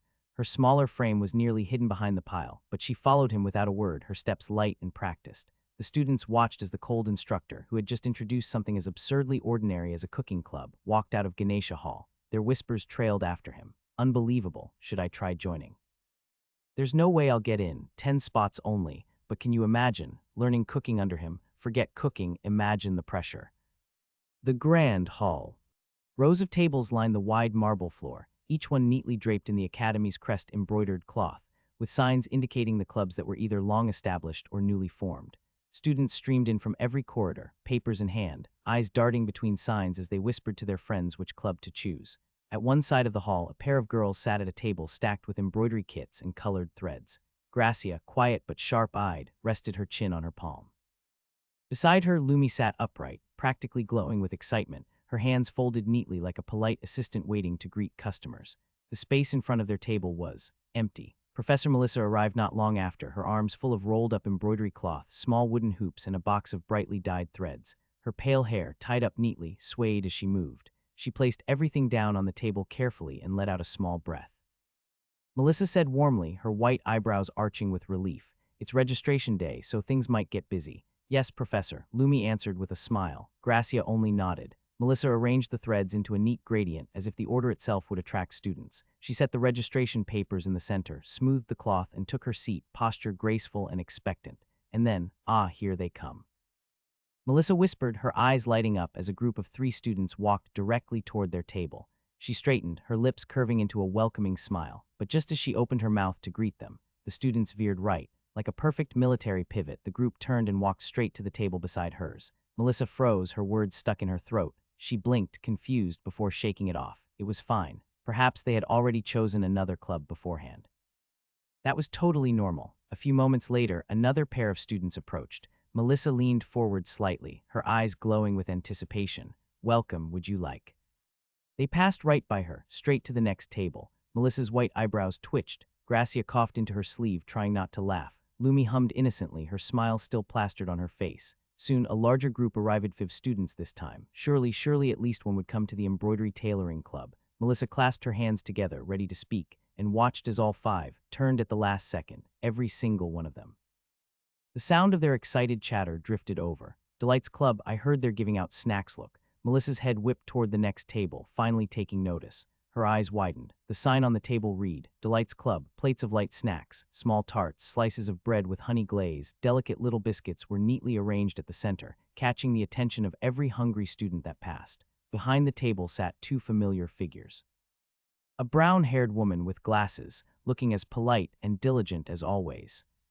"Claire," Melissa muttered, her brows furrowing. And beside her, lounging in his chair as if the crowd had nothing to do with him, was a man with slicked-back black hair, golden eyes half-lidded with his usual sleepy expression. Melissa's frown deepened. Noel, as if he had heard her, Noel slowly lifted his gaze from the papers he was pretending to scan. His eyes met hers. She covered her mouth. For a second, silence stretched between them, filled only by the chatter of students crowding his table. Then, with infuriating calmness, Noel raised his right-gloved hand in a lazy wave. "Hello," Melissa's jaw tightened. She stood abruptly, chair scraping against the marble floor, and marched the 3 steps separating their tables. Her heels clicked sharply, drawing the attention of a few students who quickly pretended not to stare. She hissed under her breath, "Why, did you move your table next to mine?" Noel blinked at her, unbothered. "I didn't." "You." Melissa's voice pitched higher, then lowered when a few students turned curiously. She leaned closer. "Don't lie to me." "My table was here first." Noel tilted his head slightly, still in that maddeningly calm tone. "Your table wasn't here yesterday." Melissa froze. "What if anyone moved? It was you. I've been here since yesterday evening. You must have picked the spot beside me." Melissa's face reddened slightly, her frown deepening. "Ugh, I did not. Why are you always?" She stopped herself mid-sentence, pressing her lips into a thin line. The way his golden eyes looked at her, so unbothered and faintly amused, made her want to throw the embroidery hoop at his head. At Melissa's table, Gracia leaned toward Lumi, her voice a whisper. "I told you this wouldn't work. We shouldn't have moved their tables closer." Lumi clenched her small fist, eyes sparkling with excitement. "Trust me." Gracia gave her a flat look. "You're too cheerful about this." "Trust me," Lumi said again, her grin widening. Gracia rolled her eyes, muttering under her breath, "This is going to be a disaster." Meanwhile, Melissa had crossed her arms, tapping her fingers against her sleeve as she glared down at Noel. He remained seated, posture relaxed, giving her the occasional look as if to say, "Are you done yet?" Melissa finally said, voice low, "I don't know what kind of game you're playing, but—" "Game?" Noel interrupted, tilting his head lazily. "I'm just sitting here." Melissa's nostrils flared. "You," behind them, a student whispered. "Wow, are they fighting? They look like—" "Like exes," another replied, barely stifling a laugh. Melissa snapped her head toward them, making the students flinch and rush away. Noel, however, chuckled under his breath. Melissa froze, staring at him. Did you just laugh? Noel leaned back in his chair, folding his arms. You're imagining things. Melissa narrowed her eyes. I am not. Then it must have been someone else, he said smoothly, gesturing vaguely toward the crowd. Melissa's white eyebrows drew together so tightly she looked like she might combust. Lumi, watching them from the embroidery table, whispered dreamily, See, don't they look cute together? Gracia dropped her face into her hands. We're doomed. Minutes passed. Neither Melissa nor Noel spoke another word. He stayed where he was, lazy golden eyes watching the crowd with that same indifferent air, while Claire neatly organized papers and offered small smiles to the endless stream of students who lined up for the Delights Club. Melissa sat stiffly at her own table, watching. Every time another student curved toward his side, her jaw tightened. Every time laughter and excited chatter broke out around him, she wanted to slam her embroidery scissors into the table. Her pale fingers clenched the edge of the cloth draped across her booth, the fabric crumpling beneath her grip. And then her eyes flickered, remembering something from yesterday. She remembered walking across the academy's garden on her way back from the library, and stopping. Under the shade of the trimmed arch, a man and woman sat at one of the white tables, a woman with red hair tied into a bun, blue eyes that never wavered from the man across from her. Noel. Melissa remembered the way the small honey bowl tipped over, splattering against the woman's beige trench coat. The way Noel, without hesitation, moved the table aside and pulled out his handkerchief, his gloved hand pressing the cloth into the fabric with infuriating care as if every fold mattered, and the way Phoebe had looked at him. Her eyes had shone. Melissa's stomach twisted. Then the drizzle came. She remembered Noel standing, moving behind Phoebe, his hand touching her back lightly. Melissa could still see the scene clearly, Noel draping his dark blue blazer over her shoulders.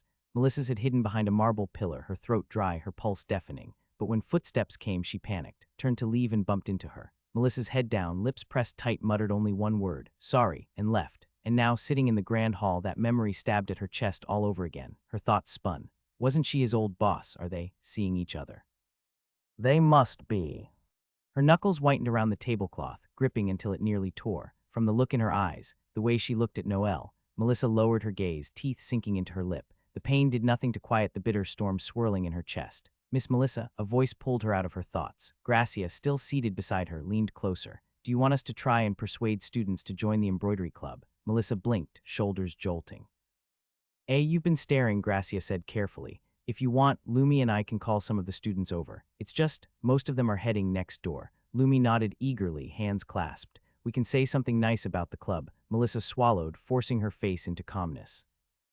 No, it's not necessary. Melissa shook her head, smoothing the wrinkles in the cloth her hands had bunched up. If anything, all those students over there. She nodded faintly toward Noel's crowded table.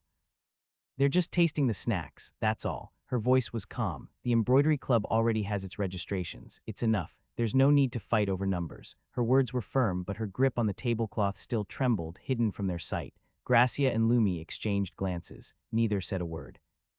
The noise of the grand hall suddenly shifted. Whispers spread like ripples. The Chancellor, she's here, make way, make way. Students parted instantly, forming a clear path as the tall, graceful figure of Chancellor Lysandra entered the hall. Her golden staff tapped lightly against the marble floor, the silver patterns of her robes catching the light. She walked forward with the same natural authority that commanded every eye, yet her expression was warm, even curious, as she followed the noise straight to the most crowded table, Noel's. Claire looked startled for a moment but quickly bowed, Chancellor. The students around the table stepped back, making room. Some even lowered their heads nervously. Lysandra's lips curved. This table is quite popular. Her voice carried lightly, but everyone heard it. Noel, leaning lazily against the chair with his arms folded, inclined his head faintly. Chancellor Lysandra's eyes swept over the mountain of registration sheets, the plates of pastries, and the endless line of students clutching pens. She chuckled softly. When I told you to form a club, Instructor Noel, this was not what I was expecting. Her words sent another ripple through the crowd. Students exchanged wide-eyed glances. Even Melissa, watching from the neighboring table, blinked. The Chancellor tilted her head, gaze still fixed on Noel, but then again. A cooking club teaching students does make sense. Lysandra smiled, lifting a finger as though counting. First, practicality. Learning magic or any other theory is well and good, but a student who can't take care of themselves outside the classroom is incomplete. Cooking teaches discipline, patience, and precision. She paused, letting the students murmur. Second, community. A kitchen brings people together. Sharing a meal builds bonds that simple lectures cannot. That is something this academy occasionally forgets. Noel's lips twitched faintly. Precisely, Claire, quick to notice the timing, reached for a small paper bag and carefully unwrapped one of the pastries she had prepared. a taiyaki golden brown steam still rising from the seam. She held it out respectfully. Chancellor, would you like to taste one? Lysandra blinked at the offering, then accepted it gracefully. She bit into it with measured elegance. The crust gave a satisfying crackle and warmth filled the air. Her eyes lit faintly. She chewed slowly, savoring every note. Red bean. But with a subtle twist, cinnamon nutmeg. And, is that a faint hint of orange zest? The students gasped. Claire's mouth fell open. Why, yes, exactly. Even Noelle blinked once, slightly surprised at her accuracy. Chancellor Lysandra smiled faintly. I see why the students are crowding here. This is not ordinary street fare. This is balanced, precise, like your lectures, Instructor Noelle. A soft chuckle escaped her lips, light yet dignified. Very good. The students whispered louder now. The Chancellor likes it. She really said it's good. I knew it tasted different. Noelle only inclined his head faintly. I'll take that as approval. Lysandra laughed once more, then turned away, her long robe trailing as she moved toward the exit. Two people followed closely behind her, a man and a woman dressed in immaculate white clergy attire. Their steps were quiet, reverent, as though their very presence kept the crowd subdued. The Chancellor passed by Melissa's table. Their eyes met briefly. Lysandra gave her a polite nod before leaving the grand hall. The room slowly returned to its normal rhythm, but the atmosphere had shifted entirely. At the embroidery table, Melissa's white brows twitched. Even the Chancellor liked it. Oog, her lips pressed thin, and she dropped her gaze to her table. The laughter and chatter from Noelle's side only rang louder in her ears. The grand hall had grown louder as the afternoon passed. Students still crowded Noelle's table, but now it wasn't only students. Ho, a voice carried through the chatter. Professor Glenn, head of alchemy, approached with a curious gleam in his eyes. His robe smelled faintly of herbs and powders. He picked up one of the pastries without hesitation, sniffed, then bit in. Crunch, sweetness followed by something mellow. Good balance, not overwhelming. This kind of palate control. His brow furrowed, then rose again. Instructor Noelle, you could have been an alchemist. This kind of precision is admirable. Noelle tilted his head slightly. That's so. Glenn gave a short laugh, shaking his head as he moved on. Students could learn a lot from this. Soon after came Professor Selene, who taught elemental history. Oh my, this is delightful. She sampled a taiyaki, her silver earrings swaying. Red bean, but smoother, richer, and look at their faces. She gestured to the line of students, cheeks stuffed with snacks. You've managed to charm them. Noelle didn't answer, just poured tea into a cup and set it down. Selene's eyes softened. You always were mysterious, but I suppose. Charm has its own form, doesn't it? He said nothing. Only lifted the teapot lid slightly, letting out steam. Her chuckle lingered as she left. Then another instructor came, then another. Compliments piled like the registration sheets on his desk. Instructor Noelle, if you ever open a shop, I'll be your first customer. Practical, delicious, and elegant. Students will fight to join your club. How enviable. Why didn't I think of a delights club? Table was no longer just popular. It was becoming an attraction, and then ahaha, so this is where you've been hiding. The laughter came before the man, Professor Braille, Magic Engineering Tower's proud face, the one who had taken patronage over the Magic Engineering Club, the one people assumed Noelle would take instead. His robes were spotless, his hair slick, his frameless glasses shining with confidence. He stepped forward with a smirk. Senior Instructor Noelle, never thought I'd see the day, you. Of all people, reduced to handing out pastries, students nearby shifted uncomfortably. Braille leaned forward. What's next? Perhaps embroidery with Professor Melissa. Melissa's brows shot up, but she said nothing. Claire frowned, her hands tightening on the tray. Noelle didn't move. His yellow eyes lifted once, half-lidded, to meet Brian's. Reduced, his voice was quiet. Braille blinked. What? I chose and created this. You, on the other hand, clung to what was left. The air stilled. Braille's smirk froze. Pardon? Noelle leaned back, propping his cheek against his hand lazily. His voice stayed soft, but it carried. You scramble for what I didn't want. That doesn't make you superior, Professor Braille, just desperate. The students nearby widened their eyes, some even stifled laughter. Claire bit her lip to hide her grin. Braille's hand twitched against his sleeve. For a moment, his glasses slipped slightly down his nose. He adjusted them quickly, forcing his smile back. Foo-foo. Sharp tongue, as always. Well, keep enjoying your little booth. He turned on his heel and left, his shoulders stiff, steps brisker than before. The moment he was gone, murmurs broke out again. Did you hear that? He called Instructor Braille, desperate, and he didn't even raise his voice. Meanwhile, two female instructors lingered by Noelle's table. Instructor Noelle, one with short auburn hair, said, her tone teasing. If you weren't teaching, you could make a fortune. Handsome face, golden hands. Another, older, adjusted her shawl and laughed lightly. Indeed, if only you weren't so cold, you'd break half the professor's hearts. Claire's lips puffed slightly. He's not cold, he's just Noelle. Noelle didn't react. He only reached for another tray of pastries, sliding them forward. The line of students continued. The compliments never stopped. Knox's steps were slow. The noise around the grand hall faded for him, like the buzz of insects he couldn't swat away. When he reached the table, he didn't look at Noel. He didn't even glance. His hand, stiff and pale, stretched out with a paper. Claire blinked. A registration form. Knox nodded once. His jaw tightened. From behind the table, Noel finally moved. His eyes lifted lazily, catching the familiar features. Knox, the younger brother's shoulders stiffened, but his eyes stayed locked on the table, never rising. Didn't know you were registering to this club. Noel's voice came low, quieter than the chatter of students behind. Weren't you already in one? For the first time, Knox's lips moved. If you don't want me in, just say so. I'll look for another club. Noel leaned back on his chair, expression unreadable. That's not what I meant asking that. The silence that followed was so sharp even the students waiting in line felt it. No one dared to whisper. Claire fidgeted, her pen trembling in her hand. Neither brother said a word. Knox stepped back, slipping away from the table. Another student moved forward to take his place, and the moment ended just like that, from across the... Knox, Melissa's voice. He turned his head slightly. She was standing at her embroidery table, her white brows knitted tight, her hands gripping the edge of the tablecloth. Come here for a second. Knox hesitated, then walked over. The faintest sigh left her lips. It's saddening to see their bond is still like that. When he reached her, she leaned forward. Why are you signing up for that club when you're already in mine? I'm not, Knox said flatly. Her eyes widened. Excuse me, I already left the embroidery club. Didn't you get the letter I wrote? Melissa froze. Her gaze cut to the side straight at Lumi. Lumi, caught like a rabbit in torchlight, stammered. Love. You had it. Lumi swallowed hard, pulling a folded envelope from under a stack of fabrics. I was going to give it later. WHEAT. Melissa shot up from her chair, loud enough that 3 tables down, students turned their heads. Are you serious right now? She stormed toward Noel's table, her long coat brushing the floor. He looked up, face calm as ever, as if none of this noise concerned him. Why are you stealing my students? Claire froze mid-writing. Students murmured, exchanging glances. Noel tilted his head.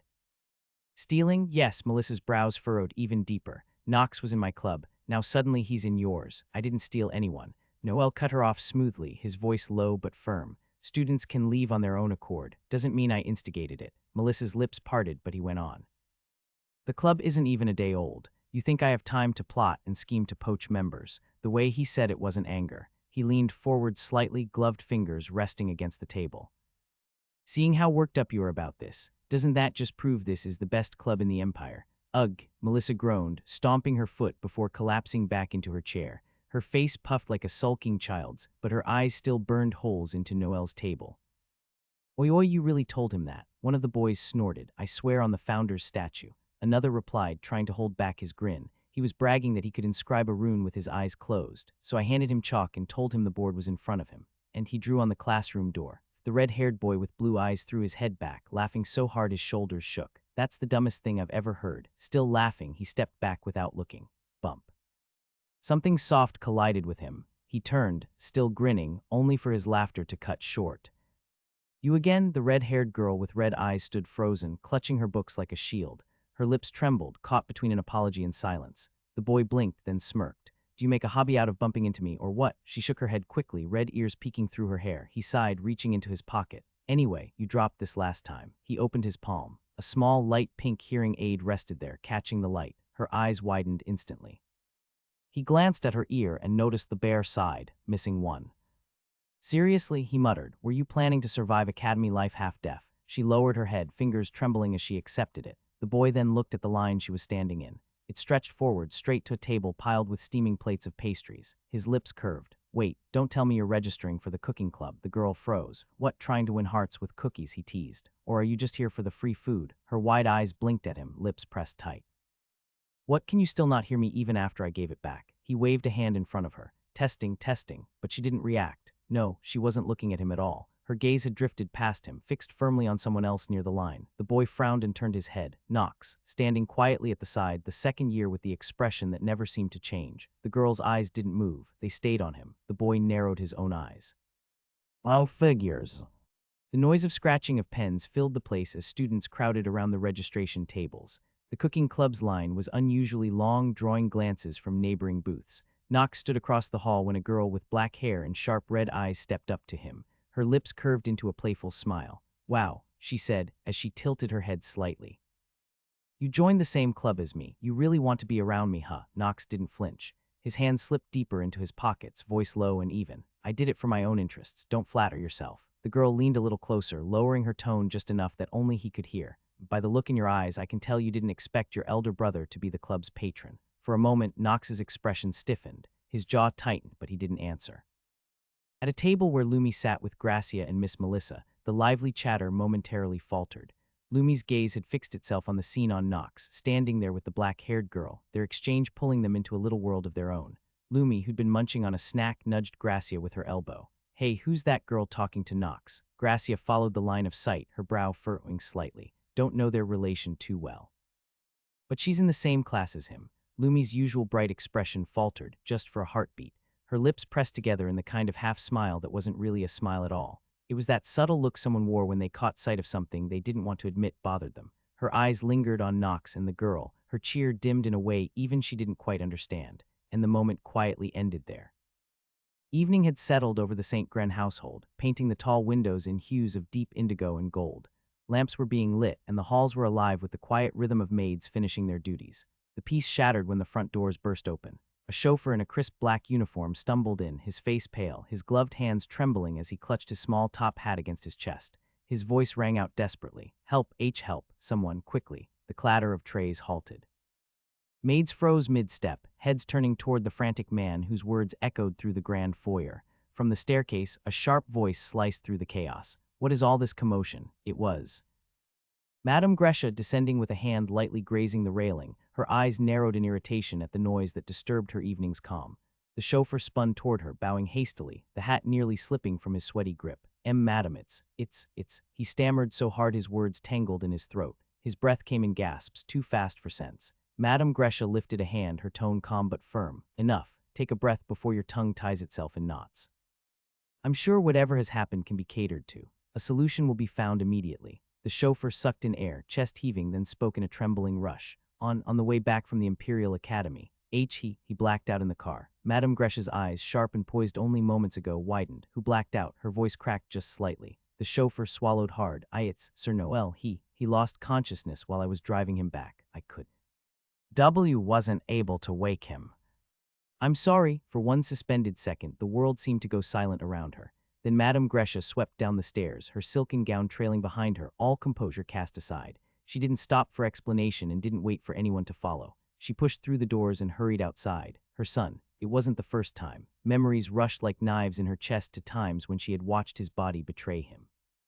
And watched the color drain from his face as the illness pulled him into its cruel grip. But it had been a while, too long perhaps, that she had allowed herself to believe it wasn't haunting him anymore. Even after returning from the military, he hadn't collapsed once. She had almost believed he was safe, but she knew better. She knew her boy was terminally ill, living each day at the edge of death, every moment borrowed time. And tonight, it felt as though death had reached out its hand for him once more. Noel's POV. When I opened my eyes, the first thing I felt wasn't the pain. It was warmth. My head rested on something soft, and fingers combed gently through my hair, smoothing the strands that had stuck to my forehead with sweat. I blinked slowly, vision still unfocused, but the rhythm of that touch, steady, careful, endlessly patient, made me feel as if I could melt into it. Then I saw her, Mother. Her face hovered above mine, her lips pressed into a thin line, though her eyes were trembling. And what shocked me wasn't just her expression. It was her hands. Her hands were bare and uncovered, the hands that were always sheathed in gloves because she detested the feel of germs, the touch of unclean things. They were now brushing across my cheek, smoothing my temple, tracing the edges of my damp hair without hesitation. She whispered softly, her voice catching as though it had been holding back for hours. You finally decided to come back to me. My lips parted, but my throat was too dry to answer.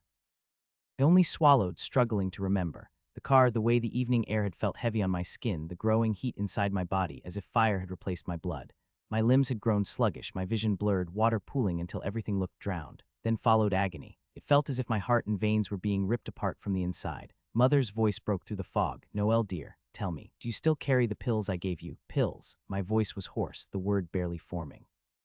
Her eyes narrowed with worry. The bottled medicine for your condition that holds back the attacks when they come suddenly. I froze. Since I arrived in this world, not once had I taken any pills. I didn't even remember seeing any. My mind spun, realization dawning painfully. So that's why it struck me so hard today. Those pills weren't a cure. They were more so acting like a shield. Yes, they were flimsy and temporary, but enough to buy me time. And without them, I haven't taken them. The words barely slipped past my lips. Mother's hand stopped, resting against my temple, her breath catching for the briefest second. Then she sighed long and heavy before resuming the gentle motion through my hair. I tried to sit up, but the attempt was useless. My back screamed in protest, sharp pain twisting up my spine until I bit down on my teeth. Even if I had my cane, I knew I wouldn't be able to stand at all, so I let myself stay. I lay there helpless, my head still cradled in her lap, her hands smoothing over me, and in that moment, it didn't feel like defeat. It felt like I was worth $1 billion. Like I had been born only to stay right here, in the arms of someone who cared enough to chase death away with the sheer stubbornness of her love. Mother chuckled softly, though the sound trembled. My son is lucky, isn't he? His own doctor and health attendant is none other than his mother. My eyes widened. It didn't occur to me once that this body's personal doctor was none other than the mother. She smiled faintly, bittersweet. When your illness began when you were still little, I let others handle it at first. Doctors, nurses, hired attendants, but her lips pressed tighter. None of them cared for you the way I wanted. They treated you like a task, not like my child. Sometimes they even left you alone. Her voice faltered, as though saying it out loud still hurt. My chest clenched. I couldn't stand it. She continued, brushing her thumb across my temple, and I noticed something. Whenever you were with me, Noel, your symptoms eased. Your breathing steadied, the pain dulled. But when you were left in the hands of others, the illness flared, so I became your doctor myself. I swore never to let anyone else stand between me and your care. Her voice shook. With those words alone, it flared a moment from my memories as Ju-won. The boy was coughing again. His small frame shook under the weight of the fits, his lips pale, his forehead burning with heat. Ju-won breathed, slowly, just slowly. His mother's voice trembled, though her hands did not. She pressed a cool cloth to his temple, wiping away the sweat that dampened his hair. Mum, it hurts." The words were weak, almost drowned beneath his own coughing. Her arms wrapped around him, pulling him into her lap. The moment she held him close, his shivering eased. The suffocating weight in his chest lessened, as though his illness itself bent to her presence. "Hush, I'm here," she whispered, and miraculously it was true. His breathing slowed, his tears stopped, his fever dropped bit by bit. To Ju-won, his mother was not simply comfort, she was the cure. Years passed, the boy had grown into a young man, stronger, taller. His body no longer trembled the way it once had, but fate was cruel. Now it was she who lay upon the bed, her face pale, her lips dry, her body seized with the same choking illness that had once plagued him. "Mum, hold on, please, just breathe, just like you taught me." Noelle pressed the cloth to her forehead, just as she had done for him countless nights, but nothing happened. Her coughing didn't ease, her breathing didn't steady. The illness didn't subside. His presence had no power. Why isn't it working?" His voice cracked, raw with despair. He pressed her closer, as if sheer will could force his health into her body. "When I was sick, when I couldn't breathe, you healed me, you made it stop. Why can't I do the same for you?" His mother's trembling hand rose, brushing against his cheek. Her touch was weak, almost weightless, because Ju-won, a mother's love, is different. Tears blurred his vision. He held her tighter, as if afraid she would vanish. But no matter how fiercely he clung to her, the illness did not leave her, until she, eventually, passed away. Noel still lay still on the wide bed, his chest rising faintly beneath the covers. His face looked almost peaceful, yet the pallor of his skin betrayed the weight of his condition. His mother sat beside him, her hand brushing through his hair the way she had when he was a child. She tried to smile, but it wavered, breaking under the heaviness in her chest. Her voice trembled softly as she spoke. "You know, you weren't always like this. You were such a cheeky boy. You were always laughing, always running about the manor as if nothing in the world could hold you down." Her eyes glistened as she let out a shaky chuckle. "I still remember the time you tied all of your sister's dolls together with ribbons and hung them from the chandelier in the sitting room. She cried, and you just stood there with that guilty grin, swearing you were training them to be soldiers." Her thumb stroked his temple. "And the way you used to hide behind the drapes to jump out at the maids. Ah, the poor women nearly dropped silver trays more times than I can count. You thought it was the funniest thing in the world." Her voice began to break. "Even with the illness shadowing you, even when your body was weak, your spirit was always so full of life. You never let anyone see you suffer, did you? You smiled for everyone, even when it hurt." She leaned forward, her tears dripping into his dark hair. "I never want to lose you, Noel. I love all my children, but when I had you." Her voice cracked fully now, trembling with a grief too heavy to contain. "When I had you, I was terrified. You were born without breath, your tiny body so still in my arms. I thought I had lost you before I even got to know you. And then when you finally cried, when that sound filled the room, it was the most beautiful sound I had ever heard. That was the moment I swore I would be the best mum in the empire, for you, no matter what." Her forehead pressed gently to his, her tears soaking his hair. "I am a renowned doctor of this empire. I have saved soldiers torn apart on the battlefield, have cured noblemen and even children, everyone who came to me, everyone but you." Her voice fell into a whisper, trembling, aching. My greatest shame is that the one life I want most to save is the one I cannot, my Noel, my precious boy. Do you know what my greatest fear is? It's not war, not plague, not even death itself. It's losing you in the same silence you were born into. Her hand gripped his tightly, as though her touch alone could anchor him to this world. So please, don't go where I can't reach you. Don't leave me in that silence again. Noel reached out, his hand steady despite the faintness in his body. With his thumb, he brushed away the tears on her cheek. A faint smile touched his lips. Don't cry. I'm here, aren't I? For a long moment, mother and son stayed like that, suspended in silence. Slowly, Madame Gresha regained her composure, though her eyes still glistened. She tried to speak in a lighter tone, though her heart remained heavy. Tell me, Noel, how is your brother faring at the academy? It's been a while since he's wanted to visit. He's a very closed boy, so please take care of him for me. Noel paused. The truth lingered on the tip of his tongue, that his brother barely looked at him, that they passed each other like strangers rather than blood, saying it would carve new wounds into his mother's heart, wounds she would hide but carry forever. So with a smile warm enough to soothe her fears, he said, "He is doing amazing, mother." His hand still rested gently against her face as he spoke, his thumb sweeping one last tear away. Should I open it now? The words slipped from my mouth in a low murmur as my hand hovered over the knob. I could feel the cold metallic surface even through my gloves in my palm, a reminder of how long I'd avoided this door, my research room. After a small hesitation, I finally twisted the key. Click, my eyes swept over the interior. Boards covered in cramped notes, charts pinned messily, lines crisscrossing in frantic patterns, shelves burdened with books so tightly pressed they seemed to suffocate. Gadgets, half-complete mechanisms, coils of mono wire, glass vials that caught the faint light strewn across the tables. It wasn't nearly as vast as I had imagined it to be after so long. In fact, it felt crowded and cramped, as though everything had been piled together in an anxious rush. I stepped inside. The faint dust stirred under my boot, and then I stopped. My gaze returned slowly to the door. Someone was already in here not too long ago. The thought struck with absolute certainty. I replayed the moment again, the way the key had slid in and turned without a hitch, and the way the mechanism inside had moved like butter. Even with Valorian Academy's tendency to pour money into durability, and even with its perfectly maintained materials, a lock untouched for 3 years should have put up at least some fight, even a squeak. It opened like it had been installed yesterday. I glanced down at the key in my hand. Was it Claire? It wouldn't surprise me. She had been watching me with suspicion for weeks now and privately investigating me on her own terms. If she decided to pry into my affairs, this would be exactly the kind of door she'd try to open. But if so, how? She didn't have this key. Another copy, I muttered, narrowing my eyes. The possibility gnawed at me. For her to even enter meant she either had access beyond her station or someone had given her help. I closed my hand tightly around the key until the edges bit into my palm. Regardless, I dismisses it. I'd change the knob. No, better. I'd actually change the entire door. I'd call my own person, not one from the academy, to construct something unique.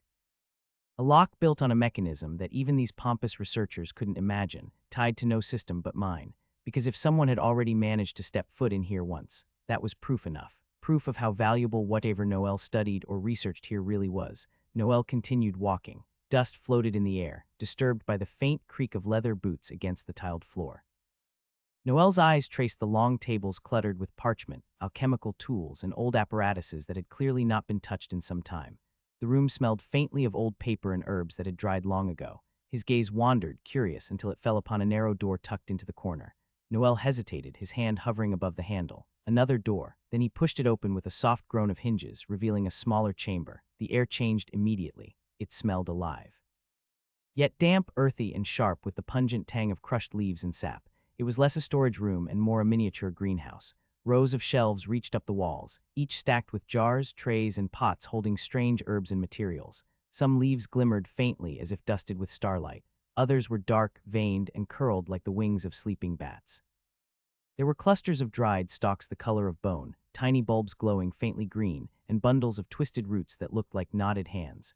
Strange powders and crystalline fragments shimmered within glass vials, carefully labeled in a handwriting so sharp it might have been carved instead of written.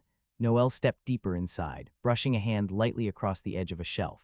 By the door stood a small wooden table. Atop it, a single object demanded attention. A circular glass plate enclosed by a cylindrical dome. Inside was a single plant, its stem slender, its petals faintly translucent, pulsing with a rhythm like breath. Beside it lay a notebook. The cover was worn, the leather faded, edges fraying as though it had survived decades of handling.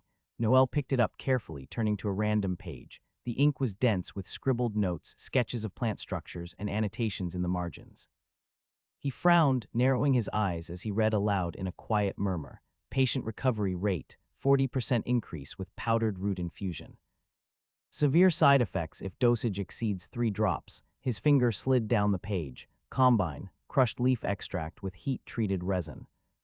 Functions as stabilizer for mana erosion. Remarkable resilience in circulatory flow. Noel's brows drew together. He flipped to another page. Countermeasure for mana poisoning. Requires rare mineral catalyst. Still unstable in large subjects. He muttered under his breath, incredulous, his voice sounding almost clinical. These aren't the notes of some amateur tinkerer. This is medical research, precise and structured, like a physician. He let out a quiet scoff, though his chest felt heavier the more he read. Wait, don't tell me. His hand lingered on the brittle page, his reflection wavering faintly in the glass dome beside him. The original Noel was also a doctor. The words escaped him before he realized, echoing softly in the herb-scented chamber. He shut the notebook halfway, staring at the plant within the glass. His lips curled in a humorless smile, one laced with bewilderment. What else was this man? A soldier, a researcher, now a doctor. No wonder they call him the lout of iron deeds. Noel exhaled slowly, the weight of revelation settling deep in his bones. His sickness. He murmured bitterly to himself, eyes hard. The only thing people ever looked down on him for. The notebook fell shut with a muted thud against his palm. The silence of the research room was broken by a faint ding. Before Noel, a golden translucent system window flickered into being, hovering like a phantom in the air. Reward available. Item memory cube. Activate reward now. No, yes. His tired eyes narrowed. I forgot about the reward. For a moment he simply stared, then muttered under his breath. Yes. With that word the window shimmered and the light condensed. A cube materialized in the air, no larger than his palm, and dropped into his waiting hand with a weight that seemed heavier than it should. It was smooth and almost glass-like, a white Rubik's Cube, except every face was blank save for a single blue square. Noel turned it over slowly, feeling the strangeness of it. Wait, I can. Activate this now. Another system window blinked into life. Memory Cube instructions.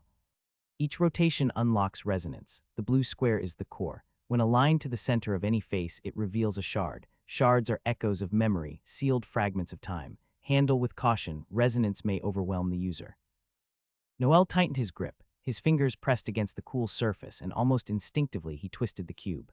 The moment the lone blue square slid into the center, it flared. Whew! The cube lifted from his palm, hovering before him. Thin veins of light spread across its surface, lines tracing out new patterns. The glow intensified, flooding the room with a cold, radiant blue. Noel's breath caught. His eyes never left the object as the air shimmered around him. Then shards began to form. Rectangular panes of light burst forth, circling around him like orbiting screens. Each rectangle flickered images of half-formed faces, places and voices that slipped in and out of focus. The cube spun slowly in the air, each rotation making the light grow brighter and sharper. Rays of blue streaked across the walls, the ceiling and his skin etching everything with the blue hue. Noel's eyes widened as the rectangles spun faster, enclosing him in a spiral of shifting memories. Faster, faster. The light became unbearable, rays breaking through the very seams of the room, as though tearing a hole in reality itself. His wide eyes followed the orbiting shards as his breath quickened. Claire stepped into the office quietly. Her eyes immediately caught the half-open book and scattered papers on the desk. She blinked. He's here. Sir Gren, she called softly. No response. Her gaze shifted, and then she noticed the research room door was ajar. Her brows knit. Since when was that open? She stepped closer, peering through the gap. Sir Noel. Her voice caught in her throat. He was on the floor. Claire's heart leapt and she pushed the door wider and hurried inside. Sir Gren, are you okay? Should I get your pills? Her eyes darted across the room, searching. Where's your cane? There's the cane. She moved toward the desk outside the research room to grab it when a low voice stopped her. Claire, she froze. It's okay. His tone was steady, but his breath uneven. I'm fine. Noel braced against the floor, struggling to get up. Claire rushed forward, crossing from the door to the middle of the room, catching him by the arm before he could stumble again. Careful, she murmured, her voice trembling. Noel didn't look at her. He pulled out a handkerchief instead, quietly pressing it to his face. Come on, he said after a pause, his voice calmer than before. Let's go see the club members. We have to prepare for the first meeting. He left her there, walking out of the research room, heading straight to the coat hanger. With practiced ease, he slipped his coat over his shoulders. Claire stood still by the door, her hands tightening at her sides. Her eyes lingered on him. A thought crossed her mind, unshakable. Was he crying? When they stepped outside the office, Noel began talking to Claire. His voice was low and almost casual. Claire, did you put up the list? Yes, Instructor. She answered immediately, a small smile tugging her lips. It's already pinned on the board. Good. Noel murmured, shifting his cane and walking on slowly. At the academy's main courtyard, a large crowd had gathered before the notice board. The freshly pinned parchment with bold letters, Delight's Club accepted members, had become the new center of attention. Whoa, really? Only 10 people got in. Lucky them. Imagine learning cooking from a senior professor. Senior professor, more like a miracle worker. Did you taste the taiyaki? Even the chancellor was there earlier. Students pressed closer, trying to peek at the list, while others groaned after realizing their names weren't there. It's just cooking. Why are people acting like this is the swordsmanship club? Cooking's not just cooking, idiot. Those snacks were crazy good. Still, so what if they're good at making bread and pastries? In the end, they'll just be cooped up in the academy kitchen. It's not like they'll be traveling the empire like the Exploration Club and other big clubs. Exactly. Think about the Embroidery Club. What do they even do? Nothing exciting. No big events, no field trips. And yet they brag every day just because the current crown prince was once a member. Alumni power, that's it. Without him, the club's just decoration. A snicker ran through the group. Mark my words, the Delights Club will be the same. A little buzz in the beginning, then nothing, you'll see. Apart from saying, we learned under a professor, they won't have anything big to show off. Still, I'd rather eat good food than sit around sewing for hours. Ha, true, at least they'll get free snacks. More voices overlapped, laughter mixing with envy. Honestly, imagine being one of those 10. What kind of connections did they use? Not connections. Maybe just fate. Fate, my ass, I should have queued earlier. The students kept arguing, whispering, teasing, and marveling, but their eyes stayed glued to the parchment. 10 names that had already made the Delights Club one of the most talked-about clubs. The candlelight wavered across the gilded study. The light was throwing long shadows against the St. Gren banner mounted upon the wall. Patriarch Gale St. Gren, head of one of the oldest houses in the empire, leaned back in his chair. He did so with a heaviness that did not belong to a man of his years. The parchment spread before him was ink-stained and torn at its edges, brought in haste from the merchant caravans that had returned earlier than expected.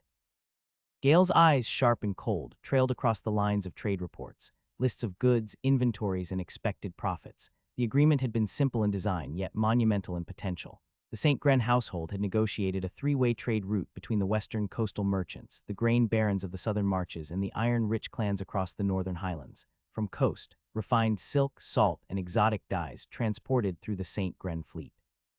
From the south it was endless grain shipments, vital to both army rations and the capital's swelling population. And from the mountain marches he decided on smelted iron and steel, weapons grade, enough to outfit half the Imperial Legion if handled properly. St. Gren would serve as the broker and guarantor, his job being securing tariffs, ensuring safe passage, and taking the lion's share of the profit. If successful, this trade would not only secure economic dominance for decades, but also prove to the emperor that the St. Gren household possessed both stability and vision, all of which were qualities befitting one of the two coveted seats in the divine household. It should have been a flawless arrangement. Instead, it had collapsed. The reports spoke of bandit raids on the southern grain convoys. This was not only done once but thrice in succession. Their escorts overwhelmed as if the raiders had known their movements in advance. On the western seas, St. Gren's ships had been delayed at foreign harbors by sudden, inexplicable sanctions. There were documents forged in the emperor's name, declaring their cargo unfit for import. The merchants, upon hearing of delays and shortages, had withdrawn entirely, refusing to sign the final contracts. What should have been an ironclad agreement was now reduced to smoldering wreckage. A knock sounded on the study door. "Enter," Gale said, his voice steady while rubbing his forehead and the hand sliding down to smoothen his mustache.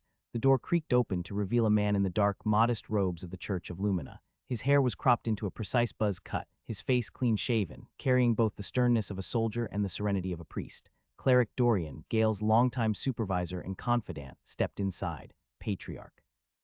Dorian bowed slightly, his tone deep and restrained. "The full report has arrived from the Port Authority and the Southern Stewards. It is as we feared." Gale gestured impatiently. "Speak." Dorian set a bound ledger upon the desk and opened it, the candlelight glinting off the ink. The grain shipments from the southern plains were intercepted in 2 locations.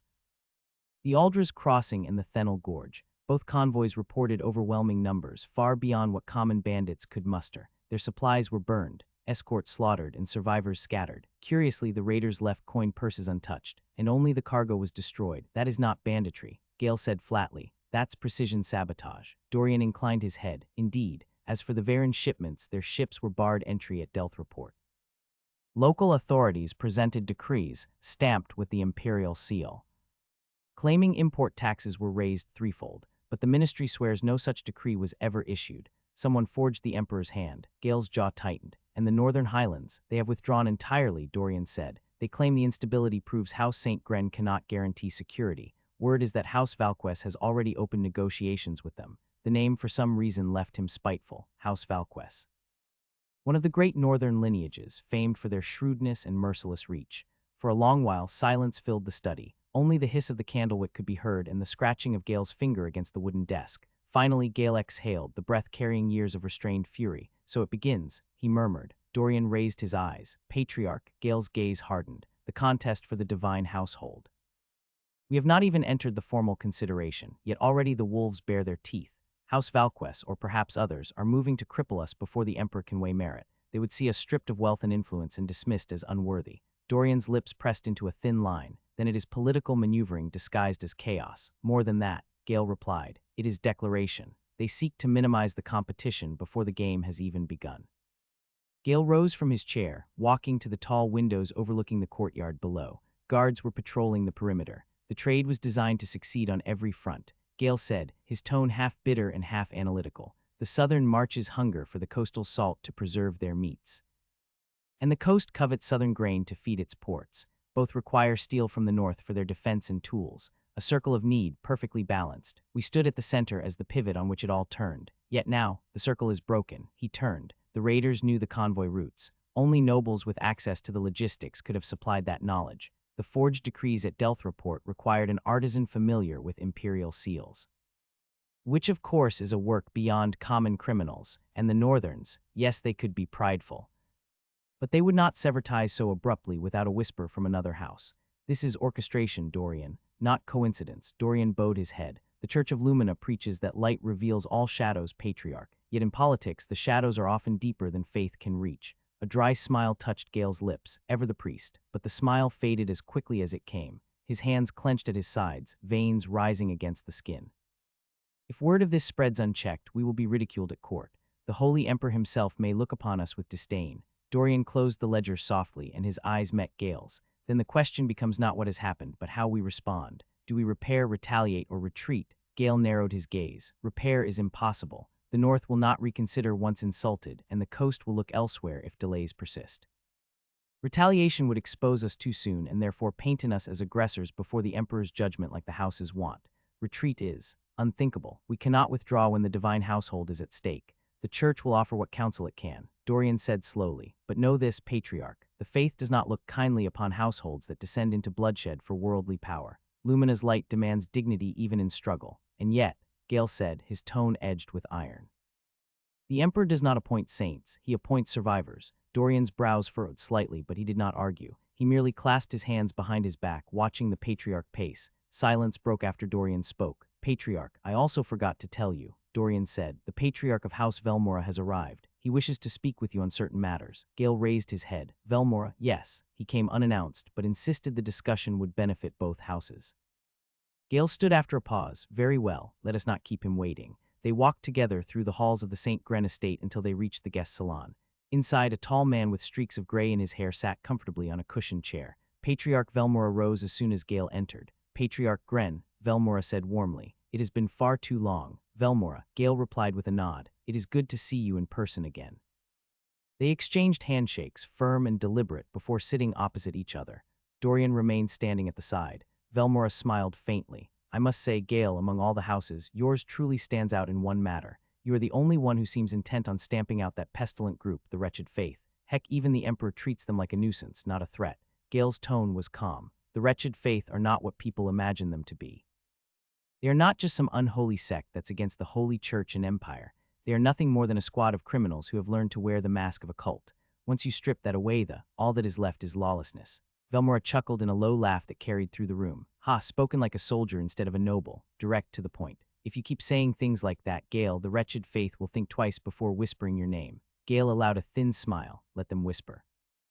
Fear is a good leash after all. Velmora leaned back. Tell me, Gale, how fares Lady Gresha? It has been some years since I last spoke with her. She is well, Gale said, busy as always with the household matters. And your wife? Velmora's eyes softened. She's also well, keeps my temper in check, truth be told. Then it seems we are both blessed in our own way, Gale replied. The two men shared a short laugh, the sound lightening the air for a moment.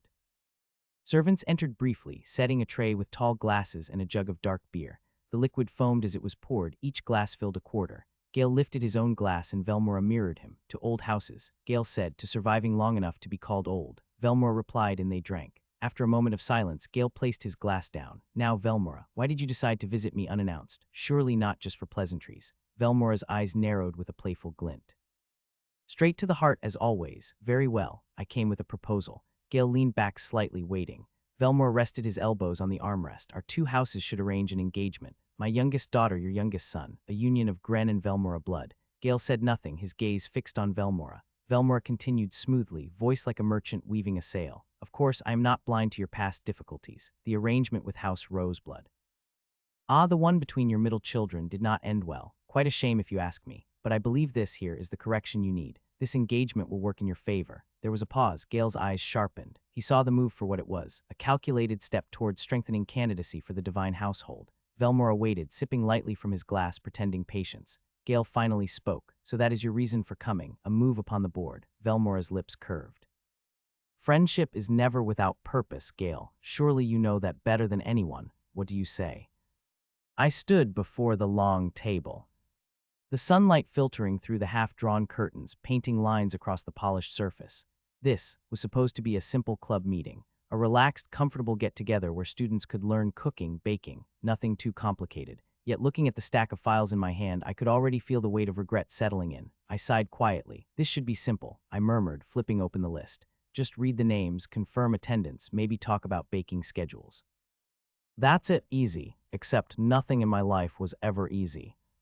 First name, I cleared my throat and read aloud. Knox St. Gren, second year. The moment his name left my lips, the air in the room shifted. Heads turned and I didn't even need to look up to know why. Knox stood from his seat at the far end of the table. He stood and replied, here, and sat back down without saying a word. He didn't even look me in the eye. Right, that's how it was between us. Still, I tried. So, you did decide to join this club? Yes, he replied simply. I waited for more but nothing came. Well, I continued, trying to sound casual. Good to see you taking interest in extracurriculars, although cooking's not exactly what I expected from you. Knox blinked once his expression neutral. I decided to flip to the next page just so I wouldn't have to stare at him. I didn't know why I bothered. Maybe I was still clinging to the idea that brothers could mend things with small talk. But no, if anything it felt that the wall that was built long ago keeps on getting new bricks with every encounter. Next name, Lear Dawson. First year, wait, Dawson, a hand shot up immediately. A boy with rounded glasses and slightly messy hair stood. He looked like he'd been waiting his whole life for this moment. Present, he said, voice cracking slightly. Then he bowed awkwardly. Professor Noel, hello. His enthusiasm was almost blinding. I blinked. He was from my magic engineering class. I know this might be sudden, but he adjusted his glasses, eyes darting nervously. I actually wanted to ask what exactly will we be doing in the Delights Club? Is it like advanced culinary alchemy? Or, magical pastries? Pastries, I repeated. He nodded earnestly. Yes, I mean, when I saw your name as the supervising professor, I thought, it must involve some kind of precision work, maybe ingredient to mono ratio research. I blinked again. He looked genuinely excited. Wait, he applied because of me. You joined this club because of my teaching. Yes, he said, smiling so brightly I could almost hear Claire giggle behind me. I really admire the way you explain magic engineering. It's really easy to follow, even for someone like me. I stared at him for a beat longer than necessary.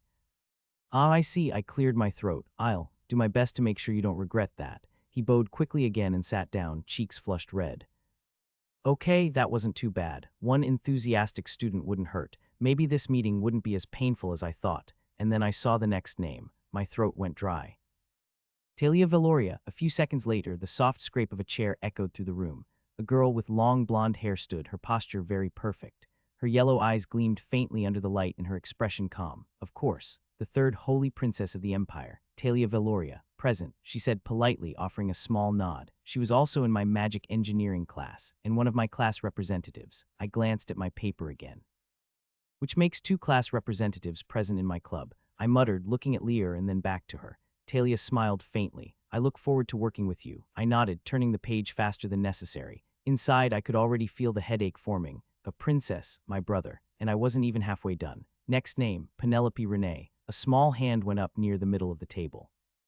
The girl who stood had bright red hair tied loosely behind her, red eyes that shimmered softly, and a hesitant expression.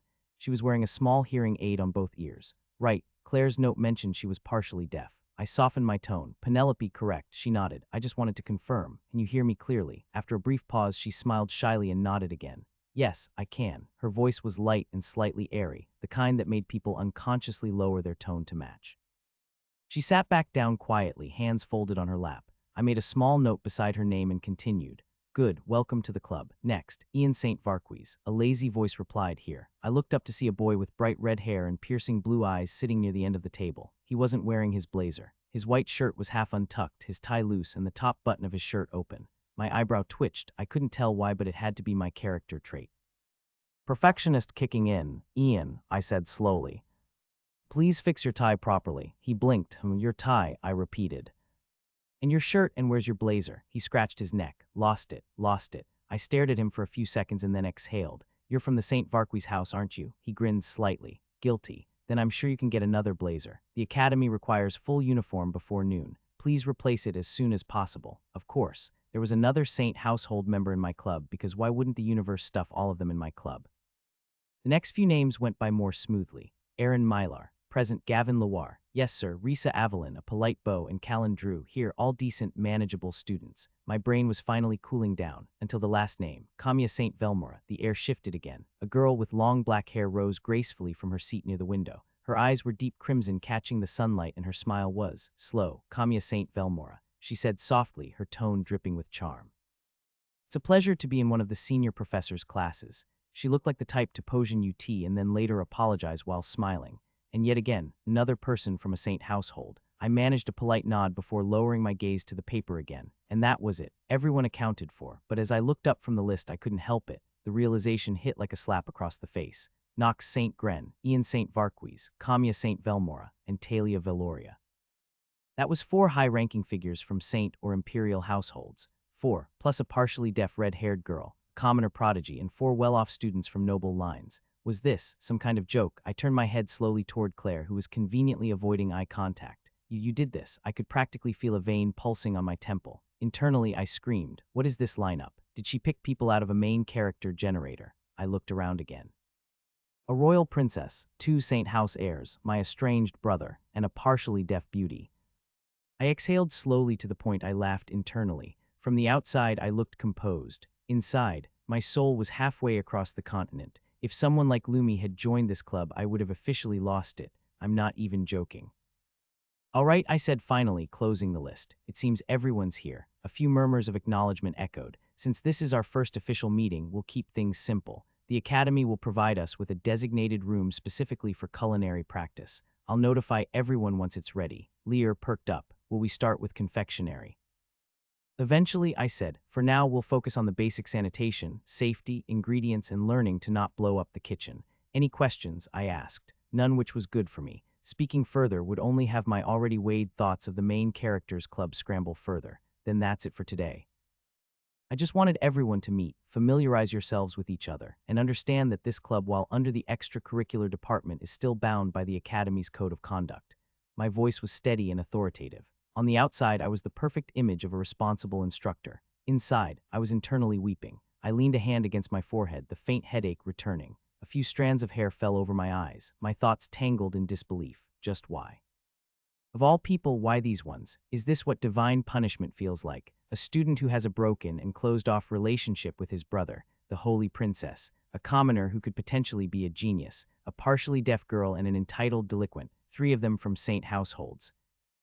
And not to mention a civil servant of the Empire who is their club patron. I might not have known this row fan game like my sister Hannah did, but anyone has the brains to know this is a lineup of major characters. Claire, standing near the corner, tilted her head. Professor Noel, are you okay? Oh, the audacity. I lowered my hand slowly and gave her a dead stare. Claire, yes, remind me who chose the members again. She blinked innocently. You told me to, I told you to help choose. I said, voice dangerously soft. Not summon the Empire's political lineup into a cooking club. She smiled sheepishly. Coincidence, I breathed in deeply. Then out, then in again. Terrible luck, I thought bitterly. That's what my status says about this character. Noel tends to find himself in the most absurd situations, no matter how simple. I could already imagine tomorrow's headline. Professor Noel St. Gren of the Imperial Academy forms the most dangerous student alliance in Academy history.